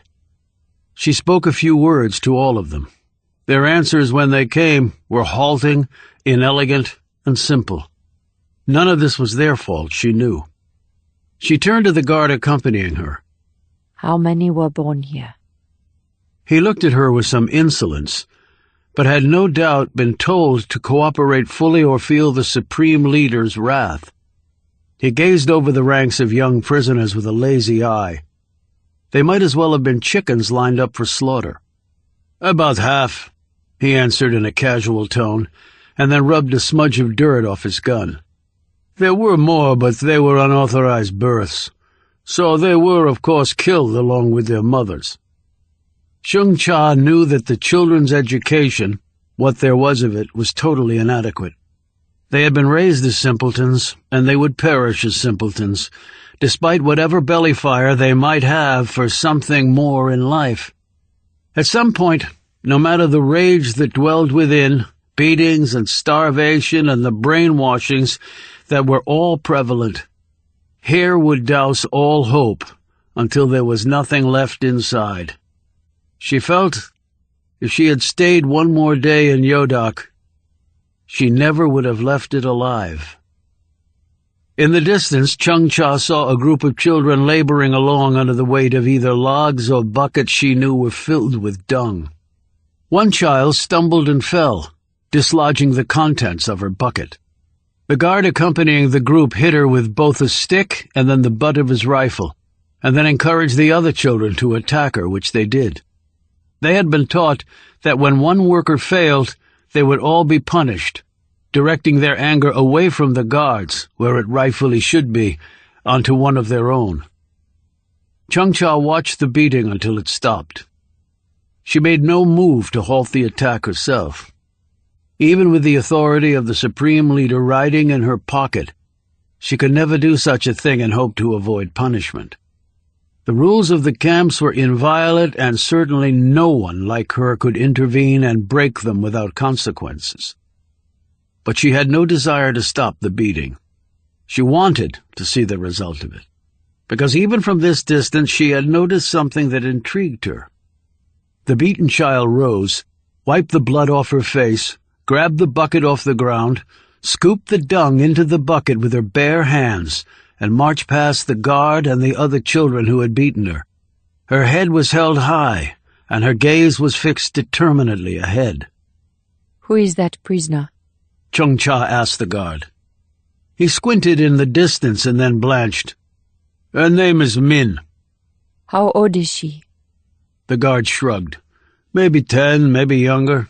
She is trouble. Why? He turned and grinned at her. She is a tough little bitch.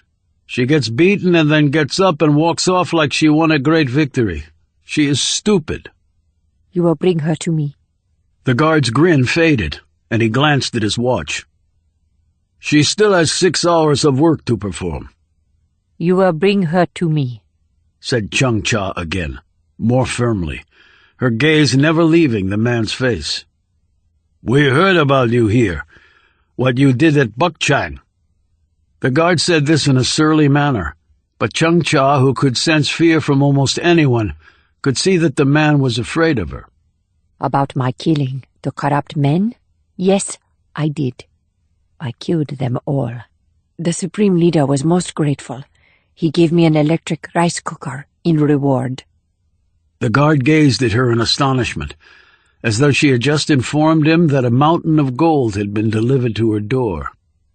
"Is that why you are here?" he asked. "They suspect corruption?"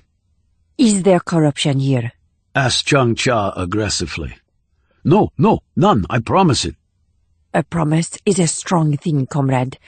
I will hold you to it. Now bring me Min. He bowed quickly and hurriedly set off to fetch the child. 20 minutes later, Chang-Cha sat in a small room with 2 chairs and 1 table. She stared over at the little girl. She had asked Min to sit down, but Min had refused, preferring, she said, to stand. And stand she did, with her hands balled into fists as she stared back at Chang-Cha with open defiance. With that look, Chang-Cha knew it was a miracle the girl was even still alive at this place. My name is Yi Chung-Cha, she said. I have been told that your name is Min. What is your other name? Min said nothing. Do you have family here? Min said nothing. Chang-Cha looked over the girl's arms and legs. They were scarred and dirty and heavily bruised. There were open, festering wounds. Everything about the child was an open, festering wound. But in the eyes, yes, in the eyes Chang-Cha saw a fire that she did not believe any beatings or disease could extinguish. I ate rats, said Chang-Cha. As many as I could. The meat, it staves off the sickness that others here get. It is the protein that does it. I did not know that when I was here. I only learned of it later. I was lucky in that way. She watched as Min's fists uncurled. Yet Min still looked wary. Chang-Cha could understand this. The official first rule of the camp might be, you must not escape. But the unofficial and far more important first rule for any prisoner was, you must trust no one. I lived in the first hut by the path to the left of the inner gate, said Chang-Cha. This was some years ago. You were a hostel then? Min blurted out. So why are you no longer here? She asked, anger and resentment pronounced in each of the words. Because I was useful to others outside this place. How? Demanded Min, now forgetting her caution. In that question, Chang-Cha could see what she had hoped to see. The girl wanted out. When so many prisoners, even younger than she, were totally resigned to living here forever. The fire in their lives, and with it their courage, was gone. It was sad, but it was a fact. They were lost. I was a tough little bitch, replied Chang-Cha. I am a tough little bitch too. I could see that. It's the only reason you're here talking to me. Min blinked and relaxed a bit more. How can I be useful to you? Defiance, yes, but intelligence, and its first cousin cleverness, thought Chang-Cha.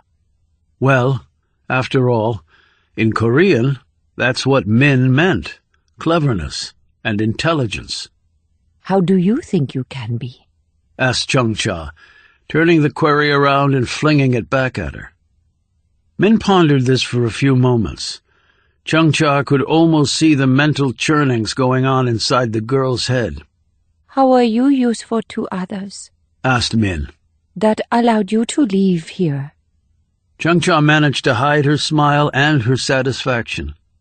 Min was proving to be up to the challenge. I was trained to do a specific job. Then I can too, said Min. Even though you don't know what the job is?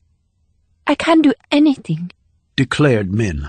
I will do anything to leave here. And your family? I have no family. They're dead? I have no family, repeated Min. Chang-Cha nodded slowly and rose. I will be back here in 1 week. You will be ready to go. Why 1 week? Chang-Cha was surprised by this question. These things take time. There are arrangements, paperwork. Ming looked doubtfully at her. I will be back. But I may not be alive. Chang-Cha cocked her head. Why? They will know what you are going to do. And they will not let me go. I come with the highest authority. The guards will not harm you. There are accidents, and it's not just the guards. Changcha nodded thoughtfully. The other prisoners. They do not care about the highest authority. And what do they have to lose? Their life? Min screwed up her face. Why would they care? That would be a good thing for them.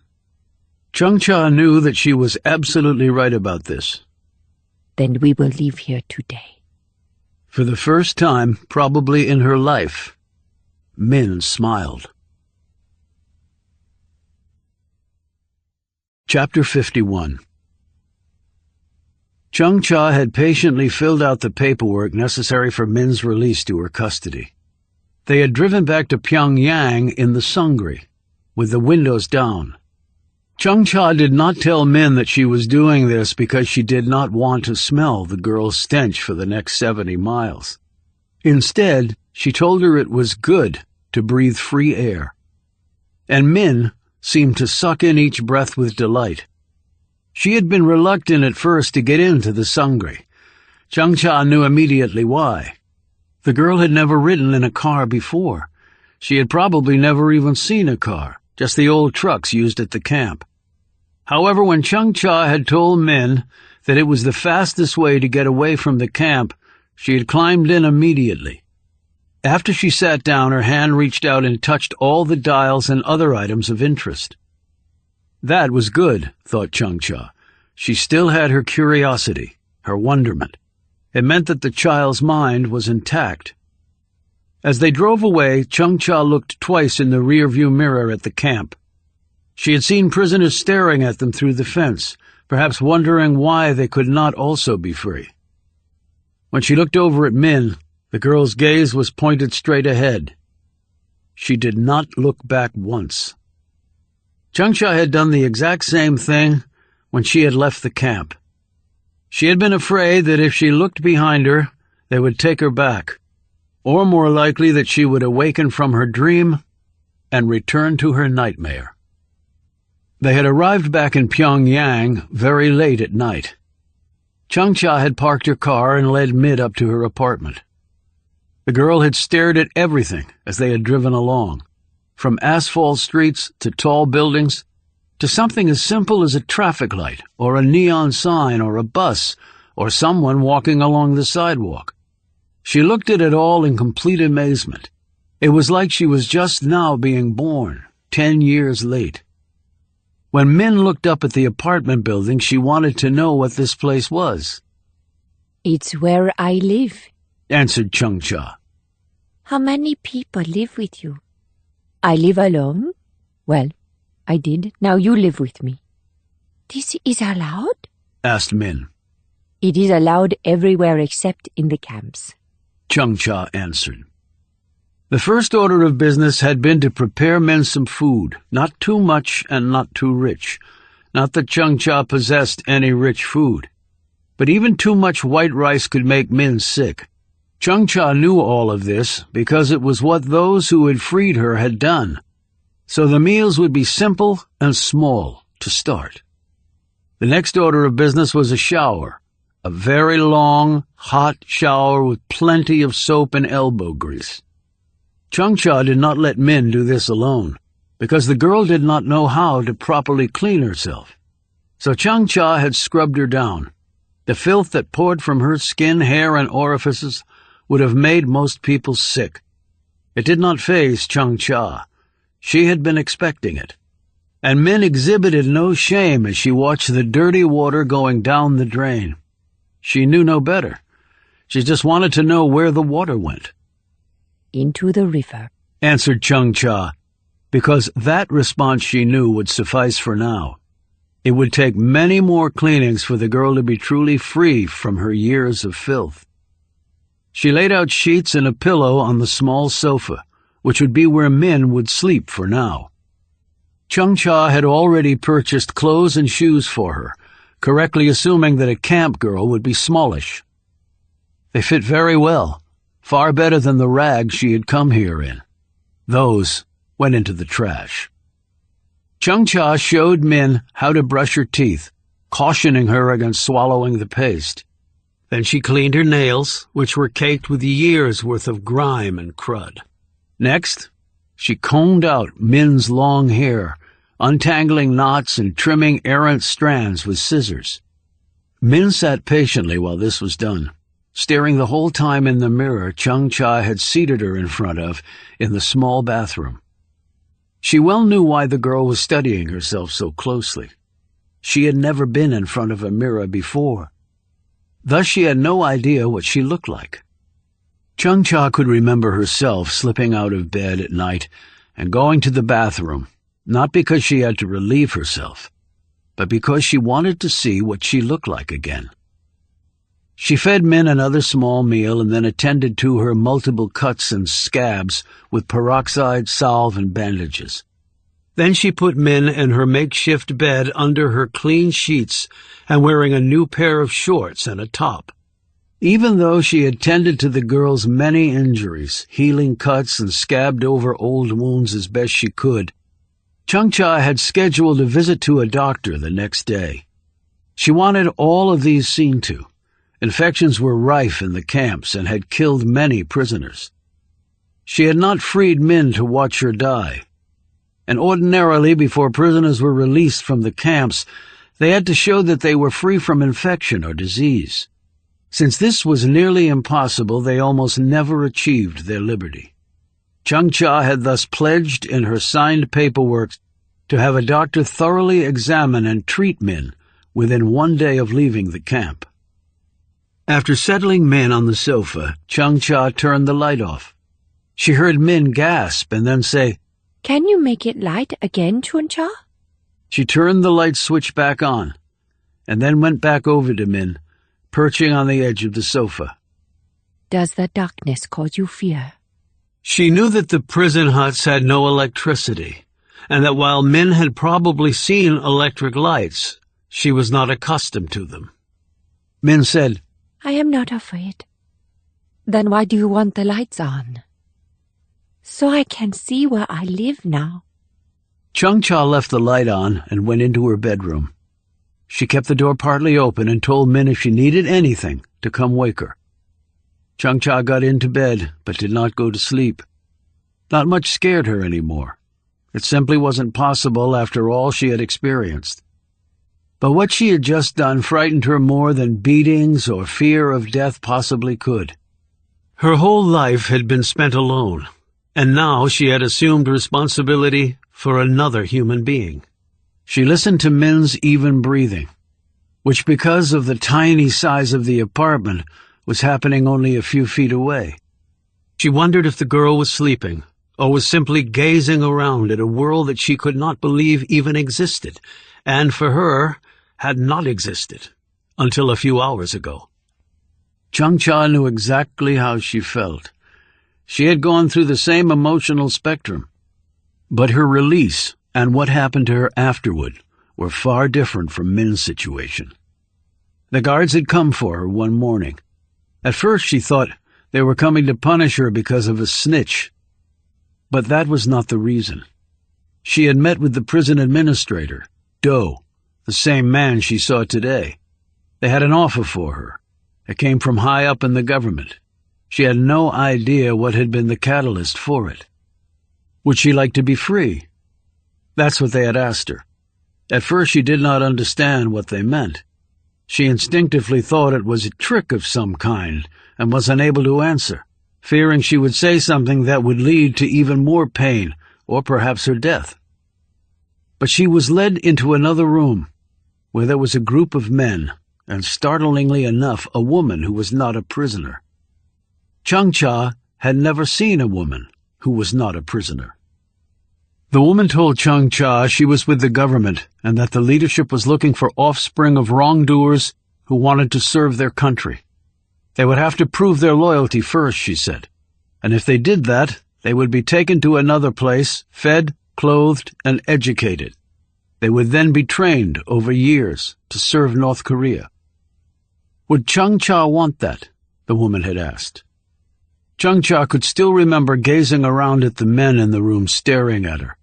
They had on uniforms, not of the prison, but of something else. They had shiny things on their chests, all sorts of colors. She had been dumbstruck, paralyzed, unable to answer. One of the men, who had more shiny things than anyone else, finally said, "Get us another and take this bitch back to where she came from. And however hard you are working her, triple it. And cut her food, too. She has wasted our time." Hands had reached for Chung-Cha, but then she suddenly found her voice. What do I have to do? She screamed out so loudly that one of the guards reached for his weapon, perhaps afraid she was going berserk and would attack them. A moment of silence passed as all in the room looked at her. The man who had called her a bitch was scrutinizing her in a different way now. He said, "You have been described as a tough little bitch. How tough are you?" He backhanded her across the face, knocking her to the floor. Chung-Cha, all of 10 years old, quickly got back on her feet and wiped the blood away from her mouth. "That is nothing," said the man. "Do not think that makes you tough, because it does not." Chung-Cha gathered her courage and stared back at him. Tell me what it is I have to do to be free of this place, and I will do it. The general looked back at her with amusement, and then his features went cold. "I do not discuss things with filth. Others will tell you. If you fail, you will never leave this place. I will instruct them to keep you just barely alive, so that you will have many more decades here. Do you understand?" Chung-Cha kept staring at the man, her mind as clear as it had ever been. It was as though a life of darkness had just been suddenly filled with light. She knew this was the only chance she would ever have to leave here, and she meant to seize it. If you will not discuss it with filth like me, then who here will tell me what I have to do to be free of this place? She said firmly. The man seemed surprised by her audacity. He turned to the woman and said, "She will." Then he turned and left. And that was the first and last time that Chung-Cha had personally laid eyes on General Pak. Chung-Cha was stirred from her musings by her door slowly swinging open. Min stood in the doorway. Chung-Cha sat up in her bed and looked at her. The two females did not say anything. Chung-Cha motioned with her hand, and Min hurried over and climbed into bed with her. She lay back and immediately went to sleep. But Chung-Cha did not go to sleep. She just lay there looking at Min and thinking about events from what seemed like another life. But it truly had once been hers. Chapter 52. "She's back home and safe," Roby pointed out. He and Reel were sitting outside at a cafe in D.C., having an early breakfast. By a miracle, Roby. Miracles happen by chance. This didn't. She put her coffee down and stared at him. You know what I meant. You know how many things could have gone wrong. Any one of them could have cratered the mission, and Julie would be dead. But she's not dead. Reel put her shades on, sat back, and stared off. "And Earl?" he said. She smiled, grimly. Back on death row and talking to himself. They don't expect him to last a week. Roby's phone buzzed. He looked at it and then sat up straighter. "Blue Man." At least it's not Evan Tucker. I couldn't take him, not today. "He wants us to come in." Something up, you think? He doesn't usually call a chit-chat. Reel rose and threw her cup of coffee into a trash can. Then let's not keep the man waiting. "Rumblings," said Blue Man, "but distinct ones." They were seated in Blue Man's office at Langley. The skies had darkened on the ride over, and rain was starting to fall. Reel and Roby glanced at each other. Reel said, Distinct how? "We have numerous contacts in South Korea, China, and Taiwan. These contacts, in turn, have a smaller number of resources planted in North Korea, mostly in Pyongyang. And adding them all up, what do these rumblings say? Asked Roby.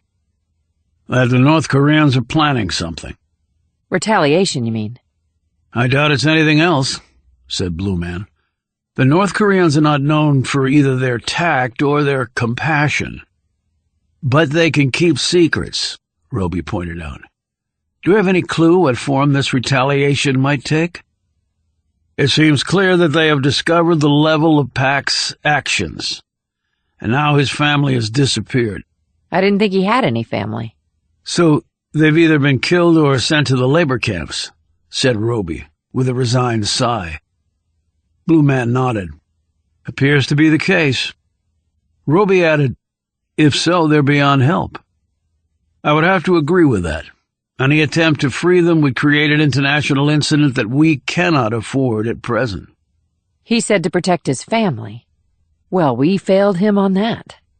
We were talking retaliation, said Roby quickly, noting Real's depressed look. Blue Man nodded and opened a file on his desk. It's why I called you two in, really. Now, the DCI... Is he still in denial? Apparently so. Head in the sand, hoping the other shoe does not drop. Great plan. Perhaps, but options are limited. Surely we can take some defensive measures, said Roby. We can and are, replied Blue Man. We feel that since our target was at the highest level in North Korea, any retaliatory action on their part will be aimed at the same level here. Roby looked doubtful. The president? They have to realize they can't get close to him. The Secret Service has been made aware of the need for heightened protection, although the president already enjoys the best protection in the world. So if not the president, what then? The vice president, the Speaker of the House, a prominent cabinet secretary, a Supreme Court justice perhaps, maybe even a dirty bomb in a populous area. And the target would be largely symbolic, and the message would be, we can get to your leaders or people anytime we want. It would definitely be a blow to this country should they succeed. But what's the endgame on this? Asked Roby.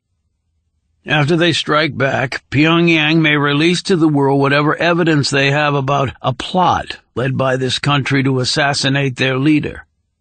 The world won't believe the North Koreans. They hardly have credibility, Roby pointed out. But in this case they would be telling the truth, wouldn't they? And we don't know what they might have discovered. From Pak or Lloyd Carson, the DCI doesn't think there is anything there, but his judgment has not been infallible. Quite the opposite.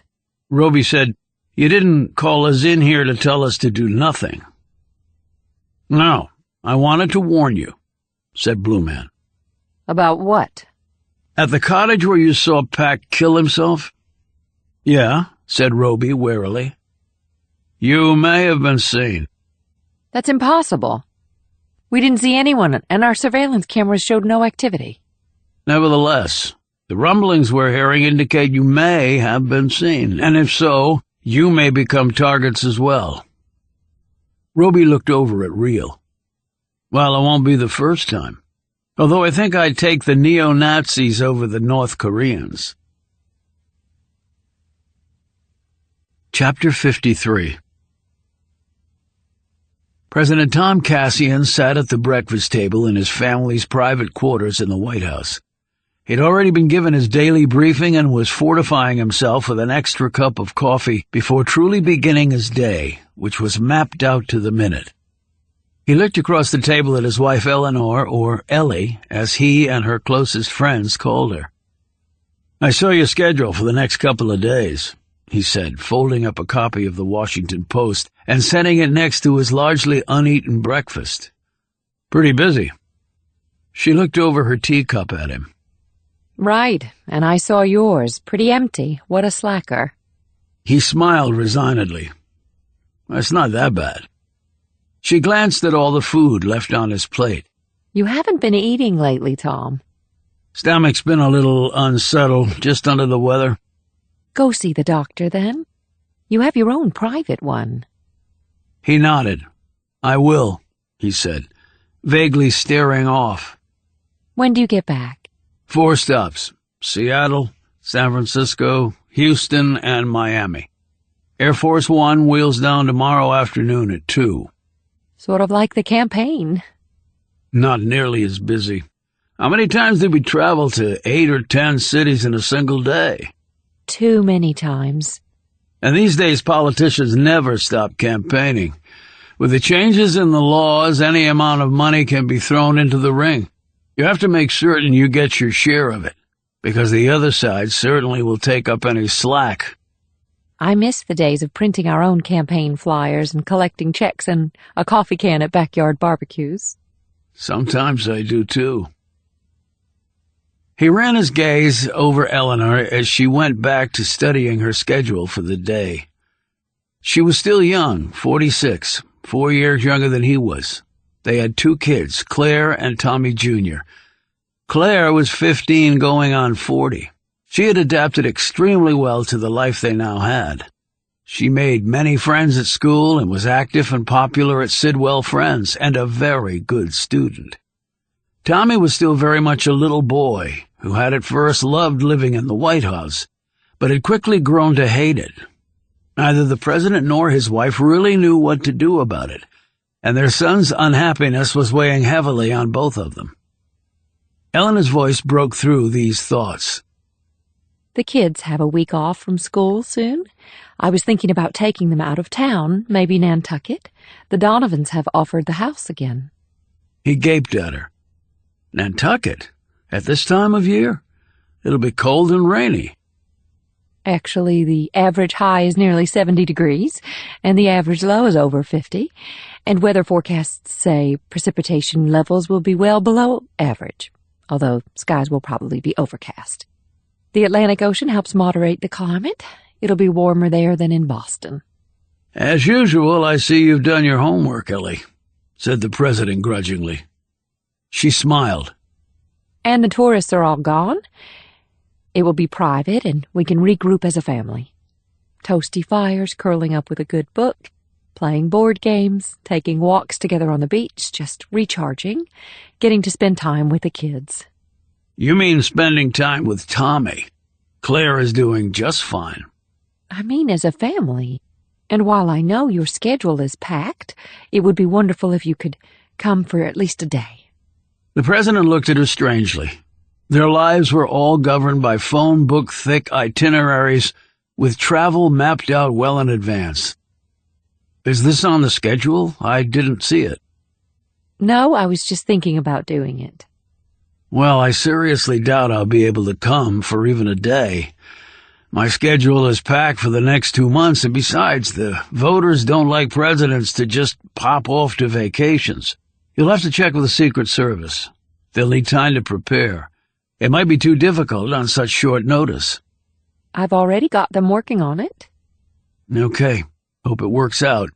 But I think you're overreacting to Tommy's issues. He just needs more time to settle in, that's all. He picked up his newspaper. Eleanor sighed, started to say something, and then returned to her tea and schedule, looking over notes for a speech she was set to deliver after a tour of the White House she was giving to a group of senators' spouses. The president did not seem to notice his wife's disappointment. His stomach was unsettled for one simple reason. Guilt. Massive, unrelenting guilt. He had given his word to General Pack that he would carry through on all that they had planned. He had said this to Pack face to face, and now the man was dead.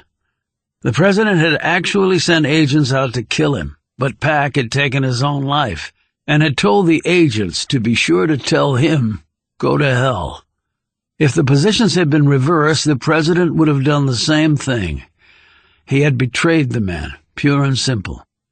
And now he had been told that Pack's adopted children had probably been sent to the labor camps, most likely for the rest of their lives.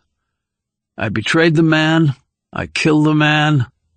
I'm guilty of murder. Dad? Dad? The president shook his head and glanced around. His daughter Claire had come down to breakfast. I wanted you to look at the term paper I did for American Gov class. You think I know anything about government? He said, attempting a weak smile. No, but Mom is obviously busy. She retorted with a broad smile. He laughed while Eleanor looked on amused. Then he continued to proudly watch as his daughter dug into her breakfast while scanning notes for what looked like her math class. He watched wearily as his son shuffled into the room wearing his school uniform. The boy had gone from a public school to one of the most elite institutions in the country. The transition had not been without some hiccups. "Hey, big guy," said the president. "Sleep okay?" "I'm not a big guy. I'm the smallest kid in my class. Even the girls are taller than me." Claire put her spoonful of cereal down and cracked. And smarter, too. "Shut up!" exclaimed Tommy. Claire, said her mother sharply. leave it alone. Claire smiled triumphantly and returned to her notes. The president said, "Tommy, I'm 6'2". Your mother is 5'9". You're going to be tall. Simple matter of genetics. I bet in a couple of years you'll shoot right past your sister. You just have to be patient." Claire snorted, and Tommy scowled. "And we have 3 more years in this place," said Tommy. "Whoopee," 7 more when Dad wins re-election. pointed out Claire gleefully. Right, Dad? The president was staring at his son and didn't answer her. Eleanor quickly rose, did an inspection of Tommy's appearance, and went into full-scale mom mode, tidying his hair, tucking in his shirt, redoing his tie, and smoothing down his collar. You're running a little late, she said. Better hurry with your breakfast. Tommy plopped down and stared glumly at his plate. Eleanor glanced quickly at her husband, but he had returned to gazing off. She had resigned herself after a bit of kicking and screaming that so long as they were in this house and he held his office, he was mostly gone from them. The problems he had to deal with were too immense, the vitriol too intense, the stakes too high. She felt like a single mother, but she had lots of help, and she was well aware that there were many women who were truly single, struggling to raise families with far fewer resources than she had. Still, it wasn't easy. Family was hard, regardless of how much money one had. But seeing his son had given the president something to think about. Family. He rose and dropped his napkin on his plate. Eleanor looked up at him. Are you okay? Just forgot something I needed to do before I fly out. He rushed off. Eleanor turned her attention back to Tommy and coaxed him into eating a few bites of his breakfast. Then she watched her children head off with their Secret Service protection details. They would drop Tommy off first, and then Claire. A Secret Service agent would remain in the classroom with them throughout the day. As the motorcade rolled off, Eleanor did not notice the group of tourists congregating near the side gate to the White House. The place where the first family would leave and enter the White House was very private and not really visible to the public. Most of the public. A man and a woman held up their cameras and were snapping pictures of everything they could see. They had sought positions that would give them the best view into this private area, while the guards at this location were deliberately distracted by queries asked by others in their group. As the motorcade turned onto the street, another member of the group took pictures of it, smiling and waving and looking excited as a tourist might. He kept snapping pictures of the motorcade until it disappeared from sight. Then the tail was taken up by a pair of sedans that were parked on 17th Street. They worked in tandem, turning off and then coming back, so as not to make the Secret Service grow suspicious. Back at the White House, Eleanor had stopped to look at some plant beds being worked on by the grounds crew. As she stood there, her secretary came up to her. Mrs. Cassian, I'm checking out the details for the trip to Nantucket for you. It'll be just you and the children, correct? Yes, I talked to the president this morning. It doesn't look like he can make it. The Secret Service are working on the logistics, and they'll have their preliminary report back later this week, if that's okay? Eleanor nodded and said, I remember the day when we just jumped into the car with a couple of suitcases and our dog and drove off. The secretary laughed. Wish those days were back? Only every minute of my life, but I really think it'll be good to get away. I only wish the president could join us. The house you've picked looks beautiful. Friends of ours, the Donovans, they're letting us use it. Very old, very rustic. We can walk to the beach, and we can ride bikes to town. Roaring fires, books to read, chats to have. Just being together. Sounds idyllic. I'm hoping that Tommy will like it. The secretary nodded knowingly. It's hard for kids. I don't think I could do it. Well, we have to figure out a way that allows Tommy to deal with it. We have no other choice. As the pair walked back inside, a man in the uniform of the National Park Service rose from the planting bed he had been working on. Officially, he was from South Korea and had worked here for 6 years. In reality, he was North Korean and had been sent to the United States 15 years ago with the sole task of being assigned to the White House in some capacity.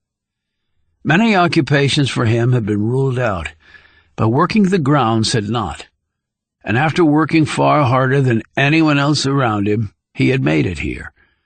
He had been sending back regular reports to his government of any details here that may seem worthwhile. Not that much had been worthwhile, however. Until now. Now, he might have just hit the mother lode.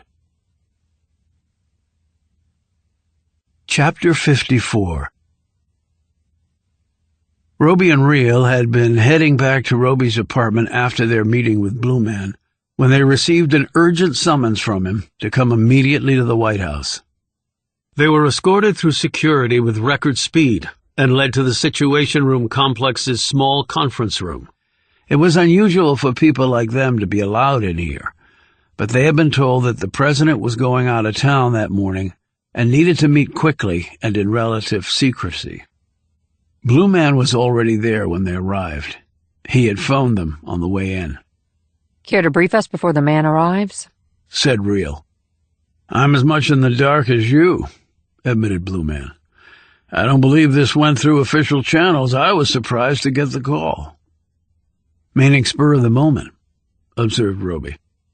I was told spur of the breakfast.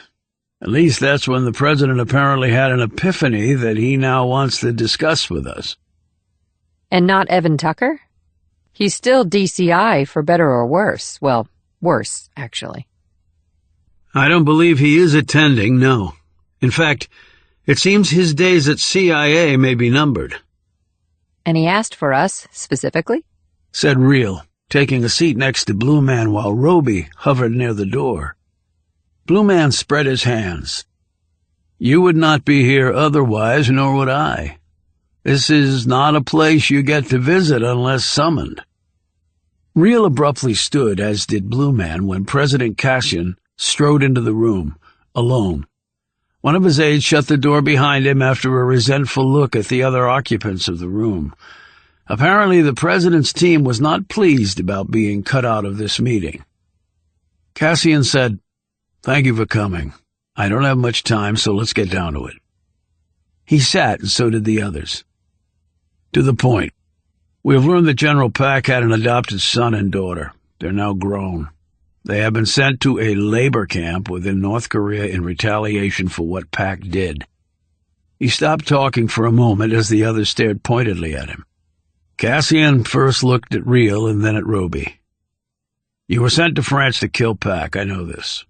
You didn't have to carry out that assignment because he committed suicide in your presence. That's correct, sir, said Roby. And his last words were to tell me to go to hell. Reel nodded, but said nothing. And to save his family, added the president. Yes, said Roby. It's all in our report. The president sat back with a resigned air.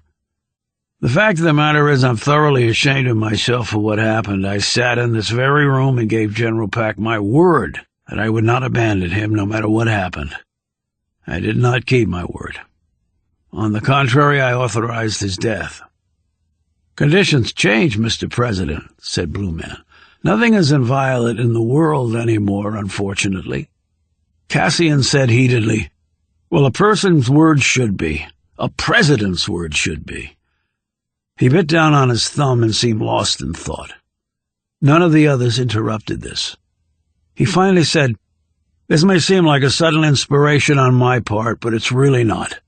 It's something I've been kicking around in my head for some time now. He sat forward, his features filled with determination. I want a team to liberate Pack's family and bring them back here, where we will grant them full asylum. A full minute of silence went by as Roby and Reel stared back at their commander-in-chief. When Roby glanced at Blue Man, he looked stunned. Roby stared back at the president. What sort of team? I don't think I can send in the United States Army without doing more harm than good, replied Cassian, staring fixedly back at him. So, a small team. Blue Man said, Do we even know which labor camp they're in? There are quite a few. That's why we have the best intelligence agencies in the world. I've asked for and been given a preliminary report. It seems likely that they would be sent to Buk Chang, also known as Camp 18. Why is that? Asked Reel. Blue Man answered, Buk Chang is operated by the Interior Ministry rather than the National Security people. It's less brutal and prisoners there have more privileges. Some can even be re-educated and given their freedom. Roby said, But why do you think they would be sent there then? Pack was a traitor. I'm sure they will want to take that out on his family. No second chances for them. Honor and loyalty run deep over there, especially in the military, replied Blue Man. Pack undoubtedly had friends of high rank. The president nodded. I can see that. And it's not simply being kind to the children of a fallen friend, added Blue Man. It's for their own sakes. How do you mean? Some of the generals probably believe he was railroaded. They might worry that they might be next. Thus, they want to establish a precedent that will allow their families or themselves to be sent to Buk Chang if they find themselves on the wrong end of a treason charge. In North Korea, you have to think 5 steps ahead if you want to survive, particularly at that level, because alliances change swiftly. Cassian mulled this over and nodded. I think you're right, but we need to verify that they are indeed in this Buk Chang place. He glanced at Blue Man, who said, That will be difficult, but we will get every resource on it, sir. He paused. So you really want to extract Pack's children from the camp? Cassian drew a long breath and wouldn't meet Blue Man's eye. I think that's what I said, he replied brusquely. A minute of silence went by. Finally, Blue Man said, That has never been done before, sir. Never. I'm aware of that, replied Cassian, now looking directly at him. Any ideas? Surprisingly, it was Reel who answered. Well, I think we might turn to the handful of folks who have escaped from North Korean labor camps and who are in this country. I think one or more of them might have gotten out of Buk Chang. If so, they can tell us how they did it. We don't want to reinvent the wheel if we don't have to. Cassian looked impressed. An excellent suggestion. He looked at Blue Man. What sort of team would be required?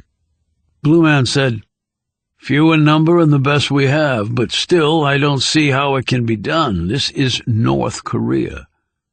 Roby said, I thought our being here meant you wanted us involved, Mr. President. Cassian looked at him guiltily. I realize I'm your commander-in-chief, Agent Roby, but after what you've both been through, what with Syria and now Pack, I'm reluctant to call on you again. Reel spoke up. What if we volunteer? Blue Man looked at her oddly. Roby kept his gaze on the president. Cassian said, Are you volunteering? Yes, said Reel, and Roby nodded. That is quite courageous of you, said Cassian. Actually, it's our job. The president looked at Reel and then at Roby. "Thank you," he said. "You have no idea what this means to me." I think we do, said Reel. After Cassian left the room for his flight on Air Force One, Roby looked at Blue Man. "Can we meet with someone who escaped from Buckchang?" "I think we can arrange that, yes. But you realize this is a suicide mission, don't you?" a couple of American agents going into a North Korean labor camp and extracting 2 highly valued political prisoners? said Reel, her eyebrows hiked. Walk in the park. "Capture equals death," said Blue Man. "Oh, worse," said Roby. How? said Reel. "They could chuck us into the camp for the rest of our lives." He looked at Blue Man. "And I would assume that all knowledge of any connection to an official mission on behalf of the United States would be disavowed." "I think we can safely assume that," said Blue Man. Well, it's nice to know where we all stand, said Reel, dryly. Chapter 55. It had taken the better part of 2 weeks, but Chung Cha had rinsed Bin off once more in the shower and beheld a girl devoid of dirt, even in her ears, and the stubborn grime under her fingernails and toenails was no more. The medical visits had been conducted, and Min's wounds and bruises had been attended to and were healing quickly. The girl's overall health had been pronounced sound, and her immune system was functioning properly. That was truly a miracle, Chung Cha knew, for a camp prisoner of any duration, because the conditions were so squalid. As on a battlefield, far more died from disease than wounds. Bacteria easily trumped bombs and bullets in lethality. Min's teeth were in poor condition, but unlike Chung Cha's, they were capable of largely being saved. The girl had not flinched once at the dentist's office. She seemed to understand that all that was being done was for her own good. Chung Cha had increased the girl's meal intake slowly, giving Min more and diverse food each day until her stomach could handle it properly. The doctors had told her that Min had not reached her growth spurt yet, and the additional food would help accelerate this event. There was the matter of education, which for now Chung Cha took on herself. Min was an eager if frustrated learner, and the hours of instruction went by quickly. She could read a bit, and she knew her numbers to a point.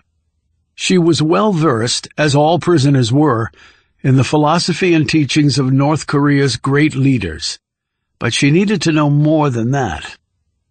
This could not be accomplished in a week or even a year, Chung Cha knew, as she was not a trained teacher. She would have to arrange for Min to attend school, but Min would be far behind other students her age, and to place her there now would only serve to humiliate her. So Chung Cha would work with her, and then she planned to arrange for a personal instructor. It would all take time and money, but Chung Cha had requested and received special dispensation to accomplish this. It was a wonder to her that she had never asked for such a thing before. Apparently the leadership was willing to give her far more than a rice cooker and some wands. As she spent time with Min, Chung Cha waited for a phone call or a knock on the door that would summon her to work. She knew it would come at some point. And when she had to go and train, as she did each day, Min was left with the family that managed the apartment building. At first, Min wanted to stay with Chung Cha, go wherever she was going. This was impossible, Chung Cha had explained to the girl. The first time she had to go away, Min was very upset, and Chung Cha knew why. She doesn't believe I'm coming back. Chung Cha had taken off a ring that she wore and given it to Min. You take care of this for me while I'm gone. You can give it back to me when I return. It is my prized possession. Did it belong to someone in your family? Min asked. Chung Cha lied and said, My mother. The ring was actually of no significance to her. It was just a ring.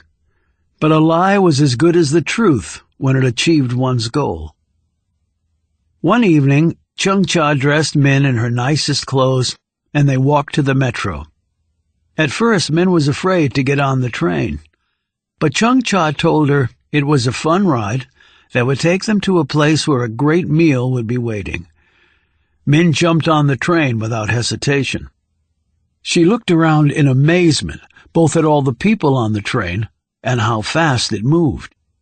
When they got off and ascended to street level, she wanted to know if they would take this train thing back home.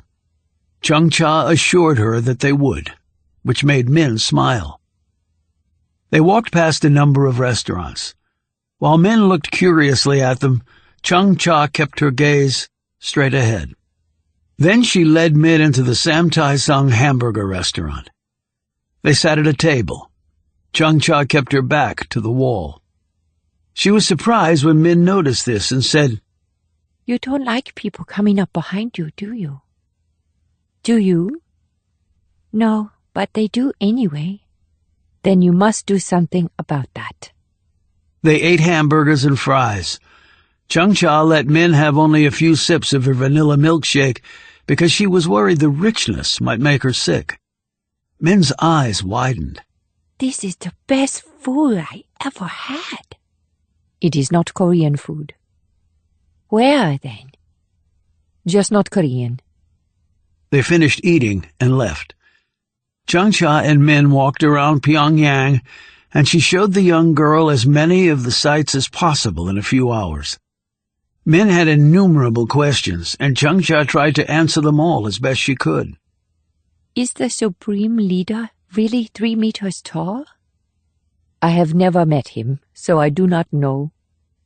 "They say he is the strongest person on earth, and his mind is full of all the knowledge in the world." "They said the same to me about his father." They walked on in silence for a bit. "You said you had no family at the camp," began Chung-Cha. "I have no family." "You were born in the camp, Min. You had to have a family." "If I did, no one told me who they were." "They separated you from your mother?" Min shrugged. "I have always been alone there. That is just the way it was." She looked up at Chung-Cha. "What about your family?" She nudged the ring on Chung-Cha's finger. "Your mother gave you this?" Chung-Cha did not answer. They walked on in silence. After they returned on the train to the apartment, Chung-Cha settled Min into her bed on the sofa. Min studied her quietly. "Did I say something to make you sad, Chung-Cha?" "You did nothing wrong. The wrong is all within me. Go to sleep." Chung-Cha went to her room, undressed, and climbed into the bed. She lay there, staring at the ceiling. And on that ceiling there appeared images she had forced from her mind seemingly forever. The guards had come for her that day. General Pak had told her that she could be free. Then Pak had left, and the woman had taken Chung-Cha aside and told her what she must do to earn her freedom. "Your mother and father are enemies of our country. Your brothers and sisters' minds have been poisoned as well, Chung-Cha. You understand this, do you not?" Chung-Cha had slowly nodded. She could not remember loving her parents. They regularly beat her, even when not instructed to by the guards.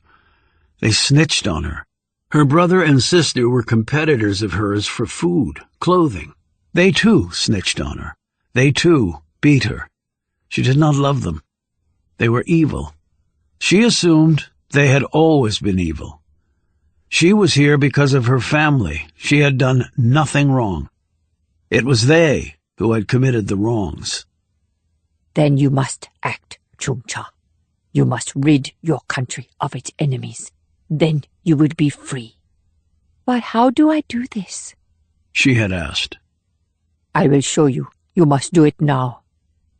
She had been taken to a room underneath the prison. It was in the same area where she had lived for a while because of something her father had done while there. It was far worse than living in the hut. She could not believe that anything could be worse than that, but it had been. During that time, she had not seen the sun for what seemed like years. All of her work was done underground, digging with a pickaxe, hauling rock, working her fingers literally down to the bone. Inside this room were 4 people. They were tied to posts. Their heads were covered with hoods. Their mouths must have been gagged underneath, because all Chung Cha could hear were grunts and moans. There were 2 guards on either side of the 4 people. The woman had taken a knife from her bag. It was long, curved, and had a serrated edge. She handed it to Chung Cha. Do you see the red circle drawn on their fronts?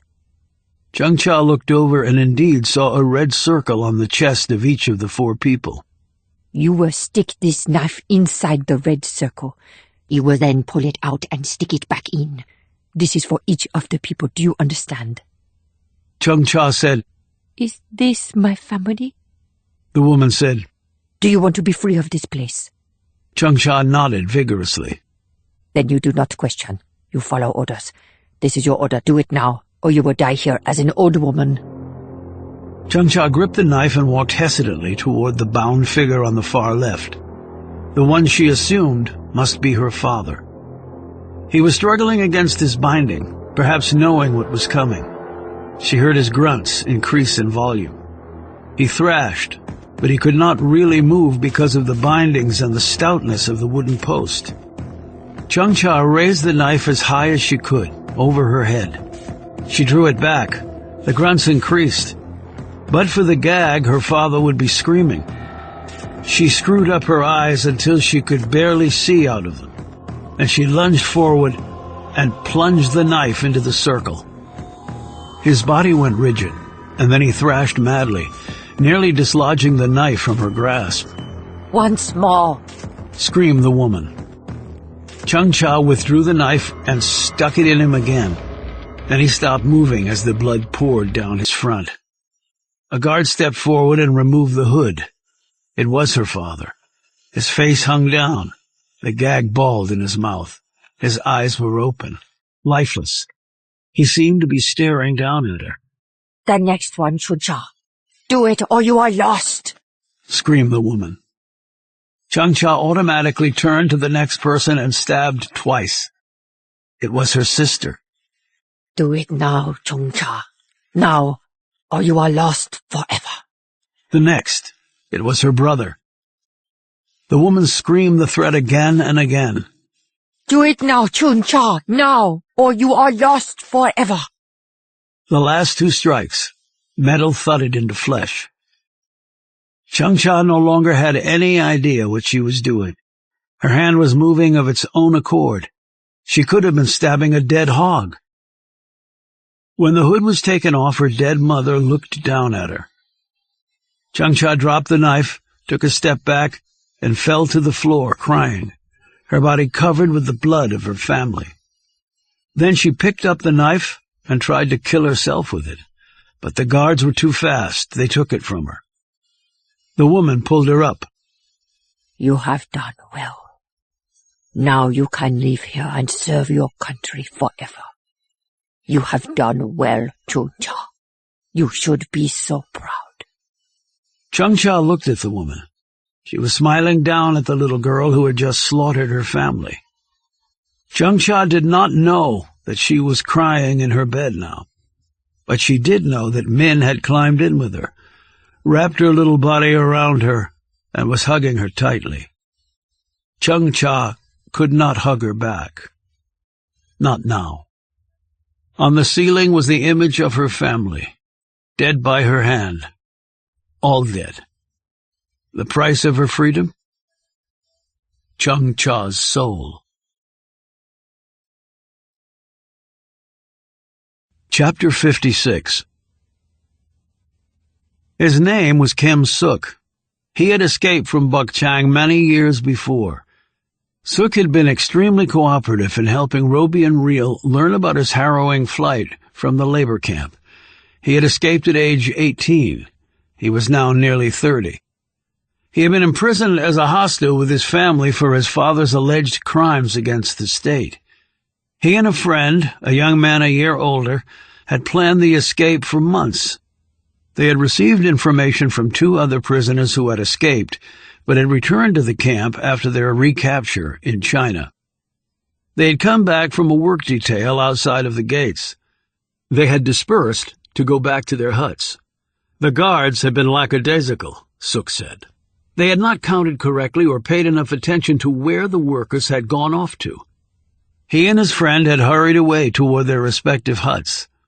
But it was a busy time of the day with many people moving about and few guards to watch over them.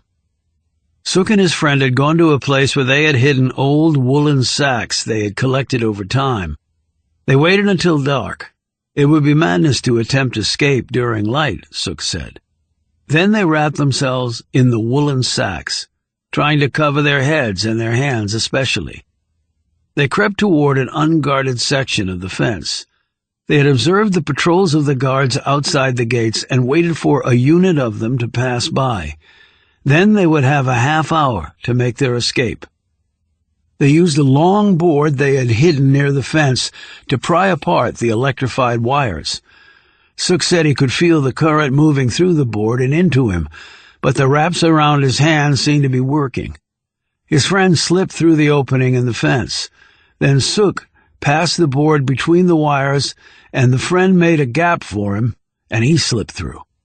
One of the wires grazed his shoulder, and he could feel the jolt of current and smell his skin burning. He had opened his shirt and let Roby and Reel see the scar. "I was lucky," he said. "One man who attempted escape this way 2 years before got caught in the wires and was electrocuted." Then both men had run. They ran for miles, following the road at first, then a path, and then they simply ran between trees in the surrounding forest.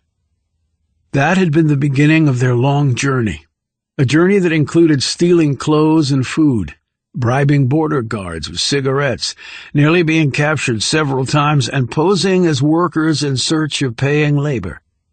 Fortunately for them, there were millions of North Koreans looking for work, and it was possible for them to become lost in such a multitude. "It was still very difficult," said Suk. "We nearly starved. We were very nearly shot. We finally made it to China. I worked my way westward into India. I saved my money for 2 years, and then with help, I flew to France. From there, I came to America. I have been here ever since." And your friend? Reel asked. "I do not know. Once we were in China, we parted ways. We thought if we stayed together, it would invite suspicion. I hope he made it to the West, but I do not know." He looked at Roby and Reel. "So you propose to rescue these people from Bukchang?" Yes. "You will not succeed." "Why?" asked Roby. "It may be easier than many believe to escape from the camp itself. There are far more prisoners than guards. It is like a handful of men trying to corral a small city. There are many holes, many ways out. They control the population through fear and the snitching of other prisoners. In that way, they have many more eyes looking out for problems." Okay. And your point? The real challenge begins after you escape the camp. You have to blend in. There are bribes that must be made. You must show yourself to those who will have no loyalty. Now they may look the other way if you are North Korean. After all, you are simply filth trying to get by. You can do no real harm. They will let you pass for a few packs of cigarettes. It is done. You may or may not be recaptured. But the border guards will not suffer because of it." "But if we don't look like them?" said Roby. "You obviously are American. When you open your mouths, you will sound like Americans. You are the evil. They will never let you pass. I am sorry." We won't have to go through the border, Suk. We have other resources, ones you didn't have. "But still, I will tell you, even with all your resources, they will not let you pass. They will capture you." Roby looked at Reel. Reel turned back to Suk. Can you think of some way that we could manage it? Suk sat back in his chair and considered her question. "Perhaps if you had a North Korean with you." I'm pretty sure we don't have any in our agency, said Roby. I will do it, said Sook. Roby and Reel exchanged surprised glances. You'd risk going back to a labor camp in North Korea to help people you don't even know? I may not know them, but I know what will happen to them in there. That's enough for me. Let me help you. That's not our call, Sook, though we appreciate it, said Roby. We'll have to run it by our superiors. Then do so, he replied, because without someone like me, you don't stand a chance. Blue Man was for it.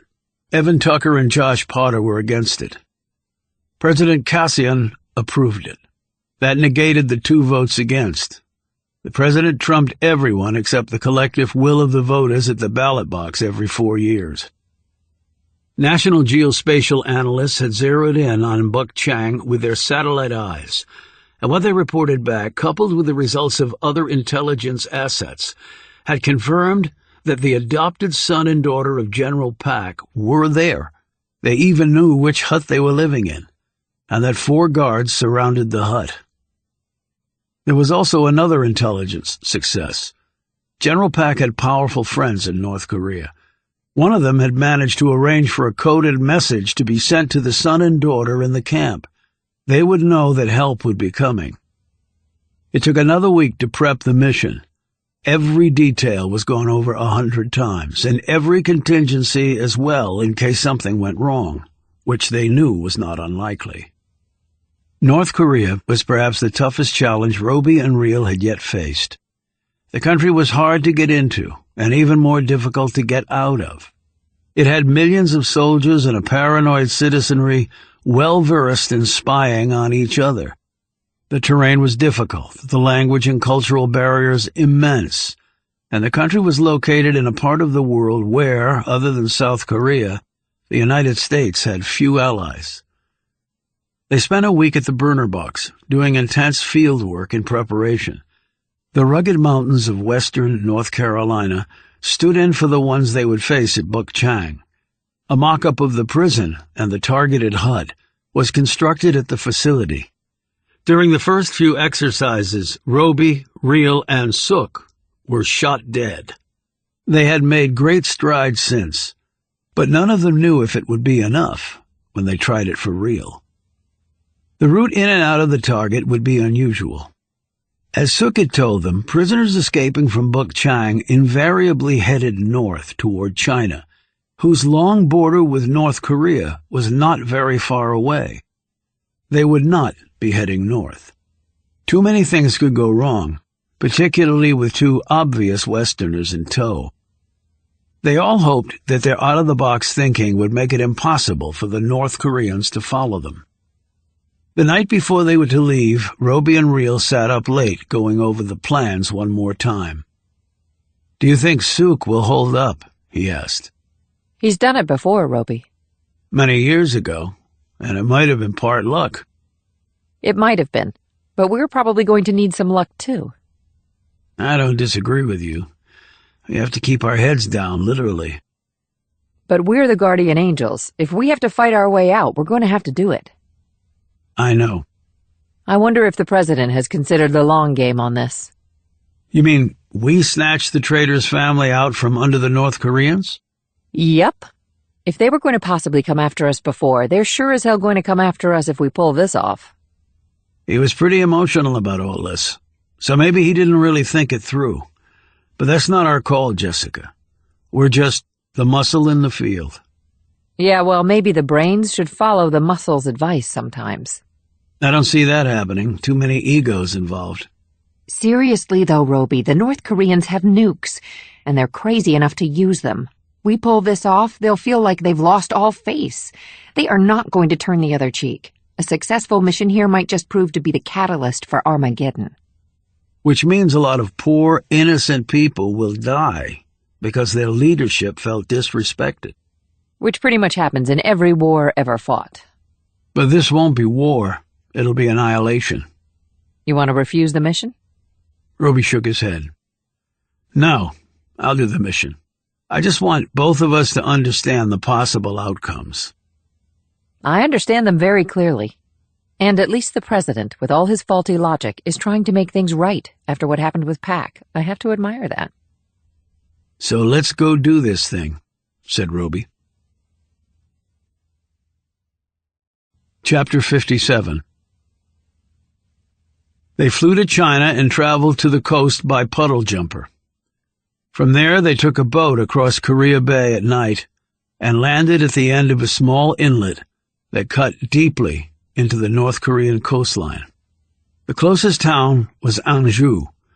Bukchang was roughly 50 miles due east from their location.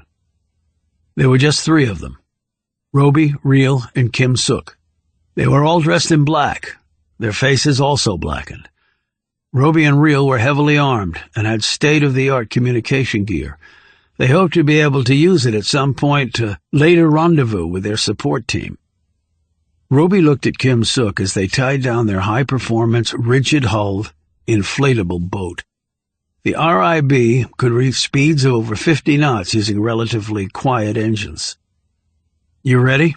Roby asked. "Little late for that," said Suk. "Just checking."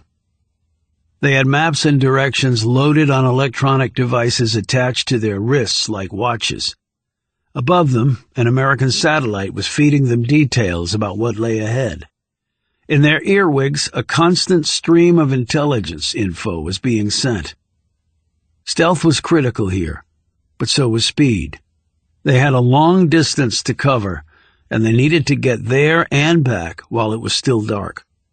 That would be impossible on foot, so they had something else. 3 small scooters powered by batteries which ran very quietly. There were also pedals that helped to recharge the batteries. With night vision optics, they could see in the dark. Roby went first, Suk took the middle, and Reel brought up the rear. They stuck to the road as far as they dared, then went off-road as they drew closer to the camp. Bukchang was in the middle of nowhere, so they would not have to navigate a city or any sort of populated area before reaching it. You didn't build concentration camps among millions of people. They encountered no problems on the trip. The satellite gave them a clear line to the camp. The intelligence chatter updated them on recent developments. Duho and Eun's son, Pak's adopted son and daughter, were being held in a hut near the back of the camp. Unlike other prisoners who were lumped 50 to a hut, the Paks were being held by themselves with special guards. But having only 2 prisoners in the hut didn't make it easier for the rescue attempt. It made it more difficult. The other huts were not individually guarded. Apparently, the North Koreans anticipated trouble securing Pak's children. It had been confirmed that a coded message had been passed to Duho and Eun's son. They had not been told what night it would happen, because if that information had fallen into the wrong hands, it would have been disastrous. But the 2 would know that a rescue attempt was being made, and that they would have to be ready. When Roby, Reel, and Suk drew close to the camp, they dismounted from their scooters and hid them in a patch of trees. Suk changed his clothes, wiped off his face, and hoisted an old duffel bag over his shoulder. Now he looked like a typical North Korean peasant. He took to the road, while Roby and Reel paralleled his movements through the trees. The outer perimeter patrol of Bukchang lay dead ahead. As Suk walked along, 3 guards approached him. They told him to stop and identify himself. He did so, telling him that he was traveling east to Hamhung to see his family and take a job there he had been promised. He gave them his paperwork, which had been expertly prepared. While 2 of them searched his duffel, the lead guard examined the paperwork. He finally handed it back.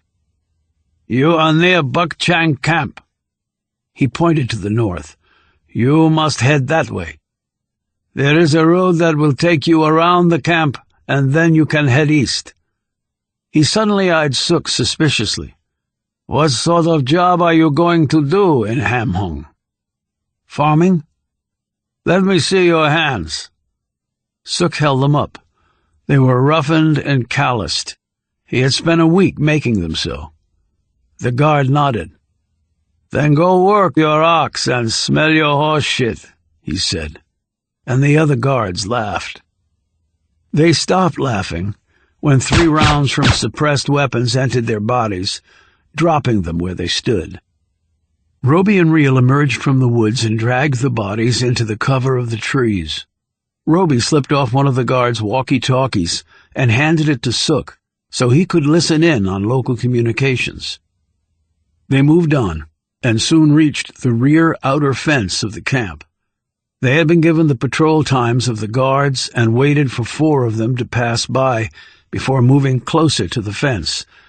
They knew it was electrified and had come prepared for that. Using a laser, Reel cut through enough strands to allow a good-sized hole that each of them could slip through. Sook went first, followed by Reel and then Roby. The hut they wanted was at the very back of the camp. As they crept forward, they saw a burst of light and then realized it was a guard lighting a cigarette. Reel and Roby circled the hut, counting off the number of guards surrounding it. 4, like the intel had said. Then they separated. Reel went left, and Roby and Sook went right. Reel spoke into the headset to Roby. He listened and said, "Affirmative. 3 count on second-hand sweep at 12. He pulled 2 tranquilizer pistols from holsters and aimed each at a different guard. Now that they were inside the camp, they didn't want to make any unnecessary noise. Based on the satellite reports and intelligence on the ground, they each carried 2 dart guns for a total of 4 shots, equaling the number of anticipated guards. Fortunately, that number had not changed. On the other side of the hut, Reel was doing the same. It was more difficult than it looked, aiming 2 guns simultaneously at 2 different targets, but they had no choice. Dropping less than all 4 guards with the first volley would allow the others to react and shoot back. The entire camp would be alerted. They each looked at their watches until the second hand hit 12. Then they took double aim, counted 3 Mississippi in their heads, and fired both weapons. 4 men fell. Sook rushed forward and into the hut. Roby and Reel were right on his 6. Duho and Ian's son were not asleep and were dressed in their work clothes. Sook explained to them who their rescuers were and what they were about to do. They asked no questions, but merely nodded and followed them out. They were through the hole in the fence and had fled down a path toward the woods when it happened. A siren went off. As they looked back, lights in the camp blazed on, and they heard feet rushing and motors starting. Roby pointed up an embankment. "This way, now." They ran up the embankment. Luckily, Duho and Un's son were young and in good shape. They had no difficulty keeping up, also no doubt energized by the realization that if they were caught, they would be executed. As Roby and Reel rushed along, she said, Do you think we were set up? Sook answered, "I just heard on the walkie-talkie. The guards you shot on the perimeter were found." "Great," said Roby. "Let's double time it." "This way," said Sook, pointing to his left. "It's a shortcut to where we left the scooters." The 5 fled along the dark road. Roby kept a hand on Duho and guided him along using his night optics, while Reel did the same with Eon's son. They reached the scooters, and Eon's son climbed on with Reel, while Duho boarded Roby's. They hurtled down a path toward the road. Looking behind her, Reel saw headlights on the road. She spoke into her headset, telling Roby of the bogies coming. Roby stopped his scooter and got Duho to climb on with Sook. Good luck, Reel told him. "If I'm not back in 2 minutes after you reach the RIB, go. Don't wait for me." They set off, and Roby doubled back, carrying a weapon over his shoulder. He knelt down on a knoll overlooking the road, took aim, and fired. The RPG round hit the lead truck right in the radiator. It exploded, sending debris hundreds of feet into the air. It also did something else. It effectively blocked the road. But the firing of the RPG had revealed his position, and bullets started flying at Roby from other trucks. He loaded in another rocket, took aim, and fired at the second truck, even as a round thudded into his chest and knocked him on his ass. The second truck blew up, and Roby heard the screams of men who were probably torn apart or burning to death. He looked down at his chest, where the round had nearly gone through his armored vest. He could feel the bruise on his sternum. It felt like he'd been hit by a car. He rose and picked up his rifle. There were 2 more trucks back there, but they couldn't get through the obstruction formed by the pair of destroyed vehicles. The troops were running past the flames and firing at his position. Roby readied his auto rifle, set out the bipod's support legs, got in a prone position, exhaled a long breath, nestled his chin against the weapon stock, sighted through the night scope, took aim, and fired. And he kept firing, acquiring a target and pulling the trigger, acquiring another target and pulling the trigger. He could have been on a firing range calmly mowing down paper targets, except that here men were shooting back at him. Bullets whipped all around him, but he had the high ground, and he kept firing. And with each shot, a man died. As he ran out of ammo, the first mortar round exploded barely 50 feet from him, shaking the earth so violently that his rifle fell over and his face was driven into the dirt. The next round fired, he knew would be closer. He couldn't stay here any longer. The only thing he could do in the face of superior fire and manpower was retreat. He ran back to his scooter and climbed on. With only 1 person on it, the scooter's speed was much improved. He zoomed down the path, then veered left and down the embankment and onto the road. He wound the scooter up to its very top speed while shots whizzed past him. He rode for about 5 minutes, putting as much distance between him and his pursuers as possible. He realized he was not yet out of range of the mortar when a round struck ahead of him, lighting the night sky like a million candles. He had to cut the scooter sharply to the right and up an embankment to avoid being hit by debris. He flung himself off the scooter as another mortar round hit less than 20 feet from him. The impact again shook the earth, and the concussive force of the explosion sent him tumbling painfully along the rough terrain. When he rose, covered in dirt, a pain stabbed through his leg. He felt around his thigh, and his hand came away wet and reddened. When he hustled back and looked down at the scooter, his spirit sank. The front wheel was shattered. He looked up ahead of him, still miles and miles to go. It would take him forever on foot. The boat would be long gone. He looked behind him. They were still coming. Well, Roby thought, this is it. But he wouldn't go down without a fight. He pulled the pistols from their holsters and made sure they were fully loaded. He started running, but his bad leg made it difficult. Still, everything about his job was difficult, so he forced the pain from his mind and just sucked it up. He had covered about 2 painful miles when he heard it. The whomp whomp was a familiar sound to him. The North Koreans had called in air support. Well, that was smart, and also the end of the road for him. He looked to the sky and saw the darkened silhouette of the chopper. There were no running lights of the bird, and he wondered why. He expected a searchlight to start probing the ground for his location. Instead, his earwig crackled. Agent Roby, this is Lieutenant Commander Jordan Nelson of the United States Navy in the chopper. We understand you might need some assistance. That's a roger. We've been tracking you via the electronic location signal you're wearing, but can you give us your precise coordinates, sir? Roby looked at the illuminated device on his wrist and reeled off his exact position to Nelson. The chopper immediately circled and then came down closer to the ground, in an opening among the trees. Nelson's voice came on the earwig again. Afraid you're going to have to make a skid grab, sir. We can't land properly here. On my way. Roby hustled across the open ground to where the chopper was hovering about 6 feet off the dirt. Nelson's voice said warningly, You've got bogeys on your 6 and 4 at 10 meters. We have to go, sir, right now.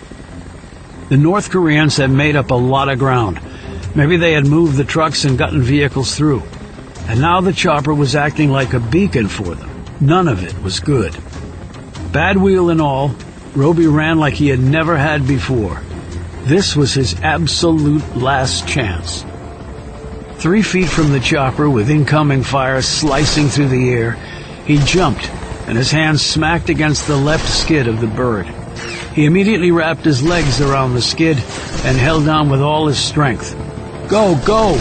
he screamed into his headset. The chopper shot vertically with such speed that Roby's stomach felt like it had been left back on the ground. With rifle rounds still pinging all around them, the chopper cleared the trees, banked hard to the left, shot across the sky, righted itself, and then the pilot slammed the throttle forward. As they raced west across the darkened sky, the chopper's side door slid open, and a helmeted man peered down at him. He shouted, "Would you like to ride in the first class section, sir?" "If you've got room," Roby shouted back. "Coach kinda sucks." The chopper's winch was deployed, and a weighted cable was lowered down to the skid. The pilot cut back on the power so the wind forces on the cable would be reduced.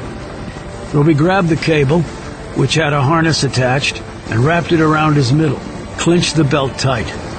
He gave the helmeted man a thumbs up, and the chopper reduced speed and hovered in the air. Roby let go of the skid and swung out into space. The cable motor was engaged and he slowly rose. Then he reached the door. 2 men there, who were attached to cables so they couldn't fall to their deaths, maneuvered the winch closer to the chopper and then helped him inside. They took off the harness and the winch was retracted to its original position. The chopper's door slid shut, and Roby managed to grab a seat right before the pilot pushed the bird to full throttle, and they raced across the sky. "Are you injured, sir?" asked one of the men. "Nothing that'll kill me, but I need you to get a message to Agent Real. I don't want her to—" "Already done, sir. She was the one who sent for us to assist you. They have reached their RIB and are on their way back out to sea. We're from the same carrier that will be picking them up in Korea Bay, USS George Washington. We'll rendezvous there." "Exactly what I wanted to hear," said a relieved Roby. "Oh, and Agent Real asked me to pass a message along to you." "What's that?" The helmet came off, revealing a sandy-haired young man of about 20. He was grinning. "To quote, sir, you owe her a kick-ass dinner and a very expensive bottle of wine." Roby smiled back. "Yes, I do." Chapter 58. USS George Washington was a floating city carrying thousands of personnel, nearly 80 aircraft, and a massive missile payload. Its bridge rose over 70 meters from the surface of the water. It displaced almost 100,000 tons and was longer than 3 football fields. When the chopper's skids landed on the carrier's deck, Roby breathed a final sigh of relief. He climbed out of the chopper under his own power, but gripping his injured leg. The young airman on the chopper put an arm under his shoulder, supporting him. "We'll get you down to sickbay, sir. They'll fix you right up." "Can a guy get a cup of coffee on this boat?" asked Roby with a weary smile. "Hell, sir, this tin can is nothing but a big coffee pot." The ship's doctor was nearly done taping up Roby's wounds when Real walked in. He looked up at her. "So, you didn't think I could get my ass out without help?" She perched on the side of the bed and said, "No, I just figured the chopper guys needed some practice in land grabs on North Korean soil, and I know how accommodating you are." The doctor smiled and said, "I'm pretty sure I'm not cleared for this." "Then you better leave. I need to talk to this guy." The doctor put one last strip of tape over the gauze on Roby's thigh. "All done. Have your chat." He walked off. Real held up a thermos she pulled from the pocket of her jumpsuit. "Thought you might need a refill." She topped off his cup of coffee and then drank directly from the thermos. "How are the others?" Roby asked. "Suk is fine, a real trooper. Duho and Ewan's son are still a bit shell-shocked, I think, but pretty damn happy not to be where they were. She looked down at his bandaged leg. I take it things got hairy back there. A little. Well, more than a little. The North Koreans regrouped a lot faster than we anticipated, but for the chopper, he held up his mug of coffee. Let's just say this ending was much preferred over what would have been. It's good to see you, Roby. It really is. There was a catch in her voice. He sat back against his pillow and studied her. So Duho and Eon's son will be relocated and put into what, witness protection of some sort? Real nodded. That's the gist of it. I think they're going to engage Suk to help them with the transition. Pyongyang will know exactly what happened. Yes, they will. If we weren't on the most powerful warship on Earth right now, I'd be expecting incoming fire at us. So we won the tactical battle. But the strategic one is still out there. They're going to retaliate for sure. Pac was bad enough. Real sipped from her thermos and nodded. We struck on their home turf. They'll feel they have to do the same. But where? And what? Or who? Added Real. She gazed off, her features tired, spent. He said, Is the plan still to airlift us to Seoul and a private wing ride home from there? She nodded. That's the last I heard. And then what? She looked at him. Then we stand down until they call us back up. Really? What else? You tell me. You thinking of hanging it up? Roby cracked a smile. I know a certain DCI who would be just thrilled if we did. Isn't that reason enough not to retire, then? Roby's smile faded. Is that what you want? I don't know what I want, Roby. I just know what I'm supposed to want. He lifted his hand and brushed a strand of hair from her face. Well, you might want to take some time to figure out what it is you do want, Jessica, and leave supposed to in the trash can. Because neither one of us is getting any younger. So are you saying 15 years ago you wouldn't have needed the chopper ride to get away from the bad guys tonight? Do you want the truth, or what I'm supposed to say? The fact is, Roby, we are highly trained and can do lots of amazing things, but we're still only flesh and bone.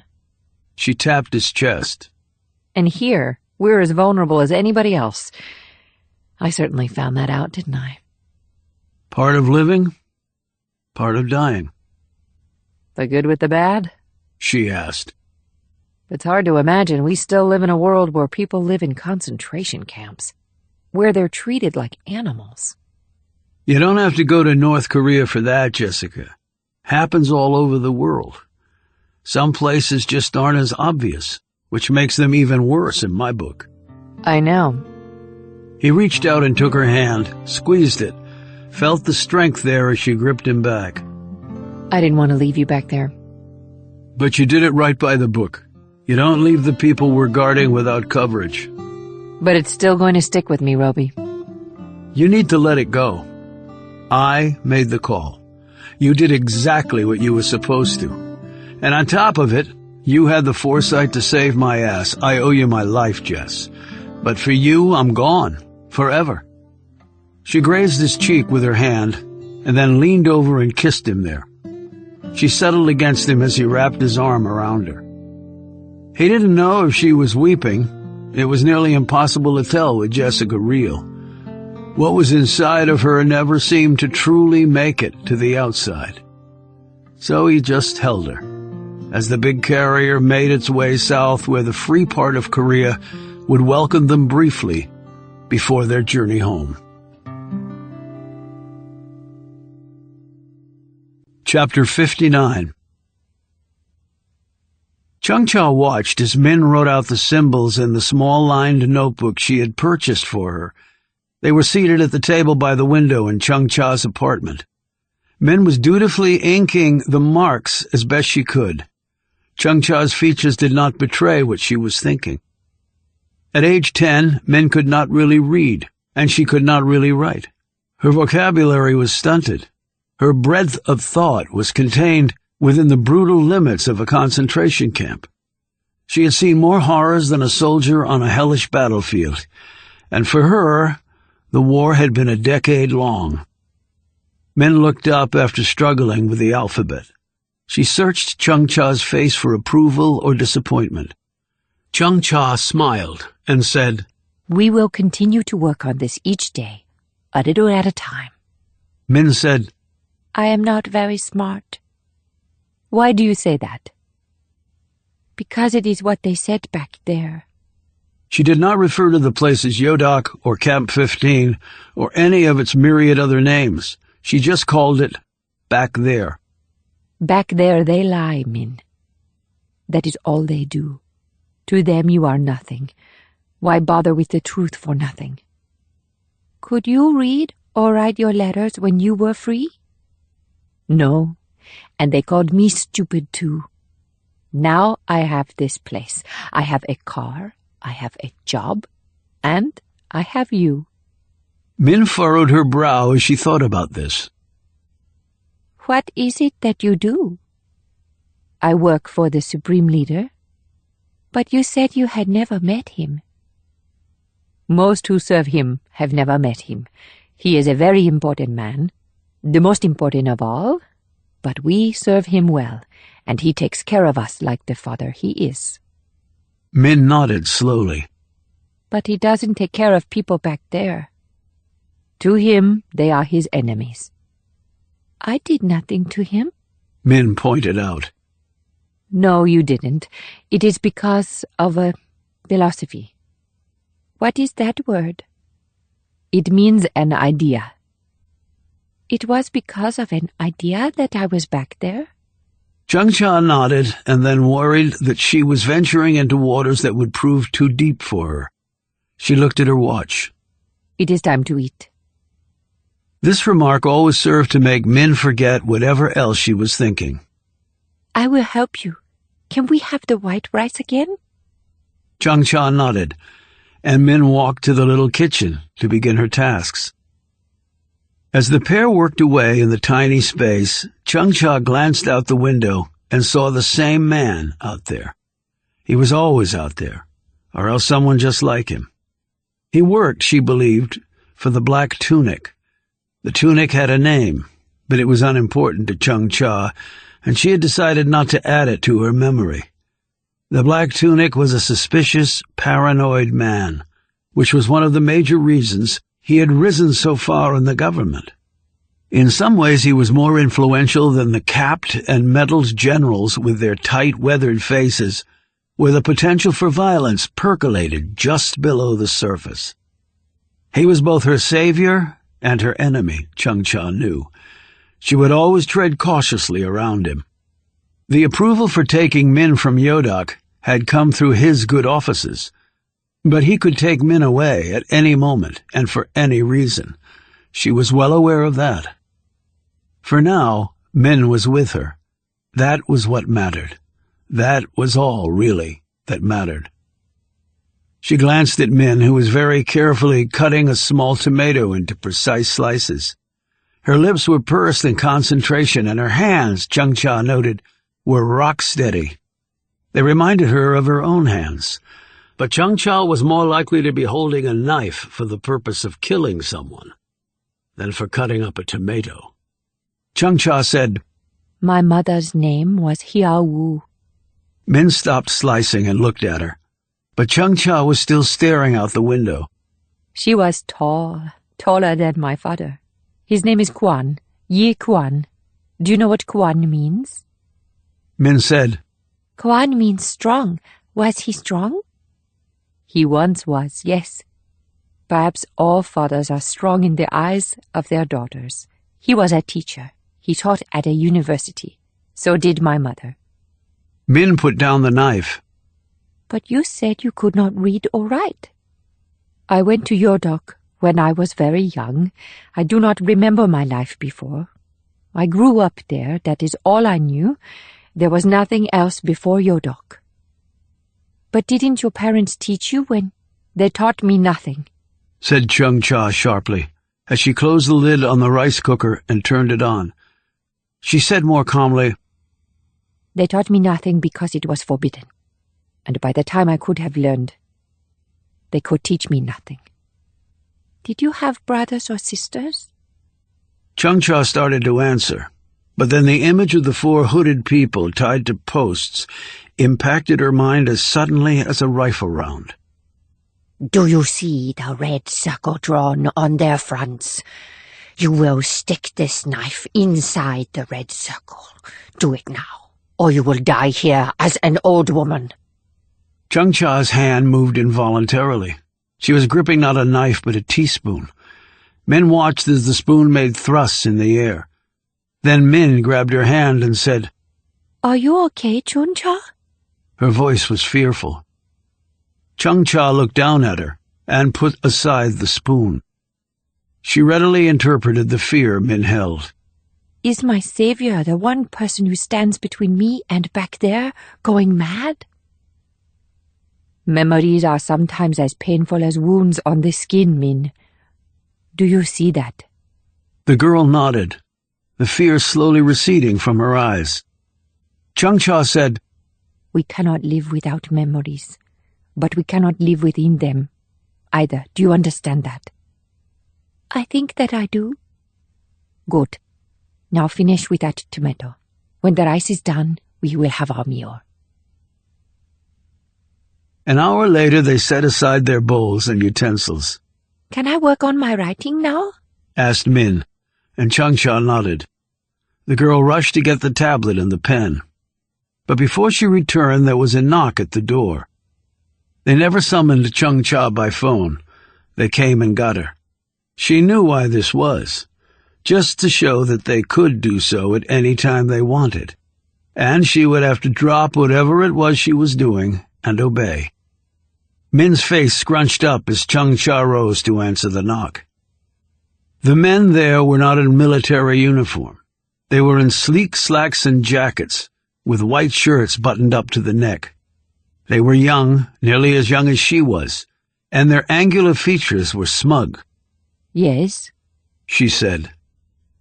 One of the men said, You will come with us, Comrade Yi. Your presence is required. She nodded and motioned to Min. I will leave her with my landlord. You do what you must, but you will hurry, said the same one. Chung-Cha put a jacket on Min and walked her down to her landlord's apartment. She spoke a few words apologizing for the lack of notice, but the landlord observed the 2 men behind her and issued no protest. He simply took Min by the hand. Min still held her tablet and pen. She looked up at Chung-Cha with wide-set eyes. Chung-Cha said to the landlord, Can you work with her on her writing, please? The landlord looked down at Min and nodded. My wife, she is good with that. Chung-Cha nodded, took Min by the hand and squeezed it. I will be back for you, Min. When the door closed behind Min, the other man said sneeringly, You're a little bitch from Yodak, right? How can you stand the smell? Chung-Cha turned to the man and stared up at him. The look in her eyes caused the sneer to drain from his features. She could kill this man. She could kill them both with a teaspoon. Do you know what I am? You are Yi Chung-Cha. I did not ask if you knew my name. I asked if you know what I am. The man took a step back. You are assigned. I kill people who are enemies of this country, comrade. That little bitch will one day do what I do now for our country. For our supreme leader. Anyone who speaks ill of her I will treat as an enemy of this country. She took a quick step forward, closing the distance between them by half. Does that include you, comrade? I need to know. So you will tell me now. These men were important, Chung-Cha knew, and what she was doing right now was very dangerous. But still, she had to do it. It was either that, or her fury would cause her to kill them both. I am not your enemy, Yi Chung-Cha, the man said, his voice quavering. She turned away from him, her disgust ill-concealed. Then let us go to our meeting. She walked down the hall, and the men hurried after her. Chapter 60. It was a dilapidated government building. The paint was cheap, the furnishings cheaper still. The bulbs overhead dimmed and brightened as the shaky electricity made its way through the corroded lines like blood through clogged arteries. The smell was sweat mixed with cigarettes. The packs of cigarettes available here carry the typical skulls and crossbones on them, but apparently no one in North Korea cared. They smoked. They died. What did it matter? Chung-cha stopped at the door indicated to her by one of the men who had come for her. The door was opened, and she was ushered in. Then the two young men left her. She could hear their polished shoes tapping down the faded linoleum. She turned to face the people in the room. There were 3 of them, 2 men and 1 woman. The black tunic was one of the men. The general who had been Pak's good friend was the other man. The woman looked familiar to Chung-cha. She blinked rapidly when she remembered her. It has been a long time, Ye Chung-cha, she said, rising from her seat. Her hair was white now instead of black, and her face was creased with age and worry. But it had been many years. Time did that to all. There was no escaping it. Chung-cha did not answer her. All she could think of was the woman screaming at her all those years ago in Yodak. You will stick this knife inside the red circle. You will then pull it out and stick it back in. Do it now, or you will die here as an old woman. The woman resumed her seat and smiled at Chung-cha. My predictions of your rising far certainly came true. I can always tell. It was in your eyes, Chung-cha. The eyes never lie. I saw that clearly enough at your dock that day. She paused. And you follow orders. You always follow orders. The sign of a good comrade. Chung-cha finally pulled her gaze from the woman and looked at the black tunic. You have summoned me, she began. The Americans, said the black tunic. They have struck. Struck how? Asked Chung-cha as she took a seat directly opposite him. She did not look at the general. She did not look at the woman. She would not give either the satisfaction. She knew the black tunic was the de facto leader of this group. Her attention and perceived respect would flow only to him, and to hell with the others. General Pak's adopted son and daughter, Pak Duho and Pak Eun-son, have escaped from Bukchang. They have done so with the help of the Americans. A man and a woman, added the general. The black tunic added, It may be the same pair that was sent to kill General Pak in France, but we cannot be sure. We are attempting to obtain a positive identification. Does it matter? Said the woman. The Americans have legions of agents who do their evil bidding. The fact is they came onto North Korean soil. They invaded this country and took from it 2 of our prisoners. The general nodded. Yes, Rim Yoon is right. They are barbarians. They killed many North Koreans. It is an act of war. So we are going to war with the Americans? Asked Chung-cha.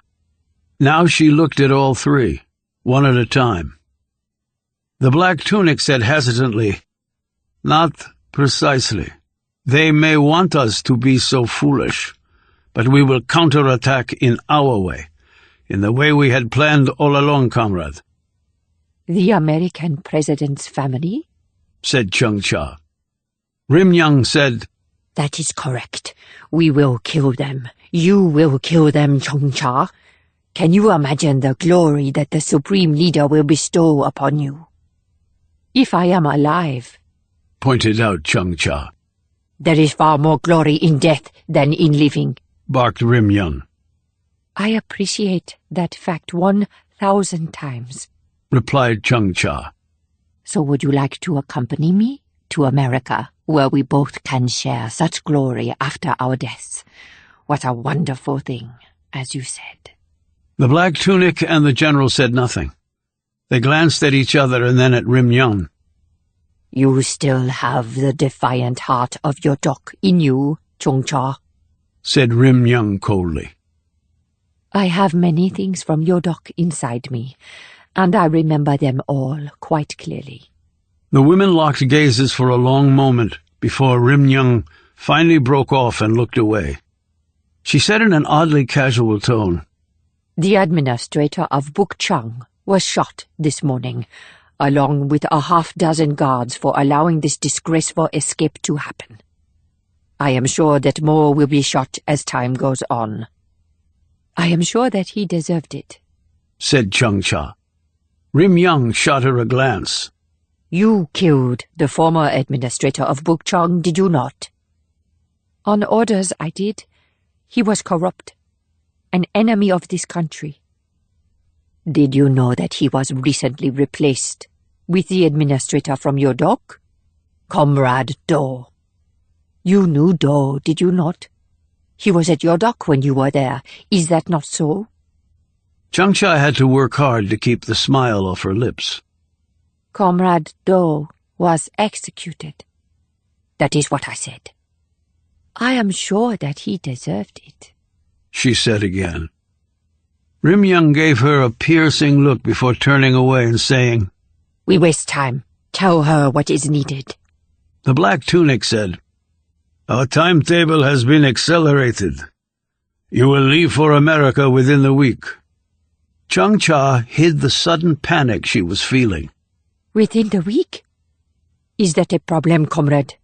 Said Rim Young quickly. I have no problem serving the Supreme Leader with the sacrifice of my life. Then all is good. I do have a suggestion. How can that be? What nonsense, said Rim Young dismissively. Chung Cha ignored her and said, The Americans will be on the lookout for anyone who looks Asian, Korean. It does not matter. If they have our eyes, they will be suspect. We have a solid background for you, said the black tunic. Their scrutiny will be considerably heightened. They will be on the alert. We must be equal to the task. We must be better than they are. What do you suggest? Asked the general. The Muslims who blow themselves up, began Chung Cha politely. We are not Muslims, snapped Rim Young. We do not blow ourselves up. If I may be allowed to finish, said Chung Cha. Rim Young gave her a surly look, followed by a curt nod. The Muslims use children as cover. It lowers suspicion. The Americans are often fooled by this because they are soft-hearted. They do not like to think ill of the small ones. Rim Young tapped her long fingernails on the table. Get to the point, comrade. I have a young girl, Min. I heard of your visit to your dock, interrupted Rim Young. And you taking the little bitch home. I thought you must be insane to take on such a burden all by yourself. Explain to me how you are not. Chung Cha gazed directly at her. I did so with the Supreme Leader's full knowledge and blessing.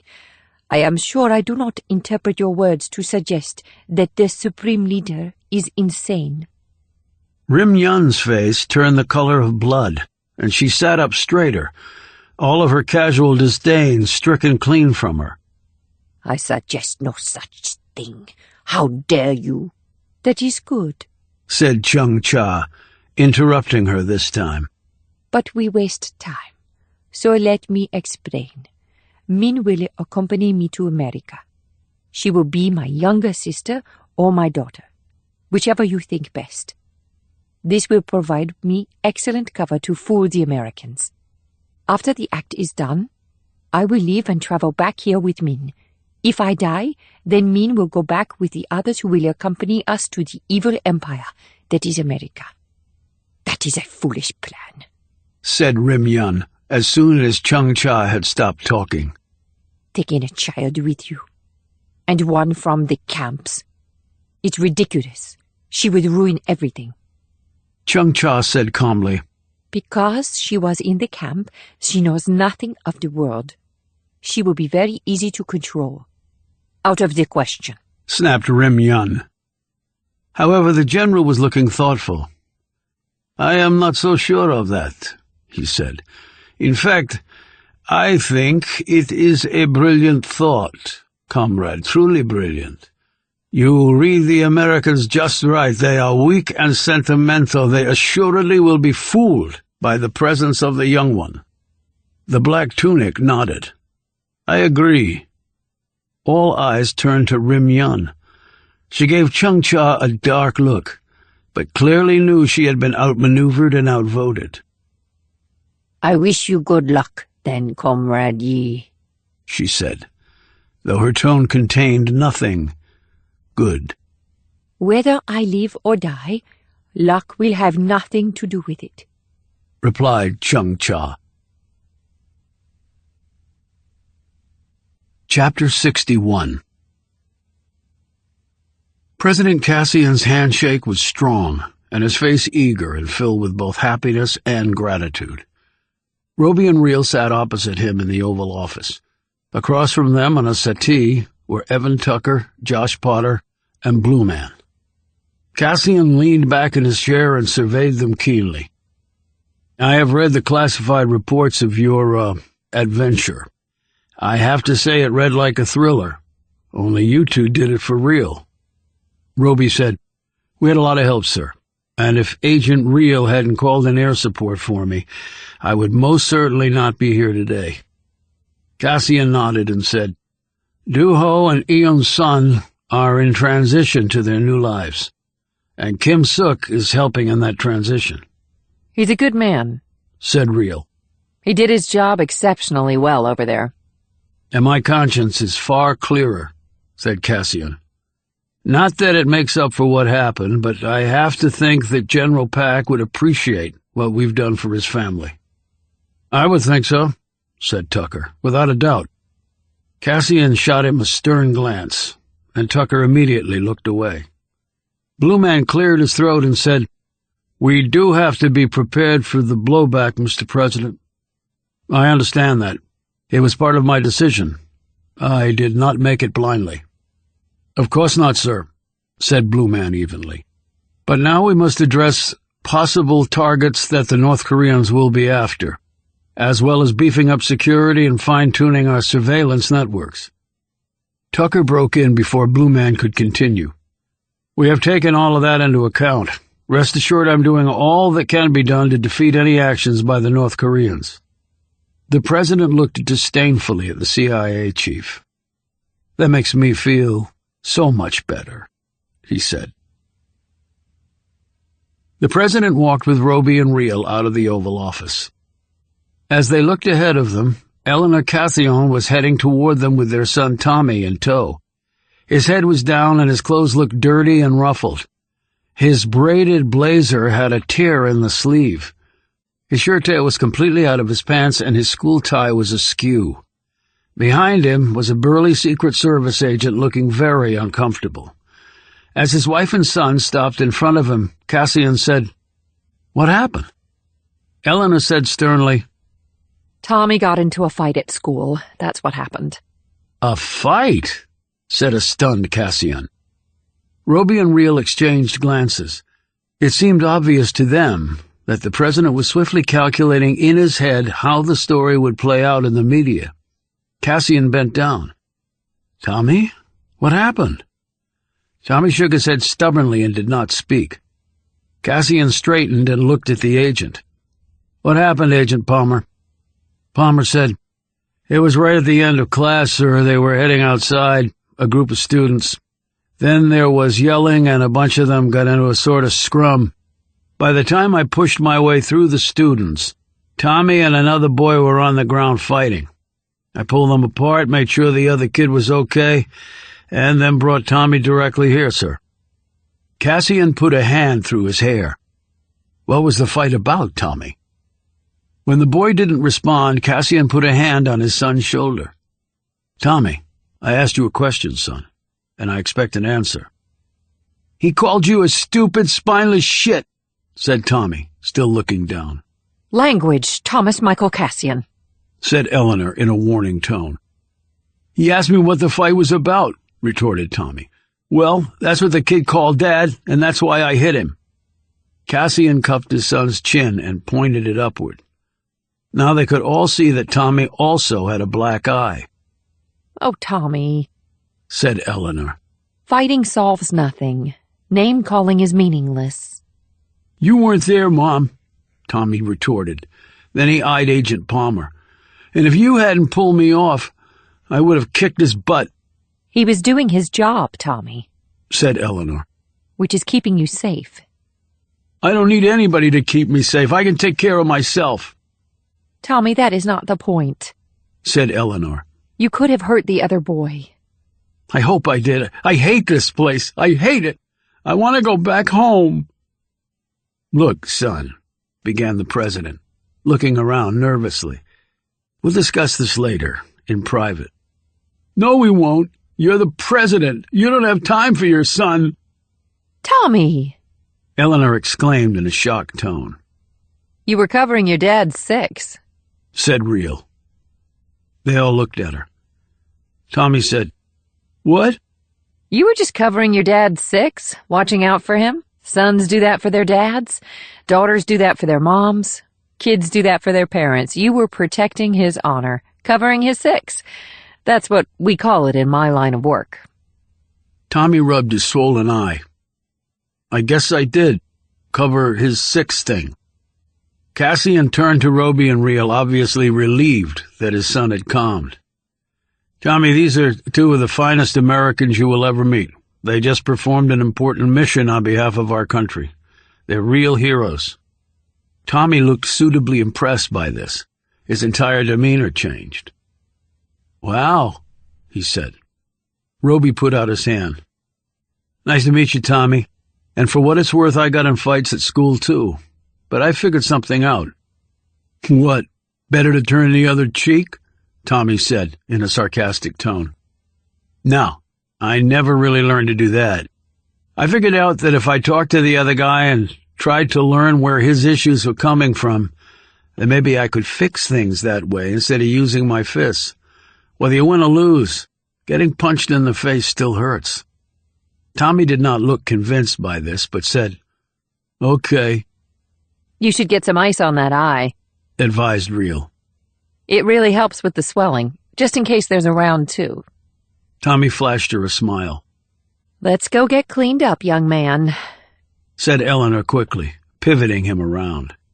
And this is not over. I'm sure I'll be hearing from the school, and you're probably going to get a detention. I know you're getting one from me. She glanced at her husband and said in a low voice, Do you still think I'm overreacting? Nantucket, here we come. As his mother pulled him away, Tommy looked back at Roby and Real. Roby winked at him, and Real gave him an encouraging thumbs up. Tommy smiled again before turning away. Cassian said hurriedly, Sorry about that. Kids are kids, Mr. President, said Roby. And he has to live in the world's biggest fishbowl. Not easy. No, you're right. It's not easy. I doubt I could have done it when I was 10. Cassian walked them to the outer door of the West Wing. I want to personally thank you both again. I know what I asked of you was truly unfair and really an impossible mission. And still you succeeded. Roby said, No problem, sir. It's what we do. Cassian suddenly looked worried. Have you any inkling what the North Koreans might do in retaliation? Real said, Unfortunately, Mr. President, we present a lot of soft targets for them. That's the downside to a free and open society. The president nodded, turned, and walked back inside. As Roby and Real walked back to their parked vehicle, they passed a landscaping crew, doing some work on a flower bed and an adjacent bank of bushes. All but one stayed focused on their work. The man looked up as the pair passed. He took off his cap and rubbed his brow. This was not done because of the sweat on his face. A group of tourists, walking along the street on the other side of the fence, included 3 men dressed in polo shirts and khaki pants. At this signal from the man inside the fence, all 3 started snapping photos of Roby and Real. As the pair pulled out of a side entrance to the White House a few minutes later, this same group of tourists took photos of their license plate. Roby and Real drove on. Chapter 62. The jumbo jet flying in from Frankfurt, Germany, descended smoothly into the airspace around JFK. Min watched out the window from near the back of the plane. She had been nervous about boarding an airplane, but had done so when reassured by Chung Cha.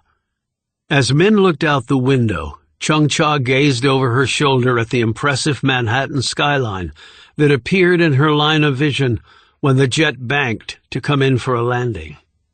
Min looked at Chung Cha in wonderment. "What is that?" she asked, pointing at the buildings down below. "It is a city. New York City, they call it. I have never seen so many tall—" Here, her limited vocabulary faltered. "They are called skyscrapers," said Chung Cha. "and they used to have two others that were the tallest of all. What happened to them?" asked Min. "They fell down." Replied Chung Cha. "How?" asked an astonished Min. Since they were currently riding in a jet, Chung Cha did not want to answer truthfully. "It was an accident." They landed and taxied to the gate where they deplaned. They went through customs. Chung Cha steeled herself for any questions that might come her way. Her documents identified her as a South Korean here with her niece. South Korea was a staunch ally of America, and thus they anticipated no problems. But such anticipation guaranteed nothing, Chung Cha well knew. However, the customs agent merely looked over her passport and smiled at Min, who clutched a doll that Chung Cha had purchased for her, and welcomed them to America. "You have a good time, honey," said the female customs agent. "The Big Apple is a great place for kids. Don't miss the zoo in Central Park." Min smiled shyly and clutched Chung Cha's hand. Chung Cha too smiled at the agent. Their plan had worked well. The child had caused all defenses, all natural caution to be abandoned. While she felt guilt for using Min in this way, she could not leave her back in North Korea. They retrieved their luggage and were met by a car and driver in the area outside the International Arrivals Terminal. They were driven to a hotel in Lower Manhattan. On the way, Min spent the entire time staring out the window, her head constantly swiveling so she would miss nothing. Chung Cha was doing the same. She had never been to America either. They arrived at the hotel and checked in. They had one room on the 9th floor. They took the elevator up to their room and unpacked some of their clothes. "Is this where we will live?" asked Min. "Just for a little while," answered Chung Cha. Min looked around the room and then opened a small door in a cabinet. "Chung Cha, there is food in here and things to drink." Chung Cha looked inside the minibar. "Would you like something?" Min looked doubtful. "I can?" "Here is some candy." "Candy?" Chung Cha withdrew a small package of M&Ms and handed it to Min. "I think you will like these." Min looked down at the package and then carefully opened it. She took one of the M&Ms and looked up at Chung Cha. "Do I put it in my mouth?" "Yes." Min did so, and her eyes widened at the taste. "This is very good." "Just don't eat too many, or you will get fat." Min carefully shook out 4 more of the pieces and ate them slowly. Then she rolled up the package and started to put it back in the cabinet. Chung Cha said, "No, they are yours now, Min." Min gaped at her. "Mine?" "Just put them in your pocket for later." In a flash, Min had secreted the package in her jacket. She walked around the room touching everything, and then stopped in front of the large TV set in another section of the cabinet. "What is that?" "It is a television." Like many North Koreans, Chung Cha did not have a TV in her apartment. TV ownership was allowed in North Korea, but all sets had to be registered with the police, and all of the programming was heavily restricted and censored, and mostly consisted of melodramatic praise of the country's leadership and the bashing of countries such as South Korea and the United States and organizations like the UN. Though she did not own one, Chung-cha had seen and used TVs when traveling. She did own a radio, because they were far more widespread than TVs, but most of the programs were similarly censored. Things were changing slowly, particularly with the advent of the Internet, but there was no one in North Korea who could be said to be connected with the rest of the world. It was simply not acceptable to the government. While North Korean law provided, like American law, for freedom of speech and the press, there could not be a greater contrast between the two countries in that regard. Chung-cha picked up the remote and turned the TV on. When a picture of a man came on and he seemingly started talking directly to her, Min drew back fearfully. "Who is that man?" she whispered. "What does he want?" Chung-cha put a calming hand on her shoulder. He is not here. He is in the little box. He cannot see or hear you, but you can see and hear him. She clicked through the channels until she came to a cartoon. Watch that, Min, while I check some things. While Min was instantly intrigued with the cartoon, even going so far as to reach up and touch the screen, Chung-cha took out the phone she had been given and accessed her texts. There were a number of them, all in Korean, and they were all in code. Yet even if someone broke the code, they would seem nonsensical, because behind that code was another code that only Chung-cha and the sender knew, and it came from a book, the identity of which only they knew. These one-time codes were virtually impossible to break, because unless you had the book, you would not be able to crack the code. Using her copy of the book, she deciphered the messages. Now she had some free time. She looked over at Min, who was still engrossed in the TV show. Min, would you like to go for a walk and then get something to eat? Will the TV be here when we get back? Yes. Min jumped up and put on her coat. They walked many blocks until they reached the water. Across the harbor was the Statue of Liberty, and Min asked what that was. Only this time, Chung-cha did not have an answer for her. She did not know what the thing was. They later ate at a cafe. Min marveled at the odd assortment of people on the streets and in the shops. They have things on their skin and metal on their faces, observed Min, as they dug into a hamburger and fries. Have they been injured? No, I think they did those things by their own choosing, said Chung-cha, as she glanced at the tattooed and skin-pierced people to whom Min was referring. Min shook her head, but could not tear her eyes away from a group of Asian girls who were giggling and carrying shopping bags and were dressed like typical college students. They clutched their phones and were endlessly texting. In a low voice, Min said, They look like us. Chung-cha glanced over at the girls. One of them saw Min and waved. Min hurriedly looked away, and the girl laughed. Chung-cha said, They do look like us, but they are not like us.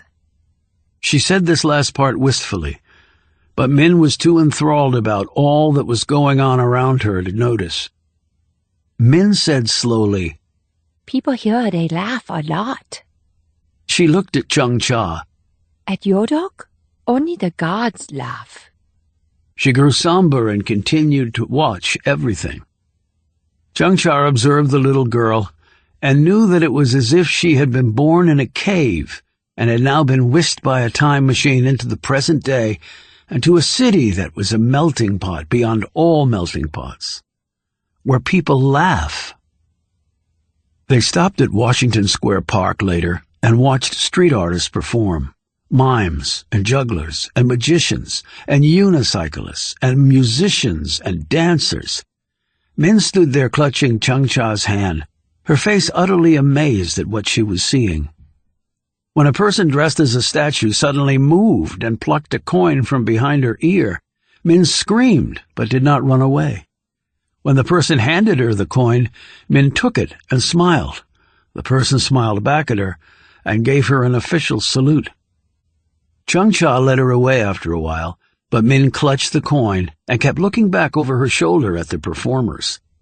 "What is this place?" she asked. "Where are we, Chung-Cha?" "We are in America." Min stopped so fast her fingers slipped from Chung-Cha's. She exclaimed, "But America is evil. I heard so at your dock." Chung-Cha quickly looked around and was relieved that no one had seemed to hear Min, even though she was speaking Korean. "You heard much at your dock. It does not mean it is all true. So America is not evil?" Chung-Cha knelt down and gripped Min by the shoulder. "Whether it is or not, you must not mention such things here, Min. There will be people who come to visit me. You will not talk when they are with us. It is very important." Min slowly nodded, but there was fear in her eyes now. Chung-Cha straightened and took her hand once more. They walked back to the hotel without breaking their silence. And once more, Chung-Cha second-guessed herself about bringing Min along. But I could not leave her. Chapter 63. The train rolled along through the mid-Atlantic region. Ming and Chung-Cha sat together in one of the train cars. Min was asleep. She had been so excited in New York that she had barely slept. Minutes after getting on the train, she had passed out. Chung-Cha looked out the window as the train raced across a bridge over a river. She had no idea it was the Delaware River. She did not know what Delaware was, nor did she care. In a mission like this, one had to focus on what was important and rid oneself of all that was not important. She dropped her gaze to Min. She moved a strand of hair from the girl's face. Min's skin was now clear of wounds. Her teeth had been repaired. She had gained weight. Her lessons were coming along nicely, but she had many years of work ahead of her before she would catch up to others her age. Yet she could have a nice future. She could. Chung-Cha looked away and studied the two passengers diagonally across from her. One man, one woman, both Asian. They looked like a married couple, perhaps on holiday. They were not dressed as business people, like most of the passengers on the train. But they were not married, and they were not on holiday. They had already signaled her. They were her contacts. They would be getting off the train with her and Min at the last stop, Washington, D.C., the home of the American president and his family. When they pulled into Union Station, Chung-Cha woke Min. They left the train, and Chung-Cha steered Min until they were following in the wake of the young couple. They rode an escalator up to the parking garage and climbed into the back of a black SUV. The man drove, and the woman sat next to him, while Chung-Cha and Min rode in the back. "Where are we going?" Min asked in a whisper. Chung-Cha shook her head once, and Min lapsed into silence and stared fearfully ahead. They drove to Springfield, Virginia, to a townhouse and a vast sea of them.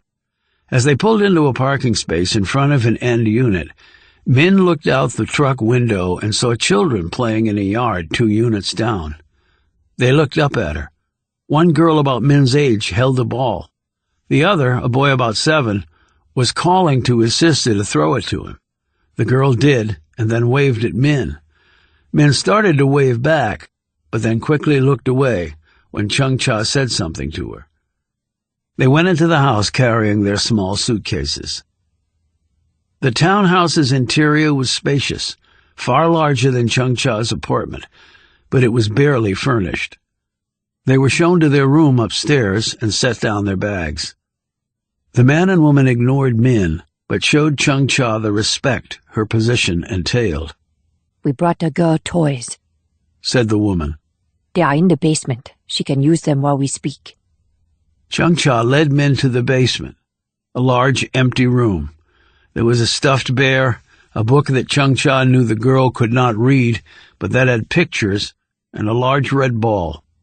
I have some work to do upstairs, Min. You will stay and play with these things, all right? How long will you be gone? Min said uncertainly. I will just be upstairs. Can I stay with you? Chung-Cha said firmly. I will just be upstairs. You will stay here and play. Chung-Cha left the girl there, but as she walked up the stairs she could feel Min's gaze burning into her, and she felt a pang of guilt that was not easily swept away. They met in the kitchen that was situated on the main floor at the rear of the house. By now 2 more people had joined them, both men and both North Korean. One of them was the groundskeeper at the White House. They sat at the table, where pictures and files were laid out for Chung-Cha. "There is a local team in place," the groundskeeper, whose name was Bai, informed her, "and it will be ready to go at a moment's notice, Comrade Yi. And it is an honor to have such an esteemed servant of the Supreme Leader here to assist us." Chung-Cha looked at him over the file she was holding. Buried shallowly in his compliment was a complication. Assist? Thank you, comrade. It will most certainly take a team to accomplish this goal. I am grateful to have someone such as yourself behind me. Bai's cocksure look quickly faded. She could not blame him for trying such a thing, but she was relieved that he had backed down. Otherwise he was a liability and would have to be treated as such. There was no room for error here. The Americans were too good at what they did. It was said they caught every electronic message sent around the world from every phone or computer. Chung-Cha had even heard that they had invented some device that could read one's mind. She hoped that was not the case, or they might have already lost this fight. The others guided Chung-Cha through the files and pictures over the next several hours. Chung-Cha's mind occasionally would drift to Min downstairs playing with her toys, but then it would snap back and focus on the matter at hand. She studied the pictures of the 3 people, mother, daughter, and son. They were innocent, of course, but then not innocent because they were related to the American president, who was her enemy. Then she was shown 2 other pictures. Bai said, "This was taken outside of Bukchang." The enhanced photo showed a man hanging on the skid of a chopper. The image had been blown up such that his face was fairly clear despite the darkness. "This scum killed our brethren at Bukchang," said Bai. "They stole the Filth Pack's family from us. We are told he was wounded in his escape, and that the guards nearly brought the enemy's helicopter down with their gallant rifles." Chung-Cha peered down at the image of Will Roby. Her immediate thought was that he was a capable man. Hanging on to the skid of a chopper fleeing enemy fire was not easy. She was shown another photo. It was of a woman walking through an airport. "In China," exclaimed Bai, "shortly before the attack on Bukchang. We believe she is an American agent. We believe that she arrived with the other man. There was a report of one being a female, and I saw these 2 together at the White House after Bukchang was attacked." Chung-Cha stared at the picture of Jessica Reel. She was tall and lean, and in her hardened physique, Chung-Cha saw much strength. I understand there was a traitor with them, she said.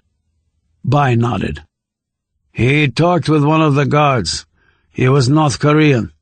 He was undoubtedly brought with them for his language skills and perhaps knowledge of Bukchang." He might have been a prisoner there, said Chung-Cha. Some have escaped and fled to America. Bai spit on the floor. "Filth!" Chung-Cha looked at him. And why am I being shown these people? Bai looked at the others and then back at her. "They must be killed too." But not by me. "That remains to be seen, Comrade Yi." I cannot be in 2 places at the same time. "We will see," said Bai. "We will see." But whatever the course, I will be behind you all the way, Comrade Yi. The two locked gazes until Chung Cha again stared Bai down. As he looked away, Chung Cha returned to the files, but her mind was a long way away. Chapter 64. Chung Cha and Min ate some dinner prepared by the woman who had come with them here. Then Bai had departed, and the man and woman had gone upstairs to their rooms. That left Chung Cha and Min. Min's eyes were droopy, but she said, "Can we go for a walk?" "I don't think that is a good idea," said Chung Cha. "Please, just for a few minutes." Chung Cha looked out the window. It was dark, but that held no fear for her. It was true she had no weapons with her. Those would be provided later. But she was a weapon. She had heard that America was crime-ridden, with gangs on the streets attacking people, killing, raping, and robbing. She had seen no sign of this at all, either in New York City or here. Still, they might be out there. "Just for a few minutes," she said to Min, and the girl smiled. They walked hand in hand around the residential development, which was well lit by street lamps. Min looked at all the parked cars and said, "Americans must have much money." "I suppose," said Chung Cha. She had been thinking the same thing. She looked at all the houses where the lights burned bright and steady. In Pyongyang, one was lucky to have an hour's worth of light at night, and there were more cars in this one parking lot than she had seen in all of North Korea. They watched as a man and woman and their two small children came out of their house and headed to their car. The man smiled and said, "Hello." Chung Cha greeted him back. Are you moving into the neighborhood? Asked the woman. "What?" Asked Chung Cha. We saw you arrive earlier. Are you moving in or just visiting? "Just visiting," said Chung Cha automatically. The woman looked at Min. What's your name? "Her name is Min," said Chung Cha. She added in a more polite tone, "I'm sorry, she does not speak English." The woman smiled and said, I'm sure she'll pick it up right away. I wish they taught foreign languages here sooner, like they do overseas. Most kids don't get going on that here until middle school. Way too late, in my opinion. She looked at Min again. She looks to be about 10, same age as Katie here. Katie, can you say hello? Katie, a small girl with blonde curls, was partially hiding behind her dad.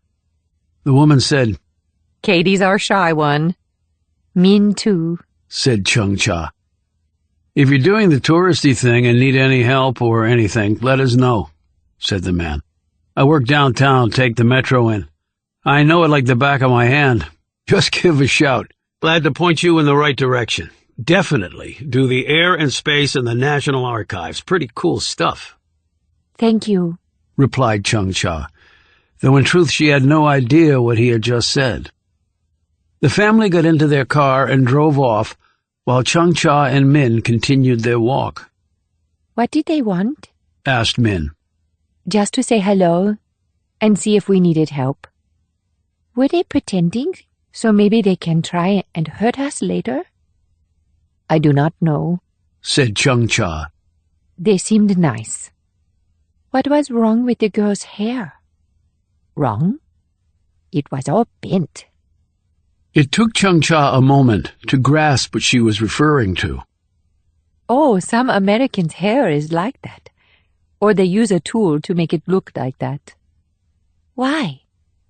"I do not know. I suppose they think it looks nice." "I do not think it looks nice," said Min, although her expression did not match her words. It was clear she not only thought it looked nice, but was wondering how it would look on her. They headed back to the townhouse, and Chung Cha put a sleepy Min to bed. Then she went back downstairs, made herself a cup of tea, and spread the documents out in front of her on the table in the kitchen. She went over every page, every note, and every photograph. These files would be her life, for as long as it took.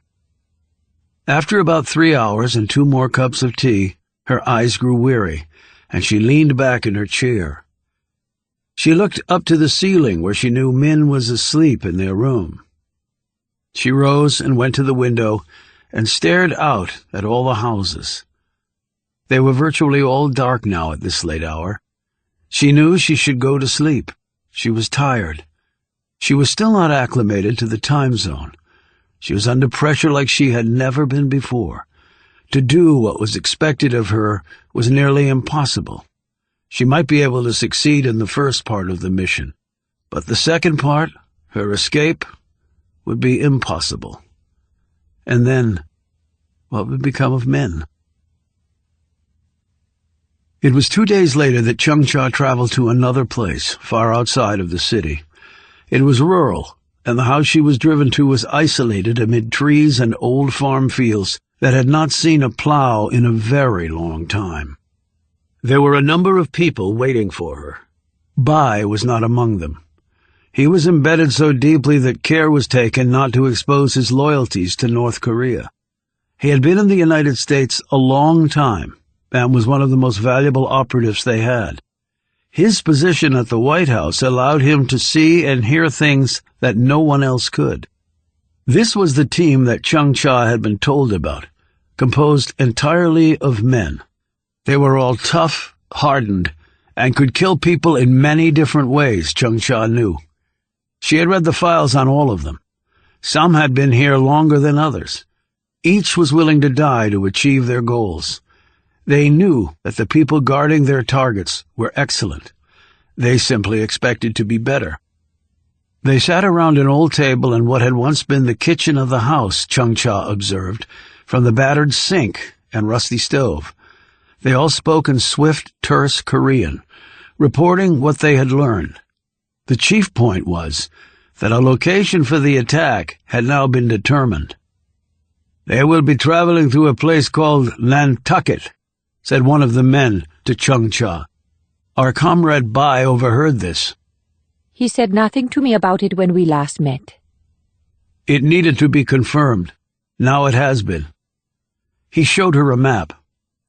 It is a small island just off the coast of their state of Massachusetts in the Atlantic Ocean. It is gotten to by plane or by ferry. They will be going there in 2 weeks. Just the wife and the 2 children, with their guards and their staff. We know the house where they will be staying. It is near the small downtown area. It is old and historic, and it provides for some opportunities. Do you have a schedule of events for them? Asked Chung-Cha. A preliminary one obtained through various sources. We are working hard to firm it up. We will need to get there before them, to allay suspicion, said Chung-Cha. Undoubtedly. It is not the summer season when many tourists go. At that time the servant class comes from Africa and Russia and other Eastern European countries to take care of the wealthy Americans, who often have second homes there. Second homes? Asked Chung-Cha. These rich Americans often have more than one home. They travel between them and enjoy the fruits of their greed and exploitation of the poor. I see. During this time of year, those servant people are gone. Fortunately, there are Asians who work there now, and Hispanics. Americans, as you know, cannot tell a Chinese from a Japanese, much less where we come from. They are ignorant and superior that way, as you well know. The world revolves around them, the filth. We have 2 operatives there right now. They will lay the groundwork for us. We will have jobs on different parts of the island. Not all of us. Some will be kept in reserve, such as yourself, Chung-Cha. You will come out when the moment to strike is upon us. And do we know when and where that moment is? We will soon determine it, said the man, and every detail will be gone over until we see it in our dreams. How long will they be staying there? It is a vacation of some sort for them. 1 week. And the children and their school? Are you sure they will be at this Nantucket? Yes. And the president will not be coming? He may. We cannot be sure that he will not. But we will know if he is. We will not strike when he is there. The security will be too tight. But for the others, while good, the strength is not nearly what it is when the president is there. He is important above all others. It is said the Secret Service will leave his wife and children behind in order to save his miserable life. Chung-Cha nodded at all this and then studied the maps in front of her. I see how we will be able to get there, she said. But after the mission is over, how do we escape from this little island in the ocean? Surely we cannot fly out or take the ferry to this... She glanced quickly at the document. This Massachusetts place? They all looked at each other and then her. The same man said, "We do not expect to live through this, Chung-Cha." She stared at him, her features impassive. She was in truth not surprised by this. It was a suicide mission. Her suicide. And she knew how she had come by it. Do you know Comrade Rim Yun? She asked the man. I have that honor, yes. And was it she who told you this was so? Yes. Chung-Cha looked around at the others, who were all eyeing her both curiously and, in the case of two of them, with suspicion.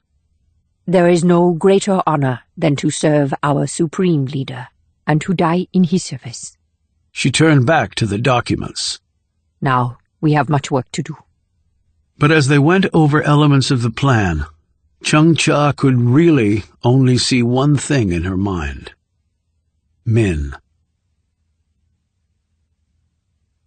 Chapter 65. Roby's phone rang. He was sitting in his apartment with Reel, who was curled up in a chair, her eyes closed, but he knew she wasn't asleep. The rain was falling outside, and it was chilly. Neither of them had anything to do, and though the break was nice, they were not wired to be idle. "Yes," said Roby into the phone. He sat up straighter. "Okay, when?" He nodded and said, "We'll be there."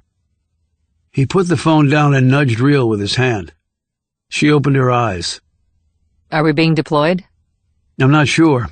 What I do know is that we are being summoned to the White House." Again? Cassian already patted us on the head. What more does he have to do? "It's not Cassian who wants us," What? she said, unfolding her long legs and sitting up in the chair. "The request came from the First Lady. We're to meet her in the private quarters of the White House in..." He checked his watch. 1 hour. What could she want with us? No clue. But I guess we'll find out. They presented themselves at the White House at the time specified, and were escorted to the First Family's private quarters on the second floor after leaving their weapons behind with the Secret Service. As they rode the elevator up, Reel whispered to Roby. Ever been up here? He shook his head. "You?" Hell no. They were led into a large sitting area with flowers displayed in large vases. Eleanor Cassian rose from a settee and greeted them. The attendant, who had brought them here, quietly left.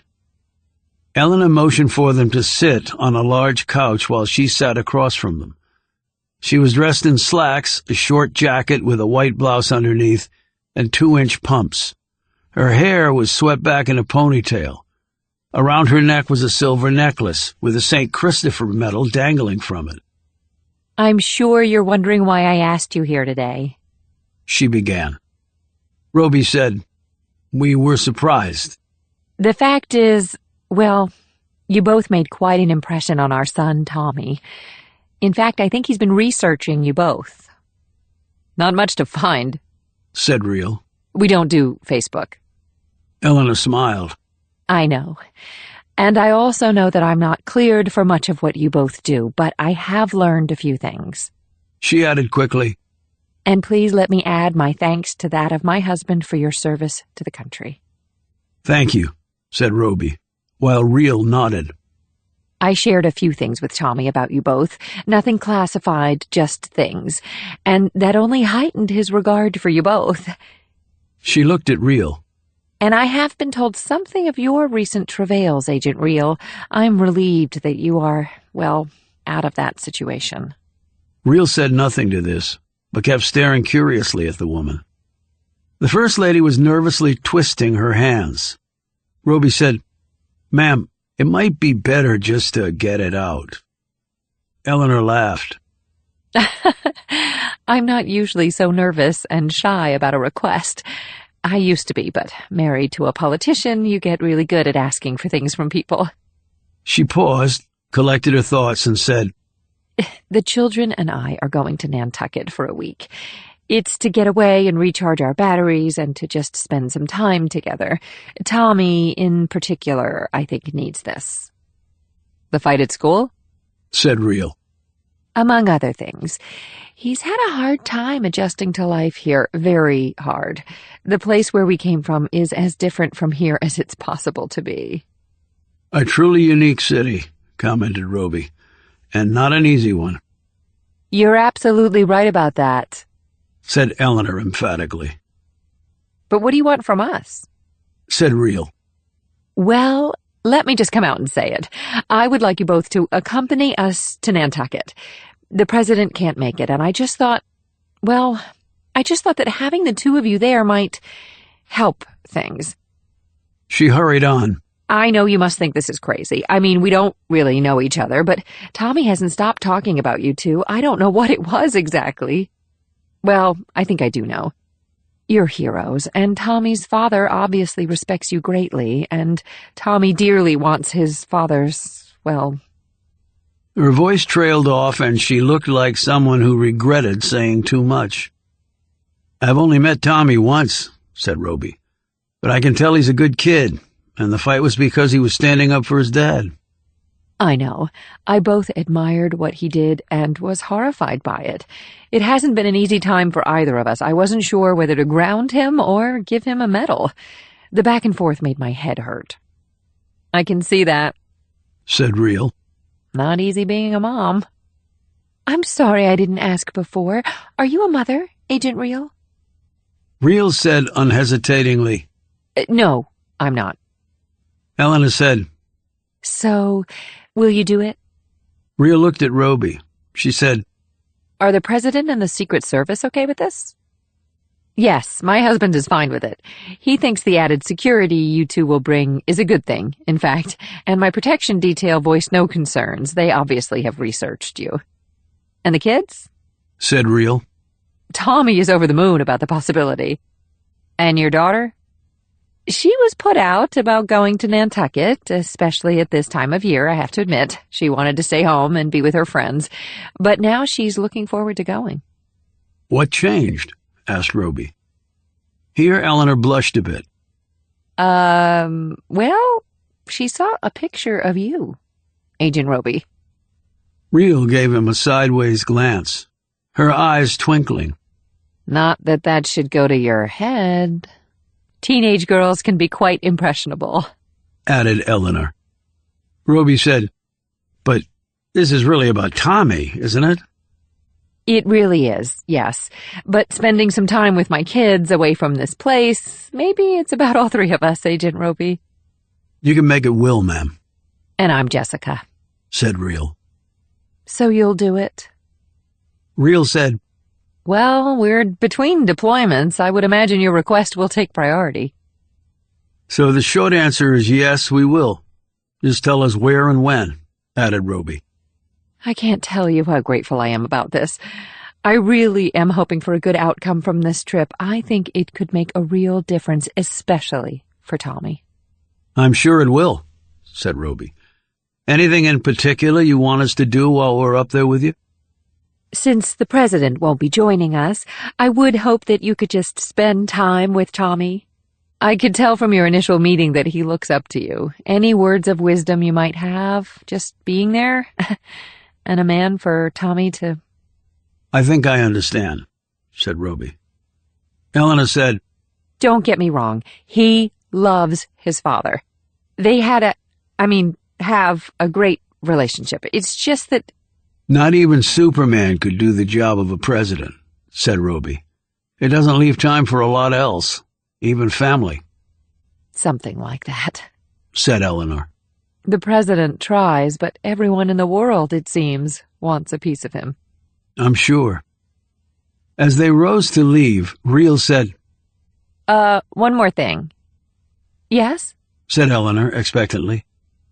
Remind your daughter that my partner here is old enough to be her father. Chapter 66. This is not really helpful, said Evan Tucker.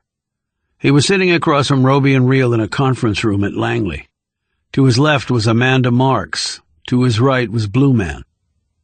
We didn't have much choice, replied Roby. You always have a choice, snapped Tucker. Going off vacationing in Nantucket when you need it here? Well, I think we need some downtime from when we were vacationing with the neo-Nazis, and then the whole North Korea thing, said Reel sharply. And they all begin with the letter N. Nazis, North Korea, and Nantucket. For what it's worth, I'll go with the last one as my preference. You know what I mean, said Tucker. We still don't know what the Koreans are going to do. Between us, I tried to talk the president out of breaking Pac's family out of the camp, but he was dead set on it. Now I'm afraid we're going to pay the price for his inability to corral his guilt over what happened to Pac. Reel looked at Marks. Do we have any notion where they might strike? Marks nodded. We've gotten chatter that the North Koreans are positioning missiles to be fired at American bases in South Korea. Well, that would certainly start a war, said Blue Man. All indications are that they are pissed off beyond belief, said Marks. First the planned coup against Un, and now breaking Pac's family out. It was to be expected. Of course it was, interjected Tucker. Just as I said, was it worth 2 lives? We're going to pay the piper. He looked around, seemingly daring anyone to disagree with him. Any other potential target? Asked Roby. Too many, I'm afraid, said Blue Man. And you two will be whiling away your time in beautiful Nantucket where all the jet-setters zip in during the summer, said Tucker. Really? I understand you have a place there, said Reel. I checked. It's just a summer rental, groused Tucker. Marks added, It's actually a good thing that the First Lady and her kids will be out of town, and this trip is not on the official schedule, which is even better. She eyed Roby and Reel. Are you part of the official protection detail? Secret Service protocols won't allow for that, replied Reel. But I don't think they're unhappy we're going. I think the First Lady wants us to spend some time with her son, who's going through a rocky time right now. Marks nodded while Tucker just shook his head in exasperation. He said, Well, while you're on your little holiday, I want to hear from you every day. You don't work for the Secret Service or the First Lady, you work for me. Is that understood? Never doubted it for a moment, sir, said Reel, with a slight edge to her voice. So long as you're the DCI, she added. As the meeting broke up, Tucker demanded that Reel remain behind. Roby glanced at her questioningly, but she nodded and he reluctantly left. When the others had gone, Tucker sat back down and motioned Reel to do the same.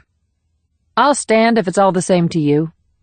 Do you want me to order you to sit? For Christ's sakes, Reel, can't you just do what I say without making it an issue every damn time? You undercut my authority whenever you pull shit like this. She gave him a stony look, but sat. This won't take long, he said. Fine with me, she said. He stared at her while she looked back at him impassively. You hate my guts, don't you? He said. I don't think my feelings towards you have anything to do with my job. Of course they do. Without respect, there's nothing. If you say so. I have never been confronted with a more complex problem than you. Never. Glad I could be there for you. I'm being serious, so cut the jokes. She sat up straighter but said nothing. He held up 2 fingers. My D.D. James Gelder and an analyst named Doug Jacobs. Reel said nothing. You killed them both. Reel folded her arms over her chest. They worked for this agency. Gelder was my friend. They're dead because of you. Sensing where this was going, Reel started to speak, but Tucker held up his hand. Just let me finish, he said. It's taken me long enough to get to the point. Let me have my say, and then you can respond." Reel sat back, evidently put out by this request. Tucker continued. "I've looked into every facet of the case, everything. And my conclusion is that even though I don't want to believe it, Gelder, who I thought was my friend, and Doug Jacob, who had sworn allegiance to this country, were traitors. They were planning an event that, if it had taken place, would have sent this world into an apocalypse." He pointed a finger at her. "You prevented that from happening. You and Roby," he amended. Reel's expression had softened. She was watching her boss closely now. "I can't say that I agree with your method. Guilty until proven innocent. But I think I see now why you did what you did. They killed a man who meant a lot to you. There was no direct evidence against them. If you hadn't acted, the world as we know it would be gone." He gave a long, resigned sigh. "As much as I didn't want to admit it, I think you did the right thing, Reel." Reel's lips parted, and her eyes revealed her surprise. Tucker looked away from her and studied the table. He said, "Your actions since then were nothing short of remarkable. You and Roby fought through every imaginable obstacle and put your lives on the line again and again. You stopped the coming global disaster while everyone else, myself included, had a hand over our eyes and thumbs up our asses. As a reward for that, I sent you and Roby into Syria basically to die. I still can't believe that I did what I did, setting up two of my agents, my best agents, to get killed. There is no excuse, and I'm ashamed of myself. I truly am. And yet you survived that. And you came back home and got your medal, and I've been thinking of ways to nail you ever since those hunks of metal went around your necks, including trying to literally drown your asses at the burner box." Tucker grew silent, but Reel seemed disinclined to say anything. He said, "I have learned what went down with you and the scum who happened to be your father. I know what he tried to do. I know what you did to stop him and save Julie Getty's life. And I know the risk involved in going to North Korea and doing what you and Roby accomplished. It was nothing short of miraculous. Any other team would have been dead." He grew quiet again, but for a shorter time now. "So I said all that to really say, thank you, Agent Reel, for your service. I was in the wrong, and you were in the right." He extended his hand, which she shook. "I'm not sure what to say, Director," she said. "I think I understand how hard this was for you to do." "The problem is, Reel, it shouldn't have been that hard. I'm just too damn stubborn. Look, I know people see me as an outsider. I didn't come through the intelligence field. I'm a political appointee. Didn't know my ass from a hole in the ground. I get that. I worked hard to come up to speed, I really did. But I made mistakes, and you were the biggest one. So my apologies again."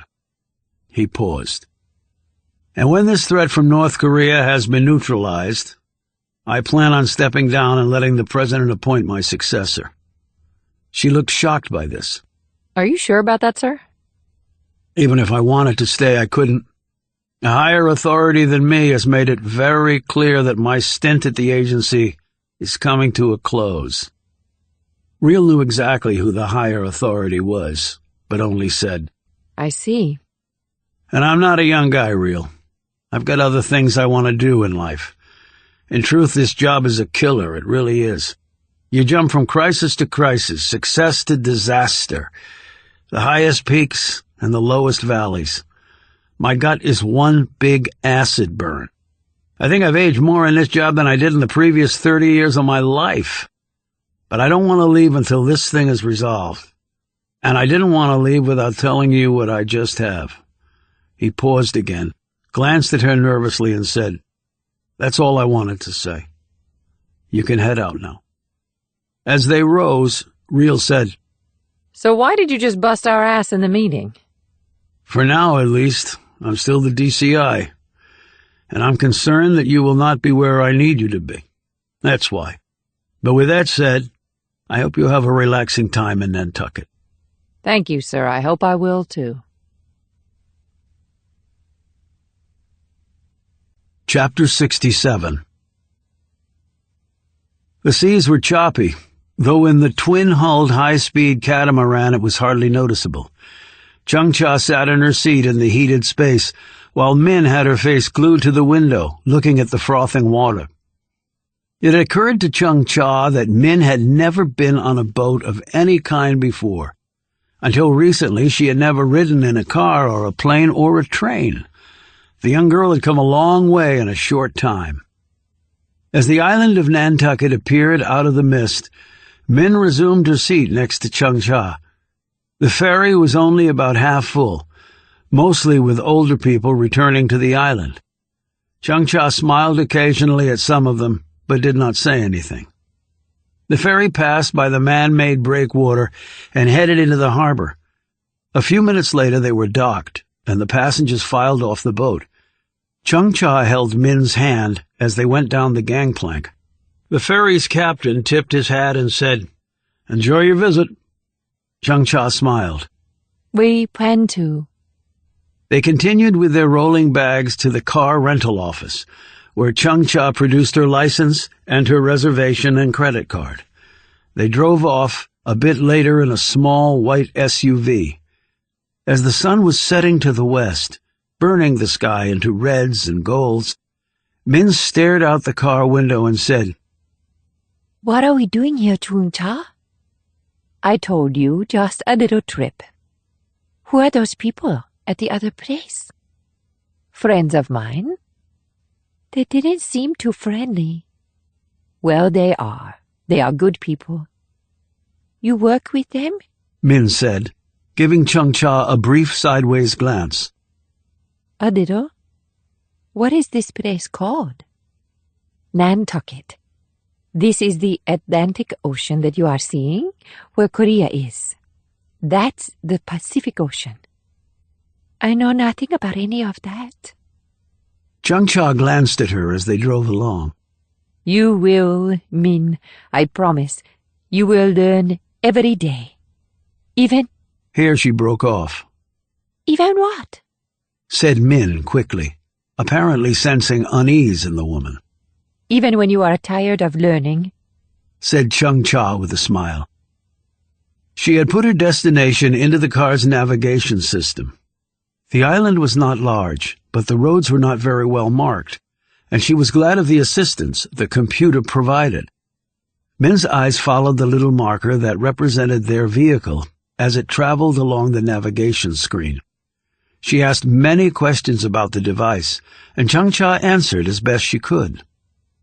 Their rental rumbled over the cobblestone streets of the village square. There were a number of people on the streets, and many shops were still open. The weather was not cold, though as the sun fell it would grow chillier. The briny smell of the ocean was all around them. Min sniffed. that smell is not so nice. It's fishy. It's not bad. There are far worse smells. Min looked at her and nodded. There are far worse smells. Soon they turned down a winding lane with high grass on either side. The ocean was visible on three sides. The cottage they pulled into sat by itself off the road. Chung-Cha cut off the engine and opened the car door. She and Min pulled out their bags, and they walked together up to the front door. Who lives here? Asked Min. We do for now. The inside of the cottage was quaint and neat, and when Min found that she had her own room and bed, she was astonished. Just me? She asked Chung-Cha. I will be in the room next to it. You will be fine, but if you feel anxious, you will know where to find me. They had not eaten since lunch, so Chung-Cha prepared a meal from the contents of the refrigerator, which had been filled for their visit. They ate and drank hot tea, and watched the sun finish its fall to the horizon. It looks like the sun has dropped into the water, said Min, as they watched out the window. Yes, it does. Min spent the next hour going around the house and seeing what was there. The owners had left toys and board games in a closet. Min had pulled some things out and was playing with them, but she did not like it when Chung-Cha was out of her sight for very long. Chung-Cha sat in a chair after hitting a switch which caused the gas fireplace to turn on. When Min saw the flames spring out, she rushed over, her face filled with horror. We have to get water to put it out. No, Min. It is all right. It is the way it works. It gives off heat. See, draw close. Like this. It feels good. She and Min stood in front of the fire and let it warm them. An hour later, Min fell asleep on the couch next to Chung-Cha. Now Chung-Cha could get to work. Since she understood that the mission was not expected to produce any survivors, she had to think some things through. When she had, she pulled out her phone and studied the images on there. The three Cassians stared back at her: mother, daughter, son. Next, she looked at images of Will Roby and Jessica Reel. She could just tell they were like her. They looked strong and capable and unafraid of anything. As Min quietly snored next to her, Chung-Cha went through all the files and details once more. The plan was still in progress, because they did not yet have an exact itinerary for the first family. In fact, there might not be one, since this trip was apparently not really part of the official schedule, but an impromptu decision. They were all aware from recent news stories that the NSA and other American intelligence agencies listen to everyone in the world, so the use of their phones to communicate, even via text or email, was deemed to be too risky on the island, even if they used code. The thought was that any communications on the island with the First Lady and her children here would be given heightened scrutiny. But it was not as though they could freely congregate and continue their planning. A group of Asians doing so would be a red flag and could sabotage their mission before it even began. But they had to communicate, and they believed they had arrived at a plan to do so while staying below the Americans' radar. And Chung-Cha had devised a way for Min to play a part in that. Over the next several days, Chung-Cha and Min drove and walked through the town. They made treks along the beach. They collected shells and threw pebbles into the ocean. They watched seagulls glide across the sky and ferries race across the water. Chung-Cha had her ears open for any snatches of conversation about the people who would soon be coming here. And details were learned because Americans apparently like to gossip. While they were eating chowder in a local cafe, several men came in. They wore jackets and khaki pants and had earwigs and looked quietly professional. They took a table near Chung-Cha and Min. While she pretended to listen to Min, Chung-Cha eavesdropped on the conversation the men were having. She learned some important details, including exactly when the party was arriving and how. After they left the cafe, she stopped to write some things down, and then she and Min went to their car and drove off. She pulled into a gas station. Chung-Cha eyed the small windowed office where a clerk stood behind the cash register. She folded up the paper she had written on and handed it to Min. Do you see the man in there? She said, pointing. Min looked in that direction, saw the clerk, and nodded. You will take him this note while I put fuel into the car. What does it say, the note? It's unimportant. I'm just giving him some information he needs. How do you know him?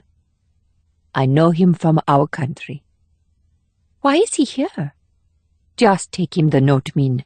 Do it now, and he will give you something in return for me.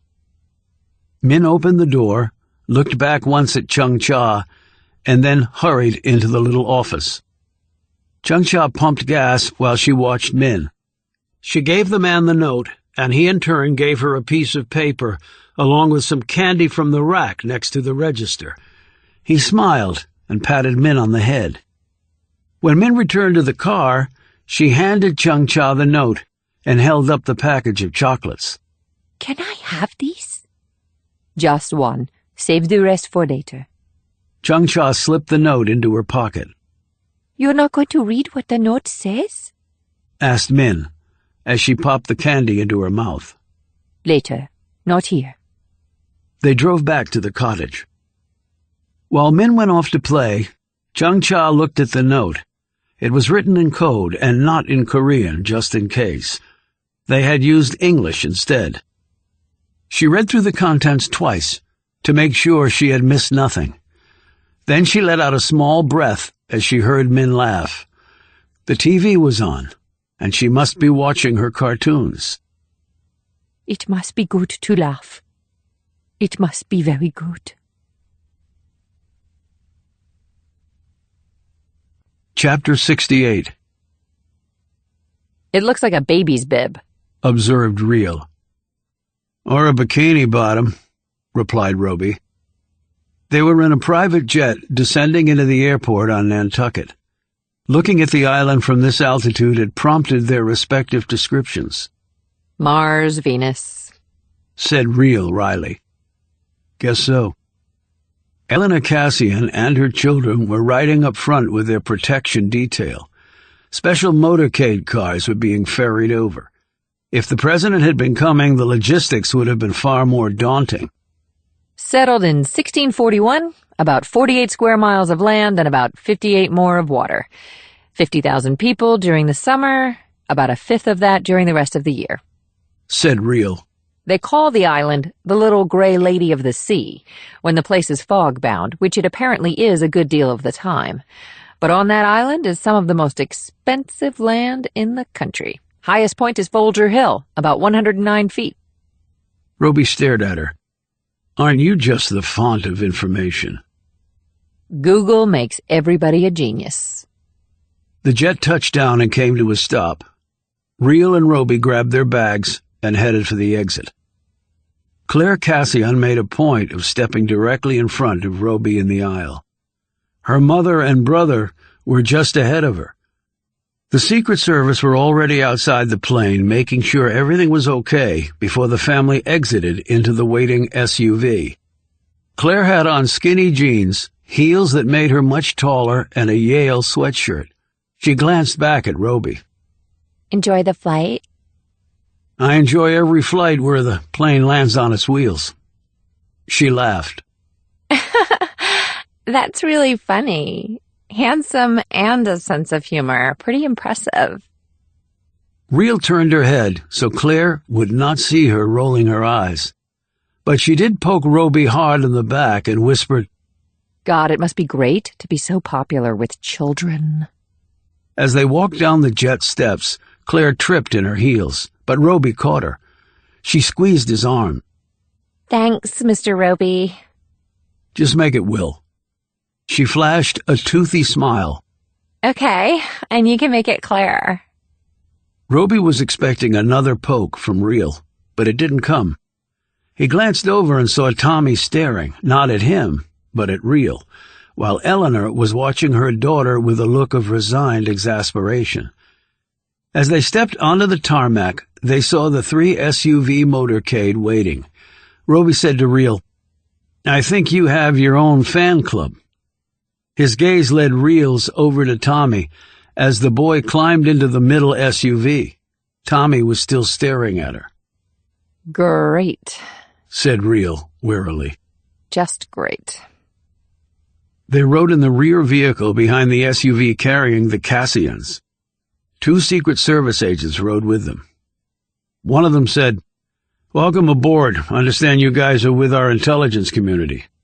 State Department, said Reel, hiding her smile. Yeah, said the agent, grinning. Why Nantucket? Said Roby. The agent shrugged. First lady went to school in Boston. Apparently she spent a lot of time here as a kid. Good memories. And must be nice to get away from D.C. Always nice to get away from that place, agreed the agent. He added, You two being here, anything we need to know? Threats? The only reason we're here, said Roby, is because the First Lady asked us to be. I think she believes we can have a calming influence on her son, added Reel. The agent nodded. He's been having a rough time of it. Not easy for a kid. No, it's not, said Reel. You think you can help him? asked the agent. "He's a good kid. Never gives us any problems, except when he gets in fights at school." I don't know if we can help him, but we can try. "So you guys have experience with kids?" Roby and Reel exchanged glances. Reel said, We work in D.C., so we've lots of experience dealing with children. The agent laughed as the motorcade drove on.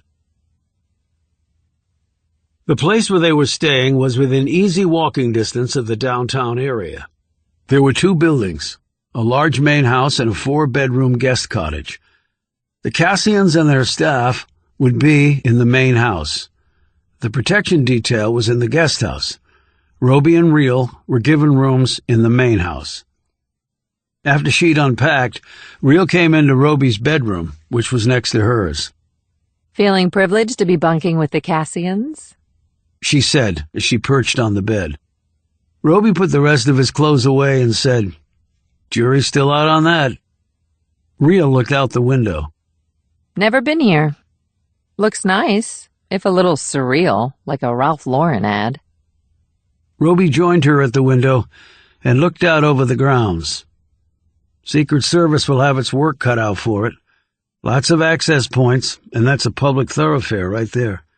I bet they'd like more of a buffer. You thinking they're going to be attacked on dear old Nantucket? Just saying. It's hard to turn it off, I guess. It's impossible to turn it off. Never look at the world any differently. Points of attack and counterattack. Kind of sucks, doesn't it? Not if it keeps you alive, it doesn't. Someone knocked on the door. Want to guess who? Said Reel. "Come on in," said Roby. The door opened and there stood Claire. Her smile faded when she saw Reel. Will, my mom wanted to let you know that we're all planning to go get some lunch and then take a walk on the beach. She'd really like you to come. Claire did not look at Reel as she said this. Reel put an arm around Roby's shoulders. Tell your mom we'd be delighted. Claire frowned and said, Okay, downstairs, 5 minutes. Then she spun around on her heels and stalked off. "I'd be careful, Jessica," said Roby. Why? "Those are stilettos she's wearing." At the restaurant, Claire arranged things so she was sitting next to Roby while her brother and Mom sat on either side of Reel. She said to Roby, Mom said you were like a hero. "That was very kind of you, Mother, but all I did was my job, no more, no less." She tapped him on the forearm. I bet you have some great stories. Eleanor said, None of which he can tell you, Claire, so don't hound the poor man about them. I don't hound, Mom. I'm just interested, that's all. "You thinking about going into public service?" asked Roby. Yes, and it won't be long. I'm practically in college. You just started your sophomore year, so you really have 3 more years of high school. Her mother pointed out. Which will go by like that, Said Claire, snapping her fingers. I'm afraid you're right about that. Said her mother with a sigh and a glance at Tommy. She tousled his hair. We're going to the beach after this, Tommy. You can add to your shell collection. Tommy glanced awkwardly at Reel. "That's for kids, Mom," I actually like collecting seashells. said Reel. Tommy immediately brightened. "I know a lot about them. I can show you stuff." Sounds good. Eleanor gave Reel a grateful look, and then they all turned to their menus. The beach was deserted and rocky. It was low tide. Tendrils of sea foam and green algae coated the sand and the rocks. The day was overcast and the seas unstable. The breakers banged away, but far from where they walked. Tommy and his mother had buckets in which they were collecting shells. Reel walked next to Tommy, while Claire was glued to Roby. The protection detail, dressed in windbreakers and jeans, formed a loose circle around them all. I'm really glad you came up here with us, Will, said Claire. "You'd probably like to be back home with your friends," said Roby. Oh, no way. My friends are okay, but they're pretty immature. especially the boys. Yeah, said Roby uncomfortably. He looked over at Reel for help, but she smiled and quickly looked away, focusing on Tommy and his bucket of shells. Tommy held one up for her. My dad said shells can come from thousands of miles away. This one might have started off near China or something and then ended up here. Pretty cool. Pretty cool, said Reel. Are you married? Tommy asked. No. Were you ever? No. Why do you ask? Well, I mean, most women your age are married, aren't they? I don't know, Tommy. Maybe they are. Do you have kids? Rhea looked past him, out to the ocean. No, I don't. Tommy looked disappointed. She added, But I think I'd like to be a mother one day. I guess I have to make up my mind before it's too late. I'm not getting any younger. Oh, you got plenty of time, said Tommy encouragingly. And I bet you'd make a great mom. Thank you. I appreciate that.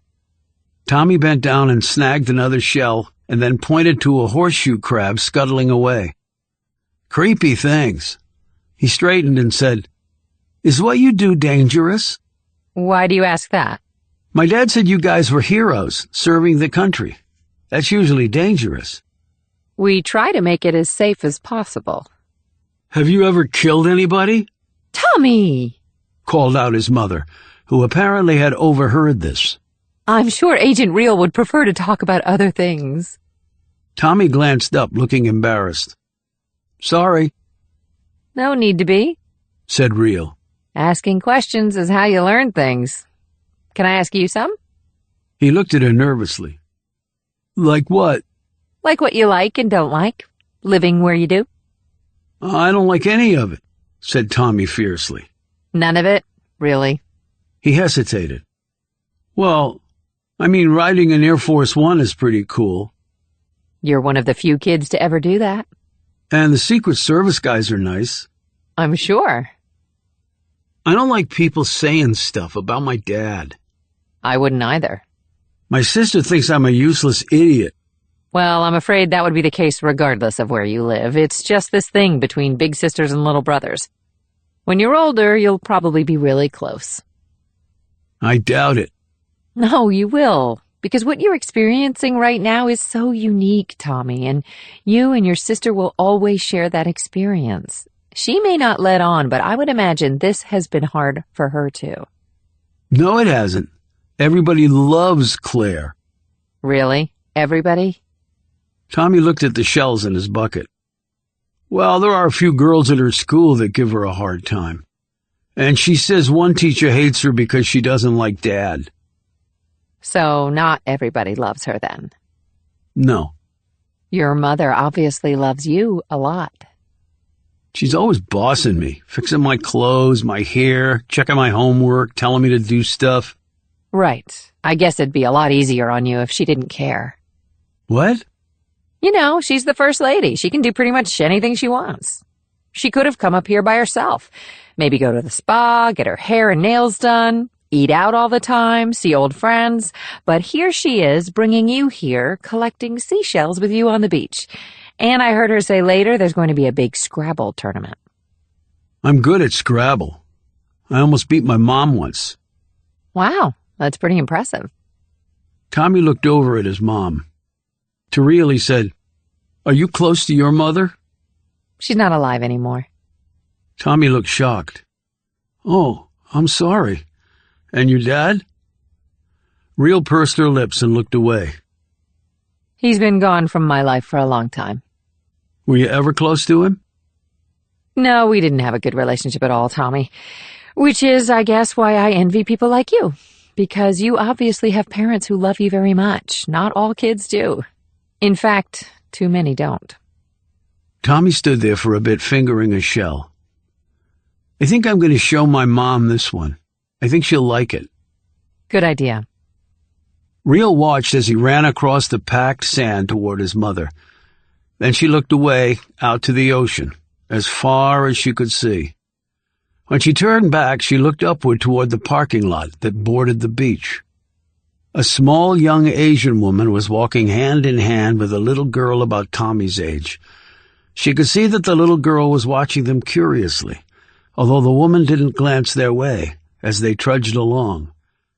As Ria looked away, she was thinking that life was quite odd, and families, in a way, were by far the most satisfying and exasperating parts of life.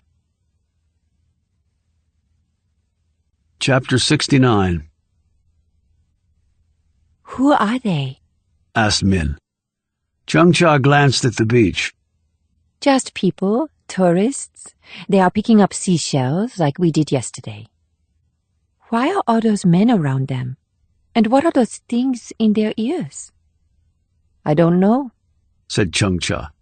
Perhaps they have bad hearing and it helps them.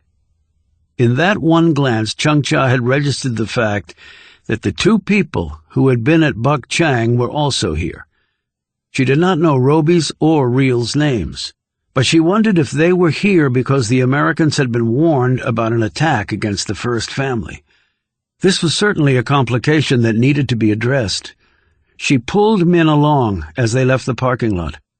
Chung-Cha sat on a bench and wrote out a note, folded it, and said to Min, There is a man behind the counter in that store over there. She pointed. He is short and bald and Korean. You will give him this note. Min took the paper and looked down at it. What does it say? Just a note. You know this man too, like at the other place? Yes. Now please go and give it to him. He may ask you to wait while he writes a reply. Go now. Min hurried across the street and into the shop. Chung-Cha could see the man through the window as Min walked up to the counter. There were no other customers in the shop. He had gotten this job very quickly, because after the summer season was over, many of the young people who performed these tasks went back to the mainland. She watched as the man read the note and then wrote out a reply for Min to take back. He took a minute to put together some things for Min in a plastic bag, as though she had purchased them. Min came back across the street with the bag in her hand. She gave Chung-Cha the note, and they walked together back to their car. Chung-Cha sat in the driver's seat and read the coded note twice over, while Min sat looking at her. Something is wrong, Chung-Cha, said Min, as Chung-Cha folded up the note and put it in her pocket. You do not look good. I am fine, Min, just fine. They drove back to the cottage in silence. When they got there, Chung-Cha turned on the fireplace and made herself and Min some hot tea. They sat on the floor in front of the fire. Finally, Min said, Why did you take me from Yodok? Chung-Cha kept her gaze on the flames. Are you happy that I did so? Yes, but why me? Because you reminded me of me. She glanced at Min to find her gaze full upon her. Many years before you were there, Min, I was also at that place. I was not born at Yodok, as you were, but I went through there at such a young age that I cannot remember my life before Yodok. Why did you go there? I was sent there because my parents spoke out against our country's leaders. Why would they do that? Asked an astonished Min. Chung-Cha started to shake her head and then said, Because they once had courage. Min's eyes widened, as though she could not believe what she had just heard. Courage? Chung-Cha nodded. It takes courage to speak your heart when others do not want you to. Min thought about this as she sipped her tea. I guess it does. Like when you were defiant in the camp, Min. That took courage. You did not let the guards break you. Min nodded. I hated the guards. I hated everyone there. They made you hate everyone. Even the ones who were like you. That is what they do. So the prisoners will not rise up against them. Instead, they would turn on each other. It makes the guards' job much easier. Min nodded again. Because people snitch on each other? Yes, said Chung-Cha. Yes, she said more emphatically. That boy on the beach? began Min. What of him? Do you think he would let me pick up shells with him? Chung-Cha froze at this suggestion. I do not think that would be a good idea, Min. Why not? Just not a good idea. I will be back in just a few minutes. Chung-Cha went into her room and sat down in front of a small desk set against one wall. She took the note out and read through it once more. The man had voiced his concerns about the presence of Roby and Reel with the first family. He had broached the idea of calling off the hit and waiting for another opportunity. As the leader of this mission, Chung-Cha knew that the assassination plan would go forward. They would not get another opportunity like this one. After the Americans were dead, a note was to be left behind, written in English, that would detail the crimes that America had committed, crimes that had resulted in the North Koreans taking their revenge on the first family. This, it was believed, would hit the American public very hard. If nothing else, the American media would report anything, whether it made the government or country look bad or not. Such would be unheard of in North Korea. She glanced toward the door. Min was in the other room, no doubt wondering what was going on. Chung-Cha rose and walked into the other room. Min was still sitting in front of the fire, her teacup empty. Chung-Cha sat beside her. Would you like me to teach you a few words of English? Asked Chung-Cha. Min looked surprised, but then nodded eagerly. Chung-Cha faced her, and in English said, I am Min. In Korean she added, Now you say that. Min's words came out garbled, but they kept working on it until the 3 words came out clear. Now say, I am 10. Min accomplished this after 5 tries. Now put them together. I am Min, I am 10. Min said this, and waited for more from Chung-Cha, who apparently was deliberating with herself, her features perplexed. What next? Asked Min eagerly. Chung-Cha seemed to reach a decision and faced Min again. Now say, will you help me? Min mouthed the words first and then struggled through them, but they kept working on it until she could say them fluently. See? Now you can speak English, said Chung-Cha. What does that last part mean? Asked Min. Will you help me? It is simply a nice greeting, if anything happens to me. Chung-Cha realized at once that she had made a mistake. Min's face was instantly full of alarm. What will happen to you? Nothing, Min. Nothing. But one never knows, so if something does, then those words will be good to say. Will you repeat it all again? I want to be sure you remember them. They went through the words many more times, and as Chung-Cha put Min to bed that night, she heard the little girl saying them over and over. I am Min. I am 10. Will you help me? Chung-Cha closed her door, rested her forehead on the wood, and felt her chest and throat constrict, and tears well up in her eyes. She said under her breath, I am Yi Chung-Cha. I am young but old. Will you help me too? Chapter 70. After dinner that night, Eleanor Cassian met with Roby and Reel in the sitting room next to her bedroom. I want to thank you. She began. For what? Asked Reel. Whatever you said to Tommy really seemed to have made an impression. He told me this afternoon that he's going to control his anger at school and work more on developing friends. He's a really good kid, ma'am, said Reel. He's just struggling with being part of the first family. I know this is only a small step and there will be challenges ahead, but it is something very positive as far as I'm concerned. Glad we could help, said Reel. I hope you're enjoying yourselves. I don't know where your last mission was, but I doubt it was as bucolic and relaxing as it is here. It was most definitely not, said Roby. She looked at him. Now, if my daughter gets to be too much for you, please let me know. She can be quite headstrong and believes that she's already fully grown and knows everything. It'll be fine, Mrs. Cassian, said Roby. She's a very confident young woman. Yes, she is, said Eleanor. A little too confident, if you ask me. A bit later, Roby was strolling through the rear grounds of the property and stopped in front of a faded flower bed that would soon be turned under. The air was brisk, and he zipped up his jacket. He heard a door close behind him and turned around. Claire Cassian was advancing toward him. She had on another pair of skinny jeans and a long knitted sweater. In her front pocket, he could see the outline of her smartphone. She had traded in the stilettos for clunky boots that were more suited to the wet grass. She gripped a mug of coffee with both hands as she walked up.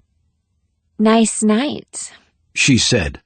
She held the mug up to her face and then said, Nothing like coffee on a crisp night in Nantucket. You like coffee? Said Roby. My mother doesn't like me to drink too much, but when I pull all-nighters studying, it helps. And when I go to college, I'm sure it'll be part of my diet. She set the mug down on a table next to a swing and pulled out her phone. Hey, would you mind taking a picture with me? I'd like to post it on my Facebook page. I'm afraid I can't do that, said Roby. My mom won't mind. Well, I'll explain it to her. It's not that. It's just that my work for the government requires me, to remain in the background.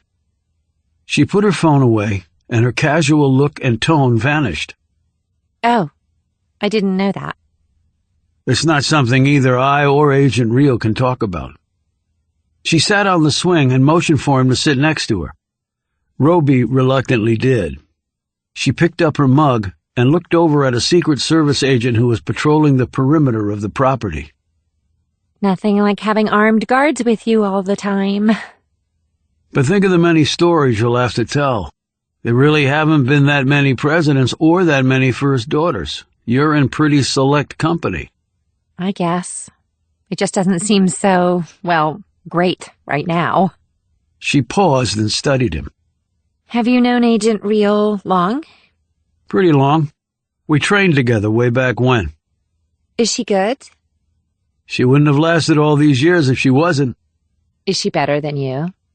Claire added playfully. Roby looked at her with a serious expression. In some ways, yes, she is.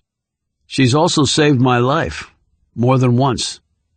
Claire's features turned serious again, and she took a nervous sip of her coffee. He said, So, you like your school? Yeah, I do. I've made some good friends. She hesitated. Mostly girls. The guys are... You said immature? Sorry, that may not change much even when they get older. It's not so much that, but think about it. They have to come to the White House to pick me up for a date. I can imagine your father can be pretty intimidating for a young man. My dad's a softie. It's my mom who's the tough one. I'm sure she's just looking out for you. Yeah, sometimes she looks out too much. What about your brother? What about him? You two get along? He's 10. I don't have that much to do with him. He's still just a kid, Will. He's also going through a rough time. He ever try and talk to you about it? He would never come to me with something like that. Why? I mean, I'm almost 5 years older than he is, and he's a boy, and I'm a woman. I guess there is sort of a big gap in age between the two of you. Now Claire looked pained. My mom, she had a miscarriage when I was about 3. I'm sorry to hear that. Claire looked shocked that she had divulged this information. Oh my God, please don't tell anyone I told you that. I mean, very few people know, and it never came out during the campaign, and I know my mom would... Roby said, Claire, I don't repeat things people tell me to anyone. Ever. She breathed a sigh of relief. Thanks. But back to your brother. Did you two used to talk? Sure. I mean, before Dad got elected. He was a governor before then. We lived in the executive mansion and everything, but it was nothing like this. Tommy was a sweet kid. He looked up to me. I think he still does. She smiled. There was this one year we went trick-or-treating. Dad went with us on the sly so the camera crew wouldn't follow us. You know what he was dressed as? Roby shook his head. What? Maleficent. You know, the wicked character from Disney's Sleeping Beauty. Everybody thought it was my mom, but she was in really high heels and was dressed as Darth Vader. That's who they thought Dad was. It was really fun. It was like our own family secret, something only we knew when, you know. Everybody knew everything about you. She looked at him. Yeah. I saw you had on a Yale sweatshirt. You thinking of going there in a few years? If I get in. The president's daughter? I think you'll be fine. But that's not how it's supposed to work. I don't want to get in because of him. I want to get in because of me. That's a great way to look at things, said Roby. Besides, my dad went to Yale. My mom went to Columbia. I'm thinking of UVA. I went there a few times. Charlottesville is beautiful. Mr. Jefferson's University. The man who could not live without books. Not a bad guy to emulate. Roby was about to say something when he heard the bang. In a second he had Claire down on the ground, shielding her with his body, and his gun was out, making sweeping arcs in front of him. He heard feet running toward them, and his fingers slipped to the trigger guard as he crouched down, keeping his free hand on Claire's shoulder. Claire said in a quavering voice, "What is it? What's happening, Will?" In a low voice he said, "Just stay down, Claire. I won't let anything happen to you." A Secret Service agent came running around the corner of the house and saw Roby. Stand down, Agent Roby, there's no threat," he yelled. Roby did not yet lower his weapon. The back door of the house opened and Reel and the First Lady came out, surrounded by agents. Reel called out, "It was a backfire, Roby. Car passing the house." Roby put his gun away and helped Claire up. "You okay?" She was shaking but nodded. "Thanks, Will. I don't think I've ever seen anybody move that fast." "Claire, honey?" said her mother anxiously. Claire ran to her mom and the two women hugged. Reel walked over to Roby. "Great. Now you're really her hero." "They sure it was just a backfire?" "That's what they reported." "Okay," he said, not looking convinced. "Why, you think otherwise?" "I always assume the worst. That way I'm rarely disappointed." Chapter 71. The team came to the cottage very late at night. Min was in bed. Chung Cha received them at the door and ushered them in. They sat at the table in the kitchen and spoke swiftly in Korean. One of the men and the woman were the same ones who had ridden on the train to D.C. with Chung Cha and Min. Another of the men was King Jing-sang, a highly skilled operative from North Korea's Interior Ministry, who had arrived here 2 days ago. They all discussed, and Chung Cha quickly vetoed the idea of postponing the mission because of the presence of Roby and Reel. No one questioned her decision. They spread out pictures and diagrams and maps and briefing papers on the table. They were calmly discussing it all as if it were a college midterm team project rather than the plans to assassinate a family. Chung Cha held up 7 fingers. "That is the number of Secret Service agents. The staff is irrelevant. They are not armed." The woman said, "But there is local police support." Chung Cha shook her head. "I have observed them the last few days. They are nothing. There will be no problem." "And the man and the woman?" said one of the men. "That helped free General Pak's children?" "A good thing for us," said Chung Cha. 2 birds with 1 stone, I think is what the Americans say. We will kill them at the same time. She looked at Jing-sang. My colleague will now discuss what will happen after the targets are eliminated, and his words come directly from the Supreme Leader. Jing-sang took from his pocket a small vial. "The Supreme Leader wants the world to know who did this. He wants them to understand that the United States cannot impose its will on our people without retribution. In order to ensure that such is the case, we will each be given a vial such as this.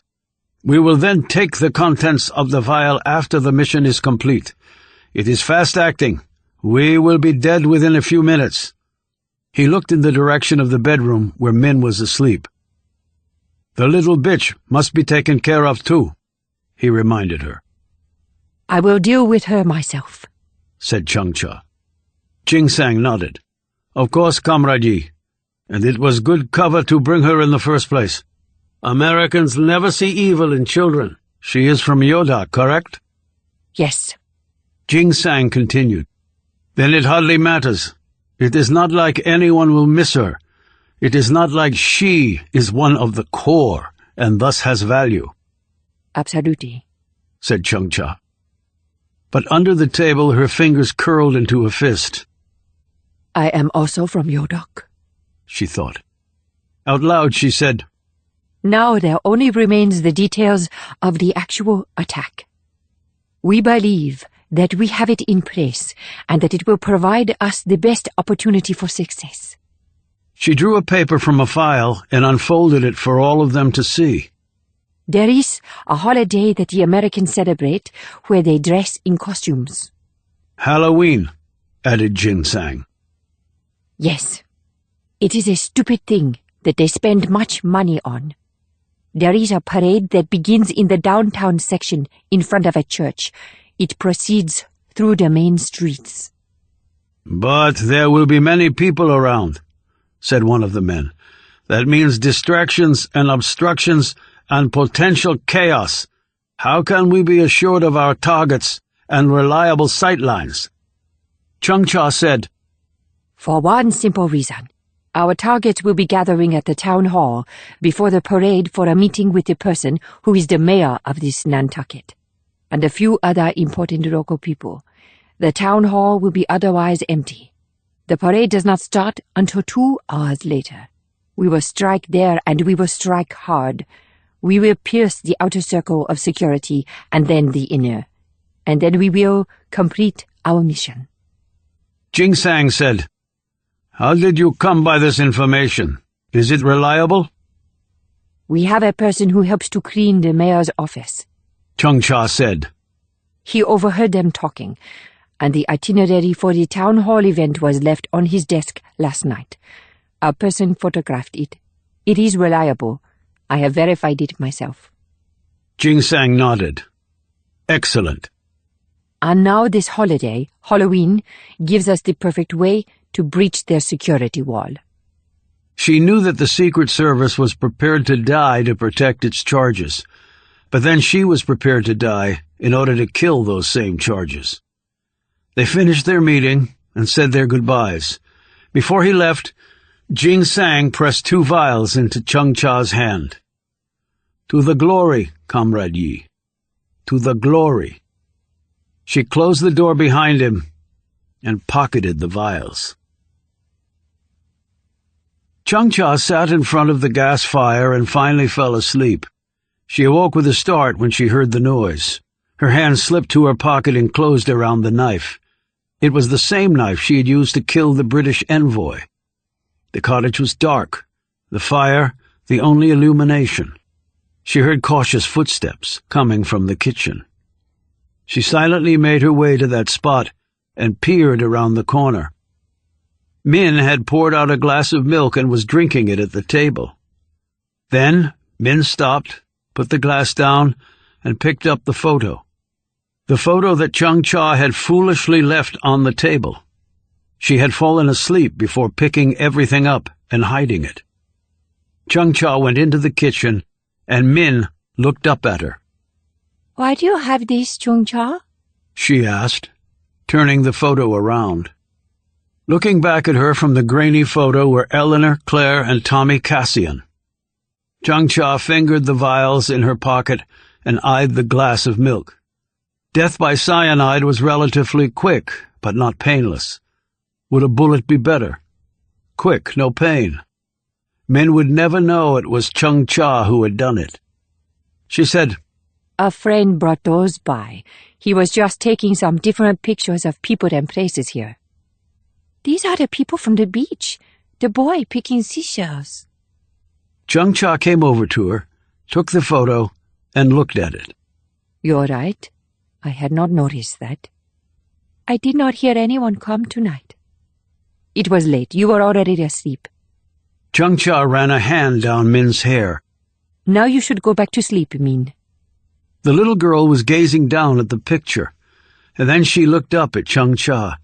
Her lip trembled, and Chung-Cha recalled that the reason she had picked Min to take from the camp was her obvious spirit and intelligence. Chung-Cha? Began Min. Not tonight, Min. We will talk about things tomorrow, but not tonight. She put her back in bed and lay with her for a while until Min was breathing evenly and eventually fell asleep. Then Chung-Cha did not go to bed, but went outside and sat in a wooden chair and stared at a sky that was filled with stars, while a breeze lifted her hair and the smell of the nearby waters filled her nostrils. She took the vials of poison from her pocket and held them in front of her. They were small, yet deadly, just as she was. She envisioned herself lying among the dead at the town hall, the police and American agents swarming all over the scene, the world coming to understand what had happened. Perhaps the Americans and her country would go to war over this, with only one inevitable outcome to that. Then she put the vials back in her pocket, laid her head back against the gray, rough wood of the chair, closed her eyes, and thought of being in a place and a life that was as different from hers as it was possible to be. Chapter 72. Oh my God, Will, you can be Darth Vader, said Claire, as they were finishing up lunch at the house. She looked fixedly at Reel. And you could be Maleficent. Thanks, said Reel dryly. Elena pretended to look hurt. Hey, I thought I was Darth Vader. Tommy put down his fork and said, I don't care about the rest of you guys. I'm going as Wolverine. He's like the coolest. What will you go as? Reel asked Claire. Oh, I'm really too old for that stuff. I might just put on a wig and pretend I'm a TV character from like way back in the early 2000s. Elena looked at Reel comically. Way back in the early 2000s, I have never felt so old. What time is the thing tonight? Asked Claire. We go to the town hall first. I have offered us up to be sort of the parade's grand marshals. So we're having a little pre-parade meeting, followed by a reception at the town hall. The mayor will be there along with a few others. Meaning it will be really boring, said Claire. Meaning it will not take that long, and it will mean a lot to the folks here, replied her mother briskly. Roby looked at Reel. You up for Maleficent? I don't have the costume. I had them packed, said Eleanor. I knew we'd be celebrating Halloween up here. I was hoping the president could make it, but that's apparently not going to happen. What are you going to be, Mom? Asked Tommy. I think this year I'll venture way, way back to the 70s and go as Cher. She confided to Reel, who was seated next to her.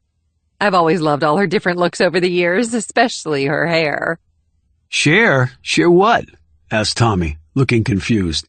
He had obviously never heard of the singer.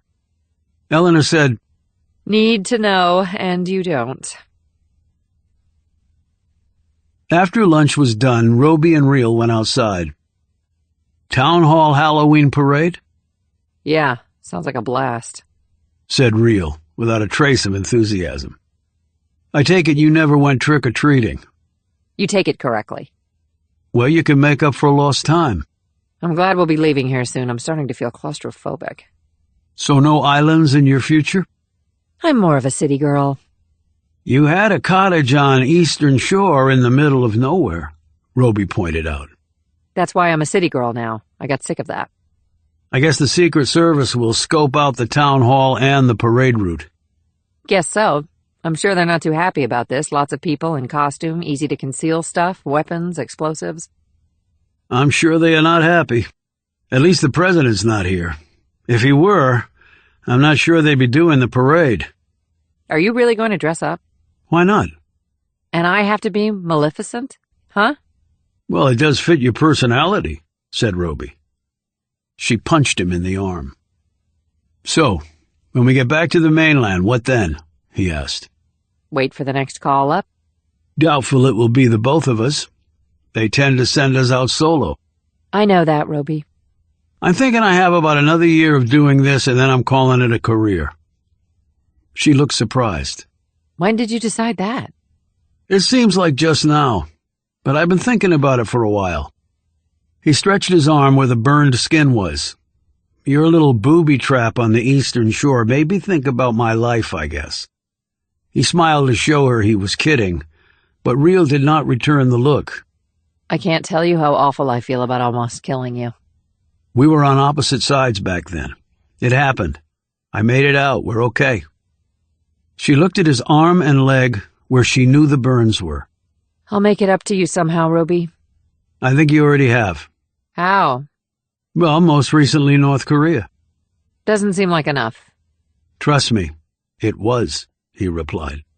Are you really serious about getting out? I am very serious. What will you do? He shrugged. Who says I have to do anything? I've saved enough money. I live simply. I've seen the world, or at least the bad parts of it. I might just do nothing. You don't believe that, Roby. Not for a second. I might do nothing for a while, and then I'll figure it out. He studied her. What about you? You were all fired up to call it a career. Yeah, but then you said we could continue our careers and have a normal life. You made me believe that was possible. I still think it is, But now you're quitting. said Real, in a tone that indicated she felt he was betraying her. I said I'm leaving in a year. In our line of work, a year can be a lifetime. What about you? What about me? I know Evan Tucker had a private discussion with you. What did he say? That no matter how long it takes, he's going to bring you down? She let out a long breath and shook her head. No, he basically apologized for all the stuff he'd done. What? Said Roby, looking stunned. He said I was right and he was wrong. Had he been drinking? Did his pupils look normal? I think he knew exactly what he was saying, Roby. Well, how the hell do you like that? I wonder what happened for him to change his mind like that. He said he'd reviewed all the evidence and had given it a lot of thought. Plus, you and I had almost gotten killed trying to stop the conspiracy Gelder and Jacobs were involved in. And you and I risked our lives in Syria and in North Korea. I guess it all added up for him. So, does that change things for you? How so? You going to stay on for a while? I don't know. Probably not, especially if you're not going to be around. He put an arm around her shoulder. Well, you've got a year to think about that. Yeah, if I live that long. Chapter 73. Min had never heard of Halloween. She had never worn a costume. She still didn't understand what Halloween was, though Chung Cha had tried to explain it to her. But she now had on a costume, and she had been given Halloween candy. They were at a small cafe on the main street of the downtown area that had been turned into a kids' party room before the parade was to start. Chung Cha had taken Min, who was dressed as a frog, her face hidden behind the costume, only her eyes and mouth visible. Chung Cha was in the costume of a pirate. The cafe was filled with children in a wide variety of outfits. At first, Min had been terrified to have the frog costume on, but once Chung Cha had shown her it was only plastic and cloth and couldn't hurt her, she allowed Chung Cha to dress her up. At the front of the cafe giving out candy were the Cassians. When Chung Cha saw this, she panicked slightly. She had seen security people roaming outside, but she never thought that meant the first family would be handing out candy. She said to Min, Go get your candy. I will be back. Then she hurried to the far corner of the cafe, quickly becoming lost among all the other costumed folks. Min looked around frantically for her. With the frog costume covering her ears, she had barely heard what Chung Cha had said. And then, When she saw that she was gone, she started to panic.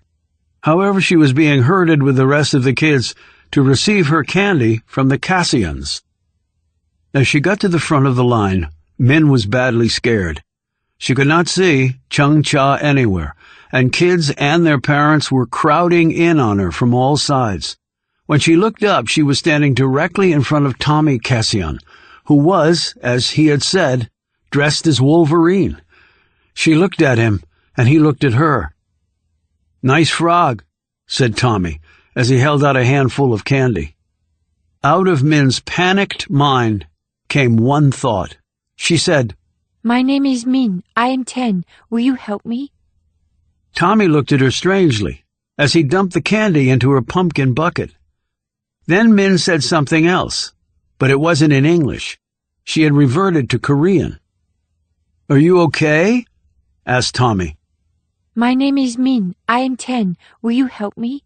Tommy started to say something, but a hand reached out and pulled Min away so that other kids could get their candy. Min looked around the room and breathed a sigh of relief when Chung Cha rushed over to her. Before she could say anything, Chung Cha knelt down and hugged her. "It's okay, Min. I'm right here. It's okay." She led her outside and then down the street, away from the crowds. They reached an alleyway where there was a little brick stoop. Chung Cha perched next to Min on the bottom step. She had made certain that none of her team had seen them. They also didn't know that Min was dressed as a frog.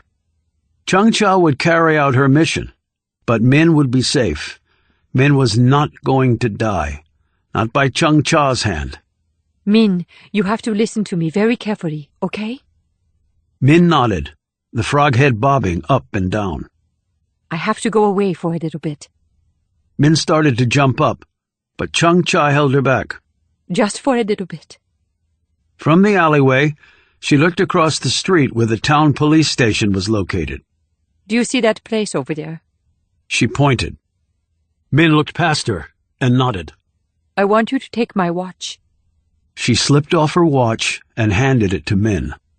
"Now, when this little line gets here, I want you to go over to that place and tell them what I told you to say. You remember it? In English? Can you say it for me? I am Min. I am 10. Will you help me? That is perfect, Min. Perfect. Now remember, when this line reaches this point, that is when you will go." Chung Cha was indicating a time that was an hour past the current time. "But where will you be, Chung Cha?" "I have a few things to do, but I know those people over there will take care of you until I get back. They are good people, Min. They will help you." "But you are coming back, aren't you?" said Min fearfully. "I will be back," said Chung Cha, forcing herself to smile. And then she thought to herself, "Please forgive me for that lie, Min, and please don't forget me. I only want your life to be a good one." Min reached out and wrapped her arms around her. Chung Cha returned her hug, fighting back the tears. "I love you, Chung Cha. And I love you, Min." 15 minutes later, Chung Cha joined her team near the target location. They were all dressed in costumes. Jing Sang came up to her. "Ready, comrade?" "Of course." "And Min?" "She is back at the cottage. She drank her milk and went to sleep." Jing Sang smiled. "Then let us do this great deed. To the glory, Chung Cha." "To the glory," repeated Chung Cha. Out on the main street, the elements of the parade were assembling. There were motorized vehicles with floats built on them, a high school band, dozens of costumed zombies, and a plethora of other colorfully clad Halloweeners. There was also a long Chinese dragon that had emerged from an alley. Underneath its cover, one could just make out a number of sneakered feet marching along. "We ready to move to the town hall, Sam?" Elena Cassian was looking at her protection detail leader. He spoke into his walkie-talkie, then gave her a thumbs up. "We're ready to roll, ma'am.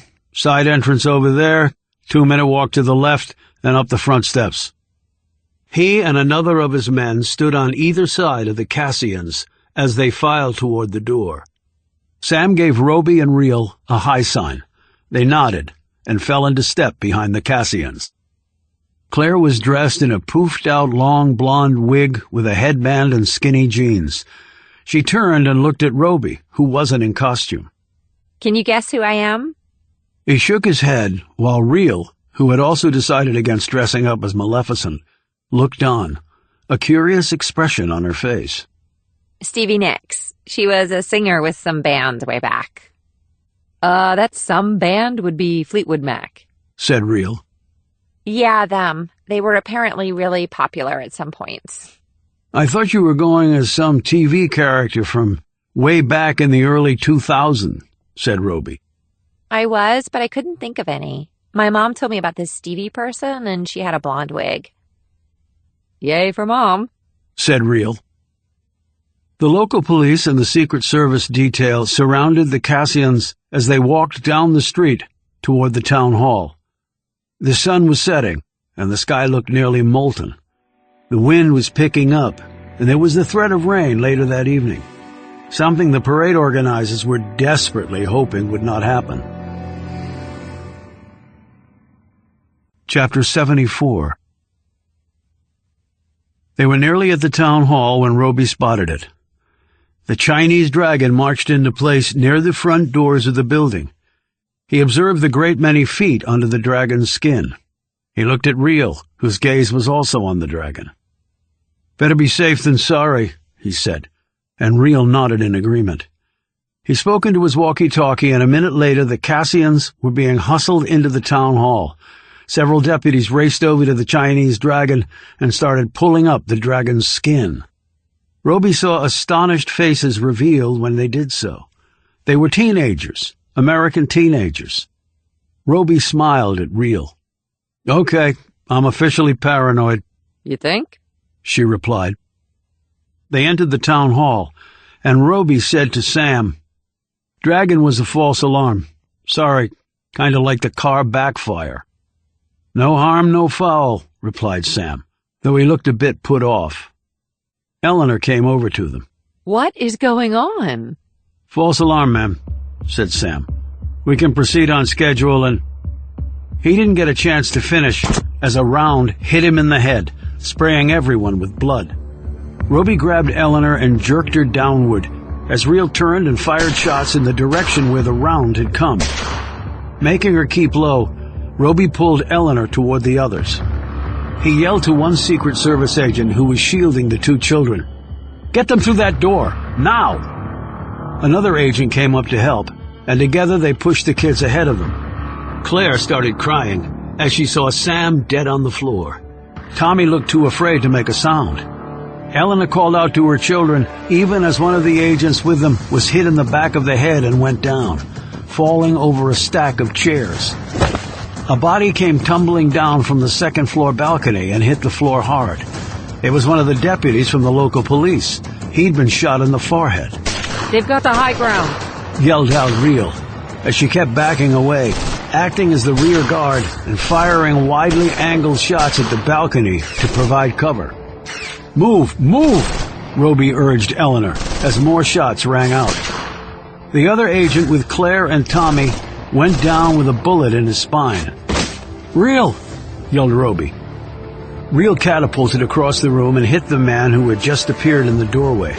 Her kick crushed his face and sent him flying backward, his weapon sailing away. Before he could try to get up, Reel had fired a bullet into his head. The next instant she was falling backward as another man struck her low, driving his shoulder into her gut.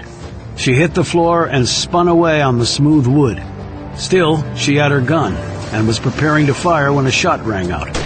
The man who had hit Reel stood there stiffly for a second and then toppled forward, his face largely gone from the round Roby had fired into it. Claire and Eleanor screamed as another man raced into the room, brandishing an MP5 submachine gun. But before he could fire, Roby forced him to take cover when he emptied his clip at the man. Roby pulled Eleanor along and through a doorway as Real sprinted across the room, hurdled a table, grabbed both kids, and propelled them into the same interior room, kicking the door shut behind her. Back in the main room, another Secret Service agent and a deputy raced in. The deputy was shot in the chest and went down before even firing his gun. The agent fired 3 shots at the second floor, and a yell indicated that he had struck someone. Then he went down in a hail of fire from the man toting the MP5. But he still managed to empty his clip and kill the man who had just ended his life. Inside the other room, Roby and Real pulled the first family away from the doorway and flattened them to the floor, just in time. The MP5 rounds ripped through it, spraying metal and wood in all directions. As soon as the shooting stopped, Roby and Real led Eleanor and her kids through another interior doorway. He locked the door and then surveyed the room. It was small, windowless, and there was a set of stairs leading down. Real had already eyed it. Probably the cellar, She said. Curved staircase. Constrained fields of fire, he replied, understanding immediately. Gives us an edge. Not much choice. Let's do it. They propelled the first family down the steps. The cellar was even smaller than the room above and had no exit. They were trapped. There was a stout wooden table that they immediately overturned, putting Eleanor and her children behind it. They could all hear the gun battle taking place around them. There were screams, and the zings of bullets missing, and then the thuds of bullets hitting, and then bodies falling. Claire was now hysterical. Tommy simply seemed paralyzed. Eleanor looked at Roby. She was scared, but when she spoke, her voice was firm. How do we get my children safely out of here, Agent Roby? Real was surveying the staircase. She had already reloaded, and she'd also taken pistols from the slain agents. She flipped the spare to Roby. Roby said, "We're working on it, ma'am. We will do our best." He tried the walkie-talkie 3 times, but no one answered. Eleanor looked at him in disbelief. But that means... She began, shooting a worried glance at her daughter, who was still sobbing uncontrollably. Roby nodded and said quietly, "They're all gone." He punched 911 on his phone. It just rang. They must be swamped with calls, he concluded. He looked at Claire and Tommy. "Tommy." The boy didn't look up. "Wolverine, you with me?" He looked at Roby and gave a small nod. Real said, Claire! Claire! Hey, Stevie Nicks, listen up. Claire gulped, stopped sobbing, caught her breath, and finally looked at her. Real ran her gaze along the 3 of them. We can't sugarcoat this. The situation is bad. We've got some cover here, and we've got some weapons. We don't know how many there are out there, but there's got to be more of them than there are of us. But we are here with you, and we will stay with you the whole way. To get to you, they have to go through us, okay? The 3 slowly nodded. Now stay down behind the table. A few seconds later, 3 shots rang out, and a man tumbled down the stairs and came to rest at the bottom. Roby looked over to see Rhea lowering her weapon, smoke still rising off the muzzle. She said, He was trying to be quiet, but didn't quite manage. Eleanor said, I don't hear any sirens. The police force here consists of about 30 sworn officers, said Real. There were 10 assigned to your detail. They might already be dead. The other side is MP5s, which can do a lot of damage in a short period of time, and pistols are pretty much useless against them. The rest of the cops might not be here yet. Roby looked around the room and was also listening for footfalls from above. The ceiling was thick. He didn't think the other side could fire through it. They would have to come down the stairs, but they had already sent 1 man in, and they knew how that had worked out. Roby and Real had the advantage here because of the curved staircase. Their enemies couldn't attack them en masse or straight on. The curve allowed Roby and Real to fire before the attackers could line up their shots. They suddenly heard a loud bang from upstairs, and then people screamed, and then there was gunfire, and then more screams, and more gunfire, and then silence. And then they heard voices, but the words were not English. Shit, muttered Real. She looked at Roby. His gaze was on a shelf in the corner. On the shelf was a stack of old clothes.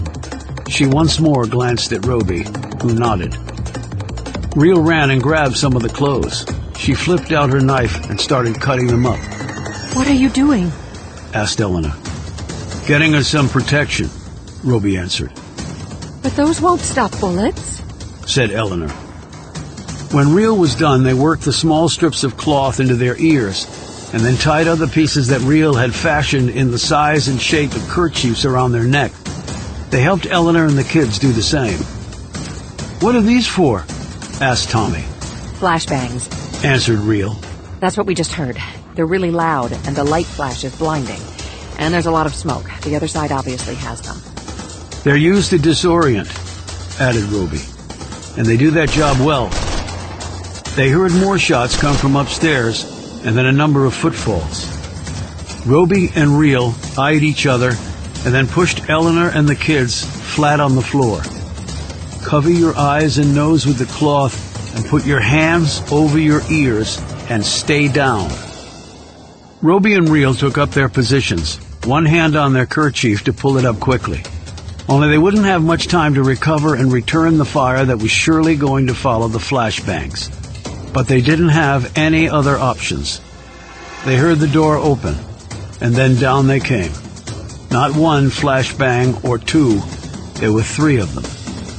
Roby and Real hit the floor a second before the trio of explosives detonated. The combined sound was deafening, blowing right through the bits of cloth pushed into their ears, and the hands that covered those ears couldn't do much to deaden the noise. The smoke penetrated right through the flimsy cloth and into their mouths, noses, and lungs, and the flashes of light were like looking into the sun, even though they were staring at the floor. Eleanor and her children screamed, and then all 3 passed out. By the time Roby and Real staggered to their feet, coughing and sickened by the blast, smoke, and light, they were surrounded and outgunned.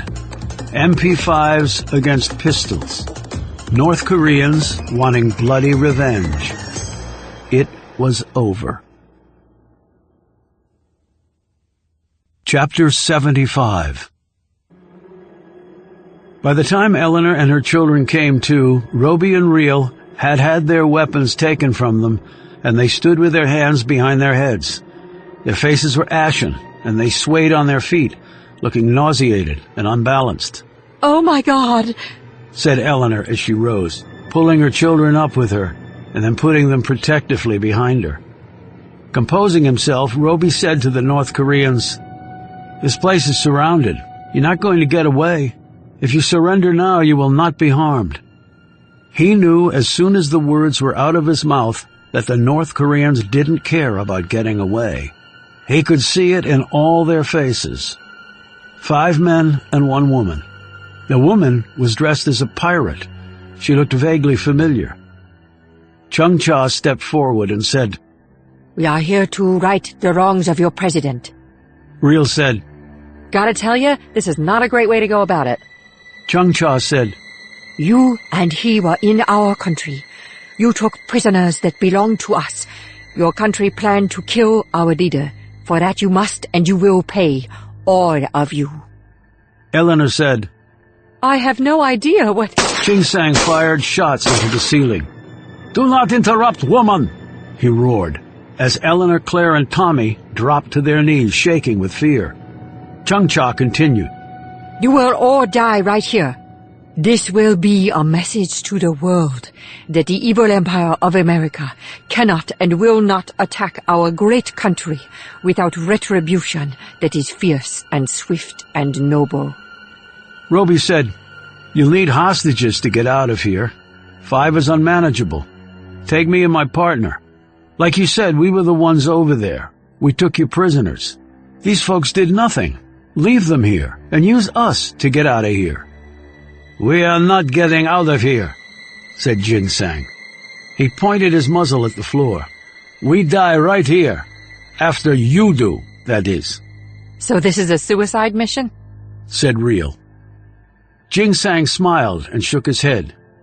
"It is death with great honor." He looked at Chung Cha. "Comrade Yi is the very best that we have. She has killed more enemies of our country than you could possibly imagine. Your deaths will at least be efficiently done. That I can guarantee." Chung Cha sliced the air with her hand, and Jing Sang fell silent and took a respectful step back, bowing as he did so. Chung Cha slipped a pair of knives from sheaths riding on her belt. The blades were customized, serrated, and slightly curved. She looked first at Roby, and then at Reel. Roby expected to see a face of pure hatred staring at him, or perhaps he would only be looking at a blank face, all humanity long since driven from her. But that was not what was staring back at him. Jing Sang said nervously, "Comrade Yi, we must hurry. We killed many of the enemy, but we will undoubtedly have more on the way."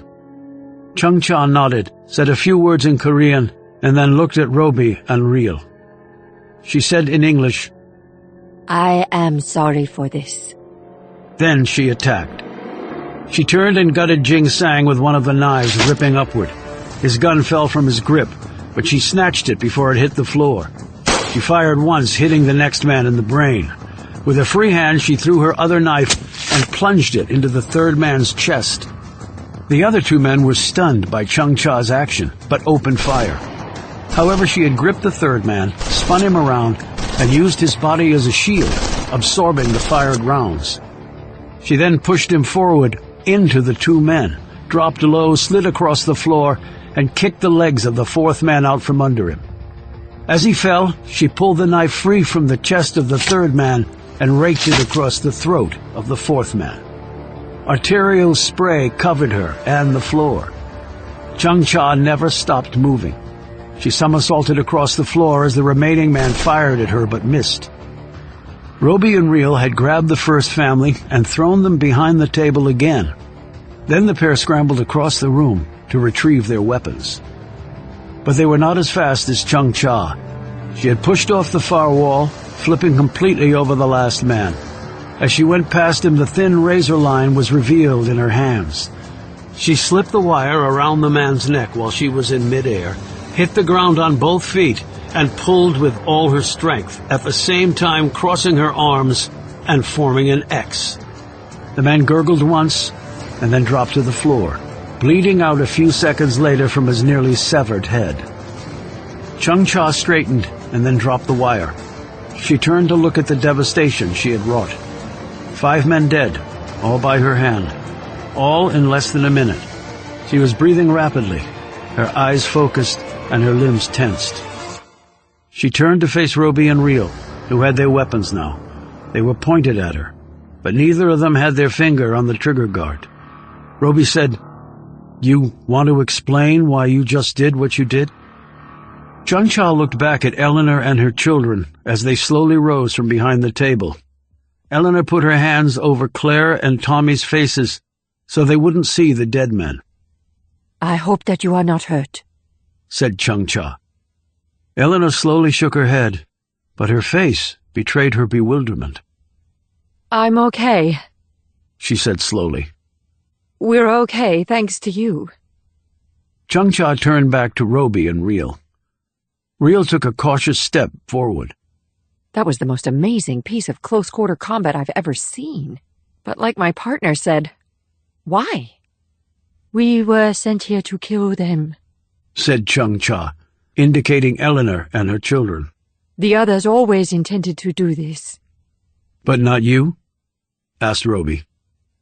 Chung Cha did not answer right away. I do not know, but in the end I could not kill this family, she added. I just could not. Change of heart? Asked Reel with a skeptical look. I do not have a heart, said Chung Cha firmly. I am from Yodok. I will always be from Yodok. They took my heart many years ago. You cannot grow another back. Yodok, said Roby. Then you were— Yes. Reel studied her more closely and said, I've seen you before, near the beach. You were with a little girl. Chung Cha nodded. Her name is Min. Tommy spoke up. She was dressed as a frog. She told me she was 10, and that she needed help or something. Roby looked at Chung Cha with incredulity. You brought a child on the mission? Chung Cha said fiercely, Min is not involved with any of this. She is innocent. She is just a little girl from Yodok too. She still has her heart. Do not take it from her. Please do not. She is just a little girl who knows nothing. Real looked at her. Why did you bring Min here?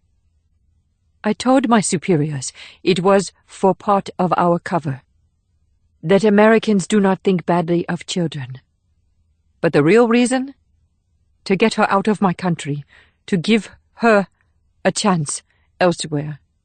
Chung Cha reached into her pocket and slipped out one of the poison vials. None of us were supposed to survive this, she said. Roby said, Death with great honor? Including Min, said Chung Cha slowly. But I could not let that happen. She has done nothing wrong. Min is just a child, an innocent child. Then I don't think you lost your heart at Yodok either, Real said quietly. Roby added, But it was still extraordinary to turn on your own team. I am just tired of it, said Chung Cha simply, and her limbs relaxed as she said it. Of it all. Roby and Real exchanged a knowing glance. He said, What is your name, other than Comrade Yi? Chung Cha. Who are those men, Chung Cha? Asked Real, indicating the dead. From my country. Their identities do not matter. There are many just like them back home. There will always be many just like them back home. I won't lie to you, Chung Cha, said Roby. You're in a world of trouble, even with what you did here. Eleanor said, But surely saving our lives will count for a great deal. You'll have to cooperate and give a full debriefing, said Real. Exactly how you were able to get here undetected, how you knew of their itinerary, how you breached security. The shot rang out and the bullet pierced Chung Cha's neck.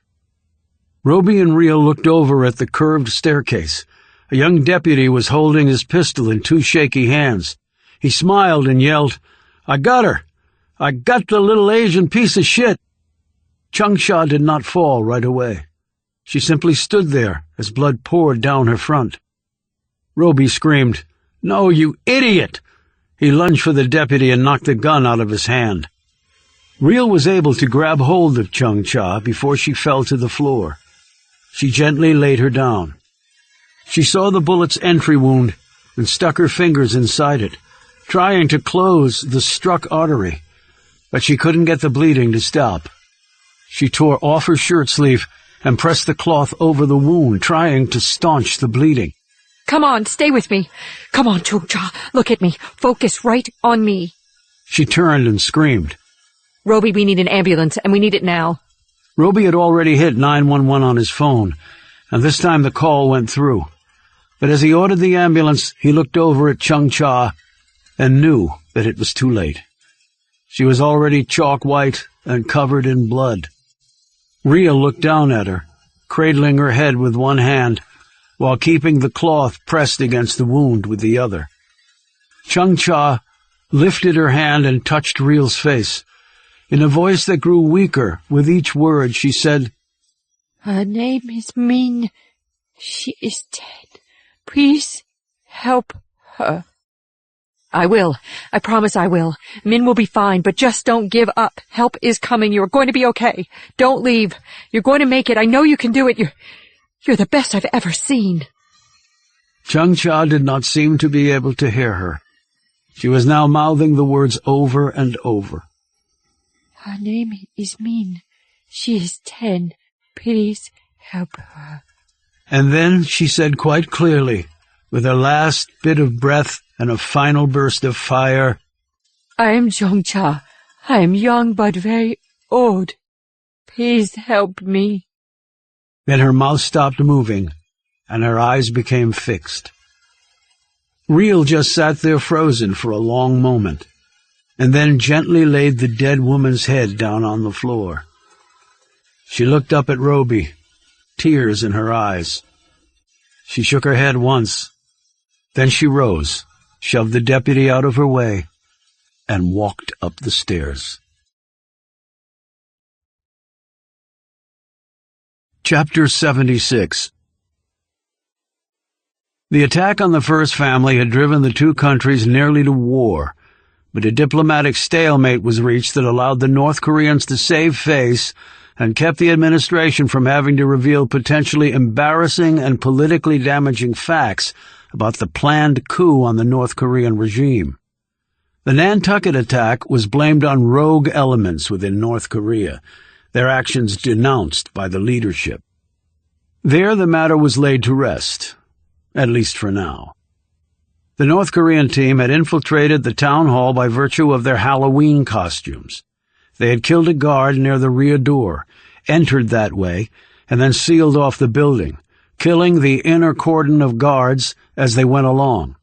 The lone deputy who had shot Chung Cha had finally gotten into the building, seen what had happened, and followed the sounds to the cellar, where his shaky aim had still proved lethal, unfortunately for Chung Cha. Roby and Reel had received the heartfelt thanks of the president and his wife and their children. They were told that they had earned the status of unofficial members of the first family. Tommy was more hero-struck than ever, but both he and his sister were being given counseling to help them cope with what they had seen and endured. Claire was clearly not herself. Her brashness struck clean from her. Now it seemed that her brother was supporting her, which might actually have been a good thing for both of them. Eleanor had warmly embraced Roby and Reel as they were leaving the White House. My children and I owe you our lives, she said. No, replied Reel firmly. we all owe our lives to Yi Chung Cha.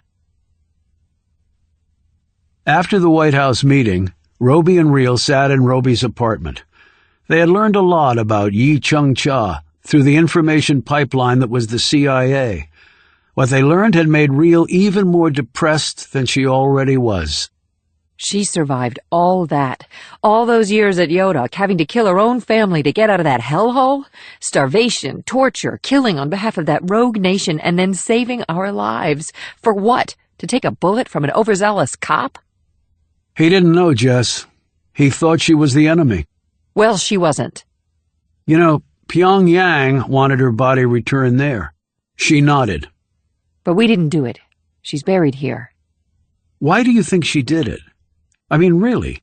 I took her at her word. She was tired of it all, Roby, just like I am. I guess. She was better than us, you know that, don't you? She probably was. I've certainly never seen anyone take out 5 opponents the way she did. When she pulled out her knives and looked at us, I knew she wasn't going to attack us. Why?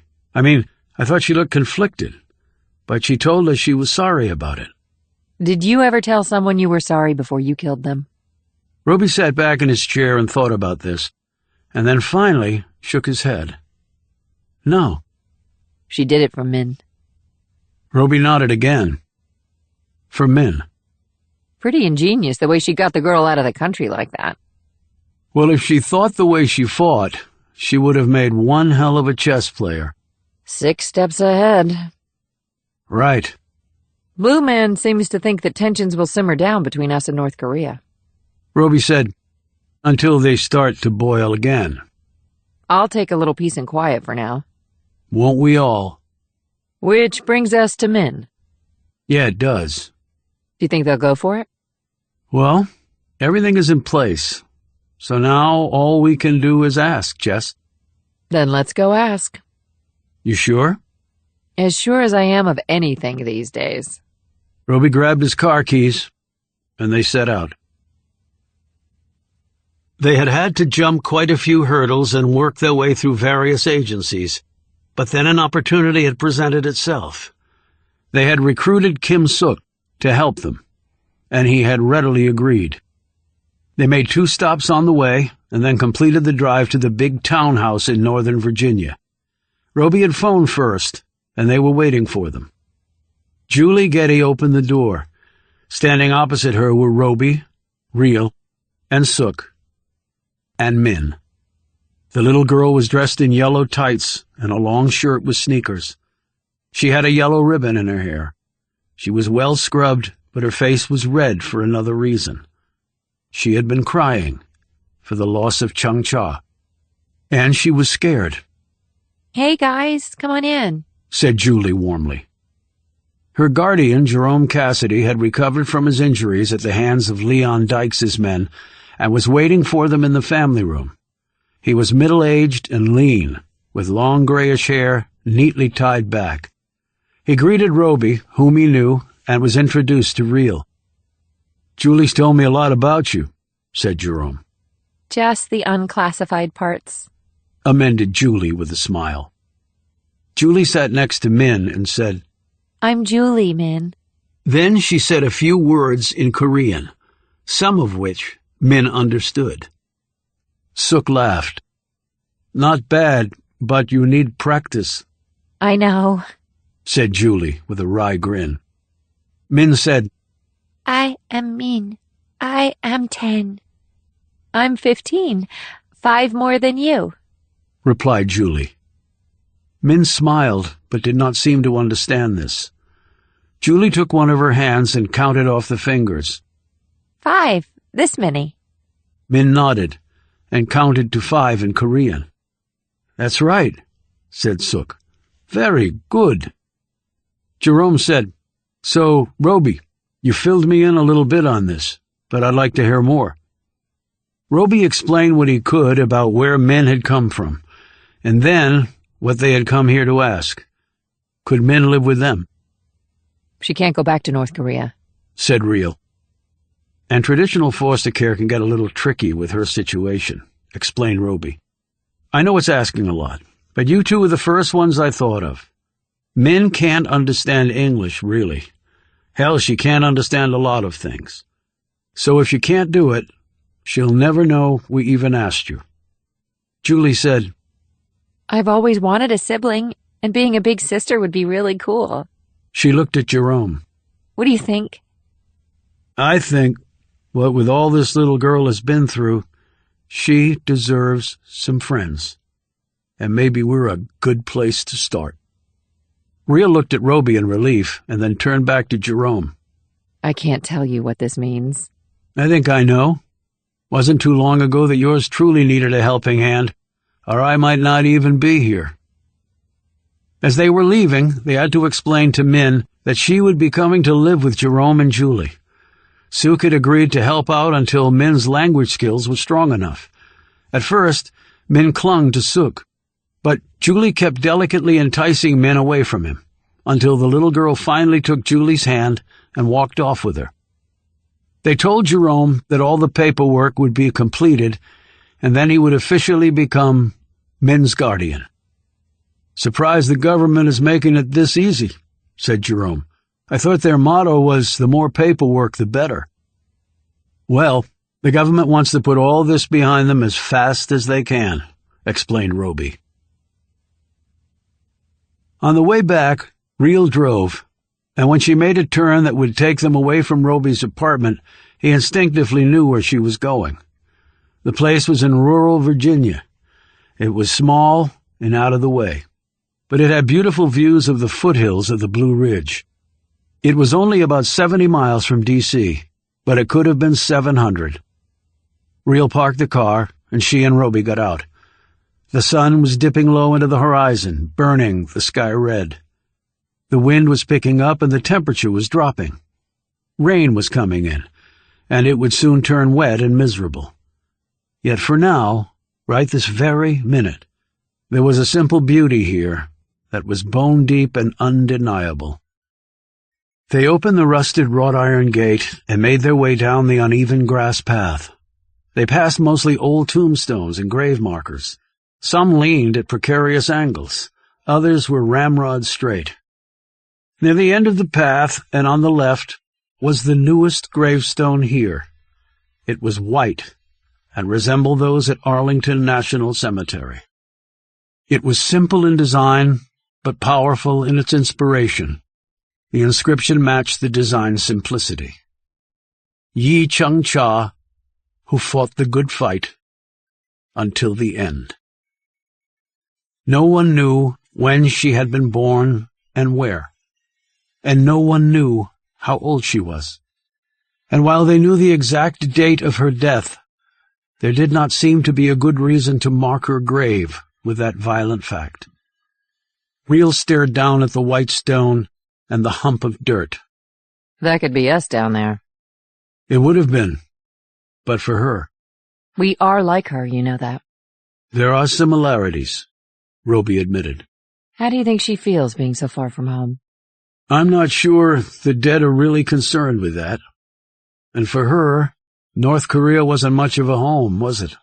I'm glad they didn't send her body back. She belongs. Well, I think she belongs here. It's sort of just right. It's peaceful enough.